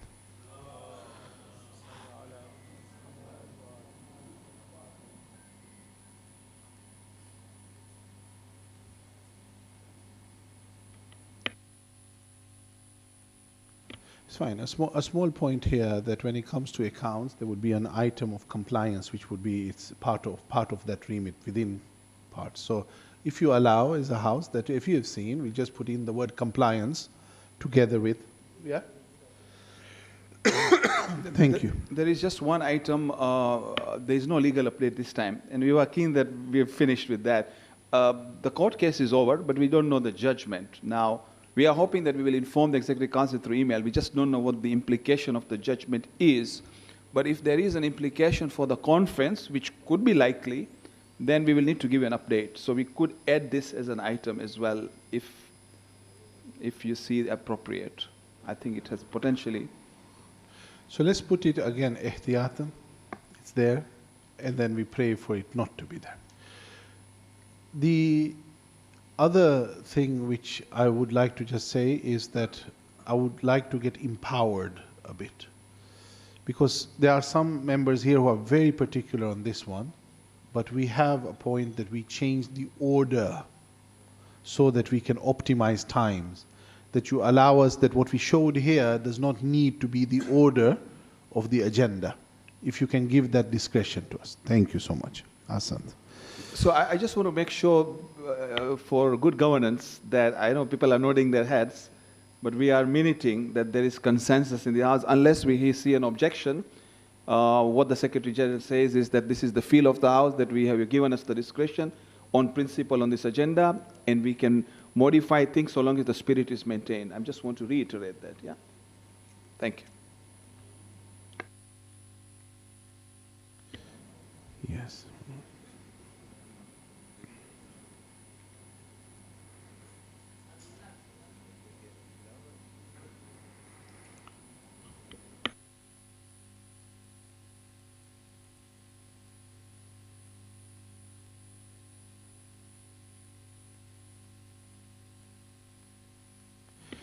So you all know that the most exciting and positive agenda item is this one, which is coming. And the real impetus and a fantastic sponsor of this from the office bearers has been my tag team partner Ali Jawad Bhai, who is the Assistant Secretary General. And to give a preamble towards this, then please, Ali, welcome him. Salawat ala Muhammad wa ali Muhammad.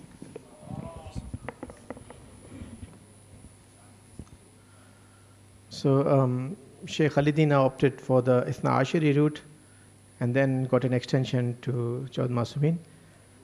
I have the option of the Panjitani route. I can take 5 minutes. And I thought I'd go for the Tawhidi route and just take the 1 minute, Amin bhai. So I will just take you back. I'll just take you back a few years. Think of yourself as a young person. You cannot spell the word youth without the word you. When you were a youth, when you were a young person, you had some expectations of your elders, and now you are the elders. We are the elders. So when you listen to our young sister Insia present the Youth Task Force report, please view it and listen to it as a 19, 21-year-old person that you were barely a few years ago. With that, I invite Sister Insia to present. Sallu ala Muhammad wa ali Muhammad.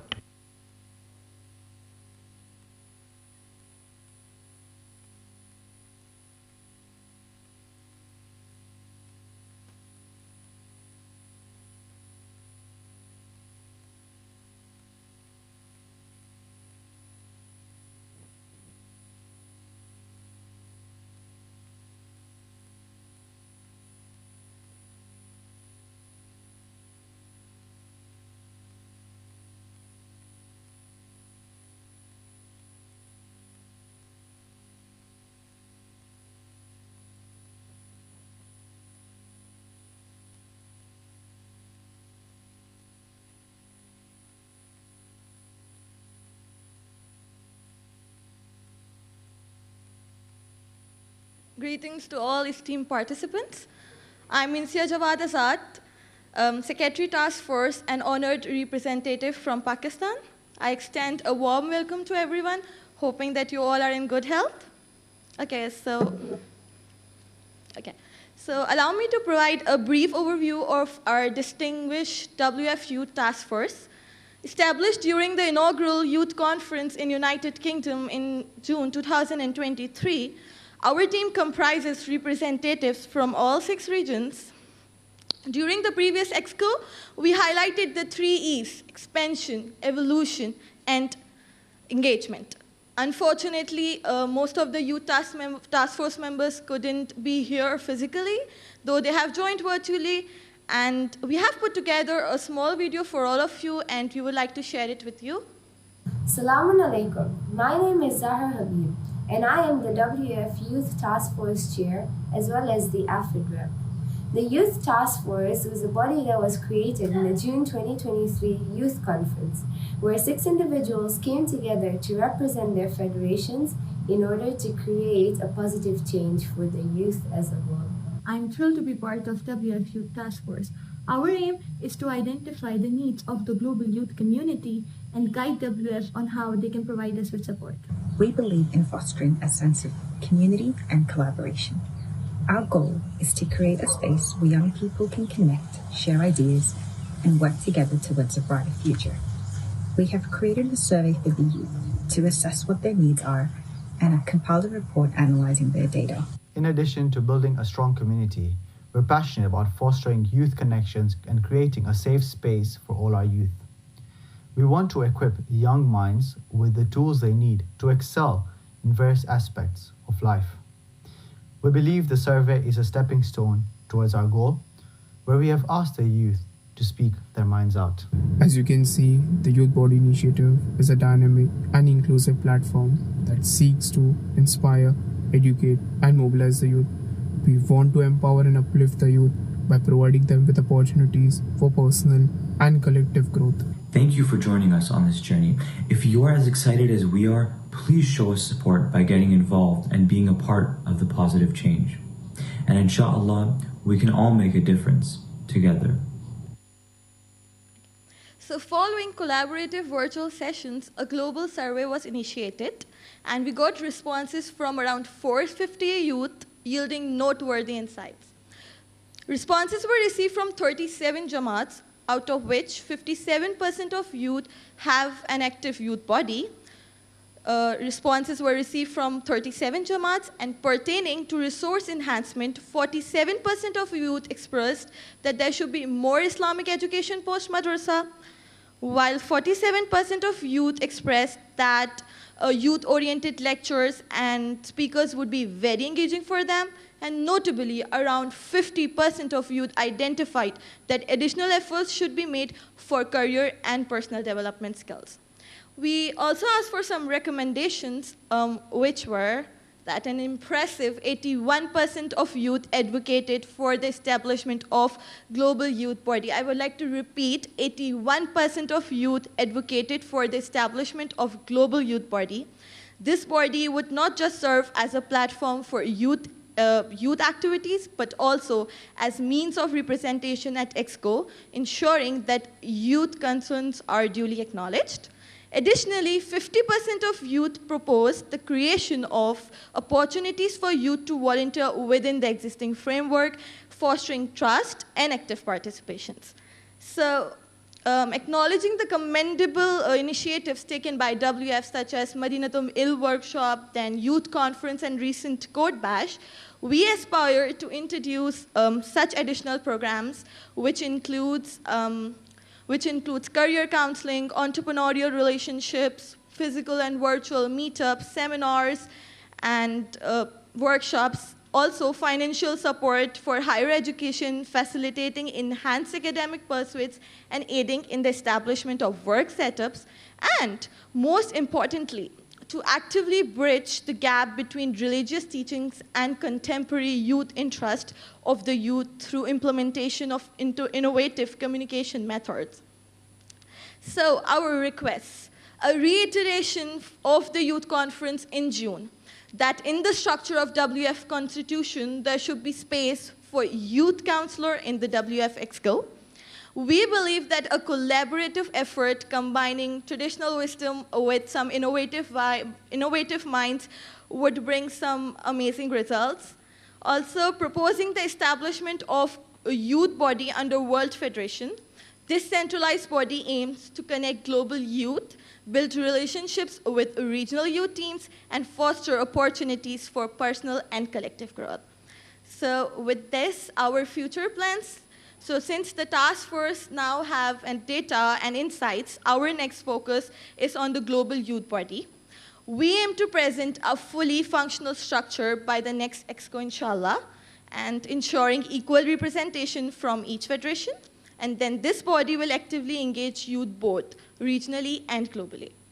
Okay, so now lastly, we would like to acknowledge that this was a very challenging journey for the entire task force, as we have to manage different time zones, workloads, and to get ahead of each federation. And we tried our level best to bring favorable outcomes. We thank regional federations for nominating representatives from each of the regions to have members on the youth task force. And we extend a sincere gratitude to the president, Safdar Jafar uncle, SG, Arif Ali Hijri uncle, and Ali Jawad uncle, Rukaya Bai, brother Ammar Ali, Sabra Bai, and sister Malika Ratansi for their invaluable support throughout this journey. Furthermore, appreciation is extended to World Federation for entrusting us with this responsibility to advocate for global youth. I would like to end with Allama Iqbal's share. अफराद के हाथों में है अक़वाम की तकदीर, अफराद के हाथों में है अक़वाम की तकदीर, हर फ़र्द है मिल्लत के मुक़द्दर का सितारा. Thank you very much, and we may continue to serve on the path of Imam Zamana Jallallahu Ta'ala Farajahu. Salawat bar Muhammad.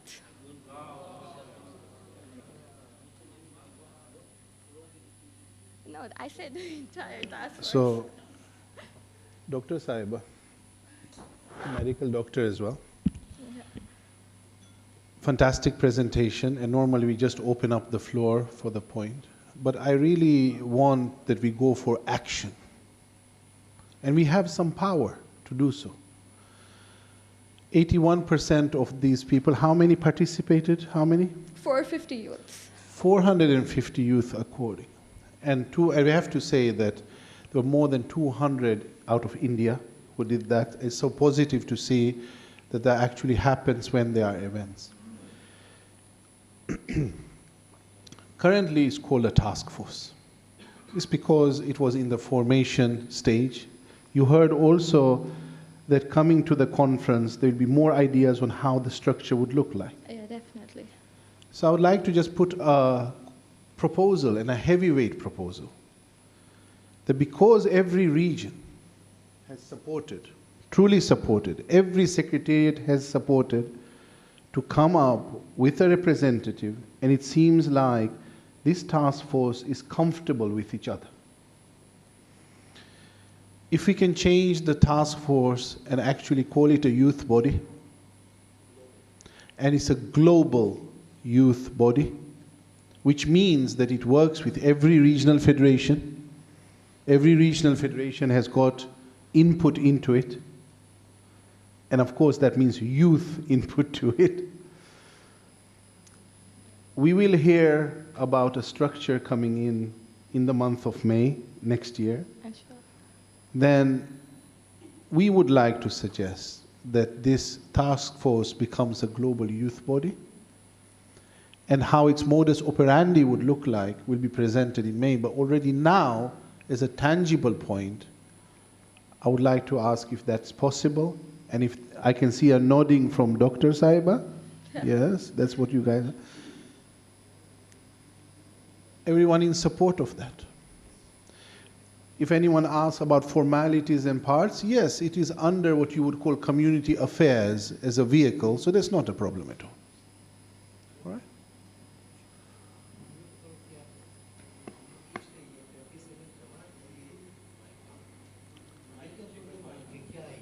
Ah. Very good. We'll ask, this could be a very good question. Okay, very good. So let that sit well. It's so far we've seen nods about that item per se. Now, Ajay bhai, Bismillah, aap repeat karna please. Assalamu alaikum.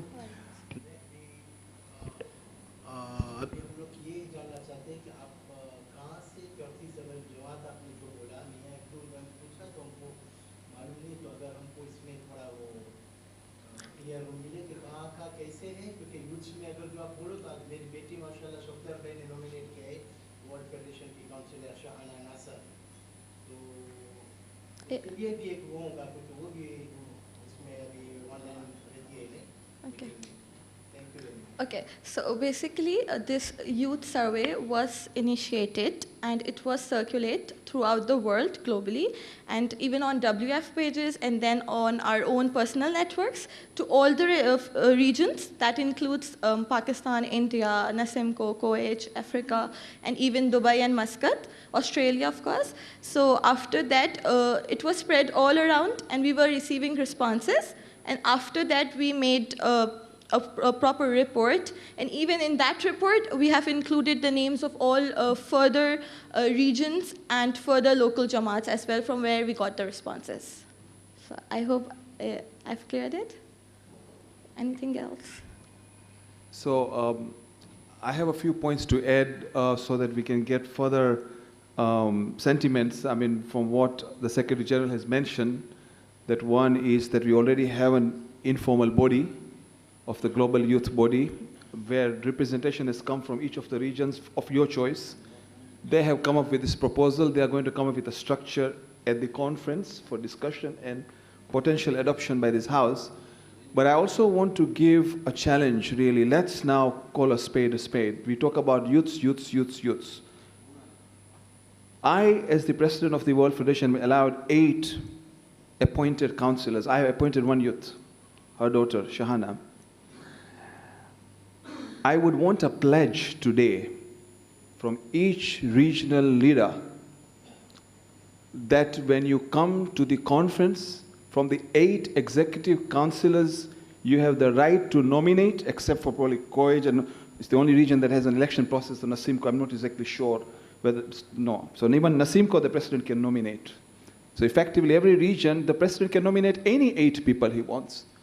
Let's agree today that at the conference, each of the regions will bring at least one youth under the age of 30 as an executive councillor with that equal authority that the 7 have. That's the only way we can progress. They will be empowered from now, and then the youth body can come into the conference with 2 things. One is what they want to do, and the House will decide. 120, 30 people are going to vote on it. But they will have a representation from each region as an executive councillor with a voting right.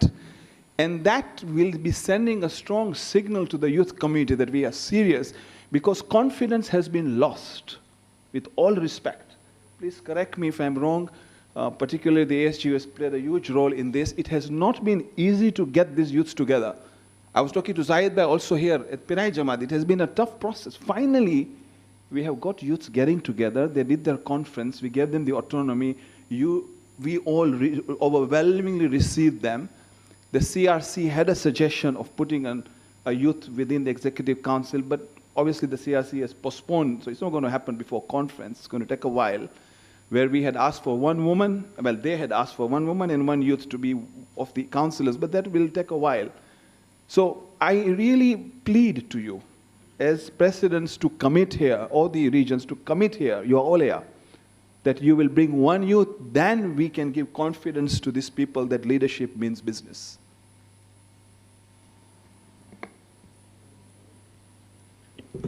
Habib. So, Safdar Bhai, I fully agree with you. The only thing I would add, in the conference, I'm just talking about Nasim Koya, we can bring around 20 to 22 delegates. We should have at least 3 to 5 youths as delegates. I agree with you, 1 executive councillor, right, out of 8, but I think there's opportunity to bring more youths as well. Because we're going to be talking about CRC, the future constitution. We're going to be talking about the CIO model and the future strategic, entity, let's say, for the future. So there are few initiatives here which are forward-looking, and we need to bring the youths in to see and discuss and take the idea. They are bright youths in different fields, right? So I think I would just add that all the regions here have to, when they do their delegate list, make sure you have at least 3 to 4 youths as a part of your team. Thank you.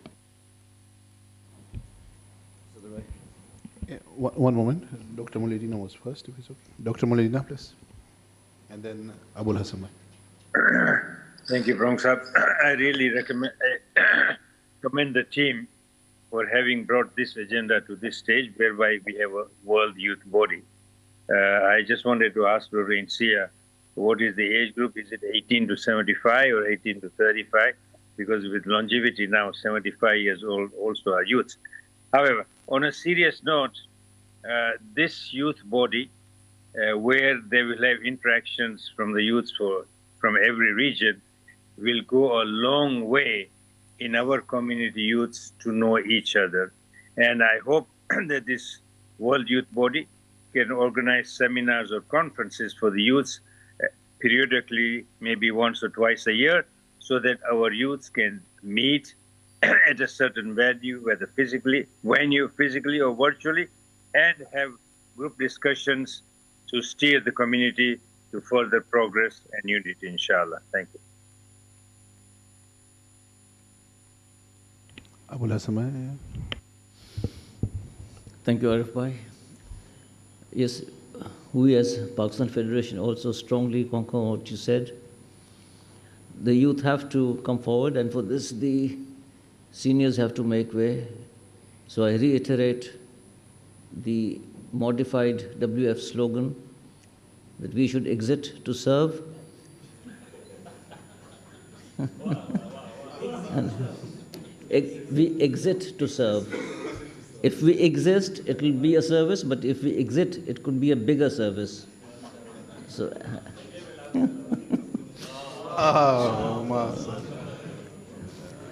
so yes, we pledge to send at least 1 youth for the conference. In fact, since the delegates will be there also, so the number will be there.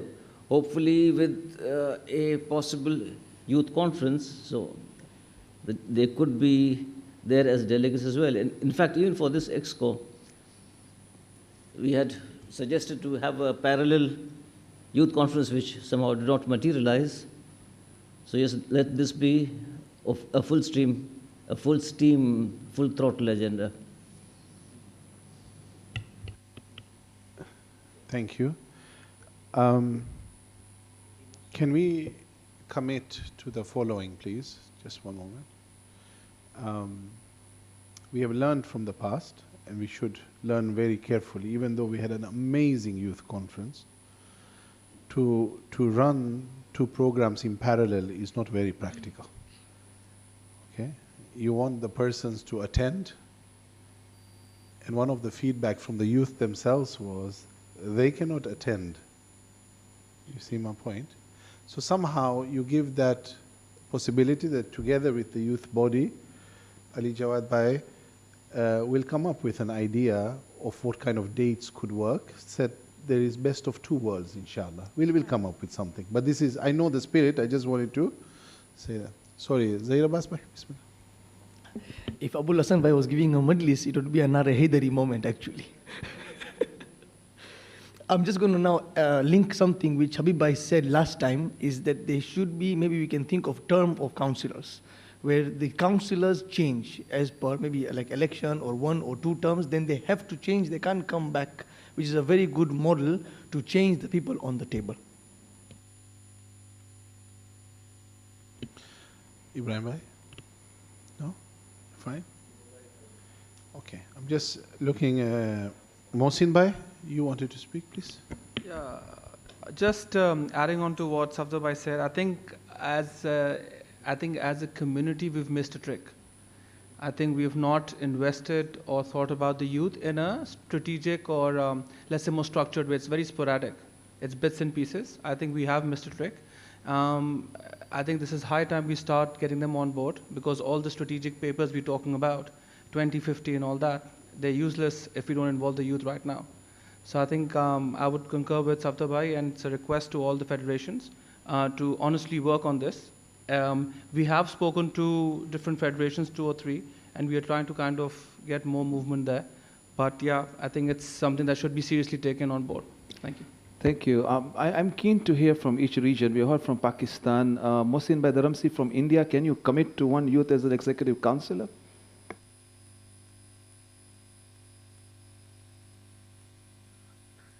Yes, it's a very good idea to have a councillor, at least one councillor as a youth. And also in the delegates, we should have 3 to 5 youths, and that should also include ladies. It should not just be gents. And I would personally not tie to any youth conference or youth executive council with the World Federation one, because I think they need to have their own dates, probably to suit college holidays, college timing, etc. I think they should be a separate unit, and they should be given that power. And I like the suggestion of the Secretary General that we should now have, instead of a task force, we should actually have a youth body and give it a proper name. Thanks.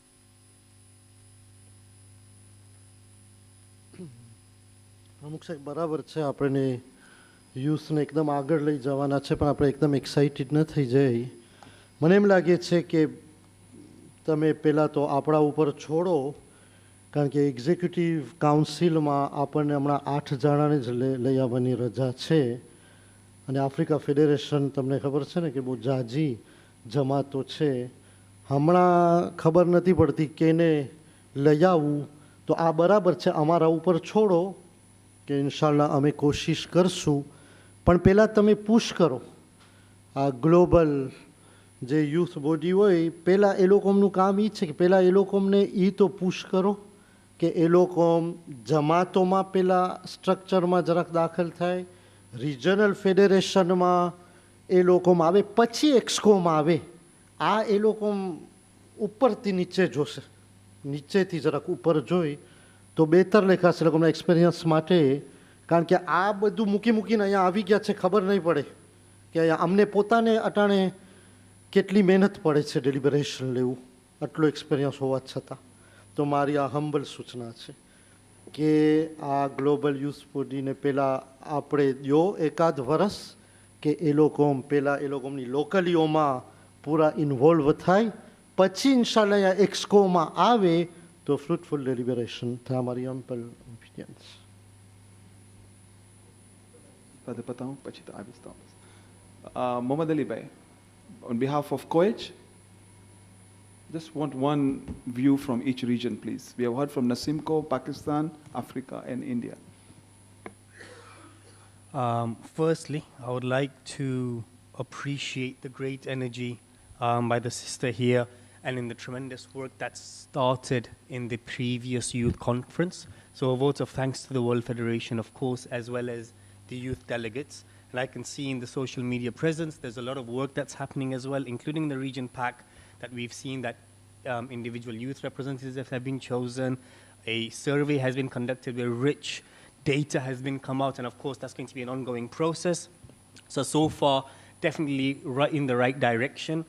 And I 100% agree that with regards to departmental bodies and so on and so forth, I think it's now high time for every aspect of our community to be represented.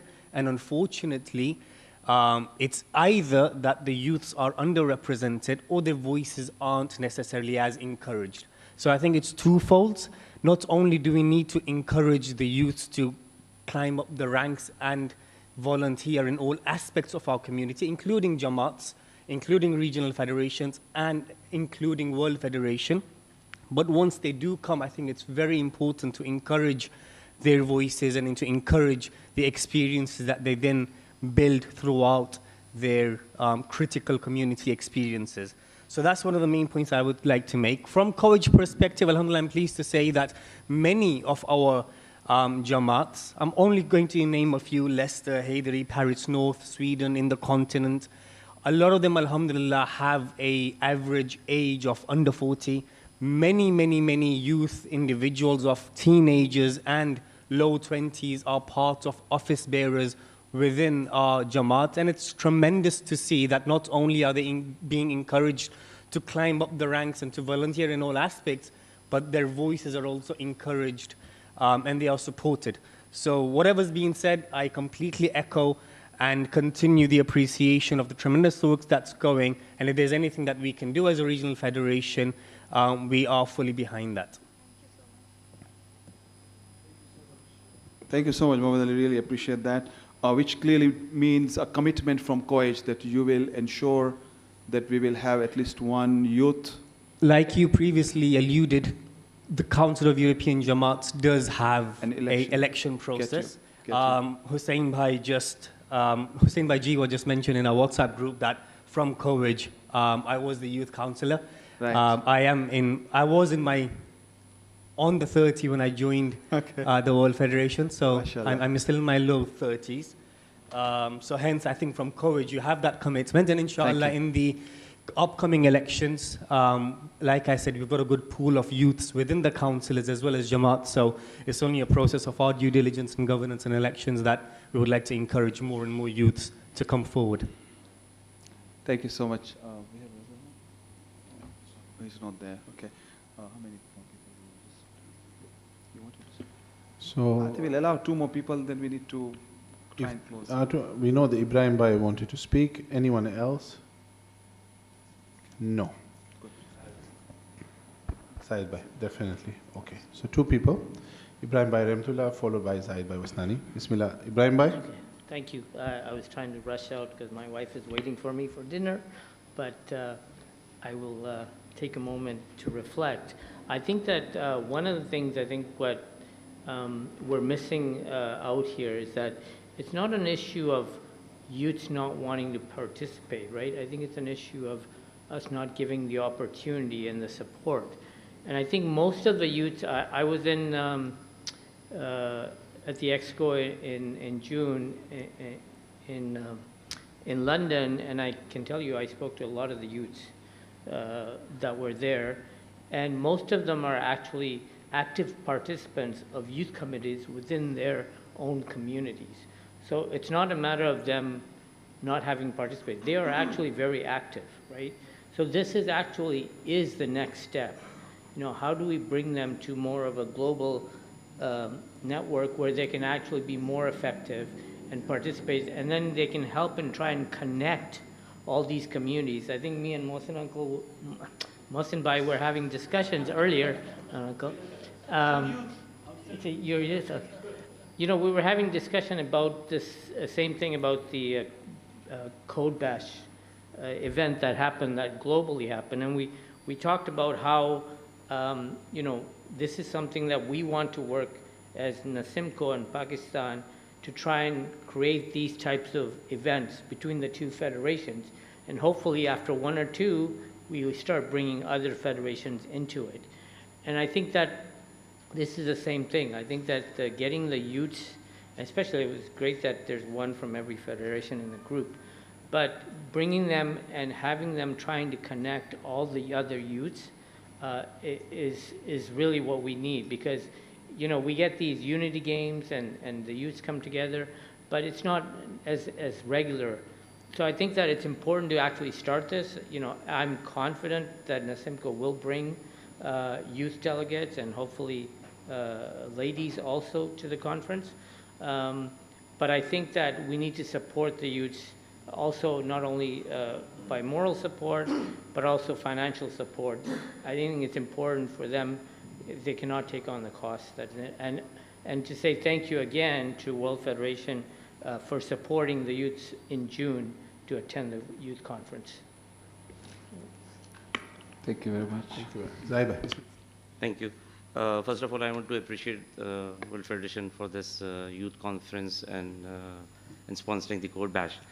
I want to second Amin Bhai again, that we should have such bodies in Jamaat, and taking the initiative of the World Federation, Alhamdulillah, we have created a forum in Jamaat. Not only Jamaat, Pakistan Federation has also created the forum for Karachi, Badin, Hyderabad, and newly created Islamabad. So this is a very good initiative. I think we can also, with the permission of the chair, we can also have a pledge from federations if we can have forums of youth, this type of forum at each Jamaat. So this process should start where the youth can come forward and play their role. We have just worked for 1.5 years, and this 1.5 years we have engaged almost 1,500 youths in our YES series, that's Youth Enlightenment series, and almost 15 sessions have been done. So if everybody can start this work, we will have the good forum of world body WF Youth, inshallah. And it's a privilege for us for having such announcement in Karachi, and I'm thankful to Ali Jawad Bhai especially for taking interest in the youth. And one more thing I want to say, that not only youth, we should also, like we just distributed the award for the female best participant, we should also encourage the female participation in the our bodies. And thank you. Thank you very much, Zaid. And I think when you presented the team, 3 are women, 3 are male. So there's already a balance from that perspective, and probably a learning for us. So I think I just want to conclude by saying that we have 5 regions that have committed to bringing Executive Council's youth, and I mean by તમારા ઉપર ભાર વધી ગયું છે. મને ખબર છે તમારી પણ જિમ્મેદારી છે, પણ મને ઉમ્મીદ છે ઇન્શાલ્લાહ કે 5નું જે મોમેન્ટમ છે એ તમે જો કોશિશ કરો તો મહેરબાની થશે. તો ઇન ધેટ વે આપણે ફૂલ ફ્લેજ કમિટમેન્ટ આપે કોમના સામે કે all regions are demonstrating walking the talk. Inshallah. Thank you. Okay, with that, I would really like to thank you and the entire team for this wonderful. We look forward to you coming to the conference and presenting the structure and the plans and the ideas that you have. I'm sure Ali Jawad Bhai will continue to work with them to achieve the goals. Secretary General has talked about different dates, full understand they will work with you, and we very much are very excited, looking forward to the initiatives in May. Thank you so much for all your support. Thank you so much for letting us be here. Thank you. Salawat ala Muhammad wa ala Muhammad. And yes, I was looking at Muhammad Ali bro, that we heard that you have a democratic process for doing that, so could not commit as such, but rather try if that's possible. Yeah.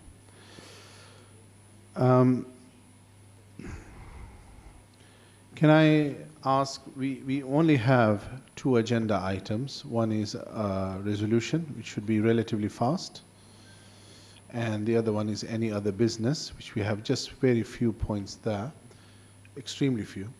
Can I ask for the resolution to be put up in the sense that I think it's in the pack as well. You can choose to have it towards the very end.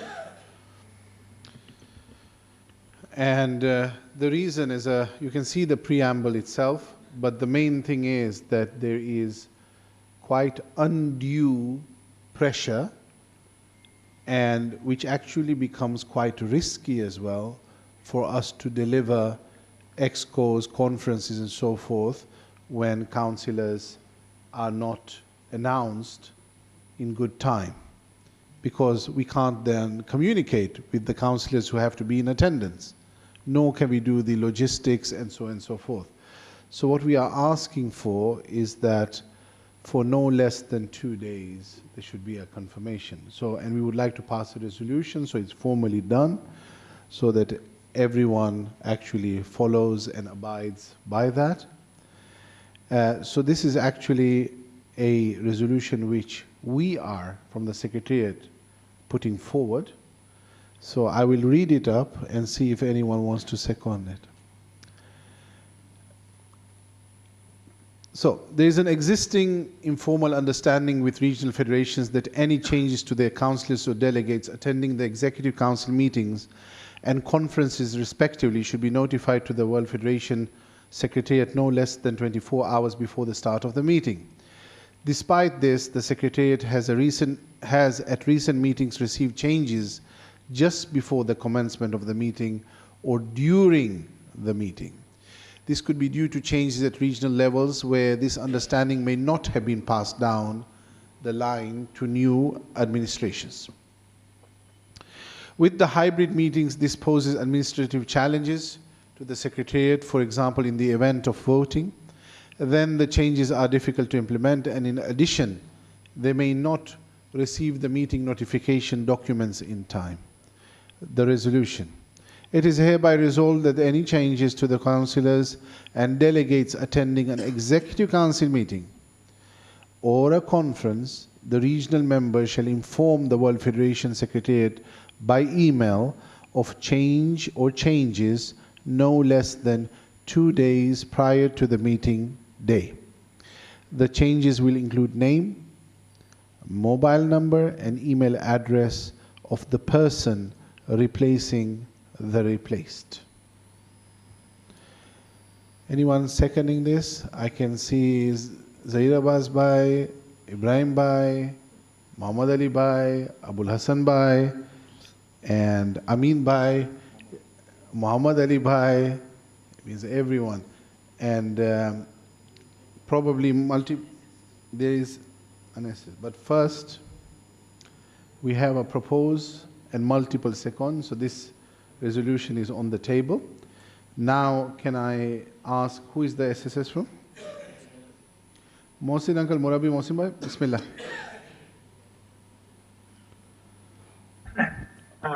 These days, of course, we have also discussed in detail the agenda and the time it takes. And these days, the World Federation sends out papers and documents at least 7 to 10 days before a conference. So I think this resolution should be no less than 2 days is not correct. I think we should have no less than 10 days. No. So, Uncle Mohsin, yes. You make fantastic Eid for me. But then I see all the nodding here, no, they want to stick with the 2 days. Everyone wants to go for 10 days. No. Amin Bhai is saying this is not workable. You have to be flexible. Not very flexible. So may I ask, can we do this compromise? Can we put it at 7 days or 5 days? 2 days પછી બહુ pressure મારશો તો આ બરાબર છે શું આમાં problem છે? Isn't this your resolution? ના એટલે હું હમણાં ગોતું છું કે કઈ ફ્રેન્ડલી રેઝોલ્યુશન શું છે. અમીનભાઈ અમને છે ને બહુ તકલીફ પડે છે, તમને સાચું કહું. છેલ્લે ઘરે એટલા બધા ટેન્શન થાય છે કે નેમ, એડ્રેસ, ઈમેલ, પછી આ વોટિંગ સિસ્ટમનું એરેન્જમેન્ટ કરવું ખપે છે. 5 દિવસ 7 દિવસ કરી નાખો, શું ફરક પડે છે? 1 અઠવાડિયો ક્યાં 3 में क्या फर्क पड़ेगा? give us some materiality. 1 અઠવાડિયો તો આપો. તમે જરાક રીઝન કોર જોવું જોઈએ, કારણ કે આ બધું તમને ખબર છે ને, હમણાં આપણી મિટિંગો અવારનવાર થઈ છે, વર્ષમાં એકવાર જ નથી થતી. તો આવું જાવું ઘણીવાર એક્સકો માટે આપણને ઓલું હોય છે. મને લાગે છે 2-3 કરો, હમણાં એક શરૂ કરો, પછી બહુ આપણે ઓમાં જાશું તો આપણને 5 days and we're done. 3 સારી ચીજ નથી દેખાતી. Let's do 5 days. Let's move on. 5 દિવસ ઇન્શાલ્લાહ ખેર છે, બરકત આપશે અલ્લાહ ઇન્શાલ્લાહ. અમીનભાઈ 5 દિવસ ઓકે છે? અને અહીંયા ત્યાં બધા કહે છે 10 દિવસ. ના, હું તો 5માં ઓકે નથી, પણ હવે જેમ જાવ જેમ જાવ હોય જાઓ, પણ હું ઓકે નથી. એઝ અ ચેર આઈ નો, કારણ કે અમારા ત્યાં તો મારા ઉપર જિમ્મેદારી છે. સમજો. To nominate. Okay. Can we at least go for 3 days at this moment? Okay. 3 days. Just compromise. Thank you very much. I will now read this up again. Only the resolution. It is hereby resolved that any changes to the council and delegates attending an executive council meeting or a conference, the regional member shall inform the WF, the World Federation Secretariat, by email or changes no less than 3 days prior to the meeting. The changes will include name, mobile number, and email address of the person replacing the replaced. So that's my proposal. Seconded by Zahir Abbas Bhai, Ibrahim Bhai, Muhammad Ali Bhai, Abul Hassan Bhai, and Muhammad Ali Bhai Muraj as well. Without the apostrophe. Okay, very good. So, any objections? No? Okay. Anything? No, Sir, okay. I want to ask let me a just question. look. Let me just look. No. Is there anything which you object to this one? Or would you like to put forward a different proposal? What? Best.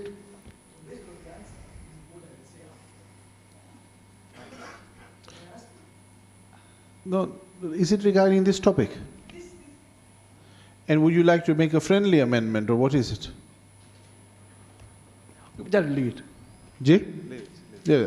Salawat ala Muhammad wa ali Muhammad. This resolution is now passed. Thank you very much. Okay. We have any other business, and we have... So I have a point of order. Point of order? Yeah. PPP. Bismillah. Zahibhai. હું આ 3 વર્ષથી એક્સકો attend કરી રહ્યો છું, અને કોઈ બી એક પણ એક્સકો નથી જ્યારે અમીનભાઈ હોય અને તમે મનકબતનો પઢાઈ હોય. અને વિલાદતના અયામ છે, તો આઈ વુડ રિક્વેસ્ટ. તો પ્રમુખ સાહેબ, તમે કબૂલ કરો છો કે એની અધર બિઝનેસમાં જે આખિર જે છે નુક્તો જે છે એક મંકબત હશે ક્લોઝિંગમાં આખિરમાં ને પછી ત્યારે. Okay, thank you. આસન.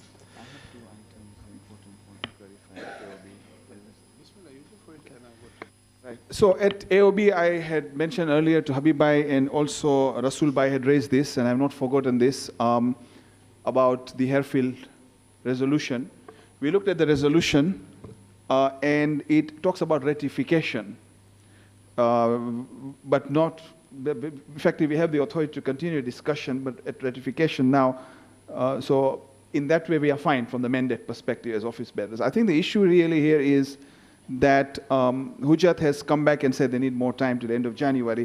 Rasul Bhai is right, in my understanding, that if our understanding is that they need to complete the project by September, it almost looks very difficult, if not impossible, to be able to do it in 9-10 months. However, I've been told, we have been told by Hujat that they need the time, and that's why we have been on a cautious side on that matter.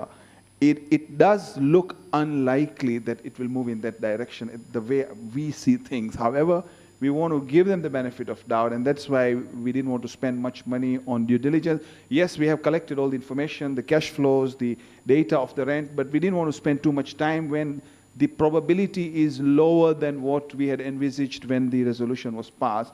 But for completeness, we want to give them that space when they formally write to us and say, okay, the status quo remains in place. So I just wanted to clarify this with you. The other thing only that I wanted to mention, Rasulbhai in particular, is that I apologize if there has been a misunderstanding when you were discussing about the misgathering paper, because there were two opportunities we gave you, and I genuinely believe everybody had that, and we had to close the discussion, and the point of guidelines and policy came up, and when I got the Sharia component that these are the rulings of His Eminence, I had to then decide to close the discussion. Considering that the enforcement is not in our hands and it's something that the local Jamaats, so I apologize if there's been any misunderstanding to that effect. I think those are the couple of points I wanted in AOB. So if there's anything else, if anybody else has any AOB matter, let's be very quick so we can close the EXCO, inshallah. So we have Shiraz Bhai, who is not a councillor, but he has requested early on, and I have actually said that he can bring a topic up. Is it okay, Mr. Chairman? Yeah, sure. Thank you. First of all, I'd like to thank all the people, yourselves, and the people who have been working on charitable projects in Africa as well as all over the world within our institutions. Amazing work you people do, and I pray to Almighty Allah that you get your rewards for it. It's very hard work, I understand that. But what I'm seeing today when I saw the clip on Karachi and Pakistan, the amount of charity work that is been done, commendable, amazing work that has been taking place. I'm so proud that I'm part of this community, point number one. Point number two, Arif Bhai, you talked about Dr. Datu going on these trips, crisis trips. I think one of the areas the youths are not participating in is they don't like meetings, because the quorum and the things that have been happening, they get fed up. What I would have thought is that if Dr. Munir goes on one of his crisis trips, if the youths are invited, they will definitely join and learn what we are doing as a community. They don't know. They really don't know. I talk to my sons, meeting as karo cho. So is it not possible to bring them in? Because we do a lot of good work. It's not being propagated at all. I think it's so important to bring the youths in. Point number two. Point number three, economic empowerment, farming, Karachi, Pakistan. I'm sure Bilal is also very strong in East Africa. There is so much to learn between this institution. I've also seen Tabligh work in Madagascar. Amazing work they're doing. Bilal is also doing a lot of work. Is there no way that we as an institution can have all these areas of other federations who do this similar work to sit in a seminar or something to talk and share each other? Probably we can get an event management company to do it rather than any biased federation. Let's keep it independent, because there is so much to learn and we can move together, move miles rather than steps. And we are losing time. We are wasting resources, and I think it is very important. I don't think anybody will not cooperate in that. But it has to be independently done. Last but not the least, I also think that if I look at our Aga Khan Foundation, and I talk to them a lot, AKDN, I also talk to our Bora community, in terms of the census, in terms of the cards, how to get a Koja card or whatever. One of the areas that AKDN told me is that they have a system that any qualified person who wants to donate his time to go and work in Africa, Uganda, Tanzania, Madagascar, Afghanistan, they give 6 months to 1 year. They're professional. They may be doctors, accountants, consultants. They go and work in their own institutions within the world. There is a waiting list for people to join that. A doctor who's getting $500,000 or $1 million in America is willing to give his 1 year time free of charge to Aga Khan Institution. We have so many professionals in our community. Is that not possible that for us to create a bank of people who will say that I will go and work in Africa for 3 months?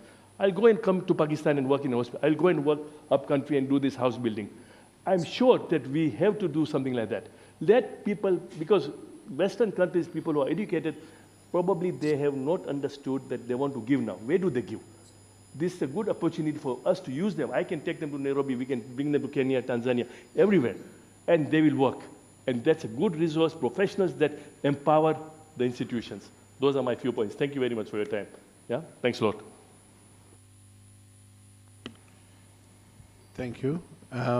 We have Zahir Abbas Bhai, but we also, before you, we had Dr. Molidina on a, please, Dr. Sahab. Assalamu alaikum. Mr. Secretary General, I was trying to raise my hands during the time the resolution was being passed. While I fully second the resolution, third the resolution, but every time आपने अधूरू काम करिए छे अने પછી કે જો counsellors ન આવ્યા કે જે આપણે નોમિનેટ કર્યા છે વોટિંગ ના કાઉન્ટ માટે ઈ ના આવ્યા તો પછી શું? So we better make it very clear now to the August body.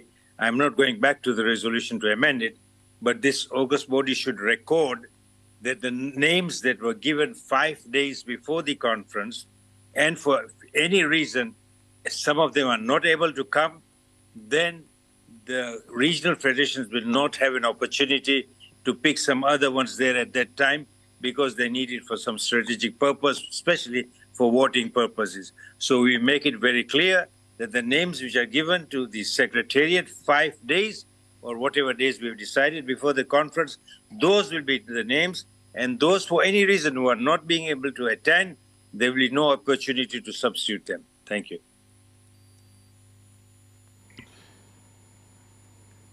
Thank you very much. Okay. So, we have just two Zahir Abbas Bhai, and then I've got two small things. So, one is a very humble request to the Secretariat that the reports be circulated, if possible, 30 days before the conference, if possible. So I said humble request, okay? Yeah. Impossible. 2 weeks? 2 weeks? So first of all, depends. Do you think most people passed the exam today?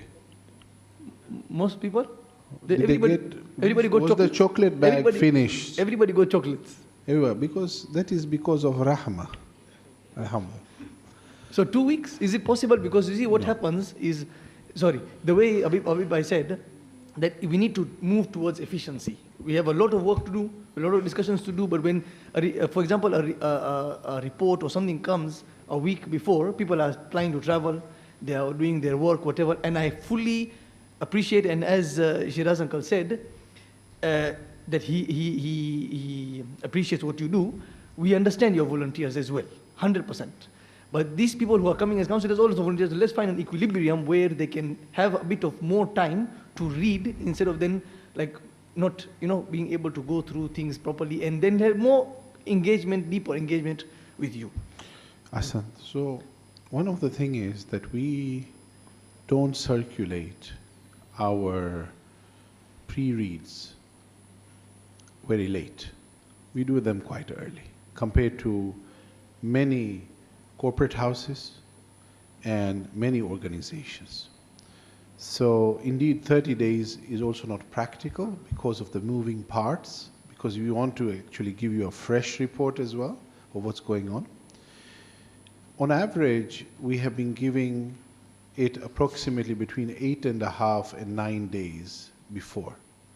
I've looked at the averages before. It was actually quite shorter times, but we have actually increased in good time before. And sometimes what we've also found that we circulate and then we top up as well, which we did this time around, which I think everyone also appreciates, that at least not everything comes towards the end. So my answer would be, if you humbly then say that we will try, but I think it will be difficult to go for something which is like earlier than 10 days. It's actually very difficult. If it was possible, I'm the first one who would say fantastic, but I think that it's a bit difficult. So I don't want to promise something which I and my team cannot deliver. Thank you. But we have a big problem. Yeah. If we are getting a list of people only 3 days before, who do we send it to? Who do we send the report to? So we should now reduce it to 3 days. So that's why I was saying 10 days. So, because there is no consistency. I mean, we send reports, we can only send to people who we are sure are executive councillor. If we haven't got the list 3 days before, it puts such a, I don't want to get into a discussion, but point noted, we'll think about the consistencies. For now, we will do our best, as Secretary General said, to Send it to as many people who we know are coming for sure. Yeah. મને શું તમારો advocate થાવ ને જો એક મહિના મોર મોકલશું તો ભૂલી જાશું કે શું હતું કારણ કે આજે એટલું જલ્દી જલ્દી બધું જાય છે ને આવે છે તો બેતર છેલ્લે જ મોકલો તો યાદ રહે. પછી મને ખબર છે કે બધાને એટલું મજા આવ્યો કે મને ચોકલેટ મળશે એટલે પહેલાથી ઇમ્તિહાનની તૈયારી પણ. So આસન. So Okay. I'm already done. I'm already done. Okay. So second point is that in terms of this since is AOB, okay, the point of the term of councillors, inshallah we need to make a serious discussion on it, and by conference that I was going to ask you about that in 29 constitutional amendments. I was going to ask you, but then the agenda it went away. That you said that we're going to give you the flexibility. What did you say? That you're going to stand for something in 2029? No. No. That's 2025. But anyway, 2 point in the agenda, I was going to ask you about agenda number 29. There's constitutional amendments proposals. So I was going to ask you at that time, but then you moved on. How do we propose for that to be incorporated into the constitution that you have to have a term limit for councillors? Look, Zahir Bhai, you are right, there is an agenda item, so the regions have to submit to us the draft resolutions well in advance of the requirements. So that has to come to the region. I'm an elected councillor, so I want to understand the process of that. I will ask the secretary to confirm. My understanding is the regions have to submit, but I'll be corrected by the secretary who has a stronger understanding of the constitution. The specifics in the constitution are that the elected councillors and the elected office bearers are elected at conference. And they do not get re-elected or appointed by any other body in between unless there is a conference. Yes, in the updated constitution, in the proposal, it was to go for an annual conference, if you remember, which means that you would have annual accounts, annual possibility of replacement, and so on and so forth. Gives that nimble. But that's not the topic. But just to give you that, that's sort of sometimes the limitations we create for each other. So if you want to change that, yes, you are allowed to propose, but it has to be watertight. It doesn't go against any other constitutional point, basically. Yeah? Any other point before we close? No, there are no. Can I? So, Mohsin uncle, you've spoken, yeah? And Rasul Bhai, or are these new SSSs? It's a new one. New one. Okay. Bismillah, Mohsin. I would just like to inform the councillors if something that they can do. It is not difficult to give women empowerment and youth empowerment. We have got the experience of Stanmore, London Jamaat, where for the last, 40 years ago, I suppose, there were a few of us who decided that we need to empower the women and we need to empower the youth. It needs commitment from you in any of your Jamaats. If you have that commitment, like what we had, there were just 2 or 3 of us, maybe 4 or 5 later on. But we empower the youth, we empower the women. Today you see the women of Stanmore. There is no Jamaat in the world where the women are so active the way they are in Stanmore. And as far as the youth empowerment goes, after Stanmore, it had a spin-off in all the Jamaats in Europe, and you can see that in Coage leadership, 10, 15, 20 years ago, it was all by youths. It happened because of commitment. And I think you can do it. If you are committed, you try it, and you get committed, you work hard on it, and you will succeed. Alhamdulillah, the people who worked hard in London, they succeeded, and the result is there for all of you to look at. Thank you very much for letting me speak. Thank you. Rasul Bhai, you will be inshallah the last one. Before I just say very few things. Rasul Bhai, Bismillah. We can't hear you. Yes. Can you hear me now? Yes. Yeah. Rasul Bhai, it's very patchy. I'm guessing it's the internet on your side. Try again. Can you hear me now? Yes. Can you hear me now? Yeah. Just on the issue of the CRC, I believe Arif Ayasaria has sent some correspondence to you. When you get a moment, if you can just check that and respond accordingly, then I think he could be in a position to get things moving again.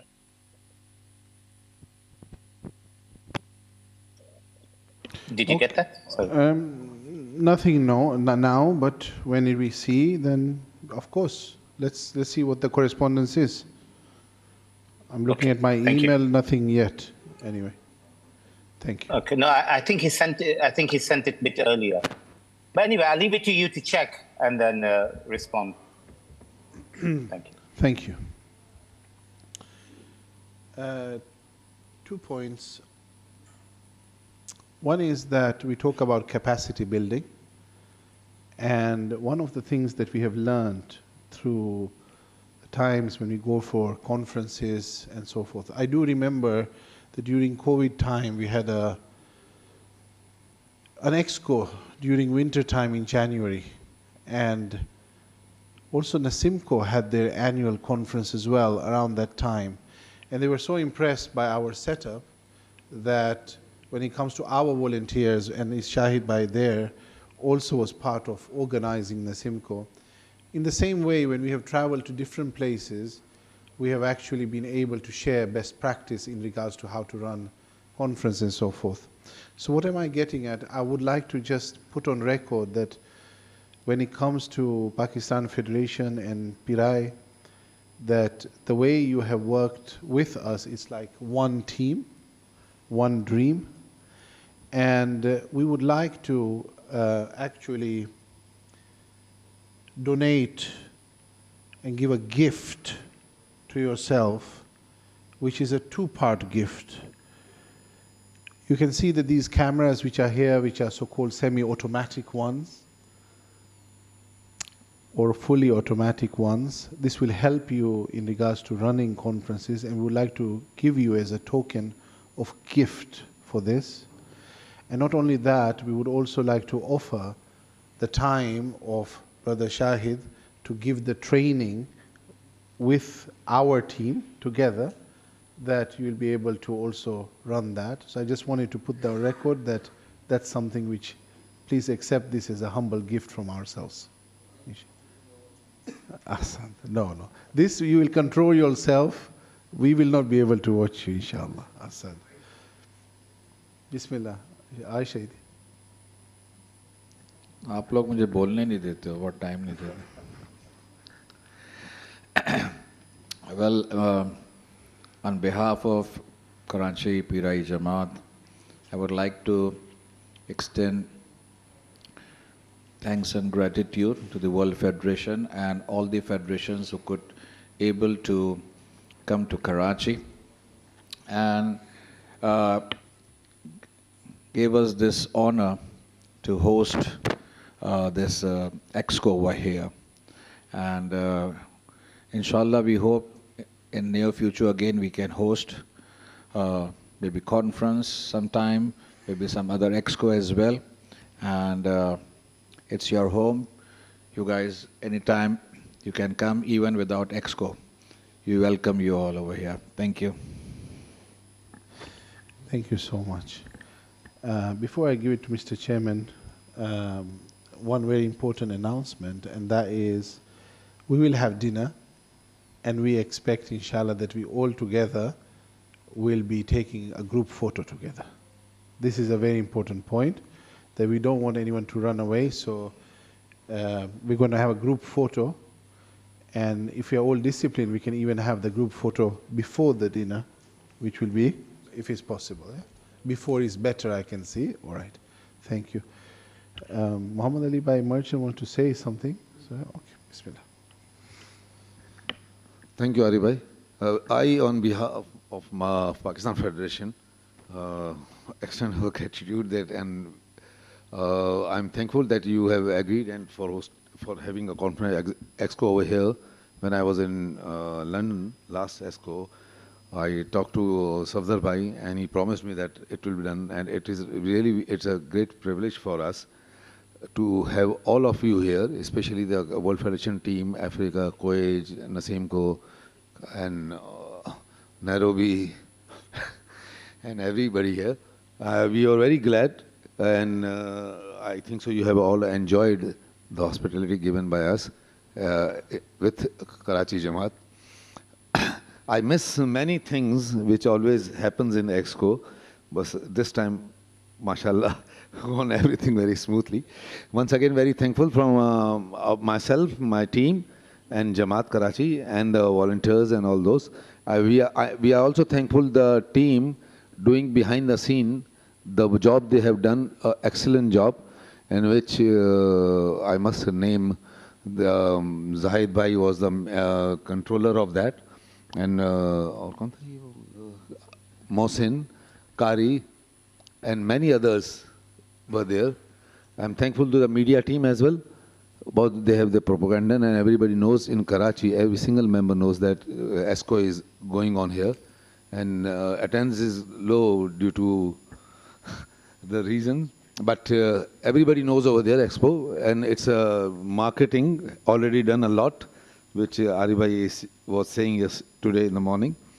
So once again, thank you very much, and I expect that every time when we give you the request, you will accept it. Thank you very much, everybody over here from there, and have a safe, nice journey, flight back to your homeland. Thank you very much.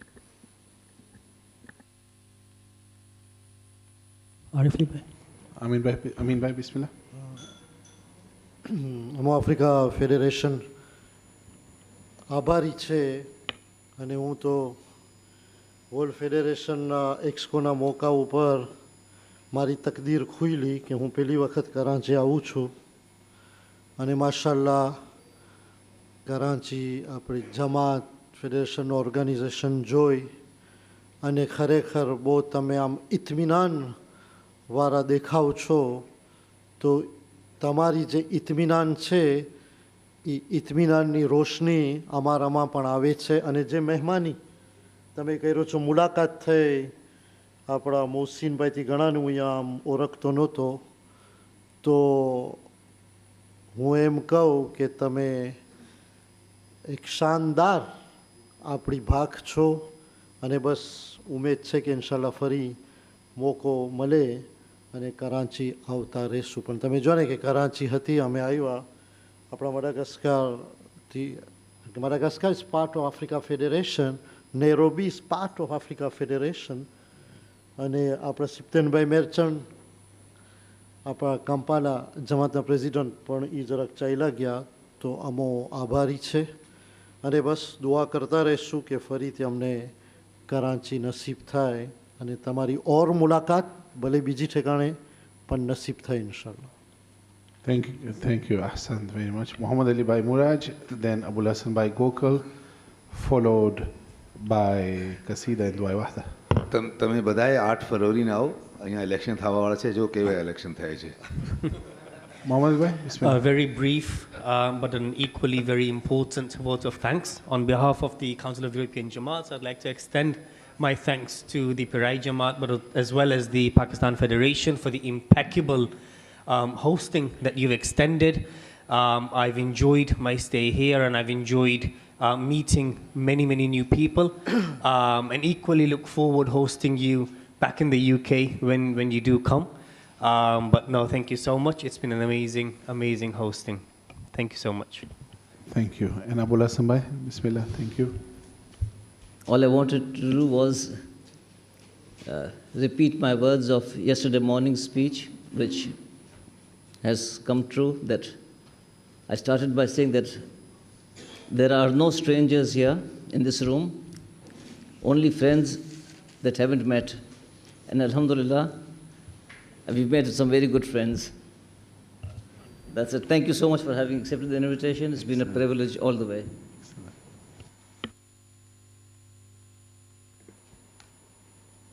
I would begin by saying Alhamdulillah Rabbil Alameen, thanking Allah subhanahu wa ta'ala for a successful completion of the 7th and the last EXCO in our term.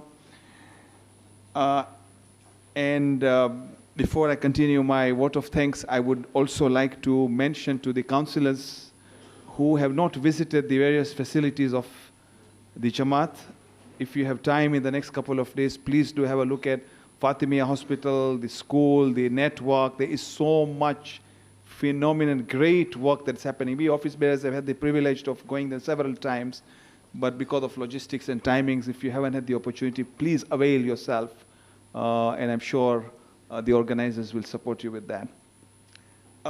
This has been